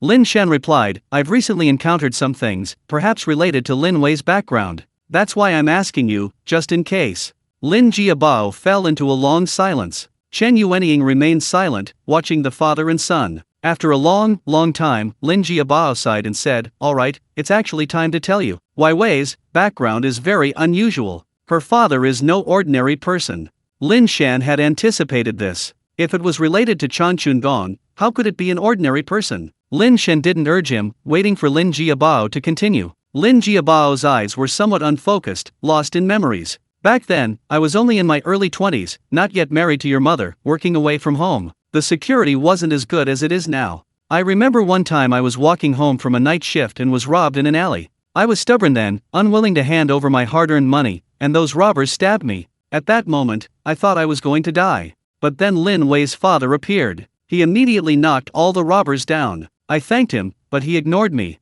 That's when I noticed he was covered in blood, and his clothes were tattered. Lin Wei is so beautiful because her biological father is incredibly handsome, even today's celebrities can't compare. He seemed lost in thought, ignoring everything I said. Then, he suddenly collapsed and passed out. I took him to my rented room. Lin Shan said, most people would call the police in this situation. Dad, didn't you call the police? Lin Jiabao shook his head. I thought about calling the police, but then I thought, given his condition, I didn't know what he'd done. Calling the police might have harmed him, so I didn't. I just let him fall asleep. The man woke up quickly afterwards. Perhaps they were truly drawn to each other. Lin Jiabao and Lin Wei's father became friends. Lin Wei's father, Lin He, was a very mysterious man. He rarely talked about himself and had only met Lin Jiabao a few times. The last time they met was when he entrusted Lin Wei to Lin Jiabao's care. That was all Lin Jiabao knew about him. Speaking of which, tomorrow is Lin Wei's birthday. She'll be coming over tomorrow. Ah Shan, let's all come together. Our family hasn't been together in a long time. Lin Shan nodded and then arranged a birthday cake online. He had previously bought 2 bags, one of which was for Lin Wei, and it was still at home. The next day, Lin Shan went to the cake shop early in the morning, picked up the cake, and then drove to Lin Wei's university, Qiantang University. After leaving the hospital yesterday, he went to see Luo Bing. After deducting the handling fee, the 3 jade discs brought in exactly 10 million yuan. He then spent some more time with Luo Bing before leaving. Qiantang University, a nationally renowned university, has several campuses. Lin Wei's campus is the Yukwan campus, which has very strict access control. Anyone from another university needs to apply to enter. Therefore, Lin Shan had to park far away on the roadside and then call Lin Wei. After 3 rings, the call connected. Lin Shan said, Wai Wei, I'm waiting for you outside the school. Are you done with get out of class? Yes, brother, get out of class is over. I'll be right there. Wait a moment. It's okay, no rush. Lin Shan hung up the phone, got out of the car for some fresh air. The young men and women passing by exuded youthful energy. Lin Shan couldn't help but think of his own university days. Back then, he was so full of youthful vigor. Brother! Just as Lin Shan was lost in his memories, Lin Wei's voice rang out behind him. Lin Shan turned around and saw Lin Wei standing side by side with 2 other young women. While these 2 young women weren't as beautiful as Lin Wei, they were still at least a 7 out of 10. Lin Wei smiled and said, Brother, let me introduce you. This is my roommate, Suya Hung, and Kong Sicheo. Suya Hung had long, flowing hair and a serene expression, looking like a well-behaved girl. Kong Sicheo, on the other hand, had short, neat hair and seemed much more outgoing. Kong Sicheo waved and greeted her, Hello. Lin Wei often mentions you in the dorm. Nice to meet you, please guide me. Hello, Lin Wei, thank you for taking care of me. Lin Wei immediately complained, Brother, look at what you're saying, making me sound like an immature child. I'm the one taking care of both of them in the dorm. Kong Sicheo laughed and hugged Lin Wei's arm, saying, Brother Lin, Wai Wei is right. She's the boss in the dorm. Without Wai Wei, our dorm would be no different from a pigsty. We should thank her properly. Lin Wei rolled her eyes at Kong Sicheo and said, Okay, that's enough, I'm going to the hospital. Alright, don't forget tonight, we're planning to celebrate your birthday too. Kong Sicheo stuck out his tongue playfully. Hearing this, Lin Shan looked at Lin Wei and asked, Wai Wei, do you have any plans for tonight? Lin Wei looked at Lin Shan with some hesitation and said, Si Chow invited some classmates to celebrate my birthday. Previously, Lin Wei always celebrated her birthday with her family, but now that Lin Jiabao is sick, this birthday has a special meaning. She should have continued to spend time with her family, but ultimately, she's young and wants to hang out with her peers. Lin Shan noticed Lin Wei's hesitation and quickly said, That's great. You young people should get together more often. I'll drive you back later. A smile immediately appeared on Lin Wei's face. Afterwards, Lin Wei got into Lin Shan's car, and the two drove away. After Lin Shan left, Su Yaheng suddenly chuckled and said, Lin Wei's brother is really stingy. That beat-up Honda looks like it's from who knows when. Kong Sai Chao frowned but didn't say anything. In the car, Lin Shan and Lin Wei chatted about Lin Wei's student life. Are there any boys in your class pursuing you? Lin Shan suddenly asked this question. Lin Wei's expression became slightly awkward, and she pouted, saying, you could say yes or no. Lin Shan laughed, my sister is so outstanding, unless all the boys in your school are blind, how could no one be pursuing her? Lin Wei's looks and figure are absolutely top-notch. A girl like that would be wildly popular as soon as she entered university. Considering his family's situation, although he knew Lin Wei wasn't the type to be materialistic, Lin Shan still said, actually, when looking for a partner, the most important thing is character. Money is fine as long as it's enough. Lin Wei chuckled, brother, are you afraid I'll be kept by someone? Lin Shan chuckled again, not really. Our family was having a tough time recently, but things are better now. From now on, you probably won't need to worry about money anymore. Saying this, while waiting at a traffic light, Lin Shan took out his phone and transferred 200,000 yuan to Lin Wei. Hearing the text message notification, Lin Wei picked up her phone with some confusion. When she saw the message that 200,000 yuan had been deposited into her account, Lin Wei looked at Lin Shan incredulously, brother, why did you transfer so much money to me?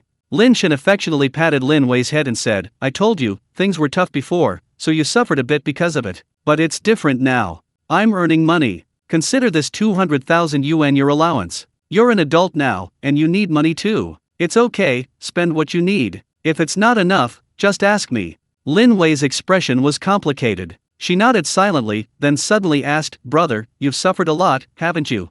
Lin Shan recalled his experiences over this period and said calmly, no, it was all just small things. The two arrived at Lin Jiabao's hospital room. Lin Jiabao's face lit up with joy upon seeing Lin Wei. Lin Shan had already prepared a birthday cake. They were currently in a VIP room, so the space was quite large. Although Lin Jiabao couldn't leave the hospital, he was now able to move around freely. He got out of bed, and Lin Shan placed the cake on the table, lit the candles, and set it on. Lin Wei, wearing a crown hat, beamed with happiness. Watching the scene, Chen Yuanying kept wiping away her tears. Lin Jiabao said, you old woman, what's wrong with you crying all the time on such a happy day? Chen Yuanying wiped away her tears and said, I'm just too happy. After saying that, she said softly, if only Wanner hadn't turned out like this, how wonderful it would be if the whole family were happy together. Lin Jiabao looked at Lin Shan, who was expressionless, and shook his head. Old woman, don't dwell on that person anymore. She and we were never family. Ushin has separated from her now, and I think it's a good thing. Who knows what might have happened if things had dragged on any longer. He was a sensible person and didn't want to upset Lin Shan by talking about Zhangwan. Lin Shan said, that's right, she was never one of us. Mom, don't think about her anymore. Let's just live our own lives. Chen Yuanying nodded repeatedly, yes, you're right. Mom won't think about it anymore. Then Lin Shan patted Lin Wei and said, Wai Wei, make a wish. Lin Wei nodded obediently, put her hands together, closed her eyes, and said, I hope Dad gets better soon, and that our family will always be healthy. After gently blowing out the candles, Lin Shan took out a gift he had prepared beforehand and handed it to Lin Wei, saying, Wai Wei, this is your birthday present. Thank you, brother. Lin Wei smiled sweetly and opened the bag in front of Lin Shan. When she saw the logo, she was surprised. Hermes? Lin Shan asked, do you like it? Lin Wei opened the bag and, after seeing its design, was naturally delighted, but still asked, brother, this is quite expensive, isn't it? Didn't I tell you? Our family is wealthy now. Buying a bag is nothing. Use it. You should have your own bag now. When they came out earlier, Lin Shan noticed that Su Yaheng and Kong Sicheo both had their own bags, but Lin Wei still had nothing. Thank you, brother. Lin Wei smiled and then put her belongings into the bag. Next came the cake-cutting ceremony. After eating for a while, Chen Yuanying suddenly asked, Shan, how was that blind date your aunt who introduced you to last time? Lin Wei, though still eating cake, had her ears perked up. Lin Shan, thinking of Zuzu, casually replied, oh, she knew I'm divorced and unemployed, so she said it wasn't a good match. Besides, it seems she already has a boyfriend. Oh. Chen Yuanying was somewhat disappointed, then earnestly said, Shan, I don't know what you're doing now, but a man needs a stable job. What's the point of just wandering around all day? Why don't you find a security guard job or something? Lin Jiabao rolled her eyes, saying, all right, you old hag, you're so ignorant. Shan can bring in millions these days, that's real skill. You still want him to be a security guard? Are you crazy? Chen Yuanying immediately fell silent. Lin Shan knew his mother was just bound by traditional ideas, so he wasn't impatient. Instead, he said, "Mom, I've been keeping things serious. In a couple of days, I should be starting a business with Zhang Ji, opening a restaurant or something." That's good, that's good. Chen Yuanying nodded repeatedly, then said, Shan, making money is important, but a man still needs to get married and have children. You're not young anymore. I'll ask Aunt Wu to introduce you to a few girls. And that Dr. Lu, I think you could try for her too. It's just that she's too pretty, she might attract unwanted attention. Lin Shan responded to each of these comments. Just then, there was a knock on the ward door, and the person outside said, "May I come in?" It was Lu Ying's voice. Hearing this, Chen Yuanying said to Lin Shan with a hint of smugness, "I called Dr. Lu." In her view, she was creating an opportunity for Lin Shan. Lin Shan was both amused and exasperated. He watched as Chen Yuanying got up, opened the door, and welcomed Lu Ying in. Then she called to Lin Shan, Shan, what are you standing there for? Quickly cut the cake for Dr. Lu." Lin Shan said oh, and cut a piece of cake for Lu Ying, handing it to her. Lu Ying smiled and said thank you, then looked at Lin Wei and said, "Wai Wei, happy birthday." Lin Wei smiled, but the smile seemed somewhat forced. She said, "Thank you, Sister Lu Ying." Lu Ying frowned. Women are very sensitive. She sensed that Lin Wei seemed less close to her than before, and she even sensed a faint hint of hostility. Lu Ying was completely baffled. I haven't done anything to offend her.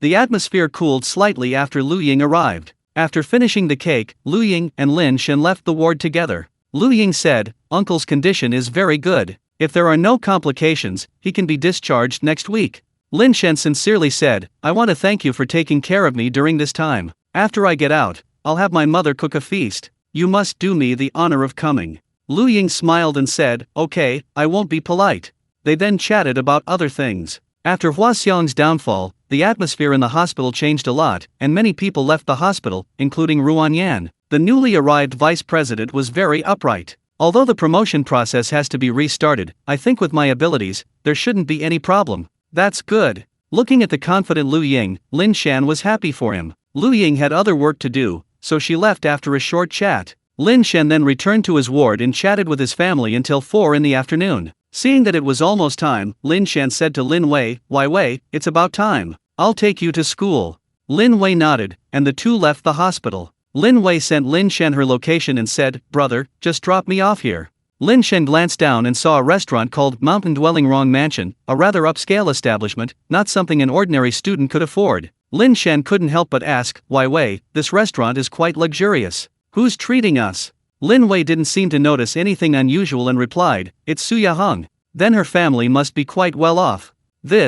Lin Wei frowned. Just then, the two arrived at their destination, and Lin Shan saw Su Yaheng waving from the roadside. "Lin Wei, you've finally arrived. Shen Yanmo is here too." Shen Yanmo. Lin Shan frowned upon hearing the name. He certainly hadn't forgotten this person. A while ago, Lin Wei had spoken with a boy named Shen Yanmo to help alleviate her stress, but this Shen Yanmo was clearly up to no good. Lin Wei also frowned upon hearing the name. Lin Shan calmly stopped the car and asked, "Wai Wei, are you still in contact with this Shen Yanmo?" Lin Wei knew Lin Shan knew about Shen Yanmo's affairs but had only pretended not to. Hearing Lin Shan's question, she quickly shook her head and said, "No, brother, I didn't know he would come." Since the misunderstanding, although Shen Yanmo still occasionally approached her, Lin Wei had largely ignored him. "I'll go down with you and take a look." Lin Shan turned off the car, opened the door, and got out. Waiting for Lin Shan were Su Yaheng, Kong Sicheo, and a man who looked to be about 20 years old. The man was about 1.85 meters tall, similar to Lin Shan. He was somewhat thin, with medium-length hair, fair and delicate skin, and very handsome features.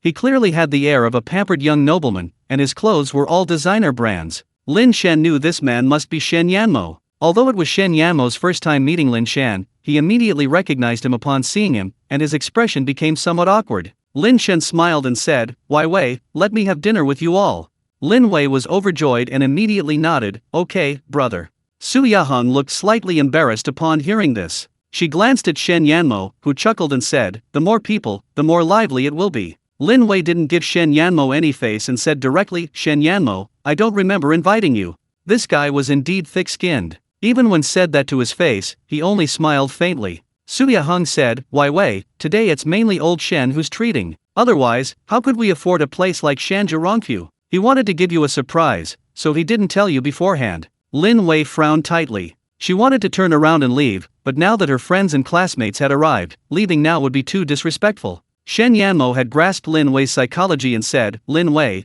the classmates are all here. Let's go upstairs."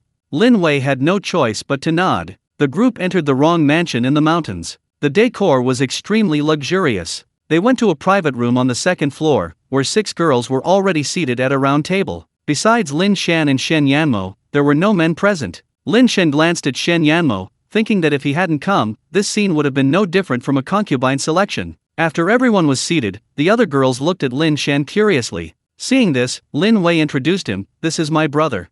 Lin Shan nodded to everyone, acknowledging their greeting. Shen Yanmo quickly ordered the dishes to be served. Suya Hung said, "This is a VIP room in the wrong mansion in the mountains. The minimum charge is 10,000 yuan. If it weren't for Shen Yanmo's connections, we wouldn't have been able to book it. If it weren't for Shen Yanmo, I don't know when I'd ever be able to eat at a restaurant like this." Several girls started praising Shen Yanmo. Shen Yanmo exchanged a few polite words, then suddenly stood up and said, "I'll go check on the food." But as he left, he gave Suya Hung a wink, and Suya Hung stood up and said, "I'm going to the restroom." After saying that, the two of them went outside the private room together. Shen Yanmo frowned and looked around the private room, then asked Suya Hung, "Yahung, what's the deal with Lin Wei's older brother?" Suya Hung shook her head. "I heard Lin Wei say that her brother isn't her biological brother, she was adopted by the Lin family." Shen Yanmo snorted coldly. "Now I understand why Lin Wei is indifferent to everyone. It seems she actually likes her brother." Suya Hung was shocked and covered her mouth. "How could that be? No way." Shen Yanmo chuckled. "You don't understand. I know the way Lin Wei looks at him all too well. A woman only looks at the man she loves with that kind of gaze. I was a little confused just now, but now that they're not related by blood, it all makes sense. Her older brother must be doing really badly, right?" A hint of disdain appeared on Suya Hung's face. Lin Wei had actually talked about Lin Shan in the dormitory, so she was quite aware of Lin Shan's current situation. "Yeah, he's divorced and unemployed now, a complete vagrant. He's nothing compared to you. Lin Wei, you're really blind." Shen Yanmo narrowed his eyes and nodded slightly. The two then returned to the private room. After returning to the room, Shen Yanmo sat down and picked up his glass, saying to Lin Shan, "Brother, let me toast you. You're our senior now." "What are you doing, brother?" The other girls immediately looked at Lin Shan curiously. Lin Shan said casually, "Oh, I don't have a job right now, just tinkering around at home." Shen Yanmo said indifferently, "Oh, taking some time to adjust isn't bad. What did you do before, brother?" Lin Shan sensed this kid had ulterior motives, but he was confident now and decided to play around. Lin Shan said, "Oh, I used to be a programmer." "Why? A programmer, huh? I have a friend who runs a company like that. I invested some money in him." "Brother, do you want me to help you ask around and see if you can find a job?" Lin Shan shook his head. "No need. Things are fine as they are." The others couldn't help but roll their eyes. "You're a grown man, not thinking about finding a job? Are you really planning to just lie around like this forever?" Shen Yanmo chuckled, "Big brother, don't blame me for being nosy, but we'll need money for many things in the future. We'll need to find work eventually, we can't expect Wai Wei to support the family." Lin Wei frowned immediately, and Suya Hung chimed in, "Yes, big brother, don't feel embarrassed. Shen Yanmo is a classmate, let him put in a good word for you." Lin Shan smiled and shook his head, saying, "Really, there's no need." Shen Yanmo feigned regret and sighed, "Alright, since you insist, I won't say anything more. Feel free to contact me anytime if you need anything. Let's eat, everyone. I propose we toast Lin Wei first." With that, Shen Yanmo raised his glass to Lin Wei and said, "Lin Wei, happy birthday." As the saying goes, one doesn't hit a smiling face. In this situation, Lin Wei couldn't embarrass Shen Yanmo, so she raised her glass and said, "Thank you." The others also wished her a happy birthday. After finishing their drinks, Shen Yanmo clapped his hands and said, "Bring it in." The door to the private room opened, and 2 waiters pushed in a trolley carrying a 5-tiered cake. The cake was a full meter tall, a dark chocolate cake adorned with various desserts. Shen Yanmo stood up and said, "Lin Wei, let's cut the cake." Lin Wei's expression was somewhat unnatural. She stood up and asked, "Shen Yanmo, how much does this cake, and today's meal, cost?" Shen Yanmo thought to himself, "Even if you know, so what? Can you afford it?" Even if he could, he wouldn't let Lin Wei pay. Actually, he had some experience dealing with girls like Lin Wei. These types of girls weren't materialistic, so he needed to make them feel indebted first, so he could proceed with further actions. Therefore, Shen Yanmo said casually, "It's nothing, just a little money. As long as you're happy." The girls around them looked on with envy, and Suya Hung's eyes even showed a hint of jealousy. A girl said, "Wai Wei, you don't know, this cake shop is a very famous private chef cake shop in Qiantang City. I heard it's incredibly popular. Even if you have money, you might not be able to order one. This one is so big, it must cost at least 10,000 yuan. For these college students, spending 10,000 yuan on a birthday cake was already a huge luxury. Shen Yanmo was very satisfied with their reactions. Su Yaheng nudged Lin Wei, saying, "Lin Wei, hurry up and cut the cake. This must be the first birthday cake you've ever had." Shen Yanmo really put a lot of thought into it. Shen Yanmo said meaningfully, "Lin Wei, I hope I can be a part of every birthday you have in the future." Lin Wei's expression was indifferent. At this moment, a man in a suit entered the private room, carrying a bottle of wine. He walked to Shen Yanmo's side and said, "Mr. Shen, why didn't you let me know you were coming? This is complimentary wine. Have a good time today." Shen Yanmo took the wine and said, "Thank you." Then, the man in the suit left. Seeing that Lin Wei still hadn't moved, Lin Shan said, "Why Wei, your classmates meant well, why don't you cut the cake?" Hearing Lin Shan speak, Lin Wei reluctantly stood up and cut the cake. Shen Yanmo, witnessing this, was seething with anger. Just then, a girl standing nearby looked at the wine bottle in Shen Yanmo's hand and asked, "Shen Yanmo, is this a bar at a Bordeaux winery?" Shen Yanmo raised the bottle and said casually, "Oh, yes, it's a 2012 vintage. The owner here is a friend of my dad's, so he always gives us a bottle of wine whenever we come over for dinner." He then picked up the corkscrew and said, "Everyone, try it. This wine is really quite good." Just then, the manager who had just left returned. Seeing this, Shen Yanmo asked, "Manager Yang, is there anything else?" "Oh, nothing. I just came to check." Manager Yang replied politely, but his eyes kept glancing at Lin Shan. Finally, a hint of surprise appeared in his eyes, and he quickly went back out. The crowd ignored the incident, showering Shen Yanmo with praise. Shen Yanmo felt a surge of pride. He glanced at Lin Shan and said, "So, a man still needs to work hard to earn money so he can provide a good life for the people he cares about." Everyone looked at Lin Shan meaningfully. This time, everyone understood that Shen Yanmo was mocking him. Lin Wei immediately became indignant, putting down her chopsticks and saying, "Shen Yanmo, what do you mean? Hey, Wai Wei, I think your classmate's point is valid, Lin Shan gestured to stop him, a smile playing on his lips, and glanced at Shen Yanmo. He no longer thought much of this brat. Letting him have his fun was fine. Lin Shan wondered if he should later find someone to scare this brat away and make him get lost. Just then, the door to the private room opened, and another person walked in. This person was clearly not a waiter, as their attire was overly casual, as if they were at home. The man, around 40 years old with a neat short haircut, caught Shen Yanmo's eye. She blinked and said, "Uncle Wang, what brings you here today?" "Oh, it's little Shen." The middle-aged man replied politely, her gaze fixed on Lin Shan. Shen Yanmo warmly pulled the man aside, saying, "Let me introduce you all. This is Mr. Wang, the owner of Shanzhou Rongfu. He's watched me grow up." Mr. Wang, with an awkward but polite smile, pulled away from Shen Yanmo's hand and went straight to Lin Shan, bowing slightly.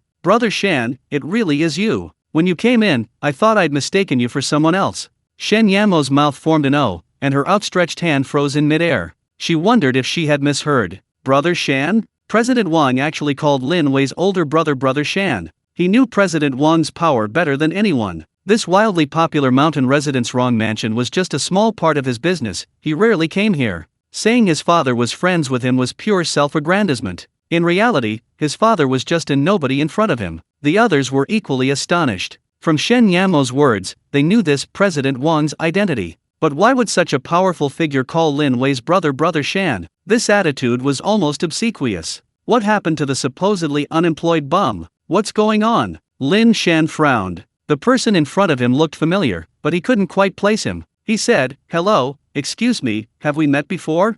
Boss Wang smiled and said, "Brother Shan, we had dinner together at 6th Masters Club before. We even added each other on WeChat." Oh. Lin Shan suddenly realized. He remembered this person. He had indeed met him then, but the person was quite far back in the room, so Lin Shan didn't recall him. Lin Shan quickly stood up and said, "I'm sorry, Boss Wang." Not at all. Boss Wang smiled broadly, "Brother Shan, you're coming to dinner today without even telling me. I could have arranged it." Lin Shan pointed at Shen Yanmo and said, "Today is my sister's birthday. Her classmates threw her this birthday party, and I just came to join in the fun." "Oh." President Wang raised an eyebrow, looked at Lin Wei, and said, "I was wondering why you wanted to come here today. Turns out there's a birthday girl here. I can't let this good fortune go to waste." He looked at the waiter beside him and said, "Add a signature dish to this private room, and bring 2 bottles of wine from my wine cabinet. This bill is waived today, put it on my tab." "Yes, sir."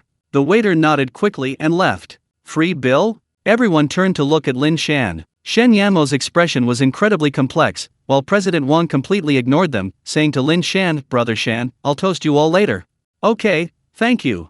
Lin Shan maintained his politeness. A moment later, the waiter brought over 2 bottles of red wine. At Mr. Wang's instruction, the bottles were opened. Mr. Wang poured himself a full glass, then filled Lin Shan's as well, saying, "Brother Shan, I'll drink this. Please feel free to drink as you like." Lin Shan replied, "Mr. Wang, just call me Lin Shan. You're too kind." He then raised his glass, and after clinking glasses, Lin Shan drank his wine in one gulp. This Mr. Wang was named Wang De. Lin Shan only remembered his name after a moment's thought. Wang De was very tactful. After meeting Lin Shan, he didn't linger, smiling and saying goodbye to everyone, giving them ample face. However, they all knew that this was only because of Lin Shan. If it weren't for Lin Shan, a boss of Wang De's caliber wouldn't have bothered with them, these small fry. After Wang De left, the private room fell silent. Only one extravagant dish after another was brought in. Compared to that, Shen Yanmo's order seemed rather shabby. Seeing no one touching their chopsticks, Lin Shan called out, "What are you all standing there for? Eat. It'll get cold." After Lin Shan spoke, everyone snapped out of their daze and picked up their chopsticks. Shen Yanmo listlessly picked up the food, racking his brain, but he just couldn't remember anyone named Lin Shan. Where did he come from? At this moment, Suya Hung suddenly said, "Brother Lin, actually, I've been self-studying programming recently, but there are many things I don't understand. Could I add you on WeChat? I have some questions I'd like to ask you." Hearing this, the other women regretted not thinking of this excuse sooner. Shen Yanmo glanced at Suya Hung with a hint of disdain. "Damn it, you little slut, you're quick on the uptake, the first one to seduce me." Actually, Lin Shan understood Suya Hung's intentions, but considering Lin Wei's feelings, he didn't refuse, taking out his phone and saying, "Sure, no problem." Suya Hung immediately added Lin Shan on WeChat, and the other girls followed suit, all using the same reason. Lin Wei rolled her eyes, saying, "I don't know why you all like programming." Shen Yanmo lost interest in livening things up, and towards the end of the meal, he simply said he had something to do and left. Lin Shan followed the others, a group of girls surrounding him on the way, asking him all sorts of questions. Having finally shaken off the group, Lin Shan escorted Lin Wei to the school gate. Lin Wei said, "Brother, you really stole the show this time. Judging from their expressions, they practically wanted to devour you." Lin Shan chuckled, oblivious to the hint of jealousy in Lin Wei's voice, and said, "Why Wei, can I see that jade pendant you've worn since you were little?" Lin Wei noticed the seriousness in Lin Shan's tone and quickly took the jade pendant off her neck. Lin Shan glanced at it. The jade was warm and lustrous, of exceptional quality, and the 2 Ouroboros were depicted with remarkable realism. Lin Shan held the jade pendant in his hand, examining it closely, when suddenly he sensed something unusual. Lin Shan was startled to find his inner energy involuntarily flowing towards the jade pendant. Unsure of what would happen, he immediately severed the connection between his inner energy and the pendant. After fiddling with the pendant for a moment, Lin Shan said to Lin Wei, "Why Wei, can I borrow this jade pendant for a few days?" Lin Wei blinked and said, "Brother, you can take it if you need it." "Okay, I'm leaving now. You get some rest." Lin Shan waved goodbye to Lin Wei and got into his Honda. Lin Wei walked into the school gate and left with Suya Hung and Kong Sicheo. Suya Hung's eyes never left Lin Wei's Hermes bag, and she said with great envy, "Why Wei, is this bag a birthday present from Brother Lin?" Lin Wei nodded. Suya Hung said with a hint of resentment, "Why Wei, didn't you say your brother just got divorced and was unemployed? How come he's so rich, and you kept it from me?" Lin Wei replied indifferently, "My brother has earned a little money recently, but not much." Although Lin Wei was naive, she wasn't stupid. She sensed that Suya Hung's role in today's events might not be honorable, and therefore she became much colder towards Suya Hung. However, Suya Hung didn't care. Meanwhile, Lin Shan returned home and examined the jade pendant in his hand. He tried sending some more true energy to it, and the jade pendant, as if starved, frantically absorbed Lin Shan's true energy. Just when Lin Shan felt he was about to collapse, the jade pendant suddenly shot out a beam of golden light, directly piercing into Lin Shan's brow. Lin Shan then felt a piece of information appear inexplicably within him. He quickly checked it and was astonished to find that it was the subsequent cultivation method of the everlasting spring technique, but it only went up to the innate realm. There was nothing beyond that. Even so, Lin Shan was overjoyed. With this, he could now attempt to break through to the bone forging realm. Lin Shan left and went to his room in the other world to regulate his breathing and breakthrough. This breakthrough took a whole day. When Lin Shan opened his eyes early the next morning, his aura was much stronger. Just now, he had successfully broken through to the bone forging realm. After the breakthrough, Lin Shan left his room and first went to the Xiao residence. Learning that there was still no news of his return, he returned to his courtyard to reconnect with the main world. Back in the main world, his phone beeped. Lin Shan picked it up and saw a message from Su Yahong. Brother Lin, I'm currently reading this programming textbook. Could you take a look at it for me? Do you have any other recommendations? Following this, Su Yahong sent a photo. A copy of Introduction to Programming lay on her lap. The photo showed Su Yahong in black stockings, looking incredibly alluring. These stockings are really nice. Oh no, this book is really nice. Lin Shan replied casually. Su Yahong then replied, Brother Lin, are you free this Saturday? I'd like to invite you for coffee and ask you some programming questions. Lin Shan held his phone, his feelings incredibly complex. A female college student offering herself up, this was something he wouldn't have dared to even imagine before. This is the world of the rich, isn't it? Lin Shan shook his head with a wry smile. Actually, with envoys from both realms present, Lin Shan wouldn't mind having more women. It was a mutually beneficial arrangement. However, firstly, Su Yahong was Lin Wei's classmate, and his advances might embarrass Lin Wei. Secondly, while Su Yahong's looks were decent, Lin Shan felt she wasn't quite an 80 out of 100. After thinking for a moment, he replied, Sorry, I have some things to do this week. Let's reschedule. Su Yahong wasn't giving up and asked again, When will you be free? This time, Lin Shan didn't reply at all. Afterwards, Lin Shan transmigrated to another world. The things he had been pondering could now be put into action. He decided to officially open a trading company in Sanwen County, specializing in collecting all sorts of rare and exotic treasures. He had previously told Xiao Qiang about this decision, and Xiao Qiang strongly agreed. Lin Shan had even asked him to help him find a few suitable candidates. When he returned last time, Xiao Qiang told him that the candidates had been found, but it would take a little while for them to arrive. He figured it should be about time. This time, Lin Shan walked out of the house and saw Xiao Dai sweeping the floor. Lin Shan said, Xiao Dai, come with me. Xiao Dai gave a blank O, and followed behind Lin Shan. Then Lin Shan went outside. Yin Ziwei was still standing guard outside. He was extremely dutiful in his duties. Lin Shan said, Old Yin, come with me. He had new arrangements for both of them. Lin Shan arrived at the Xiao residence with his men. After announcing their arrival, Xiao Qian quickly entered the main hall, followed by a tall, thin middle-aged man with a mustache who appeared very shrewd. Xiao Qian pointed to the man and said, Lin Shan, this is manager Han Jin. He used to be a very famous manager at the pawn shop in the next county. He has a sharp eye. Lin Shan replied, Manager Han, I look forward to your guidance. Brother Xiao has already told you, hasn't he? Han Jin said, Yes, he has. The monthly salary is 10 taels. I only earned 5 taels of silver at the pawn shop before. The owner is generous, I will definitely work hard. His current business is not large, mainly dealing in antiques and rare items. Alright, I'll go to the brokerage firm now and find a few assistants. Then everyone can tidy up the shop, and we'll start doing business. Lin Shan chose a location for his business on the most bustling street in Sanwen County. After this business opens, he will relocate entirely to Sanwen County. Lin Shan turned to Yin Ziwei and Xiao Dai and said, We're moving to the county town after this. Yin Ziwei was very excited. He felt that moving to the county town was a sign of rising success. Xiao Dai, however, was somewhat confused and asked, What about the house here? Lin Shan smiled and said, We'll return the courtyard to the pawnbroker. Let's go, let's set off. Afterwards, Lin Shan borrowed a carriage from the Xiao family, and the group arrived in the county town. The location of the shop was one Lin Shan had chosen beforehand. It was a 2-story shop facing the street, with a sign that read Lin's Pawn Shop.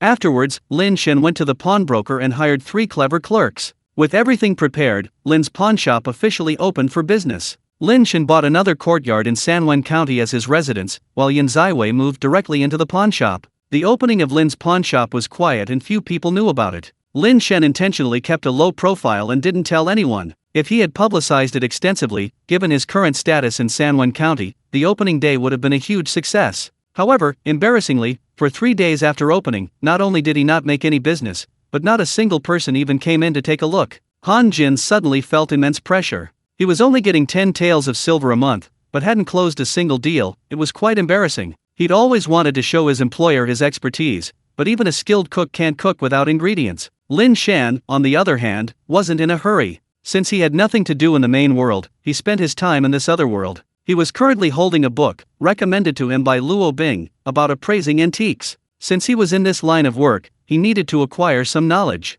Moreover, since practicing the everlasting spring technique, Lin Shan had found his memory had improved dramatically. Reading these books would be twice as effective. Lin Shan remained calm, but Han Jin couldn't. He walked to Lin Shan's side and slowly said, Boss, should we speak to the wealthy families in the county and ask them to help us attract some customers?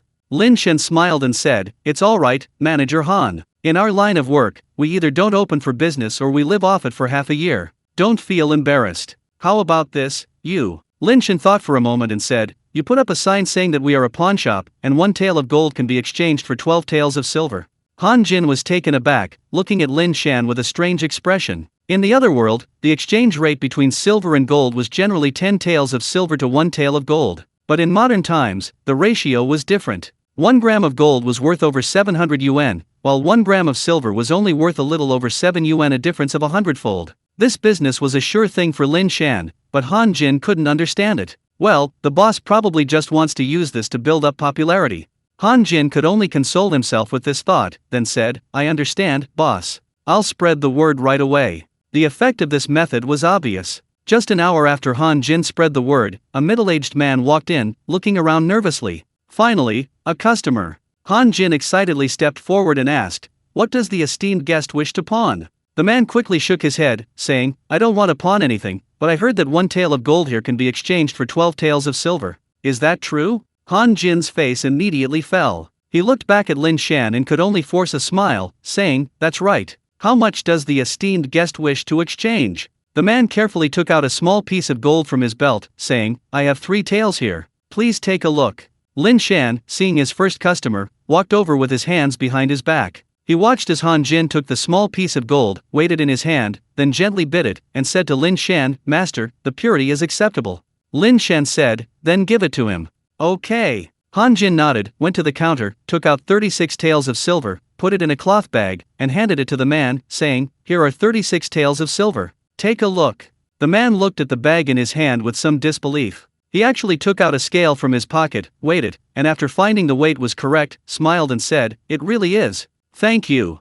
After saying that, he turned and left the pawn shop. With this person involved, the word spread, and several people came to exchange gold. Lin's pawn shop finally gained some popularity. 7 days later, one afternoon, Lin Shan lay on a recliner, sipping tea and reading. Han Jin idly flipped through the account book. 30 taels of gold had been brought in recently, and that was about it. Just then, a thin, dark-skinned man entered. He looked like someone from a poor family, but Han Jin didn't underestimate him. Many people who came to pawnshops had dug things out of the ground. These people might look poor, but their purchases could be surprisingly valuable. Han Jin put down the account book and said, "Honorable guest, what would you like to sell?" The man replied, "I'd like to sell a piece of wood." Seeing a guest arrive, Lin Shan got up and went to the old farmer's side. Han Jin asked, "Did you bring the things?" The old farmer nodded and pointed outside, saying, "Yes, they're outside." "Then let me take a look." Han Jin went outside and saw an ox cart parked there, with a log on top. Han Jin's eyes lit up immediately when he saw the log. Although Lin Shan didn't know the log's origin, he noticed Han Jin's change in expression. The log was indeed quite valuable, containing materials like agar wood, golden nanmu, and huanghuali. However, even with Lin Shan's discerning eye, he couldn't tell the origin of the log in front of him. The log was about 3 meters long and 1 meter wide, quite thick. Han Jin walked up to the piece of wood, examined it, and then looked at the old farmer, asking, "Where did this wood come from?" The old farmer seemed somewhat timid, and began, "My father told me about it. He said if we couldn't make ends meet, we should sell this wood." He stopped abruptly. Han Jin narrowed his eyes and asked, "Brother, do you know what kind of wood this is?" The old farmer shook his head. "I don't know, but my father said it's very valuable." Han Jin chuckled, touching the wood. "It's not bad that it's valuable. This wood is huanghuali." Lin Shan, hearing this, also curiously examined the wood. Huanghuali wood was in high demand and short supply even in the main world. Its value depended on the market. If someone really needed it and you happened to have it, they would be willing to pay far above the market price. Moreover, this piece of wood was mature and could be carved at will. A hint of joy appeared on the old farmer's face, but Han Jin abruptly changed the subject, saying, "However, in my opinion, this piece of wood in your family's possession has been there for at least 30 years. When your father was alive, he knew how to take care of it, but after he passed away, no one has maintained it, and its condition is far from what it used to be." Lin Shan didn't understand things like condition, but he knew Han Jin was definitely manipulating the old farmer to negotiate a lower price later. Upon hearing this, the old farmer remained silent for a moment before asking, "Forget all this nonsense, just tell me, how much are you willing to pay for this piece of wood?" Han Jin feigned great difficulty, frowning in deep in thought for a long time before finally looking up and saying, "At most, I'll give you 100 taels of silver."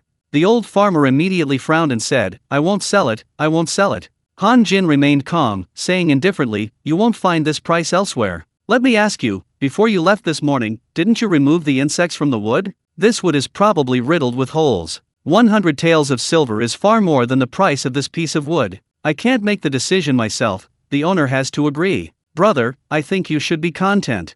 He then pointed at Lin Shan. Lin Shan knew he was being asked to play along. He coughed lightly and said, 100 taels of silver for such a worthless piece of wood, Manager Han? Although I have some money, it didn't grow on trees. Spending it like this isn't very good. Han Jin, feigning trepidation, said, Boss, our pawnshop is newly opened and not very busy. Taking this old man's wood be a good deal. Lin Shan waved his hand impatiently. Fine, it's up to you this time. If he sells, if not, forget it. Just stop parking that cart in front of our shop, blocking other customers. With that, he turned and went back to the shop. Han Jin exclaimed that his boss's acting was superb, then looked at the old farmer and said, Old man, you see, this is a once-in-a-lifetime opportunity. The old farmer looked pained and said, When my father left, he said this wood would sell for at least 1,000 taels of silver. Han Jin sighed, Your father did have some when he passed away, but so many years have passed, and you haven't taken good care of it. This wood is no longer suitable for building. It's difficult. That's all I have to say. Brother, if you want to look elsewhere, please do. Having said this, he turned to go back into his room. The old farmer immediately became anxious and grabbed Han Jin, saying, All right, I'll sell it. Han Jin was secretly pleased, but didn't immediately agree. Instead, he shook his head and said, The owner is probably still a little upset. I need to talk to him. You wait here. After saying this, he left the old farmer and went back into the shop. He then found Lin Shan in the back room. This time, a look of joy finally appeared on his face, and he said, Owner, this time we've made a fortune. Lin Shan smiled slightly. These past few days, he had noticed that Han Jin really wanted to show off in front of him, but he hadn't had the opportunity before. Han Jin said excitedly, This piece of Huanghuali wood is of excellent quality. It's rare to find one that's so thick and whole. This old farmer's father must be an expert. This is a family heirloom. We can easily make 700 or 800 taels of silver by reselling it. Lin Shan said, There's no rush to sell it. Let's put it in the warehouse first, I might need it later.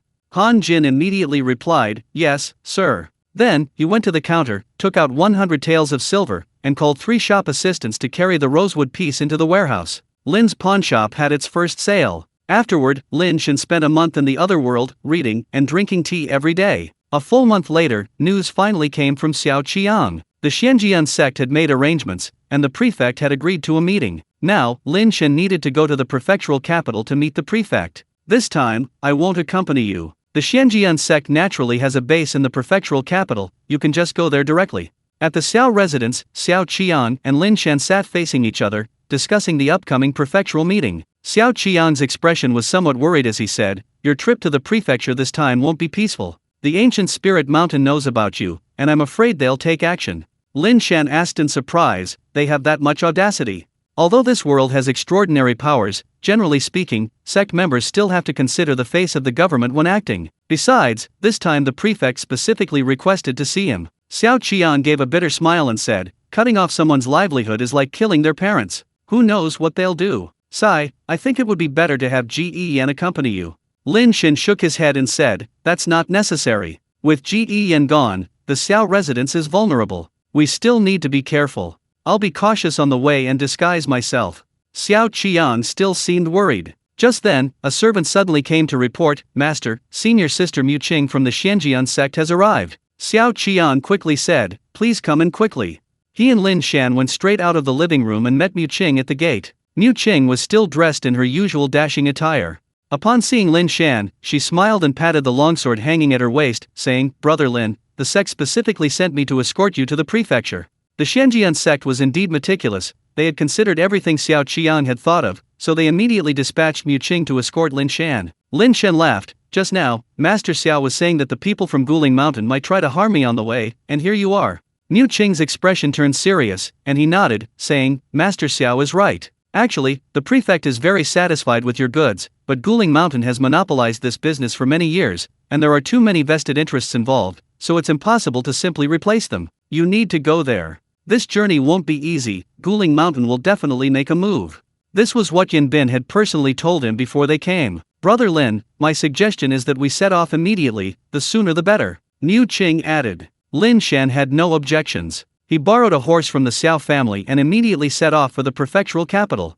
3 days passed in silence. The two arrived at a desolate wilderness. Unlike the main world, this other world had many uninhabited areas, teeming with wild beasts and fraught with danger. It was already late at night. Lin Shan and Mu Qing lit a campfire in the wilderness and rested briefly. Lin Shan, you rest first. Call me when it gets late. Lin Shan fiddled with the firewood, somewhat puzzled. Mu Qing, why don't we travel through the night?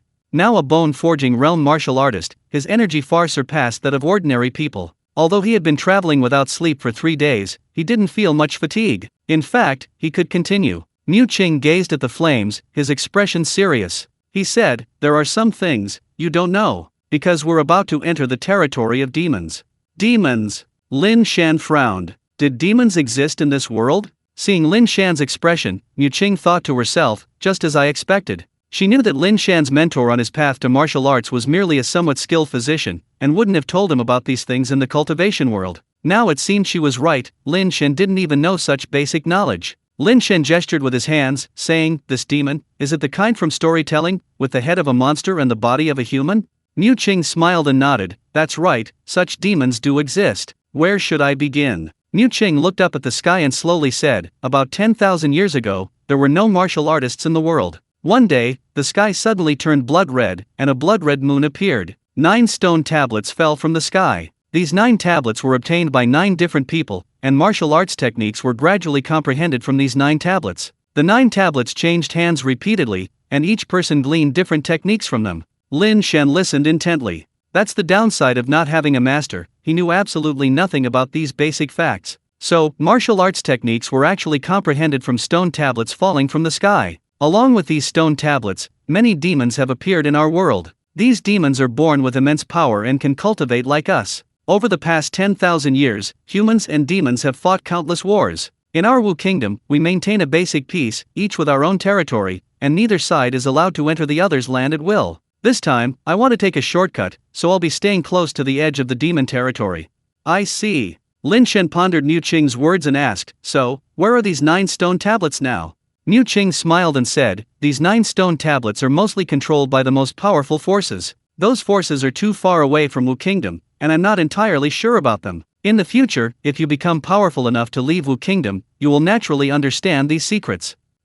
Let's focus on the present for now. Lin Shan smiled faintly, realizing that the outside world was vast, and Wu Kingdom was indeed a very small place. Neither of them noticed that while they were talking, a layer of gray mist appeared at the edge of the forest. Initially condensed and persistent, the mist slowly began to spread deeper into the forest, as if it were alive. Mu Qing and Lin Shan were chatting about common knowledge in the cultivation world when, just as the mist was about to approach, Lin Shan suddenly felt uneasy. He instinctively looked up and exclaimed, Mu Qing, there's something strange about the gray mist around us. Mu Qing reacted quickly, immediately standing up and looking around at the mist. He then shouted, who goes there? A piercing, sharp voice came from within the mist, you've crossed the line. Mu Qing remained unfazed, coldly retorting, bullshit. This is still the territory of the human race of Jiaotang Prefecture. Don't hide. Upon hearing this, the surrounding mist slowly dissipated, and Lin Shan saw a small, thin figure appear before him. In the firelight, Lin Shan could clearly see the figure's appearance. The other person was about a meter tall, and his head resembled a rat's, with small eyes that darted around constantly.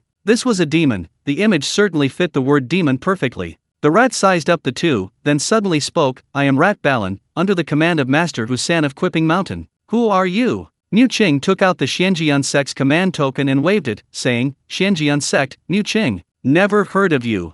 Rat Balan snorted. Mu Qing wasn't one to mince words either, immediately retorting, I've never heard of you either. This isn't even within Quipping Mountain's territory. I'm warming myself by the fire, what's it to you? Rat Balan was furious, the hairs on his chin standing on end. But he couldn't do anything about Mu Qing. He shouted, you'd better behave yourselves. With that, he turned and left. After Shubalung left, Mu Qing said, this is a demon. Old Master Hu of Quipping Mountain is an old demon at the innate realm, extremely cunning. Lin Shan nodded slightly and asked, Mu Qing, have you ever slain a demon? Mentioning this, Mu Qing's face revealed a hint of pride as he said, 3 years ago, I killed a demon at the bone forging realm. This demon was unruly, running into human territory and slaughtering the people. I caught and killed it. Compared to humans, do demons have any advantages? Lin Shan asked again. Mu Qing's expression was cold and stern, seemingly recalling that battle from years ago. After a while, he said, demons' physical bodies are inherently much stronger than humans. Although demons rarely possess martial arts techniques, they all have innate divine abilities, some of which are extremely troublesome. I was able to win back then because the demon was already injured, allowing me to take advantage of the situation. When fighting demons, you can't afford to be complacent. Once you start fighting, it will inevitably be a life or death situation. If you encounter demons in the future, be extremely careful. Niu Qing instructed patiently. The reason she chose to rest here for the night was because she probably wouldn't have time to rest like this for the next few days. Wandering on the edge of the Kuiping Mountains territory might mean encountering attacks from demons, but similarly, if anyone from Guling Mountain came, they would also face demonic attacks. Lin Shan also felt that Niu Qing's approach was sound. The two rested well for the night and then set off the next day. Unbeknownst to Lin Shan, just an hour after he and Niu Qing left the campsite, two men stood where they had stood. These two men were tall and muscular, with bronze skin and exuding immense power. Ancient Spirit Mountain possessed a body-refining technique, and its disciples were mostly strong and robust warriors like them. One of them carried a massive sword as large as a door panel. He squatted down, glanced at the campfire Lin Shan had left behind, and said to the other man, "They should have been gone for less than an hour. If we catch up now, it shouldn't be a problem." The other man asked nervously, "Senior brother, I heard that Niu Qing is extremely powerful. Are the two of us enough?" These two ancient Spirit Mountain disciples were named Shikai, a bone-forging realm cultivator, who had also deduced the time of Lin Shan and Niu Qing's departure. The other was named Wang Zhenkong. Shikai glanced at his junior brother and said with some dissatisfaction, "Junior brother, you are boosting the morale of others while diminishing our own. Niu Qing does have some skills, but do you think I would be afraid of her? As for that Lin Shan, he has only been learning martial arts for a few years, and his mentor is a doctor. If you can't handle someone like that, I don't think there's any need for you to stay in Guling Mountain." Before coming, they had indeed thoroughly investigated Lin Shan's background. Niu Qing, needless to say, was the most outstanding disciple of the younger generation of the Xianjian sect, but Shikai was no less impressive. He had achieved some success in body tempering techniques, and his giant sword possessed the force of a thunderbolt. I've already witnessed senior brother's divine might. I just hope I won't be a hindrance this time. Wang Zhenkong chuckled dryly. Shikai snorted, "Don't worry, this time the sect is absolutely confident. We've invited an outsider. With his help, this matter will be foolproof." Wang Zhenkong looked around curiously, frowning. "An outsider? Senior brother, who else is coming from here?" Most disciples at the Bone Forging Realm from both Guling Mountain and the Xianjian sect had their own commitments, and mobilizations were often difficult to conceal from the other side. The Xianjian sect knew that Guling Mountain could likely only send one Bone Forging Realm disciple, so they only sent Niu Qing. "Well, you'll find out soon enough." Shikai suddenly pulled a plate of sandalwood incense from his pocket, placed it on the ground, and lit it. The smoke solidified and drifted into the distance. Shikai remained silent, as if waiting for something. About half an hour passed. Suddenly, a voice rang out. "Tisk tisk tisk, you guys finally arrived. If you hadn't come, I would have run away." Wang Zhenkong was startled and quickly turned around, only to see a fox-headed, human-bodied demon standing not far away. Wang Zhenkong immediately assumed a defensive stance and shouted, "Senior brother, there's a demon." Shikai, however, grabbed his shoulder and looked at the fox demon, saying, "Are you Hu Qilang?" The demon named Hu Qilang nodded and said, "That's right, it's me. Who are you going to kill this time?" Wang Zhenkong was dumbfounded, looking at Hu Qilang, then at his senior brother, hesitant to speak. Seeing this, Hu Qilang said, "Your silly junior brother seems to have something to ask you." Finally, Wang Zhenkong couldn't hold back any longer and looked at Wang Kai, saying, "Senior brother, if word gets out that we've colluded with demons, we're both doomed." Hu Qilang chuckled and said, "But your ancient Spirit Mountain came to me of your own accord." Shikai's eyes were deep and unfathomable as he slowly said, "Junior brother, this world isn't black and white. With enough profit, humans and demons can join forces. Don't you agree, brother Hu?" Hu Qilang's fox-like eyes crinkled into slits as he nodded, saying, "Indeed, indeed. I committed a grave offense at Kuiping Mountain and can no longer remain there. Since Ancient Spirit Mountain is willing to take me away from Jiaotang Prefecture, it's only right that we do something for you." Wang Zhenkang's face paled, but under his senior brother's persuasion, he dared not say anything more. Hu Qilang slowly approached the two men. Although Wang Kai spoke of cooperation, his body remained tense, wary of Hu Qilang.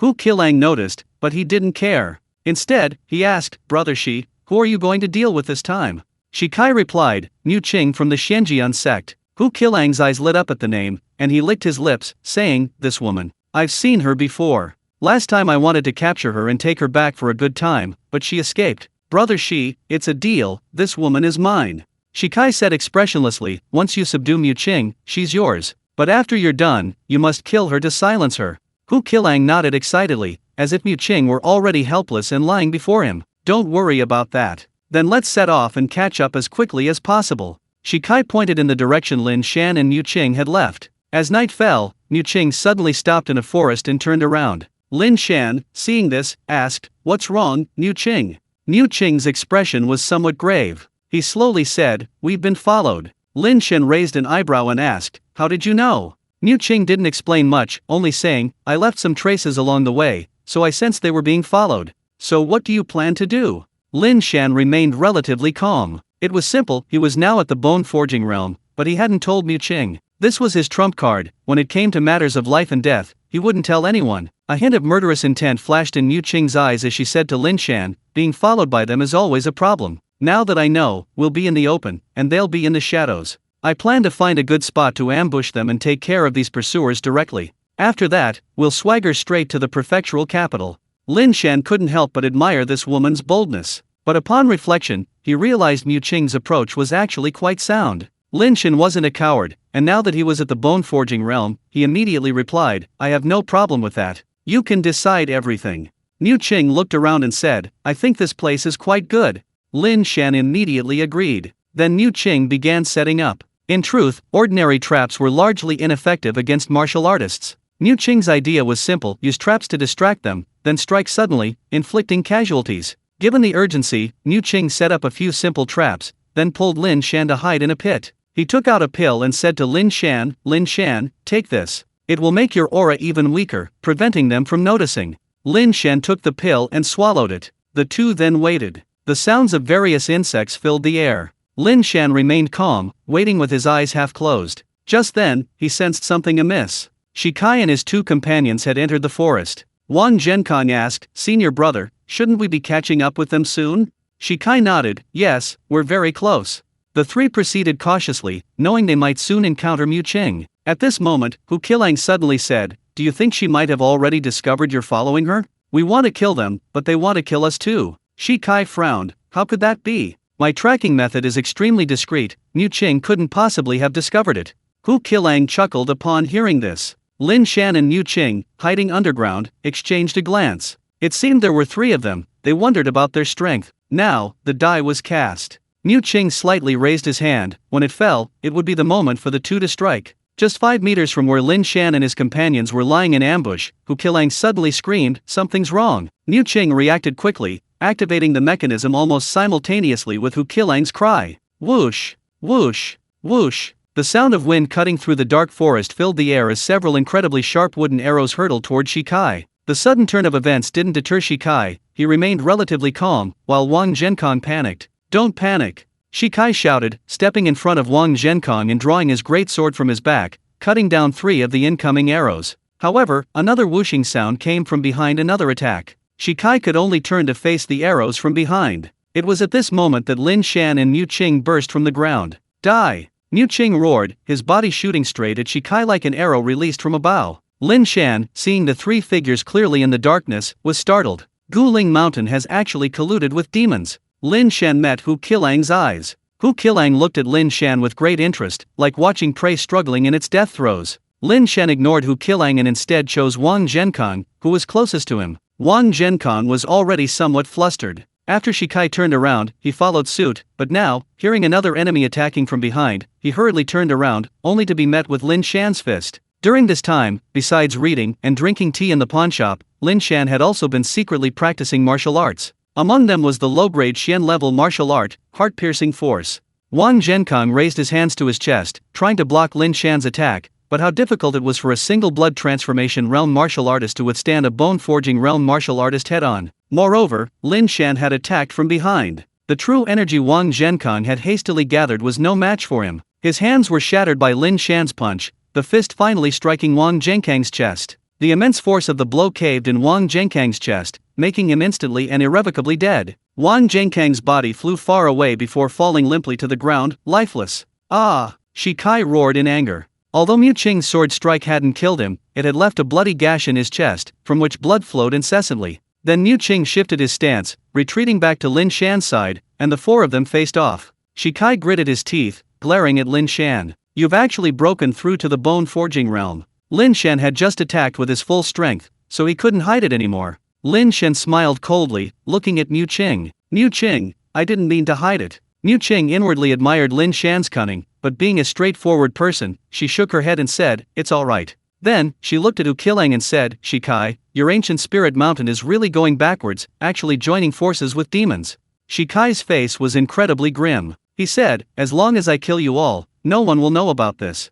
Hu Qilang, on the other hand, looked at Mu Qing and said, Mu Qing, do you still recognize me? Hu Qilang, we met once 3 years ago. It's a pity you escaped that time. These past 3 years, I've often thought of you. As he spoke, the fox's tongue kept licking its lips, and saliva even dripped down, making it nauseating. Mu Qing said coldly, today I will kill you. The situation wasn't exactly favorable. Mu Qing had long heard of Hu Qilang. He was extremely powerful at the bone-forging realm. Shikai was also a veteran of ancient spirit mountain, holding a position comparable to his own in the profound sword sect. Lin Shan could naturally see this as well, but he wasn't particularly afraid. Hu Qilang screamed, attack. With that, he lunged at Mu Qing. He had no weapon, but foot-long appendages sprouted from his fingers, almost indistinguishable from sharp blades, and he clashed with Mu Qing. Meanwhile, Shikai narrowed his eyes at Lin Shan and slowly raised the greatsword in his hand. Lin Shan silently put on the gloves Xiao Qiang had given him. Shikai said, hey kid, if you're willing to join our ancient spirit mountain, I can spare your life, but on the condition that you kill Mu Qing yourself.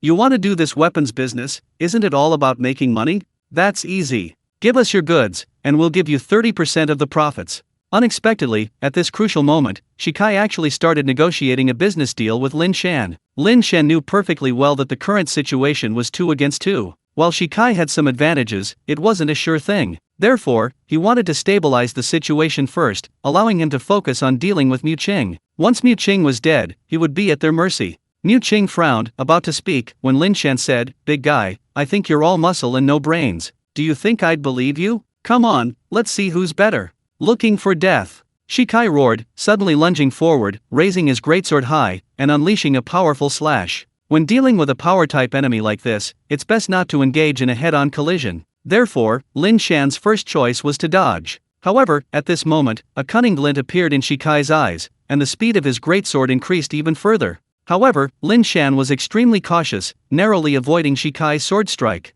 Lin Shan was well aware of his current advantage. Shikai was injured, the wound deep enough to expose bone, and bleeding profusely. This would affect Shikai's strength, and the longer it went untreated, the greater the impact would be. What he needed to do was stall Shikai, waiting until the wound's effects were significant enough before unleashing his true power. Shikai, of course, also realized this, and he was eager to take advantage of his current good condition to force Lin Shan into a decisive battle. But Lin Shan wouldn't give him that chance. He continued to dodge Shikai's attacks. While his greatsword was incredibly powerful, it struggled against a fast opponent. Damn it, what's going on? How is this kid so fast? He could tell that Lin Shan hadn't practiced any special movement techniques. His current speed relied solely on his innate physical abilities. This made him even more frustrated. Both were at the bone-forging realm. Was Lin Shan some kind of prodigy? Shikai's direct assault failed, so he could only taunt, kid, all you know how to do is dodge, huh? Lin Shan knew his opponent's intentions, but without a trace of emotion, he said, that wound is hurting more and more now, isn't it? Let's see how much blood you can still bleed. Shikai roared in fury, then said, you think I can't kill you like this? With that, Shikai suddenly slammed his greatsword into the ground, clenched his fists at his waist, and let out a low growl. Lin Shan saw the veins on his face throbbing, and he seemed to have swollen up a size. Lin Shan's heart skipped a beat. He knew his opponent had used some kind of secret technique. Kid, prepare to die. This change happened almost instantly. Shikai picked up his greatsword again and charged forward, his speed even greater than before. Shikai's eyes were filled with killing intent. This time, he had used a secret technique from ancient Spirit Mountain, which could temporarily increase his strength and speed, but the side effects were severe, potentially even threatening his future potential. However, he had no other choice at the moment. Shikai wielded his greatsword, unleashing gusts of sword wind that enveloped Lin Shan. Lin Shan was astonished to discover that this sword wind could actually restrict his movements. At this moment, a mid-grade Xian-level martial skill from ancient Spirit Mountain, Raging Wind, perfectly suited his weapon, the greatsword. Having paid such a high price, Shikai was finally forced into a direct confrontation. Seeing no way to dodge, Lin Shan laughed. You really think a head-on clash makes you my opponent?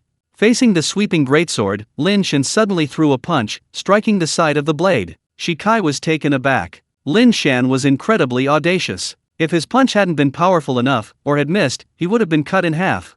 Yet Lin Shan had managed it. Shikai's greatsword crashed to the ground. This time, Lin Shan didn't retreat. Instead, he stepped onto the blade and launched a flying punch at Shikai. Shikai quickly raised his greatsword and swung it upwards. Lin Shan's body moved like a butterfly, his feet touching the side of the blade, and he leaped out, causing Shikai's attack to miss again. After 2 rounds of direct confrontation, Shikai's heart sank to the bottom. He realized he had greatly underestimated Lin Shan's strength. Isn't this guy's teacher a doctor? How does he possess such combat power? What is his martial arts technique? Shikai was completely baffled. Lin Shan, however, had now seized the initiative and launched an attack, using his fists to clear a path in close combat with Shikai. This rendered Shikai's greatsword somewhat useless. Shikai's mind raced. He simply abandoned his greatsword and exchanged blows with Lin Shan using only his fists. The two exchanged blows, each landing a brutal punch. Shikai was already injured, and this direct clash aggravated his injuries. He vomited several mouthfuls of blood, looking up at Lin Shan in disbelief. Lin Shan wasn't faring much better. Several of the blows he'd received were excruciatingly painful, but he knew Shikai was undoubtedly the one more seriously injured. The current situation was a trade of blows. I never expected you to possess such skill. I must say, the sect truly underestimated you. Shikai wiped the blood from the corner of his mouth, his eyes hardening. In that case, we can't let you leave here alive. After Shikai finished speaking, Lin Shan focused all his attention. The next second, Shikai lunged forward. His fists were enveloped in a faint yellow light as he charged at Lin Shan with a desperate, resolute stance. Lin Shan couldn't retreat, so he channeled all his energy into his everlasting spring technique and then used his heart-piercing force to counter Shikai. The two collided like 2 train engines, a deafening crash followed. Both were sent flying backward. Lin Shan felt a sharp pain in his tiger's mouth, his hands trembled uncontrollably as he raised them. Shikai fared even worse. Blood gushed from his mouth as he propped himself up, his eyes filled with despair as he looked at Lin Shan. Lin Shan took a few deep breaths and slowly rose from the ground. Shikai was incapacitated. He emerged victorious. Lin Shan, expressionless, walked step by step toward Shikai. Shikai finally panicked, calling out, "Hu Qilang! Hu Qilang!" The battlefield between Hu Qilang and Mu Qing was receding into the distance. Hearing Shikai's cry for help, Hu Qilang's eyes widened in surprise. This trash! He can't even handle an unknown nobody. Hu Qilang was furious. Shikai's defeat had put him in a very awkward position. If he went back to rescue him now, he might not be able to save him. He didn't know Lin Shan's condition. If Lin Shan was in good shape, he would be fighting 2 against 1. Even if he rescued him, a Shikai who was incapacitated was useless. The choice was clear. Hu Qilang's eyes flashed, and he turned to leave. However, Mu Qing's combat experience was immense. Upon hearing Shikai's voice, while surprised by Lin Shan's strength, he immediately realized that Hu Qilang might be trying to escape. Trying to leave? Not so easy. Mu Qing charged forward with his sword, clinging to Hu Qilang like a stubborn leech. Meanwhile, Lin Shan walked to Shikai's side. In his final moments, Shikai, overcome with fear, pleaded, "Don't kill me. Take me out of here, and the sect is willing to pay a heavy price to get me." But Lin Shan ignored him, grabbing Shikai's neck with both hands and snapping it with a slight twist. After killing Shikai, Lin Shan let out a long sigh of relief. He had also sustained some injuries in the battle, but now was not the time to rest. Lin Shan immediately and stealthily made his way towards the area where Hu Qilang and Mu Qing were fighting. Their battle had reached a fever pitch, swords flashing, their figures blurring into afterimages. "Mu Qing, do you really want to fight me to the death? Even if you can kill me, I can fight you both to the death." Mu Qing remained fearless, her voice cold as she said, "Go ahead and try." Although Mu Qing was a woman, her fierce temperament far surpassed that of 99% of men. Such a threat didn't frighten her, instead, it fueled her fighting spirit. At this moment, Mu Qing was already prepared to die alongside Hu Qilang. It was also because Hu Qilang's mouth was so foul, his obscene words had already enraged Mu Qing. Even at a heavy price, she was determined to capture Hu Qilang. When Lin Shan arrived, he didn't actually attack. Instead, he stood on the outer edge of the two's fighting circle. This distance was extremely delicate. Hu Qilang couldn't immediately attack Lin Shan because of Mu Qing's presence, but if Lin Shan wanted to attack, he could immediately influence Hu Qilang. Therefore, although Lin Shan hadn't attacked, he still exerted immense pressure on Hu Qilang. After fighting Mu Qing for a while, Hu Qilang was already drenched in sweat and dared not be careless. He knew very well that if this continued, he would surely die. Finally, his eyes flashed, and he suddenly shouted, "Wait, Mu Qing, let's stop here. I can tell you a secret about Grandpa Hu San, and I have a treasure I'm willing to give up." Mu Qing took a step back upon hearing this. Actually, she wasn't particularly interested in treasures, but she was quite intrigued by the secret about Grandpa Hu San. Seeing this, Hu Qilang took a few deep breaths and then said to Mu Qing, do you know why I joined forces with Guling Mountain? Niu Qing frowned and said, just say it. I don't have time for guessing games. Hu Qilang's expression froze. He was furious, but the situation was beyond his control, and he could only say sullenly, Grandpa Hu San is about to die. Upon hearing this, Niu Qing's eyebrows shot up. Demons are different from humans, they are born with longer lifespans. Human beings at the innate realm only live for about 200 years, but demons live for a full 500. This long lifespan allows them to accumulate rich experience. Niu Qing said, Grandpa Hu is 450 years old this year, so he should have 50 years left to live. That was originally true, but 100 years ago he fought a great battle with your Xianjian sect's former sect leader, which left him with severe internal injuries, shortening his lifespan. My secret is also related to this.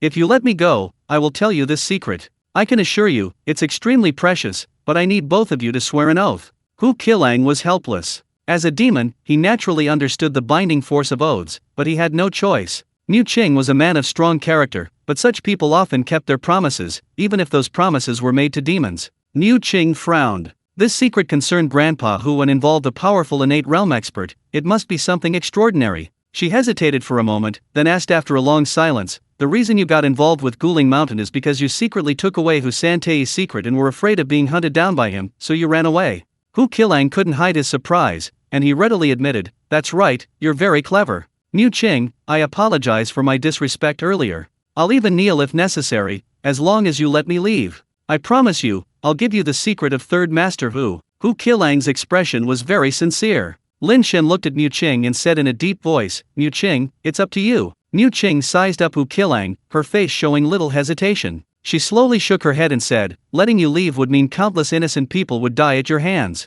At that time, I, Niu Qing, would be a heinous sinner. I absolutely cannot let you leave, Hu Qilang. This place will be your burial ground. Seeing that he still couldn't persuade Niu Qing, Hu Qilang finally gave up, his eyes flashing with a fierce light. Fine, you won't listen to reason, so die. After speaking, Hu Qilang charged forward, and the two resumed their fight. This time, Hu Qilang fought like a cornered beast, his attacks extremely fierce, but Niu Qing still didn't give him many opportunities. After resting for a while, Lin Shan immediately joined the fray, joining the attack on Hu Qilang. Poor Hu Qilang, although he was a top fighter among those of the same level, was ultimately outmatched by the combined assault of Lin Shan and Niu Qing, and was finally beheaded by Niu Qing with a single sword strike. Of course, Niu Qing himself was also badly injured, his martial attire was torn, covered in wounds, and bleeding profusely. After killing Hu Qilang, Niu Qing collapsed weakly to the ground. Lin Shan quickly helped him up, asking, are you alright? Niu Qing, pale and weak, shook her head and said, it's not a big problem, Lin Shan. Let's find a secluded place and catch our breath.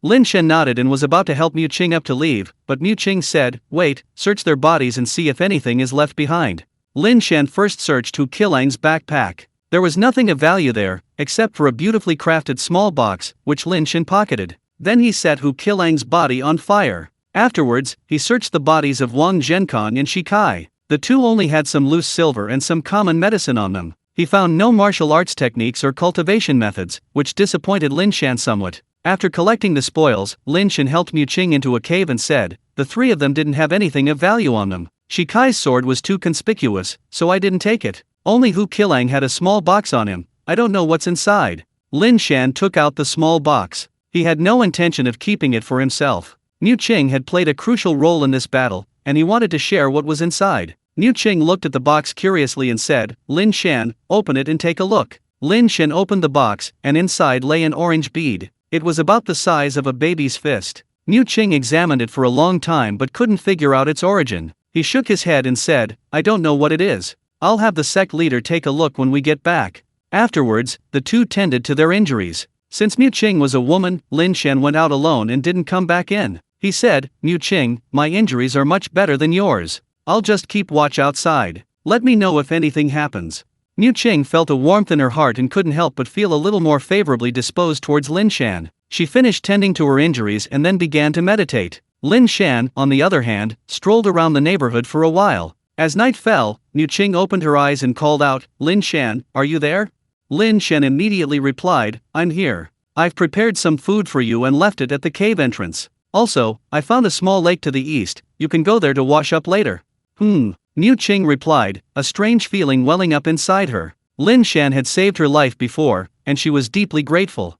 That's why she had risked everything earlier. Her plan was that even if she died here, it would be good if Lin Shan escaped. Unexpectedly, Lin Shan had given her a pleasant surprise. This time, they were truly comrades in arms, sharing life and death. After being injured, Lin Shan's proactive avoidance of suspicion further endeared him to Mu Qing. Mu Qing got up and went to the cave entrance, where she saw some roasted meat on a rock. Mu Qing picked it up and began to eat heartily. Now was the time when she most needed to eat. After finishing, Mu Qing looked down at her disheveled appearance and frowned. She was, after all, a woman. Although she had traveled light this time, she still brought an extra set of clothes, just in case. At this moment, Mu Qing picked up the bundle containing her clothes and slowly walked out of the cave. Lin Shan, who was keeping watch in the tree, saw Mu Qing emerge and jumped down, asking, "How are you feeling now?"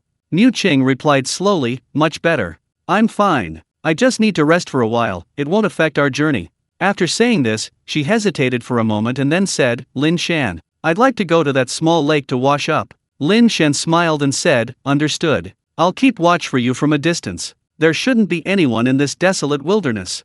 "Thank you." After thanking Lin Shan, Mu Qing went to the lake Lin Shan had indicated and removed her clothes. Her body exuded a powerful aura, unlike the slender figures of most women, but it didn't seem out of place. Rather, it possessed a wild, powerful beauty. Mu Qing's skin was as white as snow, and she had many wounds. Touching these wounds, she couldn't help but sigh softly. She also cared about her appearance, but on the path of a martial artist, some things were unavoidable. Fortunately, there were many wound medicines that could remove these scars. After washing herself thoroughly, removing the bloodstains, and changing her clothes, Mu Qing slowly left the lake. Lin Shan, who was in a large tree not far away, jumped down after seeing Mu Qing finish. The two decided to return to the cave to rest for a while before setting off for the prefectural capital. Inside the cave, Lin Shan took out the small box and then took out the bead again. Mu Qing held out her hand and said, "Lin Shan, let me see." Lin Shan handed the bead to Mu Qing, who examined it for a moment and said, "Let me see if I can see any change by channeling some true energy into it."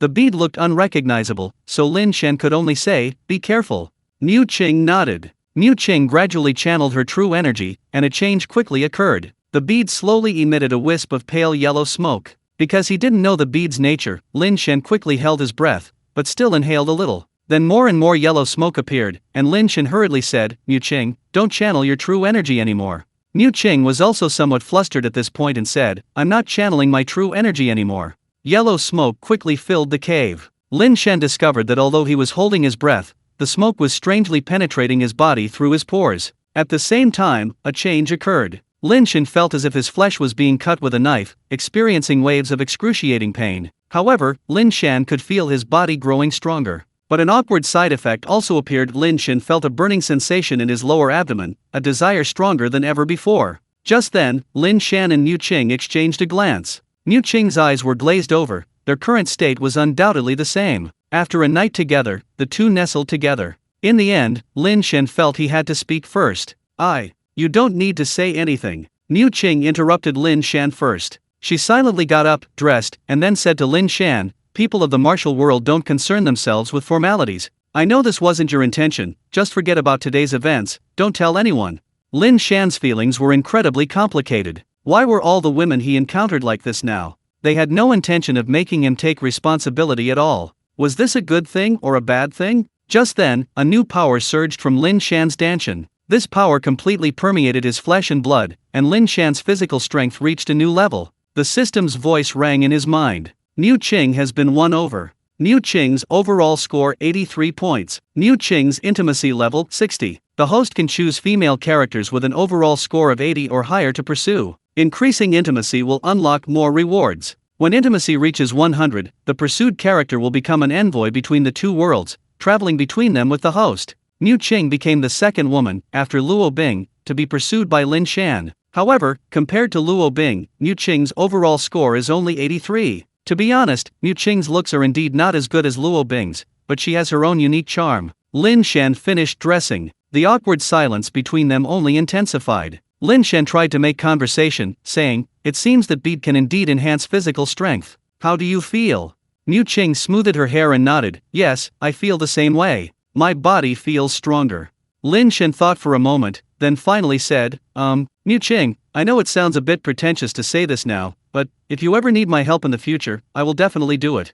Mu Qing looked at Lin Shan with a complicated expression. She knew that this man's words were a promise, indicating his willingness to take on this responsibility. She found it somewhat amusing. Lin Shan was her first man. She had imagined how she would meet him, but this was the unexpected turn of events. Niu Qing said, "Alright, if I need your help in the future, I won't hesitate. As for now, let's head to the prefectural capital." The two packed their luggage and left the cave. This time, there were no pursuers, and the journey was very smooth. About 10 days later, the two arrived outside the prefecture. The capital of Jiaotang Prefecture was far more magnificent and imposing than the county seat. The city walls were 3 zhang high, with 4 gates facing east, west, south, and north. Guards questioned people at the gates. Lin Shan and Niu Qing approached, identified themselves, and immediately entered the prefecture. This prefecture was the most prosperous city Lin Shan had seen since arriving in this other world. Inside, 4 main avenues teemed with pedestrians, and shops of all kinds lined both sides. After entering the city, Lin Shan and Niu Qing immediately headed to the Xianjian sect stronghold there. Wu Zhengao was currently stationed there. The two arrived at the stronghold. The layout of the Xianjian sect stronghold in the prefecture resembled the features of a face. A plaque above the main gate bore the 3 characters Xianjian sect. The gatekeeper, seeing Niu Qing approach, immediately called out, "Senior Sister Mu." The two entered the Xianjian sect stronghold and rested temporarily in the living room. A short while later, hurried footsteps approached, and Wu Zhengao appeared. Seeing the two unharmed, he breathed a sigh of relief and then asked, "Did you encounter anything on the way?" Niu Qing nodded and recounted everything that had happened along the way, but omitted the fact that she had obtained the bead. After listening, Wu Zhengao roared angrily, "That Guling Mountain. They actually colluded with Third Master Hu." Then he chuckled, but they never expected that Lin Shan had already reached the bone forging realm. "Heh, they tried to steal a chicken but lost their rice instead. Shikai died, serves him right." He was deeply surprised. He knew very well that Lin Shan hadn't been cultivating for very long, yet he had advanced to the bone forging realm in such a short time. His talent was extraordinary. Sect Master previously thought Lin Shan was too old and lacked potential, but now it seems we were all wrong. Such potential is worth cultivating. We should discuss this matter with the Sect Master again when we return. Wu Zhengao already harbored the idea of bringing Lin Shan into the Xianjian sect. He stood up and said, "You've had a long journey, get some rest for the night. Tomorrow, I'll take you to meet the prefect." Nothing happened that night. Early the next morning, Lin Shan and Niu Qing changed their clothes and followed Wu Zhengao to the prefect's office. On the way, Wu Zhengao said, "The prefect of Jiaotang Prefecture is named Zhu Daoshan. He has served in Jiaotang Prefecture for 30 years and possesses the cultivation of the innate realm. Over the years, he has been dedicated to balancing the various forces and has quite a few methods. Compared with other parts of Wu Kingdom, Jiaotang Prefecture is relatively peaceful, largely due to Zhu Daoshan's superior abilities.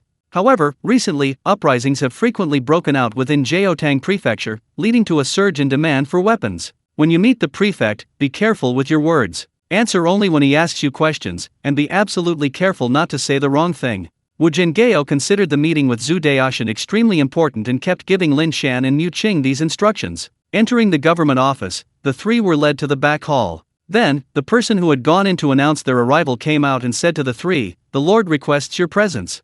The 3 then entered the back hall. Inside the back hall sat 2 people. The one at the head of the table, dressed in official robes, had a somewhat gaunt face and an imposing presence. This was Zhu Daoshan, the prefect of Jiaotang Prefecture. The other person, who was sitting on the left, was rather burly and had a sinister expression. Upon seeing this man, Wu Zhengao's face immediately darkened. At this moment, Zhu Daoshan looked at Lin Shan and said, "You are Lin Shan?" Lin Shan clasped his hands in a respectful but not servile manner and replied, "I am indeed Lin Shan." Zhu Daoshan nodded slightly and said, "The weapons you provided are of very good quality. Jiaotang Prefecture needs a batch of armor recently, and I intend to entrust you with its forging 2,000 suits of lamellar armor and 200 suits of iron armor, in accordance with the samples you submitted." Unexpectedly, the matter was settled immediately. At this moment, a man sitting nearby suddenly spoke up, "These armors are needed urgently, kid. How much time do you need? Don't delay the prefect's business."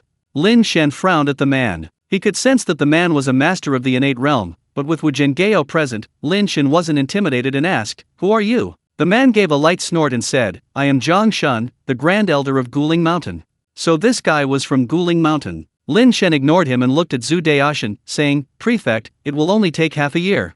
Zhu Daoshan was clearly surprised and asked, "So fast?" Zhang Shun bluntly replied, "You brat, you're just spouting nonsense. You think you can finish it in half a year?" By the standards of ordinary craftsmen in this other world, these armors were a huge undertaking. Even for the people of Guling Mountain, 2,000 sets of lamellar armor would take a year. Lin Shan glanced at Zhang Shun and said directly, just because you can't do it doesn't mean my men can't. Prefect, 6 months. Zhu Daishan narrowed his eyes and said, this matter is of utmost importance and cannot be taken lightly. Lin Shan, if you can truly hand over these armors in 6 months, then all military equipment in Jiaotang Prefecture will be entrusted to you forging. But let me make this clear, if you can't produce them by then, don't blame me for being ruthless, I will deal with you according to the law. Upon hearing Zhu Daishan say that he would give all the military equipment business to Lin Shan, Zhang Shun panicked and said, Prefect, this kid is just boasting. Don't believe him. Zhu Daishan replied, whether he's boasting or not, we'll know in 6 months. There's no need to discuss this further.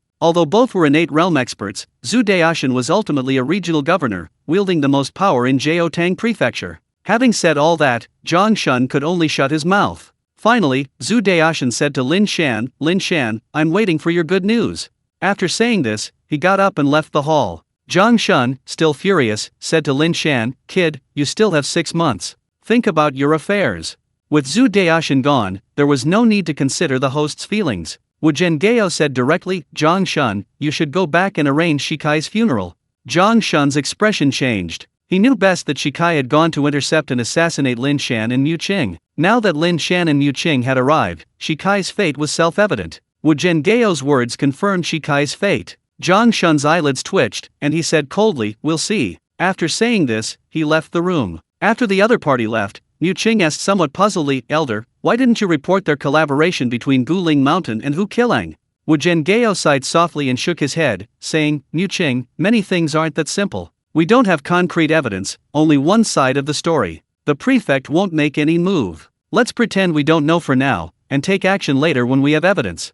After saying this, Wu Zhengao said to Lin Shan, time is of the essence. Let's go back to Sanwen County and start work now. Wu Zhengao, a man of decisive action, returned to the Xianjian sect's stronghold with his group, packed his belongings, and prepared to leave. He still had some matters to discuss, so he departed first. Lin Shan and Mu Qing, having just arrived, had nothing to pack and waited in the courtyard. Lin Shan asked, Mu Qing, aren't you going to talk about the bead? The two of them hadn't reached a consensus on this matter. Mu Qing looked somewhat embarrassed and shook her head, saying, let's not talk about the bead. Since it's already disappeared, there's no point in saying more. Besides, it concerns Grandpa Husan. The more we talk, the more I'm afraid that old devil will divert his attention to the two of us.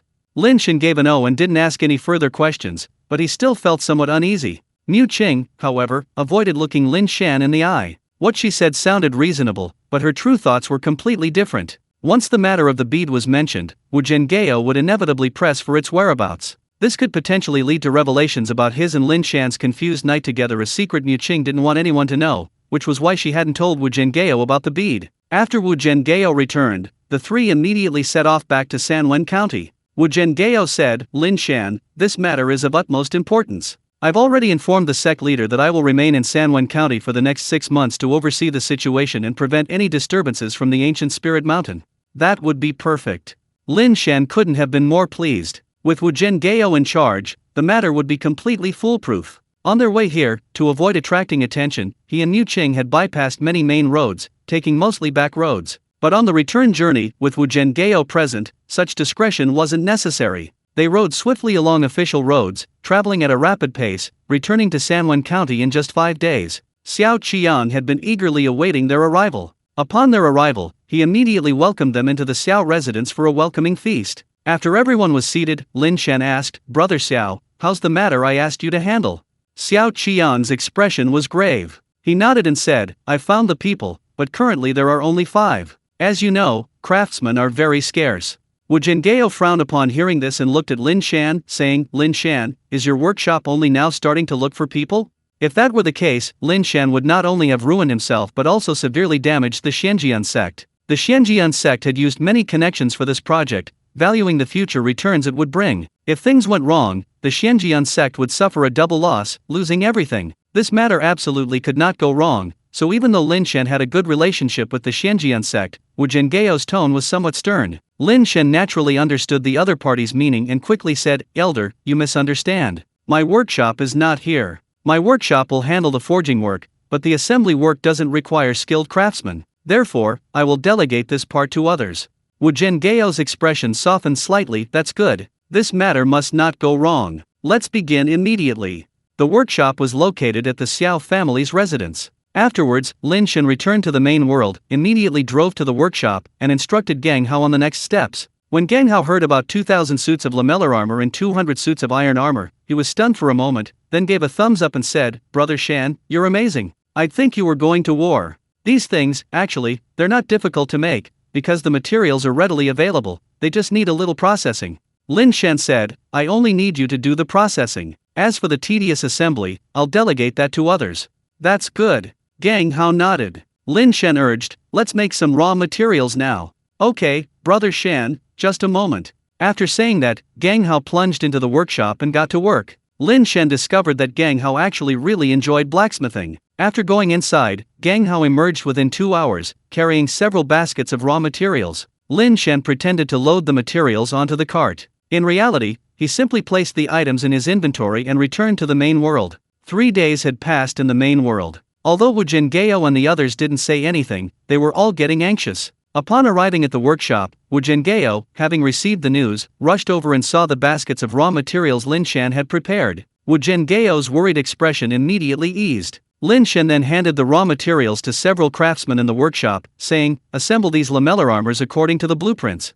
The craftsmen readily agreed. Lin Shan didn't leave afterward but stayed in the main world. He successfully assembled 10 sets of lamellar armor from the 2 baskets of raw materials. Seeing this, Wu Zhenghao finally relaxed, beaming with joy. At this rate, producing 2,000 sets of lamellar armor in 6 months would be a breeze. Meanwhile, Lin Shan instructed Gang how to find more people to work on the armor, ensuring the progress of both operations was coordinated. Things proceeded smoothly. Soon, 5 months passed, and the workshop completed its task ahead of schedule, with 2,000 sets of lamellar armor and 200 sets of iron armor finished. Looking at the crates of armor, Wu Zhenghao grinned from ear to ear, saying to Lin Shan, "With these things, the entire Jiaotang Prefecture's weaponry business will be ours in the future." "Good, Lin Shan, well done." He had been staying at the Xiao residence for the past 5 months, and still didn't know the location of Lin Shan's actual workshop. Although he was curious, he quickly realized that as long as Lin Shan had brought out the goods, that was enough. Why worry about anything else? Lin Shan said, "Elder, in that case, let's quickly send the goods over."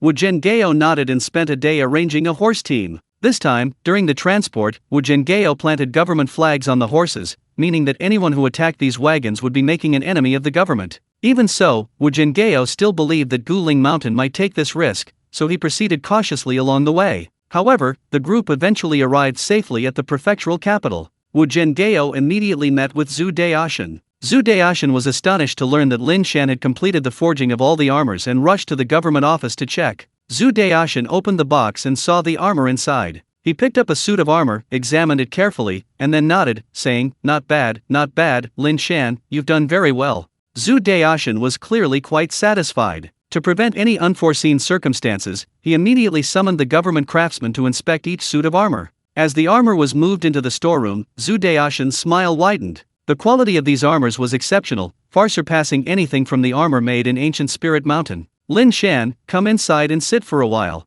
Zhu Daoshan's attitude towards Lin Shan became much more friendly. The group went to the back hall, and after sitting down, Zhu Daoshan said with a smile, "Lin Shan, the quality of this batch of armor far exceeds my expectations." "Very good. This batch of goods is worth 20,000 taels of silver. You said you wanted gold, so it's 2,000 taels of gold. I will personally oversee this matter, so you can rest assured. At most, the payment for this batch will be given to you within a month." Doing business with the government, whether in the main world or another world, is obviously not about cash payments. Zhu Daoshan's payment speed was already very good. In the main world, this would make many contractors weep with envy. However, Lin Shan knew that all of this was due to the exceptional quality of his goods. Lin Shan remained calm and composed, standing up and saying, "Lin Shan thanks the prefect. No need for such formalities, please sit. As for the follow-up, I need another batch of spears, about 10,000, at 1 tael of silver each." "Lin Shan, can you do that?" Lin Shan smiled slightly and said, "Prefect, it will still be 6 months. "Good." Zhu Daoshan seemed extremely satisfied, smiling, "With you, the future military preparedness of Jiaotang Prefecture is no longer a concern." After leaving the prefectural capital, Lin Shan stayed at an inn near the Xianjian sect. Late that night, Lin Shan, fast asleep, suddenly sensed something amiss. He quickly got up and looked towards the door. A voice outside said, "This humble woman is Ye Quan Zhen from Guling Mountain. I apologize for the late night visit, but I wonder if Brother Lin is available now." The woman's voice was alluring and captivating. Even without seeing her, her voice alone was enough to ignite a man's fantasies. What good could a visit from Lin Shan at such a late hour possibly bring? Although curious about the owner of that voice, Lin Shan still declined, saying, "I'm sorry, I'm not available right now." At that moment, a stunningly beautiful woman stood outside Lin Shan's room. With purple hair and captivating large eyes, she paused upon hearing Lin Shan's words, then forced a smile, saying, "This isn't proper hospitality." With that, she pushed open the door and went inside. When Lin Shan saw Ye Quanzhen's appearance clearly, he couldn't help but be surprised. He had met many women recently, but in terms of beauty, only Lin Wei and Lu Ying could rival Ye Quanzhen. However, while Lu Ying and Lin Wei were beautiful, they didn't adorn themselves with their beauty, unlike the woman before him who dressed up elaborately, trying to display her beauty with an almost aggressive air. However, Lin Shan was only taken aback for a moment. Having seen too many beautiful women, he had developed some immunity. Lin Shan did not get up, but sat on the bed and asked, "Lin Shan and I don't get along very well. What brings you here?" Ye Quanzhen didn't answer, but looked around before saying, "Brother Lin, with a guest here, you can't even spare a cup of tea?" Lin Shan chuckled, completely unmoved by Ye Quanzhen's words. "Don't flatter me. My relationship with your ancient spirit mountain is far from that of a guest, we're more like enemies. I imagine those people in your sect would love to tear me to pieces. Alright, if you have something to say, spit it out. I don't want the Xianjian sect to misunderstand." Ye Quanzhen's smile remained unchanged as he slowly said, "There was indeed some misunderstanding between us before, because we misjudged your value, Brother Lin, but now we know we were wrong. I've come with sincerity, and I'm sure this sincerity will satisfy you." Before Lin Shan could refuse, Ye Quanzhen continued, "I know the Xianjian sect offers you a 50% share, but our ancient spirit mountain can offer you 70%. That's the first point. Secondly, our ancient spirit mountain invites you to join us, to become an honored guest, with power second only to a few elders."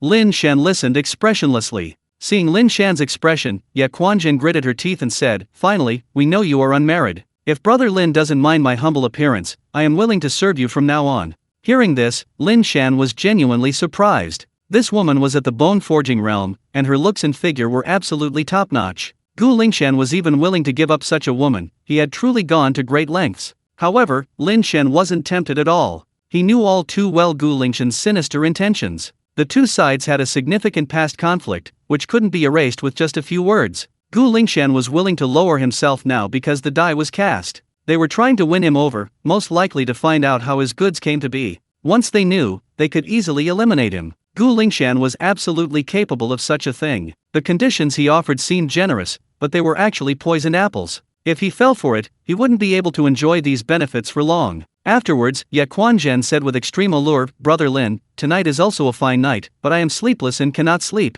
Why don't you stay here?" Lin Shan inwardly cried out in unbearable urges. In the dead of night, a stunningly beautiful woman looks at you with such tempting, sinful eyes, implying that you can stay. It's truly. However, Lin Shan firmly shook his head and said, "My relationship with the Xianjian sect is one of deep friendship and trust, something your Guling Mountain cannot compare to. Moreover, your Guling Mountain acts suspiciously. How can a true man associate with you? Miss, please have some self-respect. I will never succumb to beauty. If you don't leave, I will." "Well said." Just then, Niu Qing's voice suddenly rang out from the side. Niu Qing then emerged from the darkness, looking at Ye Quanzhen with disdain, and said, "Ye Quanzhen, when did you become a prostitute? Has your Guling Mountain turned into a brothel?" These words were extremely vulgar. Lin Shan looked at the two women and felt that they seemed to have a past grudge. Ye Quanzhen's expression immediately turned cold, and she said indifferently, "Niu Qing, watch your mouth." She didn't argue with Niu Qing much, but looked at Lin Shan and said, "Brother Lin, our promises from Guling Mountain always stand.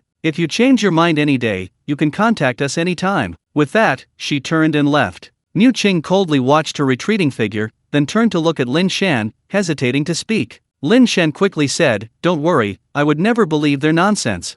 Niu Qing's expression softened slightly as he said, Lin Shan is treacherous. If you agree to their demands, they will definitely scheme against you in every way possible. Lin Shan replied, "I understand that, so there's no way I can agree to his demands. By the way, it's so late, what brings you here?" Hearing this, Niu Qing's face became somewhat embarrassed. Actually, Wu Zhenghao had instructed him to come. Wu Zhenghao, having learned that Ye Quanzhen had arrived in the prefecture, thought that Ye Quanzhen might come looking for Lin Shan, and thus sent Niu Qing. However, he couldn't say this outright. Finally, Niu Qing could only awkwardly say, "I wanted to ask if you're comfortable staying here." Lin Shan, seeing through Niu Qing's intentions, didn't say anything, and followed up, "This place is quite nice, I'm not uncomfortable at all." "Niu Qing, who is this Ye Quan-zhen? From what you're saying, it seems you two had a grudge before.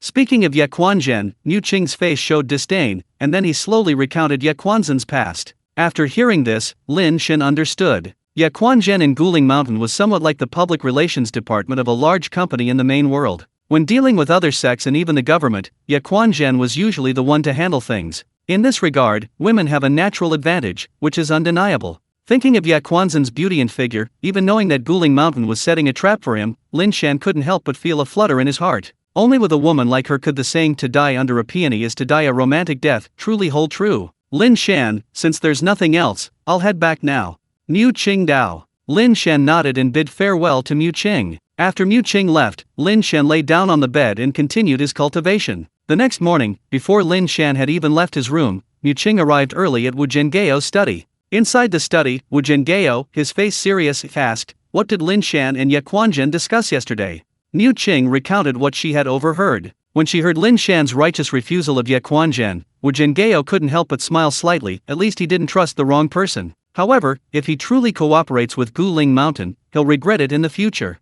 Mu Qing didn't reply after listening. Looking at the thoughtful Wu Zhengao, she hesitated for a moment before saying, "Elder, shouldn't we treat Lin Shan with more courtesy? He's already a bone-forging realm martial artist. This cultivation speed seems unprecedented in the history of our Xianjian sect. It's beyond the description of a genius. Moreover, he currently controls such a business." Wu Zhengao's eyes showed approval as he said to Mu Qing, "That's right, Mu Qing, what you said makes a lot of sense." In the past few years, Mu Qing had only focused on his cultivation and hadn't really thought much about these things. However, the Xianjian sect was grooming him as their future successor, and seeing Mu Qing starting to consider these matters now, Wu Zhengao was quite pleased. He then said, "I've also been considering this. Since Ye Quan-zhen promised Lin Shan a guest elder position, then our Xianjian sect should do the same. I plan to talk to Lin Shan and invite him to join our Xianjian sect as a guest elder. That would be perfect." Hearing that Wu Zhengao had already made arrangements, Mu Qing felt relieved. The group didn't linger in the prefectural capital and immediately returned to Sanwen County. It was at this time that Wu Zhengao approached Lin Shan, inviting him to become a guest elder of the Xianjian sect. "The position of guest elder is similar to your role as a retainer in the Xiao family. We won't assign you many tasks, most of the time, you'll be free. Besides, you'll have considerable power. You'll have the authority to allocate resources to some of the Xianjian sect's properties throughout Jiaotang Prefecture. Finally, you can borrow all the scriptures in the Xianjian sect's library, except for a few techniques passed down only to the Grand Elder and the sect leader. However, you cannot take them out of the library." Wu Zhengao explained the benefits of being a guest elder. Lin Shan didn't hesitate for long and directly said, "Grand Elder, I'm willing to join." He and the Xianjian sect were already a community of shared interests. Deepening their relationship was a natural progression. Lin Shan had actually been waiting for this. "That's good. I'll come again in a few days with your guest elder token. For now, I need to go back and inform the sect leader that things have been settled." Afterwards, Wu Zhengao and Mu Qing took their leave, while Lin Shan went to his Lin family pawnshop to check his earnings over the past few months. In nearly half a year, Lin Shan's pawnshop hadn't made much of a profit besides the initial piece of Huanghuali wood. The rest was about 30 taels of gold. Han Jin had also collected some gemstones and other items. These things might not be profitable in the main world, but they would definitely be profitable in this other world, so Lin Shan let Han Jin do as he pleased. A month later, Wu Zhengao visited again, this time bringing Lin Shan's guest elder token and the reward from Jiaotang Prefecture, 1,000 taels of gold. The gold transporting team was personally led by Wu Zhengao. They arrived at Lin Shan's pawnshop in Sanwen County. Inside the storeroom, Wu Zhengao opened the chests, filling the room with golden light. Looking at the perfectly shaped ingots of gold, Lin Shan smiled slightly. Wu Zhengao said, "Brother Lin, after deducting costs, we'll split the rest 50-50. Wu Zhengao's address to Lin Shan had changed. Just over a year ago, he had looked down on Lin Shan from a high position, but now they were equals. Lin Shan didn't stand on ceremony. He calculated in his mind and then said, "Elder, the cost is about 200 taels of gold." Wu Zhengao nodded. He knew the market price. Lin Shan's offer was definitely not expensive. In fact, it could be said that their Xianjian sect had gotten a considerable advantage. "Alright, in that case, I'll take 400 taels of gold, and the rest is yours." With that, Wu Zhengao directed his men to divide the gold in two. After handing one portion to Lin Shan, he took his leave. After Wu Zhengao left, Lin Shan, carrying all the gold, returned to the main world. He was still in Gang Hao's workshop, where Gang Hao and several others were working diligently. Seeing Lin Shan suddenly appear, Gang Hao removed his goggles and said, "Brother Shan, you're here." Lin Shan nodded slightly and asked, the raw material should be almost used up, right? Gang Hao did a quick mental calculation and said, that's about it. All the stuff I've accumulated over the years has been used up in the last few days. Lin Shan said, then go buy a batch and I'll reimburse you. Okay. Gang Hao nodded in agreement. After settling things with Gang Hao, Lin Shan drove to the court. The most important thing on his trip back was that his divorce case had started. Lin Shan arrived at the courthouse and dialed Hong Wang's number. Hong Wang, I'm at the door. Have you arrived? Lin Shan took this hearing very seriously, so he arrived 2 hours early. I'm here too. Wait for me at the door. Lin Shan waited at the door for a while, and soon Hong Wang came running out carrying a bag. The two sat down in the lobby. Hong Wang opened his bag and said to Lin Shan, I have complete evidence. The medical report is out. Besides, I asked some friends to check the surveillance footage and got a lot of information about the two of you meeting secretly. Also, I have information about Zhang Wan transferring your joint assets. Hong Wang seemed very confident in this hearing. I'll make sure she doesn't get a single penny, and then I'll make her pay you compensation. Lin Shan didn't care about this amount of money now, but when it came to Zhang Wan, he didn't want to give her even a single dollar. One thing at a time. Lin Shan then took the materials prepared by Hong Wang and began to review them. He nodded inwardly, confirming Zhang Ji's excellent recommendation. Hong Wang was indeed reliable. His future career development would undoubtedly require legal consultation like this, and this matter would lead to more collaborations. After waiting a while, Zhang Ji arrived. Lin Shan hadn't specifically notified Zhang Ji, but he remembered the day. Upon arriving, Zhang Ji glanced at Lin Shan and then laughed, just here to watch the show. I'll definitely laugh out loud when I see that woman's true colors. Everyone chuckled. Then, Zhang Wan, Sheng Tang, and a lawyer in a suit walked in together. Both sides immediately noticed each other. Lin Shan squinted and stood up, while Zhang Wan and Sheng Tang wore cold smiles. Neither side spoke. The three of them sat down at a distance. Soon, the court session began. Both sides entered the courtroom, and at the judge's signal, Zhang Wan's lawyer began his statement. My client and Lin Shan have agreed to a divorce. According to the law, the property should be divided equally. Currently, Lin Shan still owns a house, a car, and a certain amount of cash. Lin Shan should proceed with the property division as soon as possible. Sheng Tang and Zhang Wan stared at Lin Shan expressionlessly. In their hearts, they both believed this was a sure thing. They had indeed cheated, but Lin Shan had no substantial evidence, so what could he do? And most importantly, Sheng Tang looked up at the judge, a slight smile appearing on his face. The judge returned the smile. This exchange was very subtle, but Lin Shan still noticed it. While Zhang Wan's lawyer was still presenting the details of their marriage, Lin Shan lowered his voice and said to Hong Wang, this judge seems to know Sheng Tang. Hong Wang's expression changed, but he remained calm and said, even if they know each other, it doesn't change much. We have irrefutable evidence. If he dares to act recklessly, we can appeal, and he will also be held responsible. After Zhang Wan's lawyer finished speaking, the judge looked at Lin Shan and asked, Lin Shan, do you have anything to say?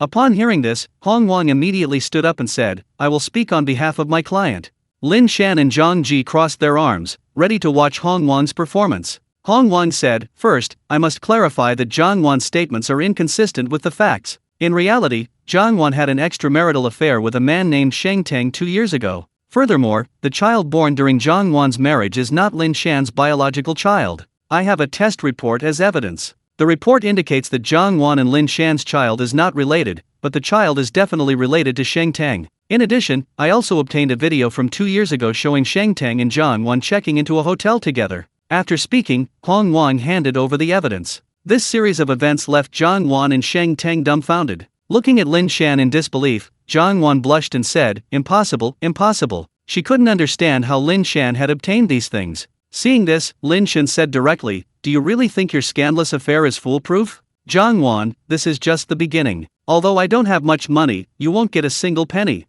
Zhang Wan's face turned pale, then red, but she retorted stubbornly, Lin Shan, don't be so smug. So what if I cheated on you? Your money will still go to me. This is one of the most frustrating aspects of divorce cases. Even if one party is at fault, they will still be entitled to a share of the property. The judge above, after reviewing the evidence, was utterly speechless. The evidence was irrefutable. How could he possibly show favoritism? He glanced at Sheng Tang and then said, court adjourns for now. With that, he left the courtroom. Sheng Tang, seeing this, revealed a strange glint in his eyes and quickly left the courtroom. Lin Shan, seeing that both of them had left, knew they were definitely off to conduct some kind of shady deal. He took this matter very seriously, not because of the money, but because of his reputation. His reputation was paramount. and he absolutely wouldn't allow anything to go wrong. So he went outside and, after some thought, dialed Lu Ye's number. "Hey, sixth brother.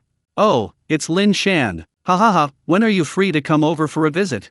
Lin Shan said, "Sixth brother, I'll come another day. I have something I'd like to ask you to help me with." Then, Lin Shan told him about his relationship with Zhangwan. After hearing this, Lu Ye was furious. There are still such despicable women. No man could tolerate this. Lin Shan said, "Sixth brother, I really don't care about the money, but I can't swallow this insult. I won't give him a single penny. But the judge in this trial seems to have some kind of relationship with her lover.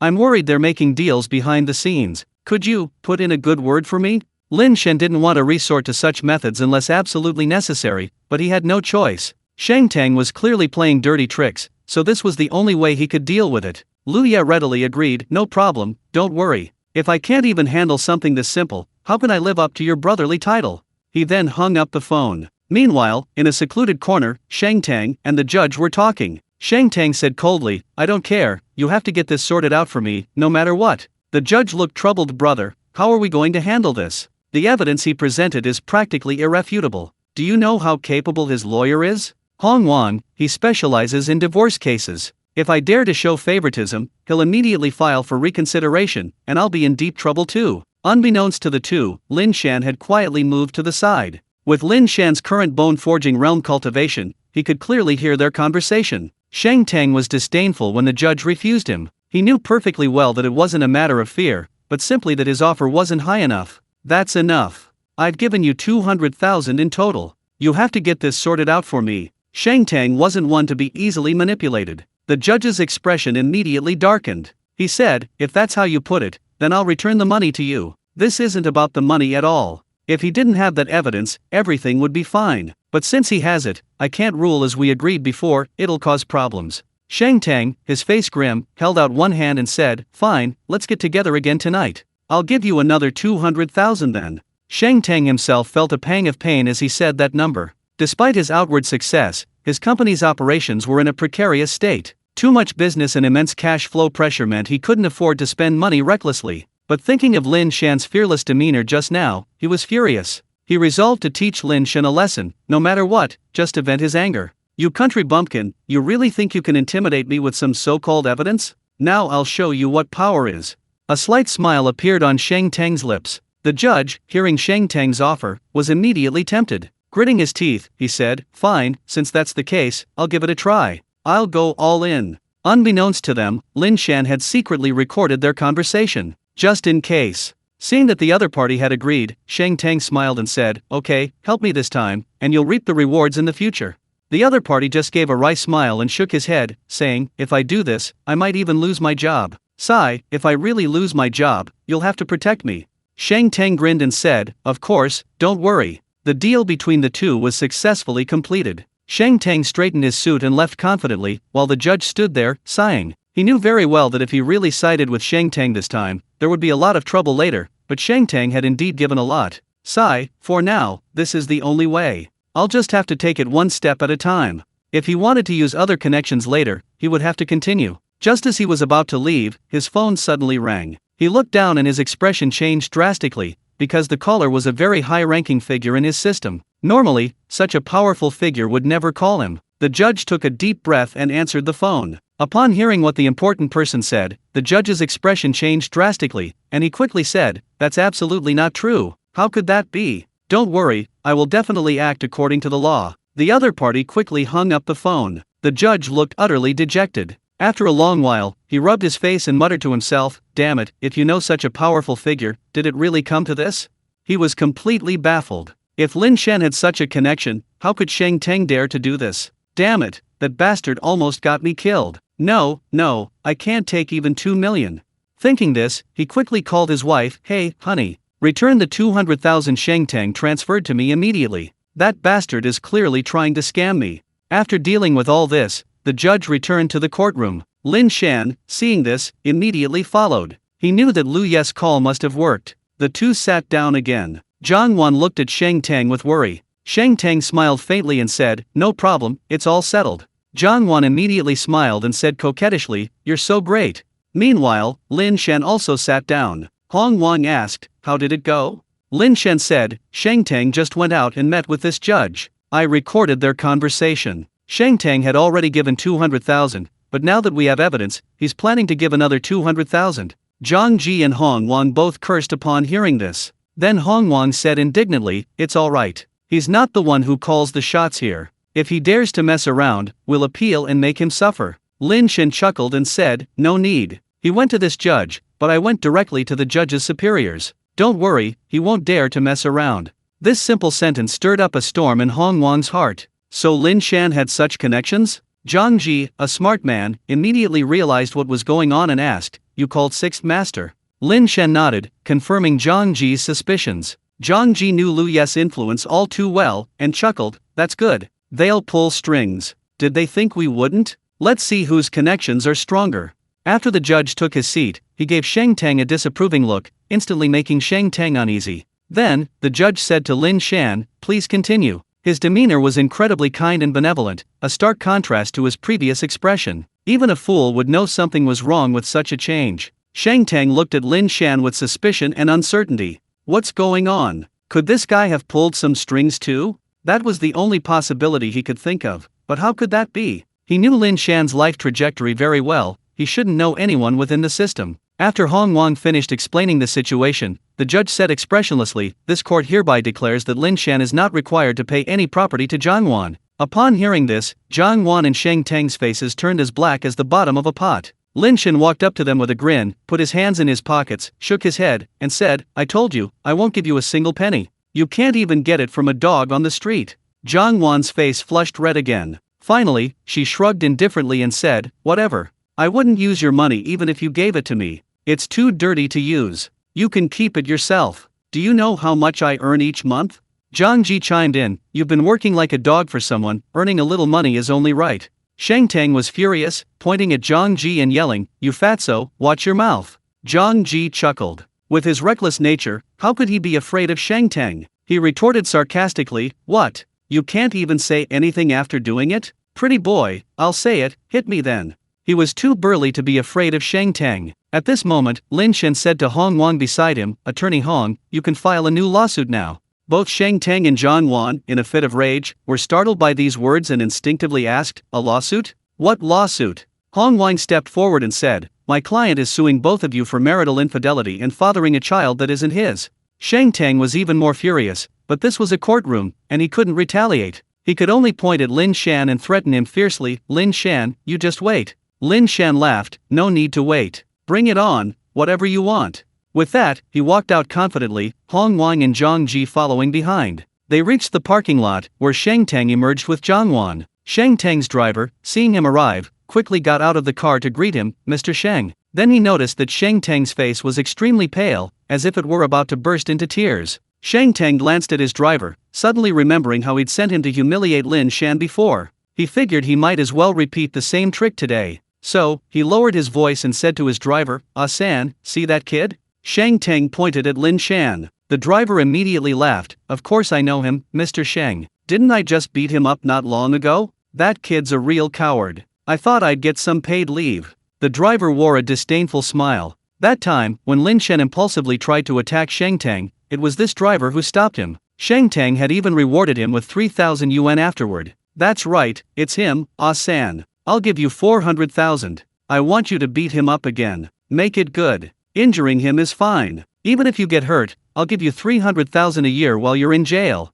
If you don't pay, you can just point it out to me. The driver was dumbfounded. He drove for Shang Tang, earning 8,000 yuan a month. It would take him 4 or 5 years to earn that much on his own, but now he could get that money just by beating that kid up? The driver was immediately tempted. He looked at Lin Shan. At that moment, in his eyes, Lin Shan wasn't a person, but a walking pile of money. This guy wasn't stupid. He even confirmed with Shang Tang, asking, Mr. Shang, you really gave me 400,000?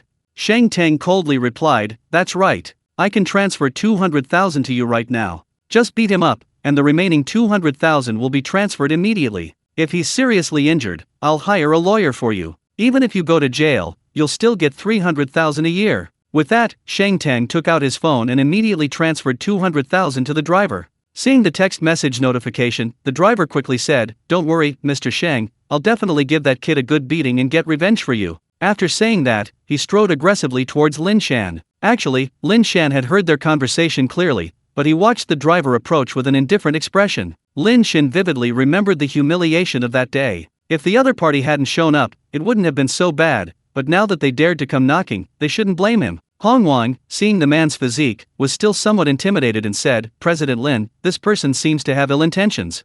Zhang Ji sneered, "Don't worry, with you here, President Lin, this little rascal is easy to deal with." The driver walked up to Lin Shan, grinning maliciously, "I don't like the look of you, I'll beat you every time I see you." With that, he threw a punch at Lin Shan's face. As the saying goes, you shouldn't hit someone in the face. This was clearly an attempt to humiliate Lin Shan. Lin Shan didn't dodge, but simply raised his right hand to shield himself. This driver from Shangtang was indeed very burly, and his fist looked quite intimidating, yet his punch landed on Lin Shan's forearm. Zhang Ji and Hong Wang both clearly heard a crack.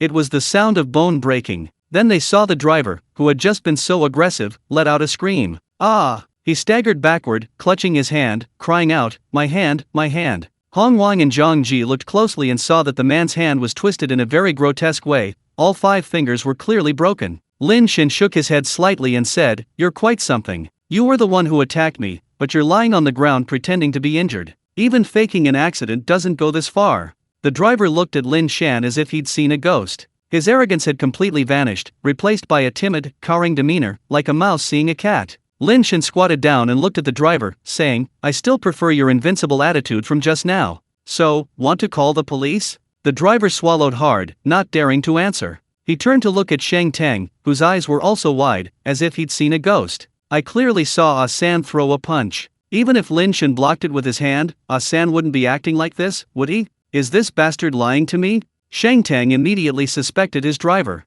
Then he saw the driver's 5 fingers twisted in a grimace. There was no way to fake that. Sheng Tang felt that everything today was incredibly bizarre. The driver, looking shaken, got up from the ground and said to Sheng Tang, "Boss, let's go, he's not normal." Sheng Tang was also a little uneasy. The 3 of them quickly got into the car. Lin Shan looked at the 3 of them and said, "Sheng Tang, Zhang Wan, this is just the beginning. We'll see." Sheng Tang and Zhang Wan felt a chill run down their spines, as if they had fallen into an ice cave. They didn't dare linger and left immediately. Because the driver was injured and couldn't drive, Sheng Tang had to do it himself. He glanced at Lin Shan one last time, then they left the parking lot first. Afterwards, Sheng Tang took the driver to the hospital. The report showed that the driver had broken 5 fingers and would need a long recovery period. The driver looked at Sheng Tang with a pitiful expression. Sheng Tang said irritably, "Don't look at me like that. Just stay home and recover. I'll still pay you your salary."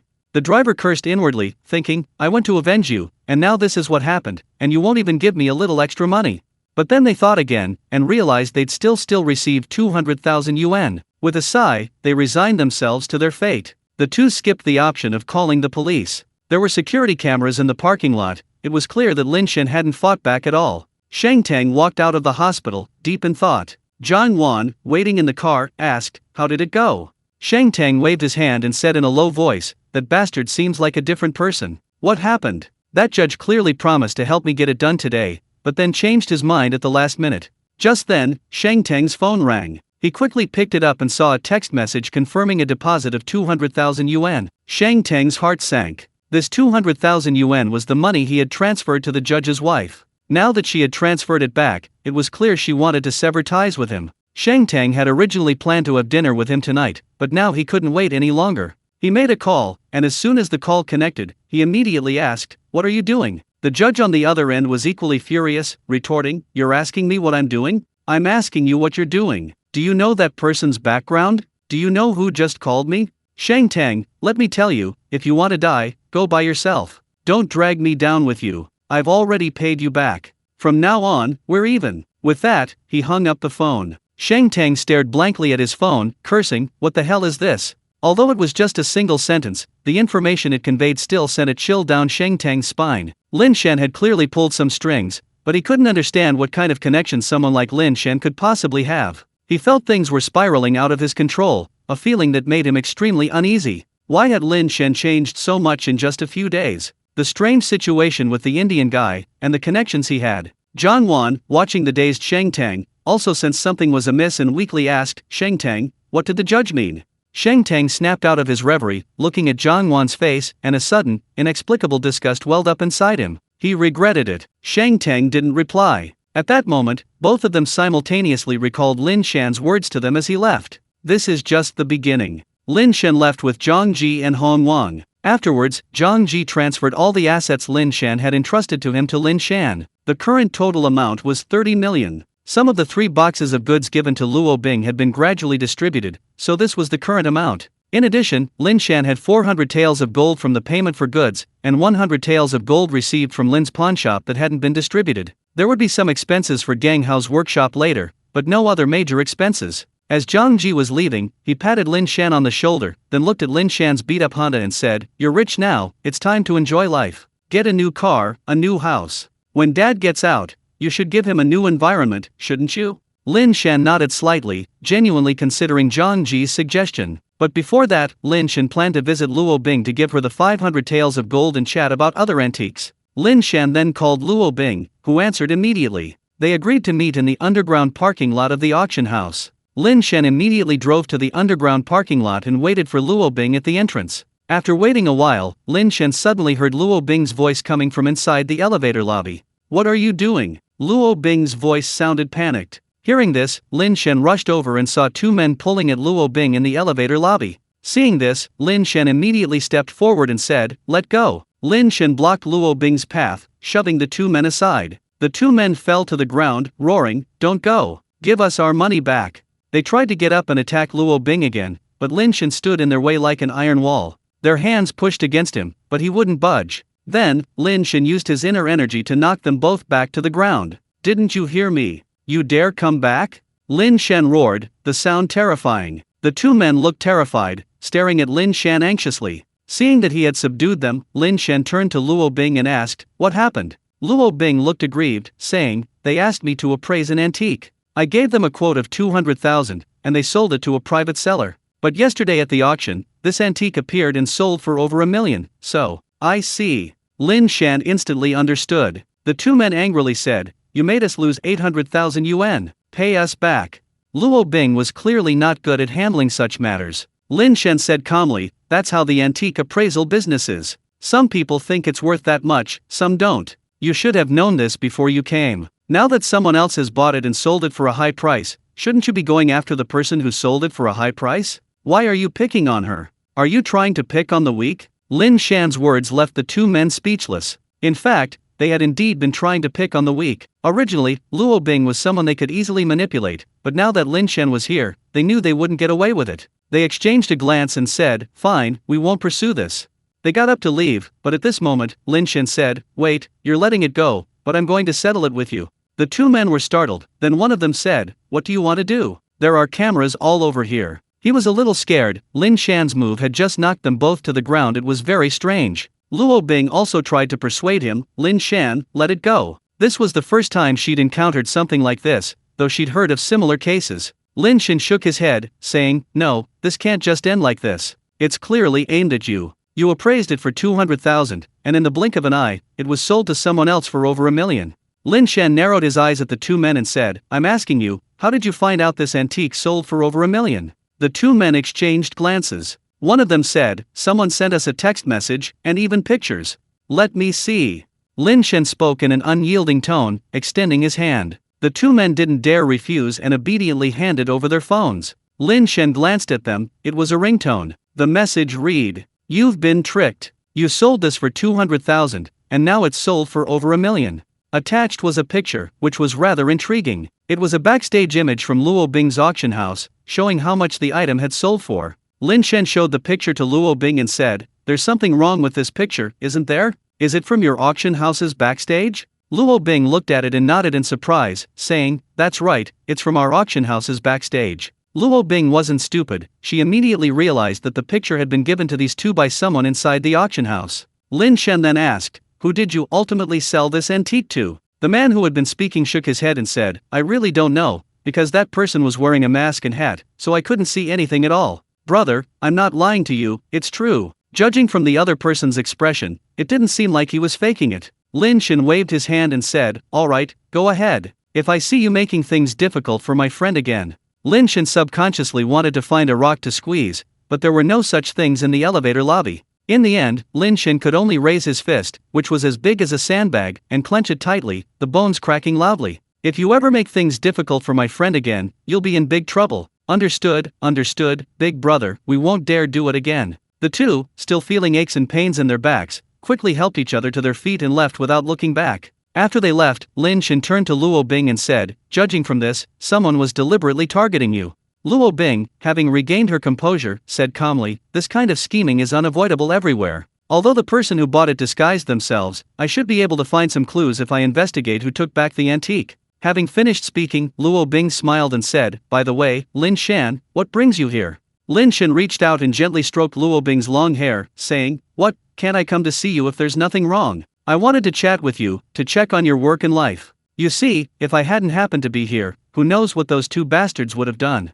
Recalling what had just happened, Luo Bing was still shaken. Just then, the elevator doors suddenly opened, and two security guards rushed out. Seeing Luo Bing unharmed, they both breathed a sigh of relief. "Manager Luo, it's good you're all right. Who were those two people?" Luo Bing said calmly, "It's nothing, security guards. It was just some business trouble. No need to investigate them, I'll handle it." The two security guards thanked Lin Shan profusely. Actually, the security at this auction house was quite good. The security guards saw Luo Bing being attacked on the surveillance footage and rushed over immediately. If it weren't for Lin Shan, Luo Bing wouldn't have been seriously injured, but she would have been somewhat disheveled. A strange feeling arose in Luo Bing's heart. Lin Shan had appeared just when she was in trouble. Could there truly be some kind of magical fate? Lin Shan suggested they find a place nearby for coffee, and Luo Bing agreed. The two went to a small coffee shop near the auction house. After sitting down, Lin Shan said, "Luo Bing, thank you first. You've helped me sell quite a bit of those 3 boxes of stuff, haven't you?"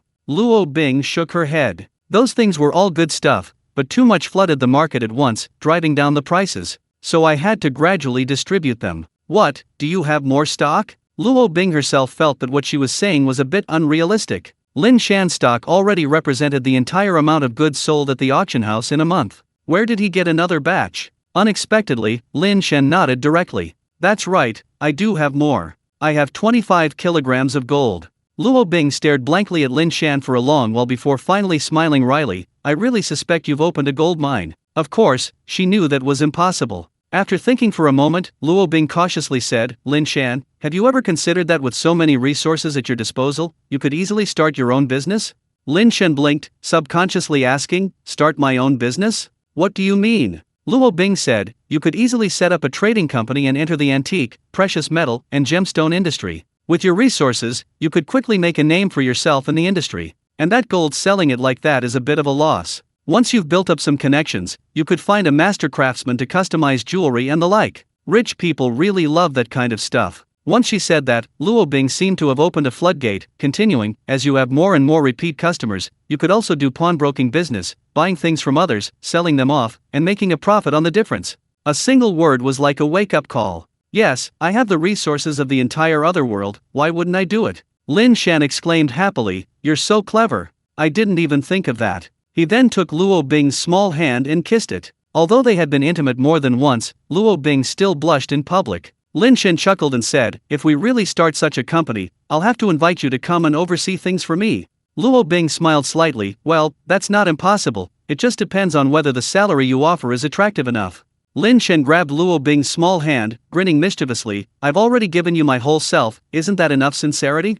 Luo Bing blushed, but didn't pull her hand away from Lin Shan's grasp. Instead, she began to fidget restlessly. Lin Shan's heart skipped a beat. He looked up and saw Luo Bing's eyes sparkling like peach blossoms in spring water, and he immediately understood. Lin Shan whispered, "Bing Bing, don't go to work this afternoon. Let's find a hotel to rest." Luo Bing's voice was barely audible as she softly hummed in agreement. Afterwards, Lin Shan paid the bill and left the coffee shop, booking a room at a nearby hotel. After a moment of absurdity, the two embraced. At this moment, the system's voice suddenly rang in Lin Shan's mind. Luo Bing's favorability increased to 70. Reward hosts physical body enhancement once. As the system notification faded, Lin Shan felt a sharp pain in his muscles, a feeling very similar to when he first became involved with Mu Qing. Luo Bing felt Lin Shan suddenly tense up and looked at him anxiously, asking, "Lin Shan, are you alright?" The pain gradually subsided, and Lin Shan opened his eyes, shaking his head. "Hee hee, I'm fine, I'm going to take a shower."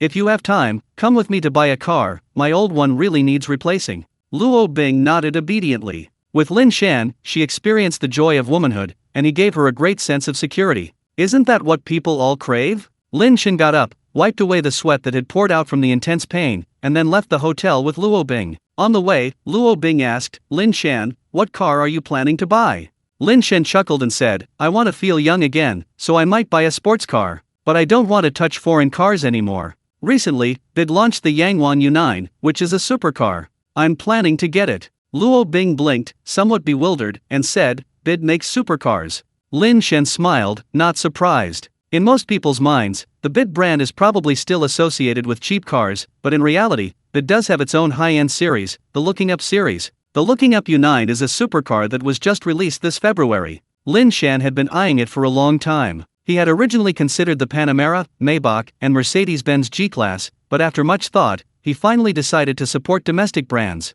Another reason was that he actually quite liked the car's appearance and features. Yes, their Looking Up series specializes in high-end models. The car looks really good, and I quite like the features. You'll see for yourself when you see it. Luo Bing smiled and said, since you've taken a liking to it, it must be something special. Lin Shan drove directly to the BID 4's store. He had already called to inquire, and the store had one in stock. About half an hour later, they arrived at their destination. Lin Shan parked the car and walked with Luo Bing into the bright lobby. Hey, isn't that Lin Shan? Just then, a man's voice suddenly rang out behind Lin Shan. He turned around and saw a bald, middle-aged man arm in arm with a woman in her 20s. Both looked at Lin Shan with surprise. Lin Shan frowned and said, Miao Hangzhen? Miao Hangzhen was Lin Shan's direct supervisor at his previous company. He was a complete scoundrel who demanded Lin Shan work overtime every day without pay. At that time, Lin Shan had weaknesses, family, and a mortgage. He didn't dare to resist and let Miao Hangzhen exploit him. Lin Shan initially thought this would at least earn him some goodwill, but unexpectedly, after the layoffs were announced, Lin Shan was among the first on the list. Afterwards, Miao Hangzhen even cried to Lin Shan, saying that it was directly assigned by Higher UPS and he had no choice.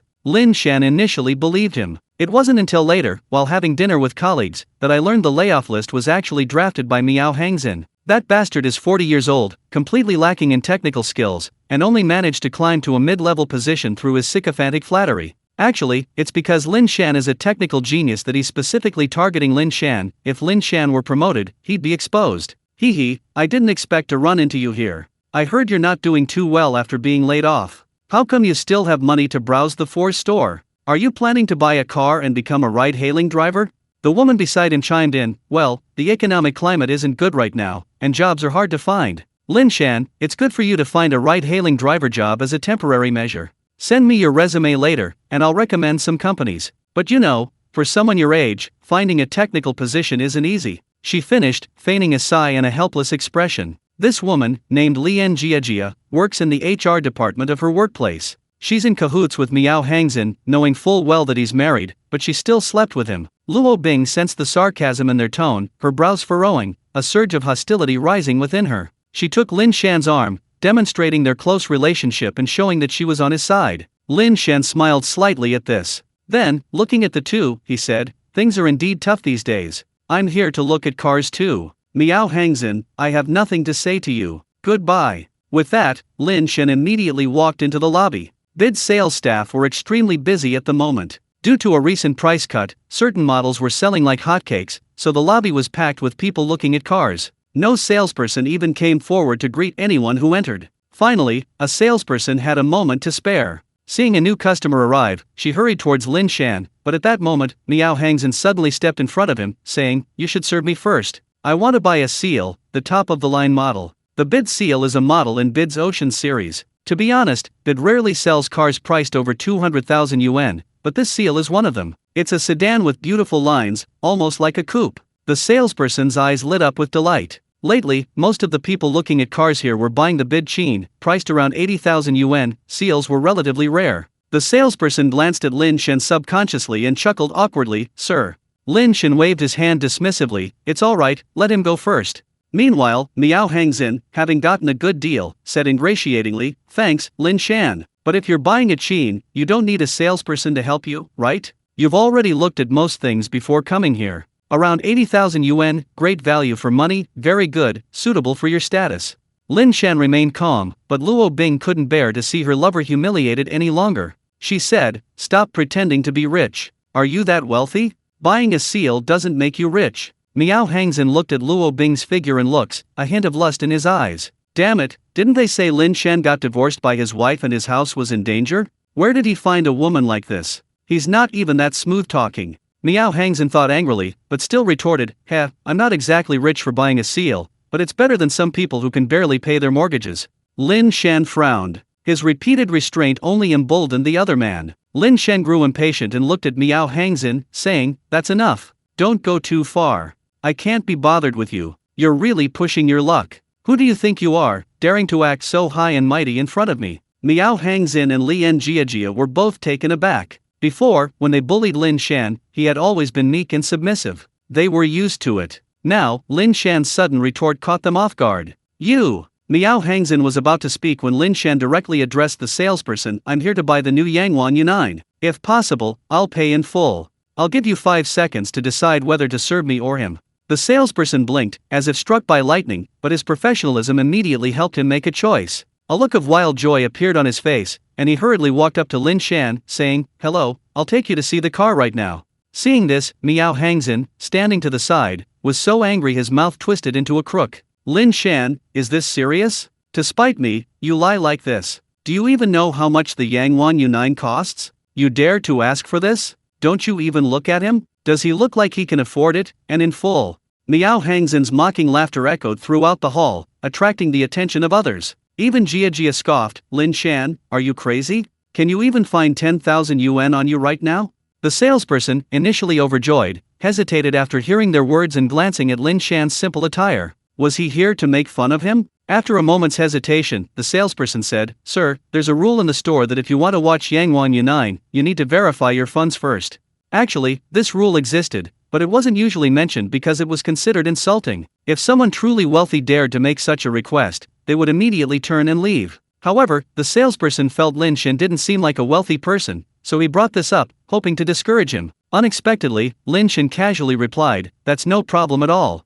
With that, Lin Shan took out his phone, opened online banking, and displayed the balance of a bank card to the salesperson, saying, "Let's keep it simple, this should be fine, right?" The salesperson's mouth gaped slightly, muttering, 1, 2, 3, 4. He was counting the decimal points. After counting, he realized there were a full 8 decimal points. He'd struck gold today. The salesperson's eyes lit up instantly. At this moment, Lin Shan wasn't a customer in his eyes, but a god of wealth. excuse me, esteemed guest, this way please." His attitude underwent a complete 180-degree change, perfectly embodying the term sycophant. While leading Lin Shan, he didn't forget to look at Miao Hangzhen and Lien Jiajia, saying, "Please, make yourselves at home." He was also trying his best to salvage his image in Lin Shan's eyes. He knew that his earlier request for Lin Shan to verify funds had somewhat damaged his reputation, so now he was helping Lin Shan put Miao Hangzhen and Lien Jiajia down. How is this possible? Miao Hangzhen and Lien Jiajia stood frozen, watching Lin Shan walk away. How could he possibly have so much money? Miao Hangzhen's face showed extreme pain. Lin Shan, whom he had once bullied at will, had actually turned the tables. What they didn't know was that Lin Shan had actually filmed their entire humiliation with his phone. During the test drive, Lin Shan secretly sent the video to Miao Hangzhen's wife. After learning the truth about his layoff, he had considered revenge, so he managed to get Miao Hangzhen's wife's phone number to gather evidence. However, he had been busy making a living and forgot about it. But now that he had run into him, Lin Shan didn't mind settling his score. Seeing Lin Shan using his phone, Luo Bing asked curiously, "What are you sending?" Lin Shan turned to look at Miao Hangzhen and Lien Jiajia, who were still standing there dumbfounded, and said, "Nothing, I just sent the video of the two of them holding hands to that guy's wife." Luo Bing was taken aback, then laughed, "Good job. Hee, I'm really curious if his wife will come over and start a fight later."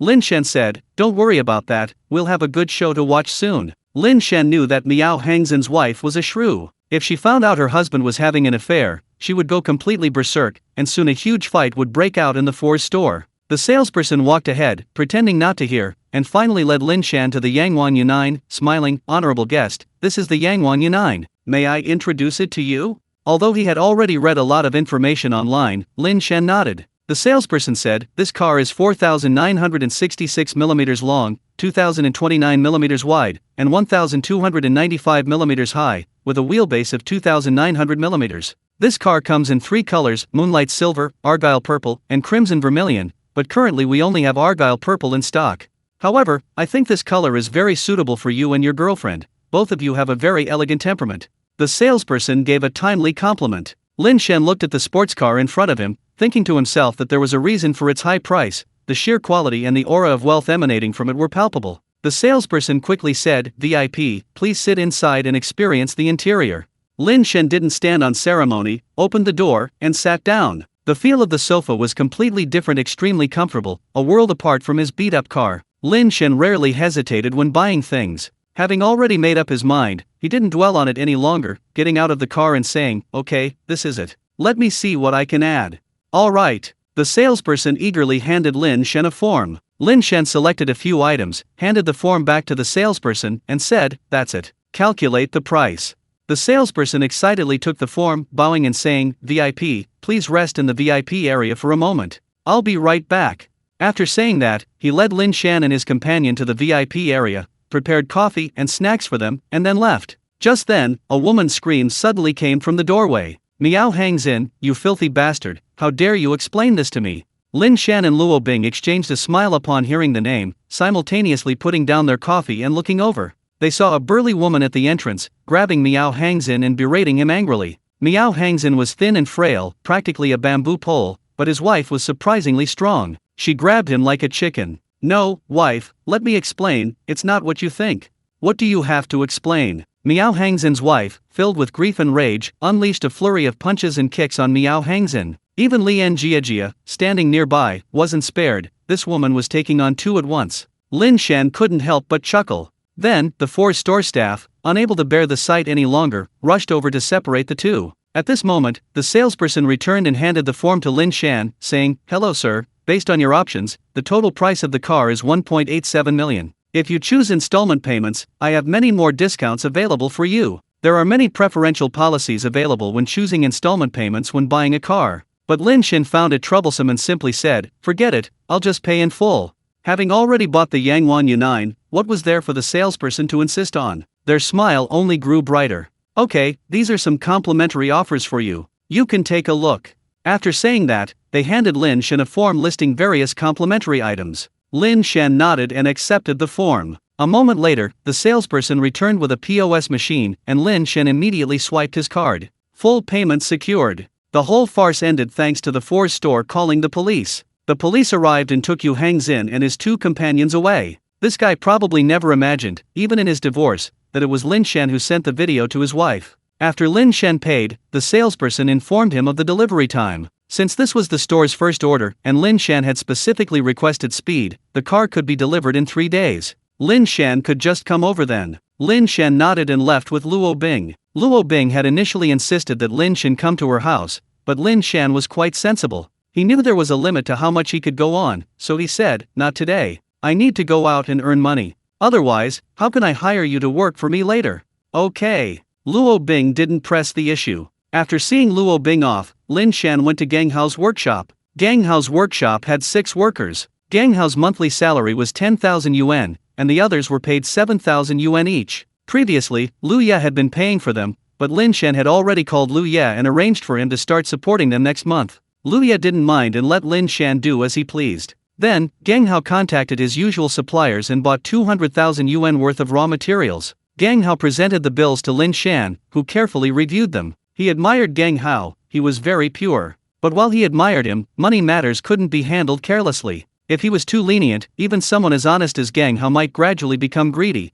and dealing with it later would be troublesome. After reviewing the bills, Lin Shan put them all away and said, "Okay, from now on, if you need money, use the card first. The same goes for your wages. Let me know when you run out, but for every expense, you need proof of payment and a receipt." "Okay." Gang Hao, being a straightforward person, immediately nodded in agreement. Then Lin Shan had Gang Hao bring all the goods out. There was a truck in the workshop. Lin Shan loaded the goods onto the truck one by one and said to Gang Hao, "Old Gang, keep processing these days, don't stop. There should be more orders coming in."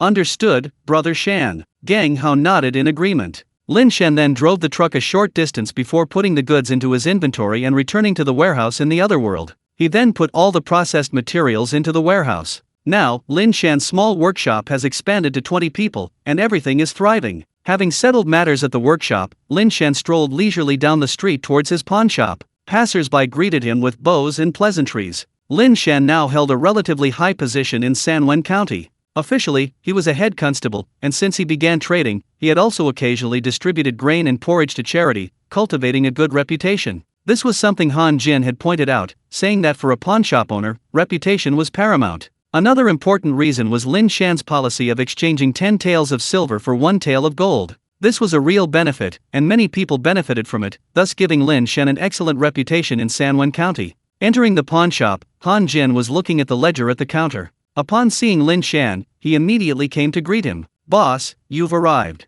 Lin Shan nodded and said, "Have you done any business lately?"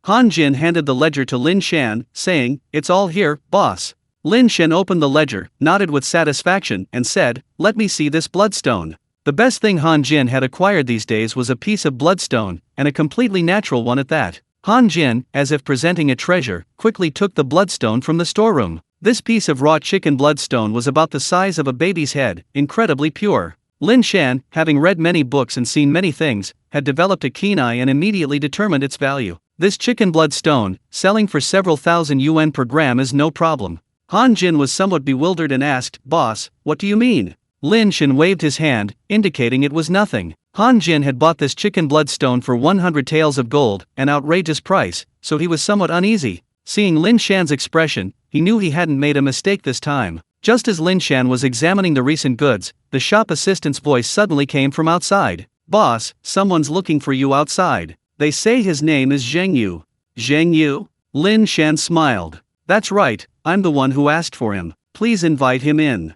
The shop assistant acknowledged and quickly went out. A moment later, the 3 Zheng brothers entered somewhat nervously. The Lin family pawnshop was decorated in a low-key yet luxurious style, and was impeccably clean, a result of Xiao Dai's efforts. Their clothes, however, were filthy, making them seem out of place. Behind Zheng Yu, a dark-skinned young man entered. It was Zheng Tu, whom Lin Shan had rescued. Zheng Tu, being a young man, didn't yet understand the rules of adulthood. Upon seeing Lin Shan, he immediately called out, "Benefactor." Lin Shan smiled in response. Lin Shan gestured to the shop assistant beside him, "Please invite these gentlemen to sit down and serve tea." The shop assistant dared not be negligent and respectfully invited the group to sit down, then served fragrant tea. After everyone was seated, Lin Shan spoke first. "Zheng Yu, I invited you all here today to discuss something. I hope you can help me contact all the hunters in the vicinity. From now on, all the game you hunt will be sold by me. I can guarantee the price will be higher than the market price." The 3 men exchanged glances.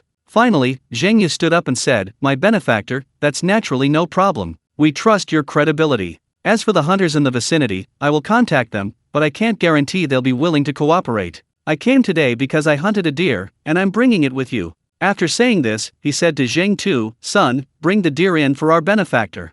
"All right." Zheng Tu hurriedly ran out and carried in a deer. The deer had been treated, so there was no blood. Lin Shan carefully examined the deer. It was of excellent quality, with only an arrow wound in its head. The marksmanship was extremely precise. The most valuable part of the deer was its musk. This substance had been sought after by many high-ranking officials and nobles throughout history. It was extremely precious. Deer blood and meat were also highly prized. There must be many people in 6th Masters Club who coveted this. Lin Shan directly said to Han Jin, "Manager Han, go and fetch 100 taels of silver." The 3 Zheng brothers were stunned by this amount.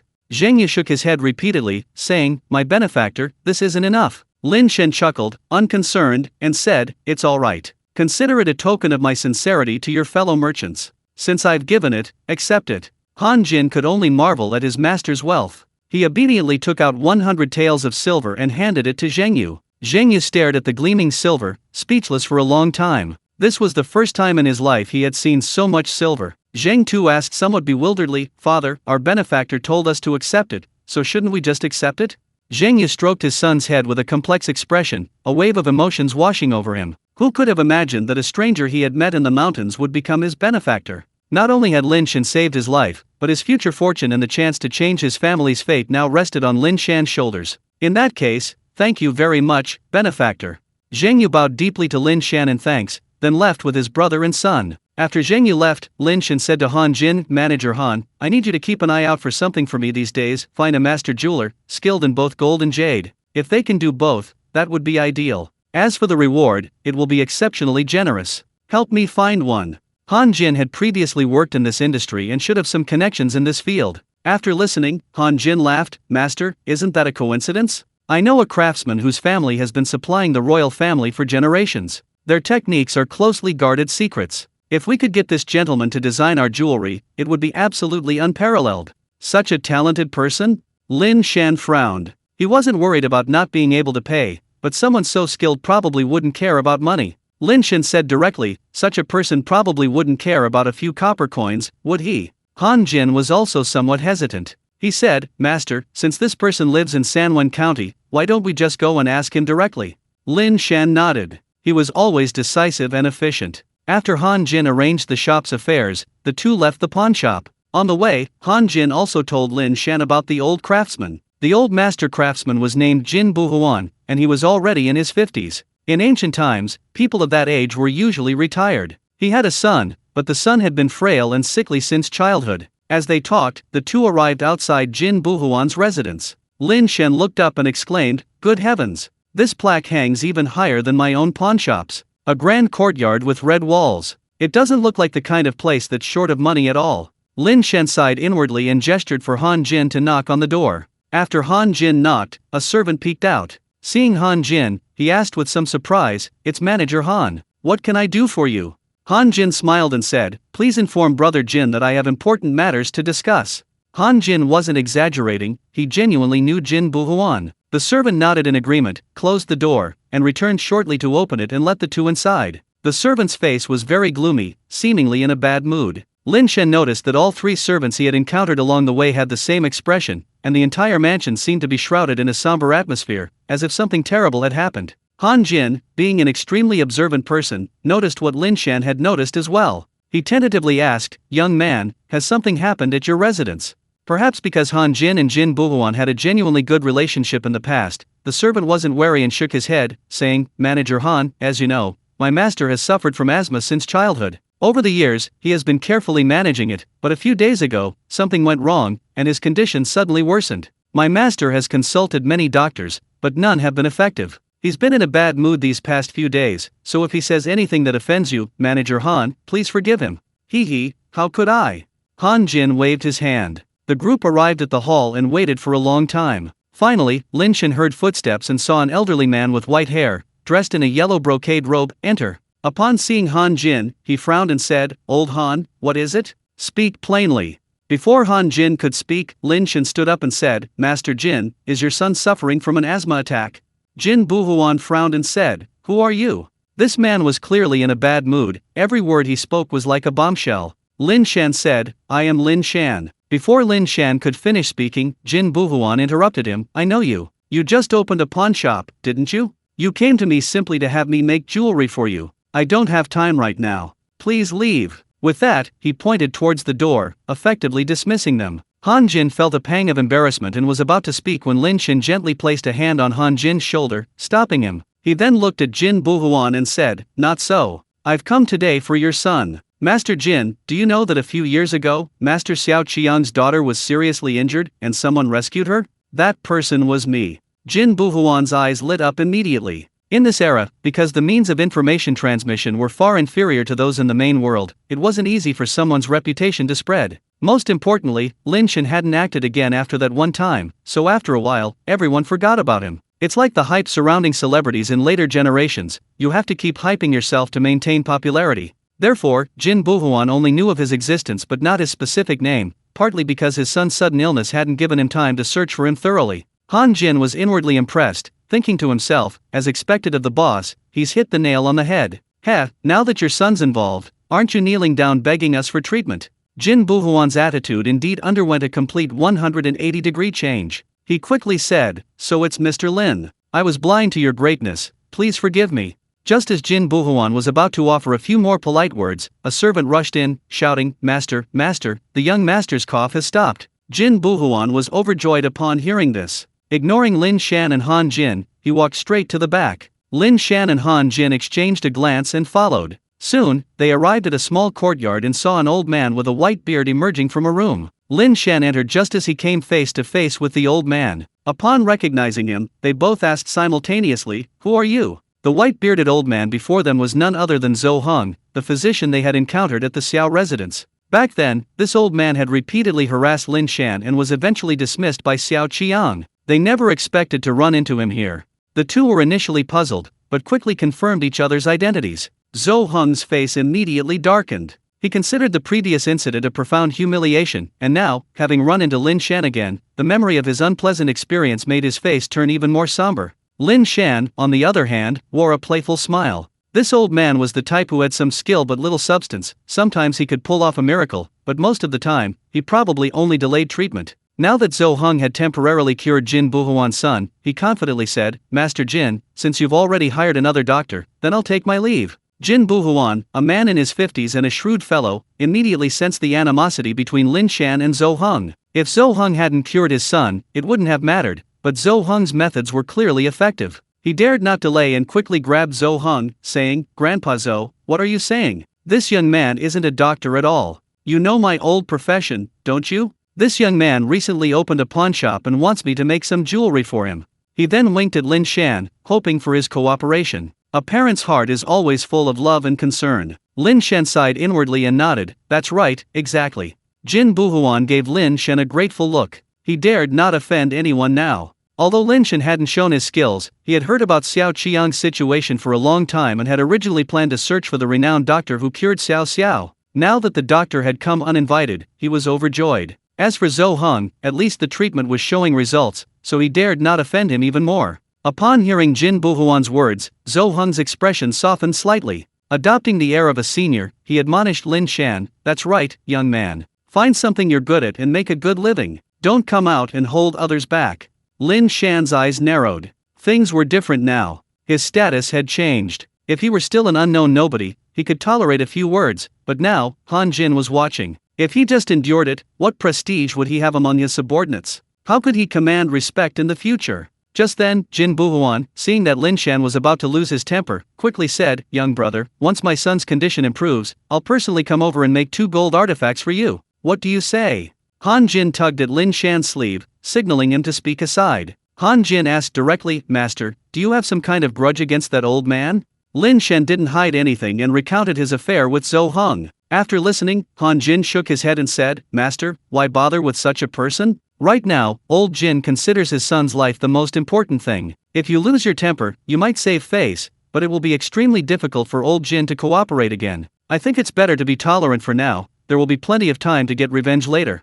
Lin Shan's eyes showed approval. This subordinate even knew how to save face, and had proactively offered his considerations to avoid embarrassing Lin Shan. That was the advantage of being with smart people. Lin Shan nodded and said, "You're right, that's what I meant too." Han Jin added a timely compliment, "Master, you're very magnanimous. Old Jin will be grateful." Lin Shan didn't want to argue with Zhou Heng, so he said to Jin Buhuan, "Master Jin, I have important matters to attend to, so I'll take my leave now. I'll await your arrival." Jin Buhuan knew Lin Shan was giving him face and was very grateful. He cupped his hands and said, "Once my son recovers, I will definitely pay you a visit." After saying this, Lin Shan left the Jin residence, but before leaving, he arranged for Han Jin to stay behind. Lin Shan instructed, "You stay here. If anything happens to Jin Buhuan's son again, come to the pawnshop immediately. I'll take care of it."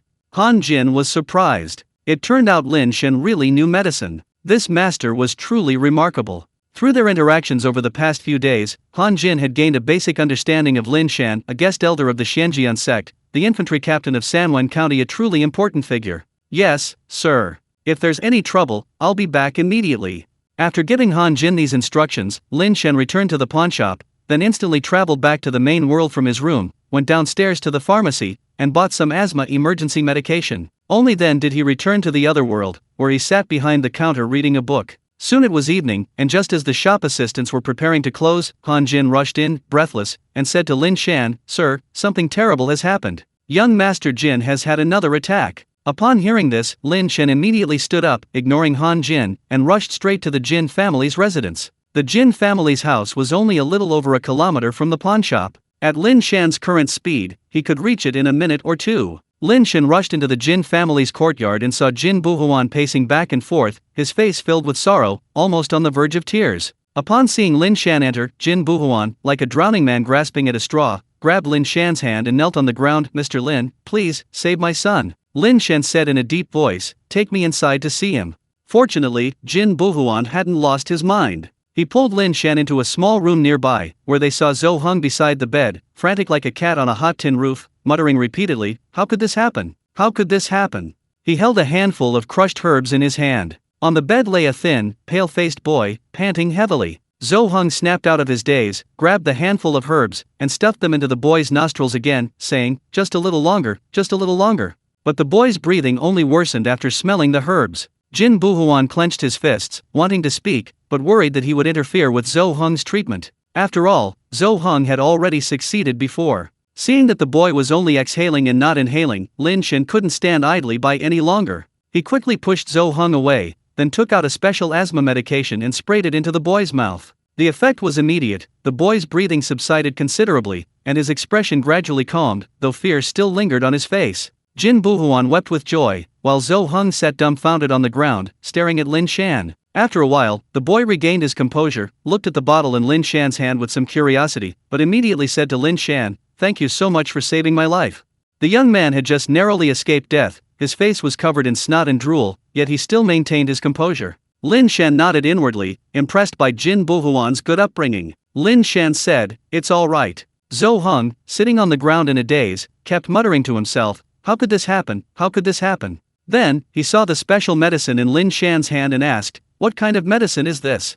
Lin Shan didn't bother to pay him any attention. Unexpectedly, Zhou Heng sprang up from the ground, reaching for the medicine. However, Lin Shan was now a bone-forging realm martial artist. If something in his hand were so easily taken by an old man, he might as well commit suicide. Therefore, with a mere tremor, he sent Zhou Heng sprawling to the ground. Lin Shan frowned and said, "Old man, are you crazy?" After speaking, Lin Shan picked up the herbs from the ground and gently sniffed them. A pungent smell assaulted his nostrils, and he couldn't help but say, "You're a doctor, don't you know that people with asthma hate this kind of pungent smell? You actually put these herbs up his nostrils. I think you're completely disregarding human life." Zhou Heng said dejectedly, "But the book says these herbs are useful for asthma." Lin Shan shook his head and said calmly, "Don't you know that blindly believing everything in books is worse than having no books at all?" Zhou Heng shuddered, lowering his head and repeatedly muttering Lin Shan's words. Blindly believing everything in books, worse than having no books at all. After a long silence, Zhou Heng gave a bitter laugh, stood up, and said, "I never imagined that after decades of immersing myself in medical books, I would be no match for a single sentence from you." He looked as if he had aged 10 years, filled with dejection. Although Jin Buhuan had already realized that his son's violent reaction was due to smelling that herb, he couldn't bear to be too harsh on Zhou Heng now. Zhou Heng raised his head and looked at Lin Shan, saying, "Thank you for your harsh rebuke, young friend. Otherwise, this old man would never have recovered. Being so self-righteous, I don't know how many more lives I would have lost." Lin Shan remained silent. Although the old man was annoying, now that he had realized his mistake, he couldn't be too harsh on him. He was the type who responded better to gentle persuasion than harsh treatment. Then, Zhou Heng turned to Jin Buhuan and said, "Mr. Jin, my medical skills are poor. I almost caused your son's death. I am truly sorry." Jin Buhuan's lips moved. It was only because his own son was unharmed. If he had, he wouldn't have been able to remain so calm. However, he wasn't so magnanimous as to offer Zhou Heng comfort, so he simply remained silent, offering a polite bow. The meaning was clear. "I won't pursue this matter any further. You can leave now. Don't stay here and get in the way." Zhou Heng sighed softly, leaving behind a dejected figure, and slowly departed. After Zhou Heng left, Han Jin rushed in, panting. The whole ordeal had exhausted him. Seeing the unharmed young master of the Jin family, he naturally understood that his master had succeeded, and his admiration grew even stronger. After Zhou Heng left, Jin Buhuan approached Lin Shan, gave a deep bow, and said, "Thank you, Brother Lin, for saving my life." Lin Shan waved his hand, handing the special medicine to Jin Buhuan's son, and said, "From now on, when your asthma flares up, just spray this into your mouth a couple of times."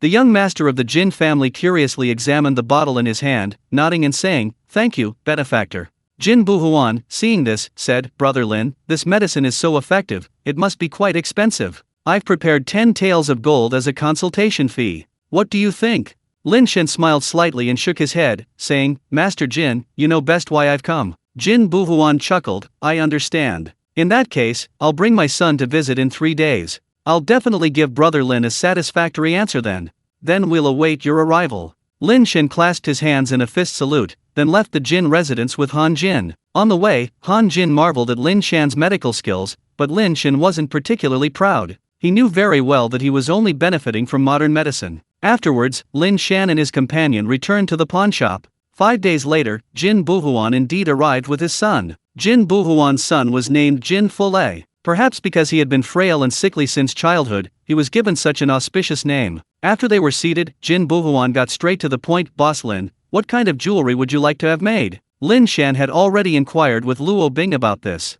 Currently, the most popular items on the market were bracelets, rings, and earrings. Originally, in the other world, headdresses were the favorite of the wealthy and powerful, but in the main world, headdresses were too conspicuous and cumbersome to wear. Although they still existed, they had evolved to be very simple. Lin Shan said, Master Jin, I'd like to have a pair of earrings made for me first, what do you think? He also wanted to see how skilled Jin Buhuan was. It was not uncommon for someone to live up to their reputation. Jin Buhuan immediately replied, no problem, but I don't see you have a suitable furnace here. I'll have to go back home to do the work. Lin Shan said, of course. How much gold do you need? Jin Buhuan said, 2 taels will be enough.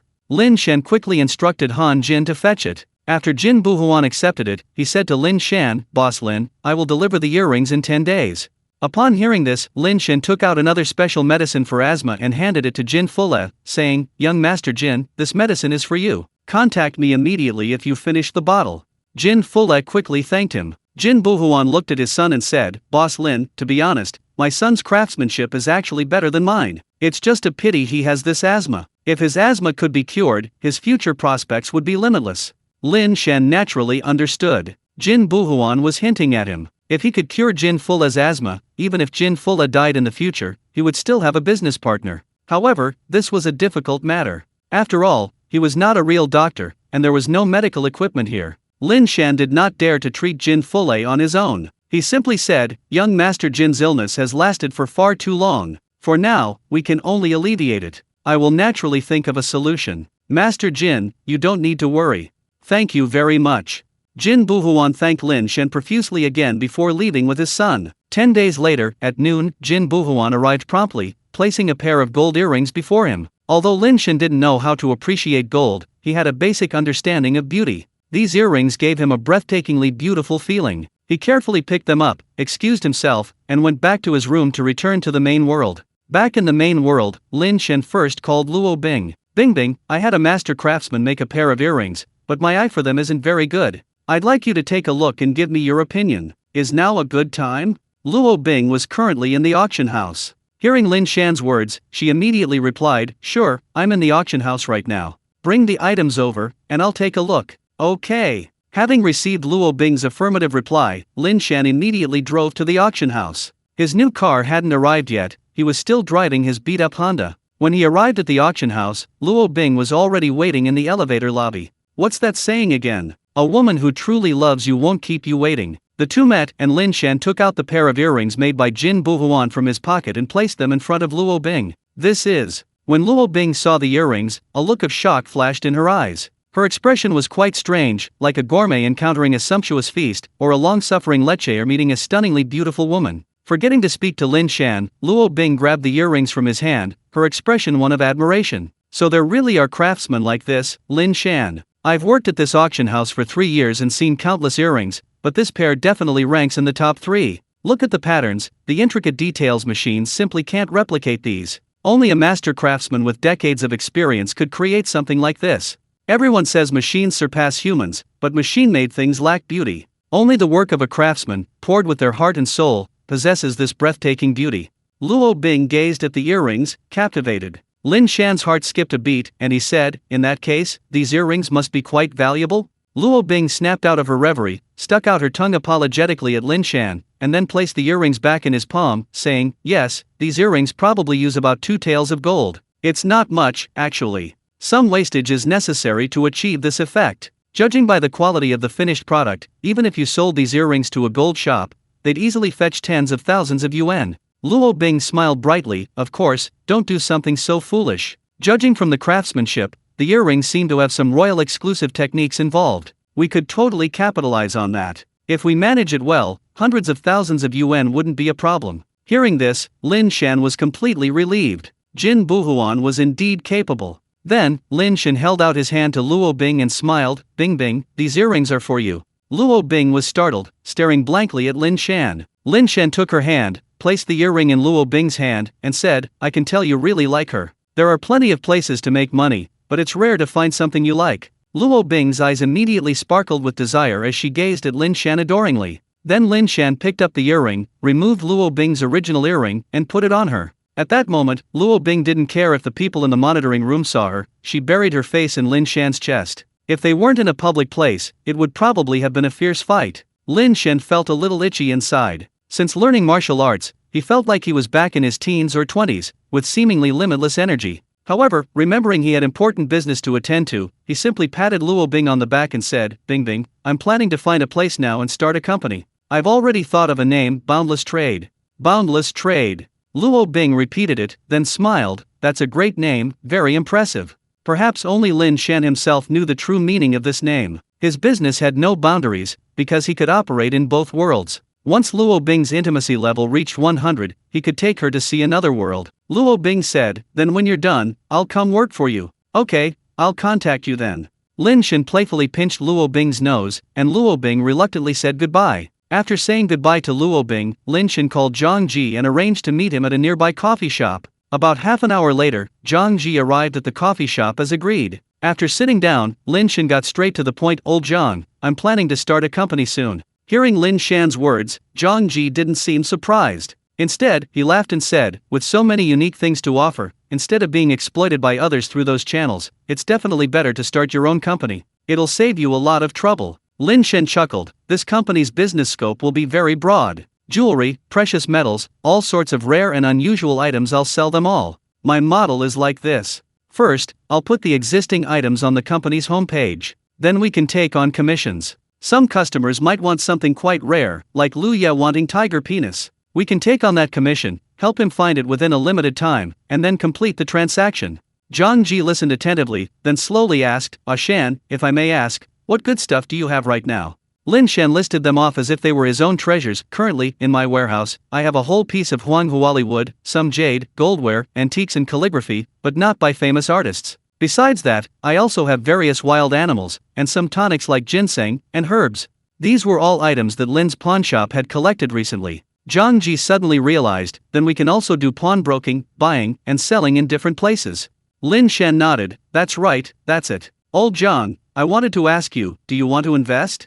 Lin Shan was absolutely confident that this business would be profitable, but he didn't want to make guarantees. He remembered Zhang Ji's previous help and wanted to give him something in return, but he ultimately left the choice to Zhang Ji. If Zhang Ji didn't invest, he could just find some excuse to give him more money later. Zhang Ji was well aware of Lin Shan's thoughts, and felt a mix of emotions, but he immediately put on a nonchalant attitude and said, of course. How could I not invest in such a guaranteed profitable business? Let's look at the location first. After the interior and exterior furnishings are all done, we'll check the budget and then decide how much I'll invest. Okay. Bringing Zhang Ji on board was partly to repay a previous favor, and partly because Zhang Ji's connections could be useful in these situations. Once the two decided to go ahead, Zhang Ji began contacting people in the industry to find a suitable location. Initially, their space didn't need to be too large, 300 or 400 square meters would suffice. The space would primarily be used to display their merchandise. Finding a parking space wasn't urgent. The two discussed their basic needs and then went their separate ways. 2 days later, the Ford's dealership contacted them, informing Lin Shan that he could pick up his car. Upon receiving the message, Lin Shan immediately went to the dealership and, surrounded by a group of people, retrieved his new car, even adding several female sales representatives on WeChat. Following this, Lin Shan quickly transferred the license plate and dumped his beat-up Honda at a used car dealership. Driving his brand new car, Lin Shan arrived at the hospital. In the ward, Lin Jiabao was now bald. Before chemotherapy, he had shaved his head, and his medical indicators seemed quite good. After sitting down, Lin Shan chatted with Chen Yuanying and Lin Jiabao about everyday things, without mentioning his new car. Older people tend to gossip about such matters. As luck would have it, not long after Lin Shan arrived, Lu Ying also strolled into the ward. Chen Yuanying teased, Dr. Lu, didn't you just make your rounds 15 minutes ago? Lu Ying blushed, speechless. Lin Shan stood up and asked, how have you been these past few days? Anything bothering you? Lu Ying smiled faintly, Hua Xiong is gone, what could be bothering me? I'm about to go on vacation, going back to Ning'ai. Lu Ying's hometown is in Ning'ai City, right next to Qiantang City, not far away. How are you going back? High-speed rail or plane? It's such a short distance, why bother with a plane? Let's take the high-speed rail. After saying that, Lu Ying opened her phone and searched, but her brows immediately furrowed. It turned out that Lu Ying's trip was to coincide with the National Day holiday, so high-speed rail tickets were already sold out. Seeing Lu Ying's furrowed brows, Lin Shan teased, "What's wrong? The National Day holiday's here, the high-speed rail tickets must be sold out by now, right?" Lu Ying sighed softly, "Yes, I forgot to buy a ticket. In that case, I'll have to squeeze onto a bus to go back." Chen Yuanying, hearing this, looked at Lin Shan and said, "Why squeeze onto a bus? Let A Shan take you back. He doesn't have much to do these days, just wandering around aimlessly. The conditions on that bus are terrible, let him take you home." Although Chen Yuanying's words were harsh, she was actually creating an opportunity for her son. Lin Shan's heart stirred, he also felt it was time to get closer to Lu Ying. That's how it is with girls, you can't stay at the friend level forever. If it goes on too long, she might really see you as just a friend. You have to find opportunities from time to develop the relationship. Therefore, Lin Shan quickly said, "Yes, Lu Ying, let me drive you." Isn't that a bit inappropriate? Lu Ying instinctively didn't want to trouble others. But Lin Shan said directly, "Don't be shy, it's settled then. I'll take this opportunity to get some fresh air. When do we leave?" Seeing that Lin Shan had made a decision, Lu Ying didn't refuse again, but said, 10 o'clock the day after tomorrow morning. "Okay, then I'll pick you up at 10 o'clock the day after tomorrow morning." And that was settled. The day after tomorrow morning, Lin Shan drove his new car to Lu Ying's place. The car was quite eye-catching along the way. Looking up, the U9 resembled a supercar, but the logo was bid, creating a striking contrast. The security guard at the entrance of Lu Ying's apartment complex was stunned to see Lin Shan's car. After parking, Lin Shan checked the time, it was 9:50. He arrived at Lu Ying's building and sent her a message indicating he had arrived. Perfectly on time, Lu Ying came down at 10 o'clock. She was wearing a pure white dress and simple white canvas shoes, looking like an angel descended to earth, pure and holy. She was dragging a suitcase. Behind her followed Zhu Zhu. Upon seeing Lin Shan, Zhu Zhu immediately waved and exclaimed, "Lin Shan, we meet again." Although she and Zhao He had officially confirmed their relationship, she remained very enthusiastic towards Lin Shan. Seeing this, Lu Ying explained, "Lin Shan, Zhu Zhu is going to Huiye City anyway, and it's on our way, so I offered her a ride." "No problem." Lin Shan walked to Lu Ying's side and naturally took her suitcase. Lu Ying didn't show any resistance. Seeing this, Zhu Zhu thought to herself, "Lu Ying, you're still lying to me that there's nothing between you two. You're clearly already used to Lin Shan's affectionate gestures." Actually, Lu Ying herself hadn't noticed this detail. The three of them chatted as they walked, reaching Lin Shan's new car. Looking at the supercar in front of them, Lu Ying and Zhu Zhu were both somewhat surprised. Zhu Zhu said, "Lin Shan, you changed your car?" Lin Shan nodded, "Yes, the previous car was indeed a bit unsuitable." Zhu Zhu complimented, "Yes, that car no longer matches your status, but..." Zhu Zhu looked at the bid in front of her with some doubt. "I didn't know bid had a model like this. Isn't bid known for its cost-effectiveness?" "Lin Shan, how much does this car cost?"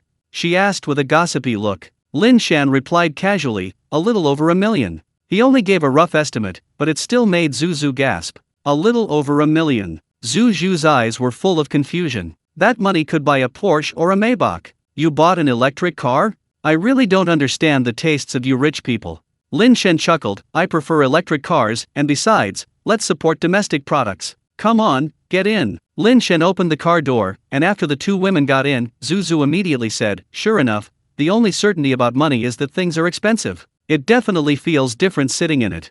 Lu Ying felt the comfort, a strange emotion rising within her. She looked at Lin Shan, she knew he was rich, but she hadn't expected him to buy a car worth over $1 million so easily. Lin Shan then started the car, and it slowly drove off, arriving at Zhu Zhu's destination, Huiye City. She was there to meet Zhao He, who was already waiting on the street. Seeing the car stop in front of him, Lin Shan rolled down the window and stared at it in disbelief, exclaiming, "Brother Shan, is that a bid Yangwan U9? You've got some serious skills."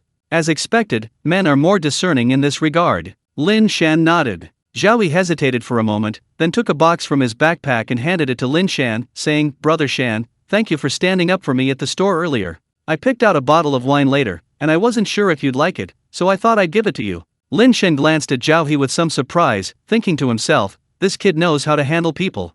Last time, Lin Shan helped Zhao He out of a predicament and even gave his girlfriend a handbag. Zhao He's return gift this time was for the same reason. Although Lin Shan knew without looking that this gift couldn't compare to his own, Zhao He's willingness to give it showed he was much more astute than most. Many people would be smug about taking advantage of someone like that, but Zhao He's return gift changed their relationship. They could now be considered friends. If Zhao He or Zhu Zhu invited him to dinner in the future, Lin Shan wouldn't refuse unless he had other commitments. Lin Shan saw a genuine gratitude in Zhao He's eyes. He had only meant it unintentionally, yet it had preserved the dignity of this young man. Thinking of this, Lin Shan said to Lu Ying, can you take this for me? Lu Ying, who was in the passenger seat, belatedly nodded and took the box from Zhao He. Lin Shan glanced at it. The liquor was Mutai, a limited edition for the Year of the Dragon, worth about 4,000 yuan on the market. This was a very extravagant gift for Zhao He. Lin Shan said to Zhao He, thanks, Xiao Zhao. I need to take Lu Ying back to Ninggai now. Let's get together again sometime. Okay, brother Shan. Zhao He hurriedly agreed. He had been a little apprehensive when he took out the gift, afraid that Lin Shan wouldn't accept it. Now he was finally relieved. Watching Lin Shan's car drive away, Zhao He sighed and said to Zhu Zhu, do you think brother Shan will consider me a friend? Zhu Zhu rolled her eyes and said, you gave him this, so maybe. If you hadn't, in his heart we'd just be acquaintances at best. Let's take it slow. With time and more interaction, we'll develop a real relationship. He'll be our benefactor. If we seize this opportunity, following him in the future, even if it's just a little bit of money, will ensure we're well off for life.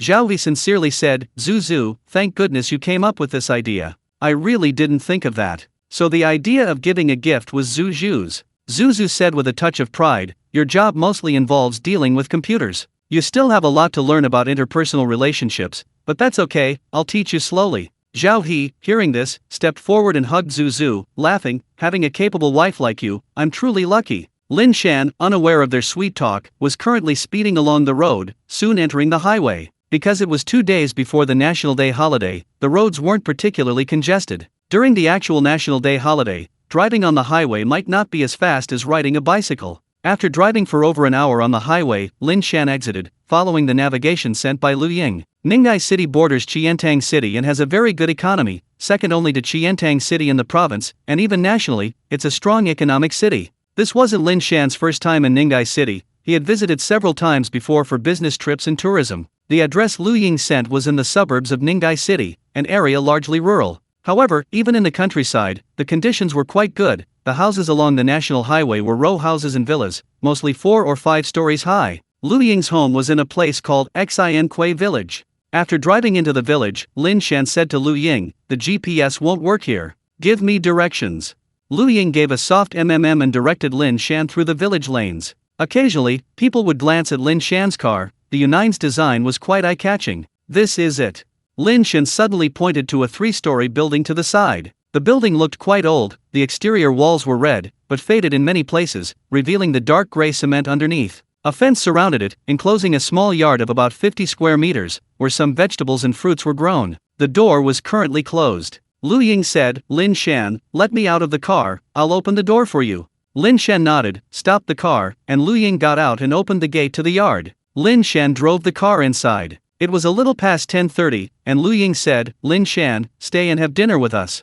Lin Shan had come all this way to advance his relationship with Lu Ying, so upon hearing this, he immediately nodded and said, okay, then I won't be polite. Lu Ying smiled brightly. At that moment, the tightly closed gate of Lu Ying's house opened, and a middle-aged woman wearing an apron came out. The woman was somewhat short and plump, but her features still vaguely resembled Lu Ying's. Undoubtedly, this was Lu Ying's mother. Lu Ying had previously discussed her family situation with Lin Shan. Her father had passed away from illness when she was very young, and her mother had raised her alone without remarrying. Therefore, Lu Ying felt very sorry for her mother. Her mother's name was Zheng Hong. Ying, you're back.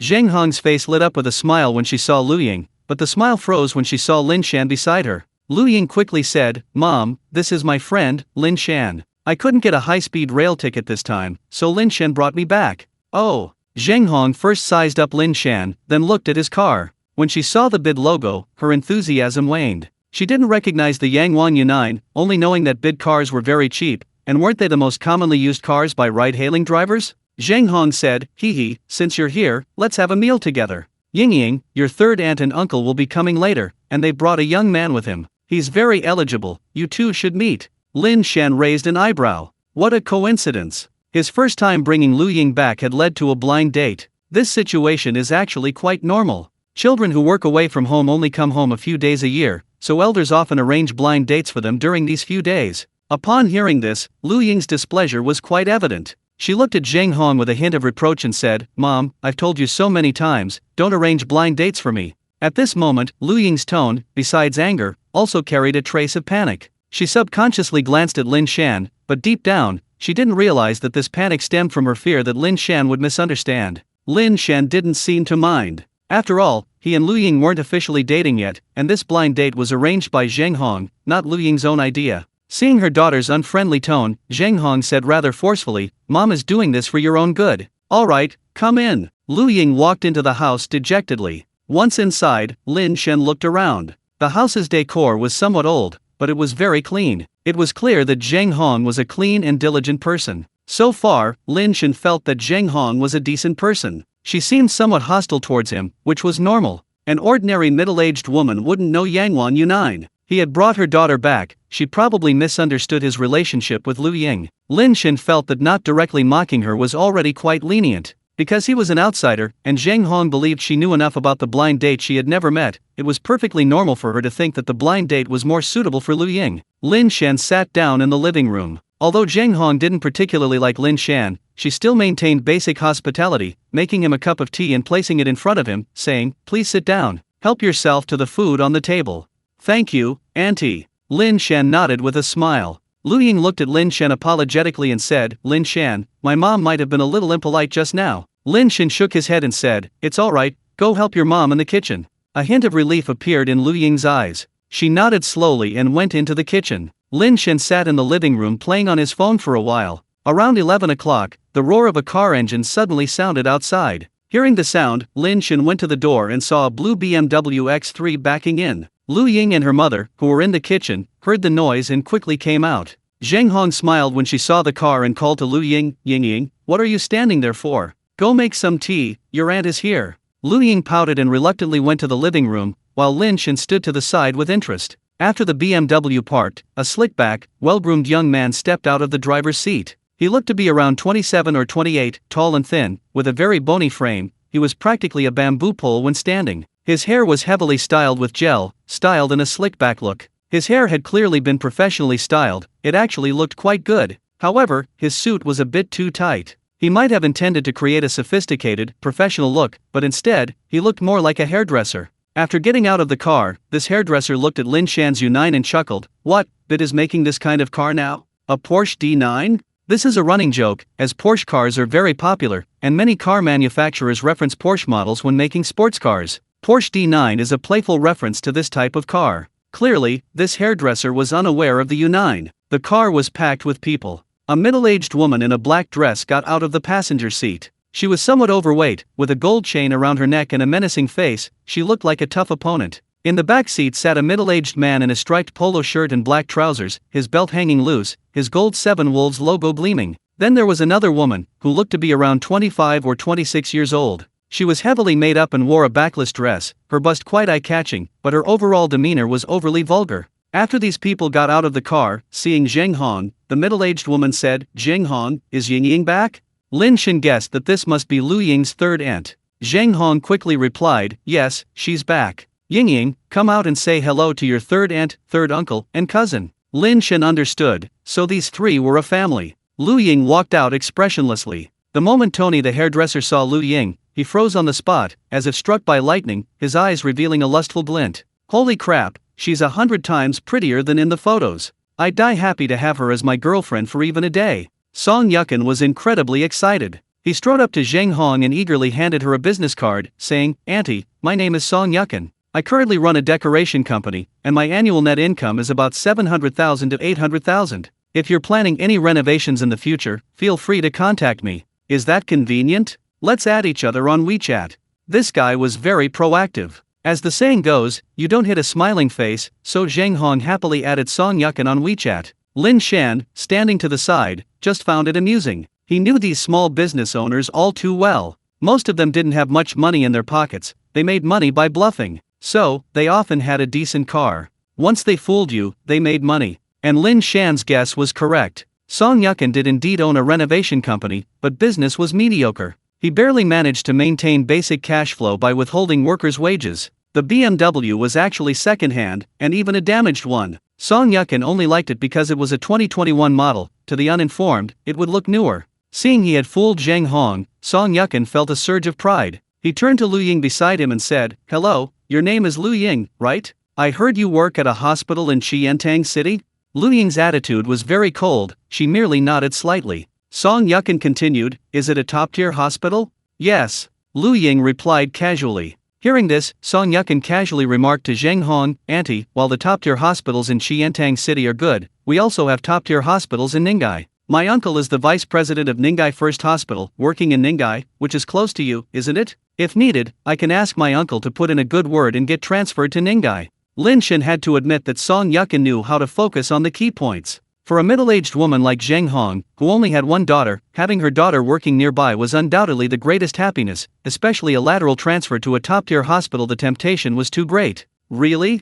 Zheng Hong's attitude became even more enthusiastic, and she quickly pulled Song Yukin inside. Lu Ying couldn't stand it anymore and coldly said, "Mom, don't believe everything you hear, okay? If top-tier hospitals were really that easy to get into, then anyone could get in. Even a vice president wouldn't be able to transfer so easily. Lu Ying is part of this system. Song Yukin can fool Zheng Hong, but he can't fool Lu Ying. In reality, Song Yukin doesn't have a vice president uncle at all. His uncle is just the security captain in the hospital. But for him, he can boast first and then renege on his promises later. That's how he's always done things." Faced with Lu Ying's questioning, Song Yukin simply said, "If someone else were to handle it, of course it would be difficult, but if my uncle handles it, it will only take a little longer. Auntie, don't worry, if Lu Ying wants to transfer back to Ning'ai, just contact me." He was just making a boast now. Once he'd slept with her, he could easily go back on his word. Lu Ying scoffed. The group entered the house. In the living room, a round table was set with about 10 dishes, both meat and vegetables. The main dishes included a large white carp and a large lobster. For 7 people, this table of dishes was more than enough. After everyone was seated, Zheng Hong first asked Lu Ying's third aunt's husband, shouting, "What would you like to drink?" Lu Ying's third aunt's husband, Wang shouting, frowned and said, "Don't you have any wine at home?" For some reason, Lin Shan felt that Zheng Hong seemed somewhat humble in front of her aunt's family. Hearing Wang shouting's question, he quickly replied, "We have some homemade liquor." After saying that, he took a bucket of homemade liquor from the back counter and filled Wang shouting's glass. This kind of homemade liquor is very common in the countryside. It's high in alcohol and has a quick effect, especially popular with middle-aged and elderly people. Lin Shan didn't particularly like it. Then Zheng Hong looked at Song Yukin and asked, "Young man, what would you like to drink?" Song Yukin looked at the homemade liquor and smiled, "This liquor is too strong, I can't handle it. I have a bottle of Mingjilan in my car, I'll drink this." Mingjilan liquor is barely considered high-end Beiju, it's not shameful to bring it out. After saying that, Song Yukin went to his car and took out a bottle of Dream Blue to fill his own glass. Then he looked at Lin Shan and said, "What would you like to drink, brother?" Lin Shan waved his hand and said, "A soft drink is fine with me, thank you."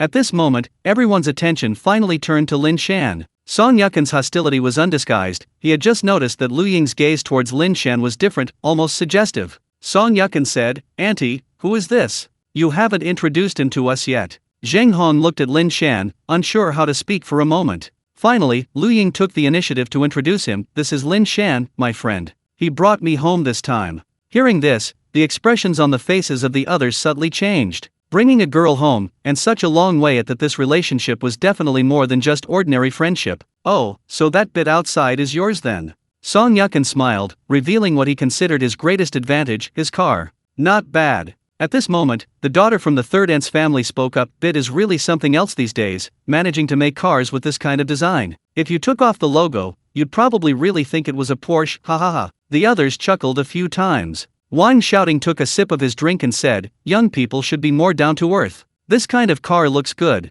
but it's not very practical. Since you're buying a big car anyway, why go for something so flashy?" At this moment, the third aunt, who had remained silent until now, spoke up. "Of course, it's to fool those naive young girls who haven't seen much of the world. Those who don't know any better will be fooled by the appearance of this car." Lu Ying's third aunt, named Lu Jinmiai, was clearly a seasoned schemer from the start. Her words not only insulted Lin Shan's lack of power and his stubborn pride, but also Lu Ying's ignorance. Lu Ying immediately frowned. Lin Shan also felt a surge of displeasure. In another setting, he would have certainly lost his temper, but this was a guest, not his domain. He glanced at Zheng Hong and noticed that her expression was also somewhat awkward, but she dared not show any anger. A thought struck Lin Shan, and a guess formed in his mind. Lu Ying lost her father at a young age, and Zheng Hong raised her alone. She had likely received considerable care from this third aunt's family, which explained Zheng Hong's timid and hesitant demeanor. Lin Shan sighed inwardly, but ultimately suppressed his temper and smiled. I do like the look of this car. He then went to get the drinks on the table. Wang Shouting, seeing this, said, young man, you're already out here, what's wrong with having a little drink? If you don't drink when you're visiting, people will say we haven't been hospitable. Lu Ying, seeing that these people were targeting Lin Shan, grew increasingly annoyed and said, third uncle, Lin Shan has to drive later, he can't drink. Lin Shan gave Wang Shouting a cold look and chuckled, you're right, but I'm not really used to drinking homemade liquor. I'll go get a bottle. He still had a box of mutai from Zhao in his car, he hadn't expected it to come in handy here. Lin Shan didn't actually drink much beiju, but he could tell that there was a reason for the high price. Drinking mutai occasionally didn't make him too drunk. Compared to homemade liquor, although it still had a bit of spiciness, it was much milder and easier to drink. Lin Shan got up and took out the mutai. The others were surprised to see the box. Song Yukin said with a forced smile, heh, no wonder you don't drink. It turns out our wines are simply not good enough for you. Lin Shan said calmly, you flatter me. I just don't like the taste. He then opened the mutai and looked at Lu Ying, smiling slightly, would you like some? Lu Ying quickly shook her head, I can't drink this. It would be troublesome if I made a fool of myself. Lin Shan didn't insist. He turned to Zheng Hong and said, Auntie, would you like some? Zheng Hong also shook her head, no, I don't need any. After Lin Shan took out the mutai, the arrogance of the third aunt's family diminished considerably. That's how people are, they bully the weak and fear the strong. Once they showed some strength, their opinions naturally changed. After eating a few bites in silence, Lu Jinmiai looked at Lu Ying and finally got to the point, saying, Ying, you're not young anymore. It's time to think about marriage. Your mother's health hasn't been as good as it used to be. She only has you as her daughter, so she can't take care of her at all if something happens. I think you should go back to Ning'ai, find someone, get married, and have a child so that your mother can have a place to live in her later years. Zheng Hong nodded in deep agreement. As a middle-aged woman, she didn't have much experience and wasn't quite sure what her daughter was thinking. In her daughter's mind, this was a good life, so she immediately said to Lu Ying, Ying, your aunt is right. Think it over carefully. This was exactly what Lu Ying wanted to hear. It seemed like life only had two options, marriage and children. Once those two were achieved, there seemed to be no other goals. However, seeing the earnest hope in her mother's eyes, she didn't utter a word of objection.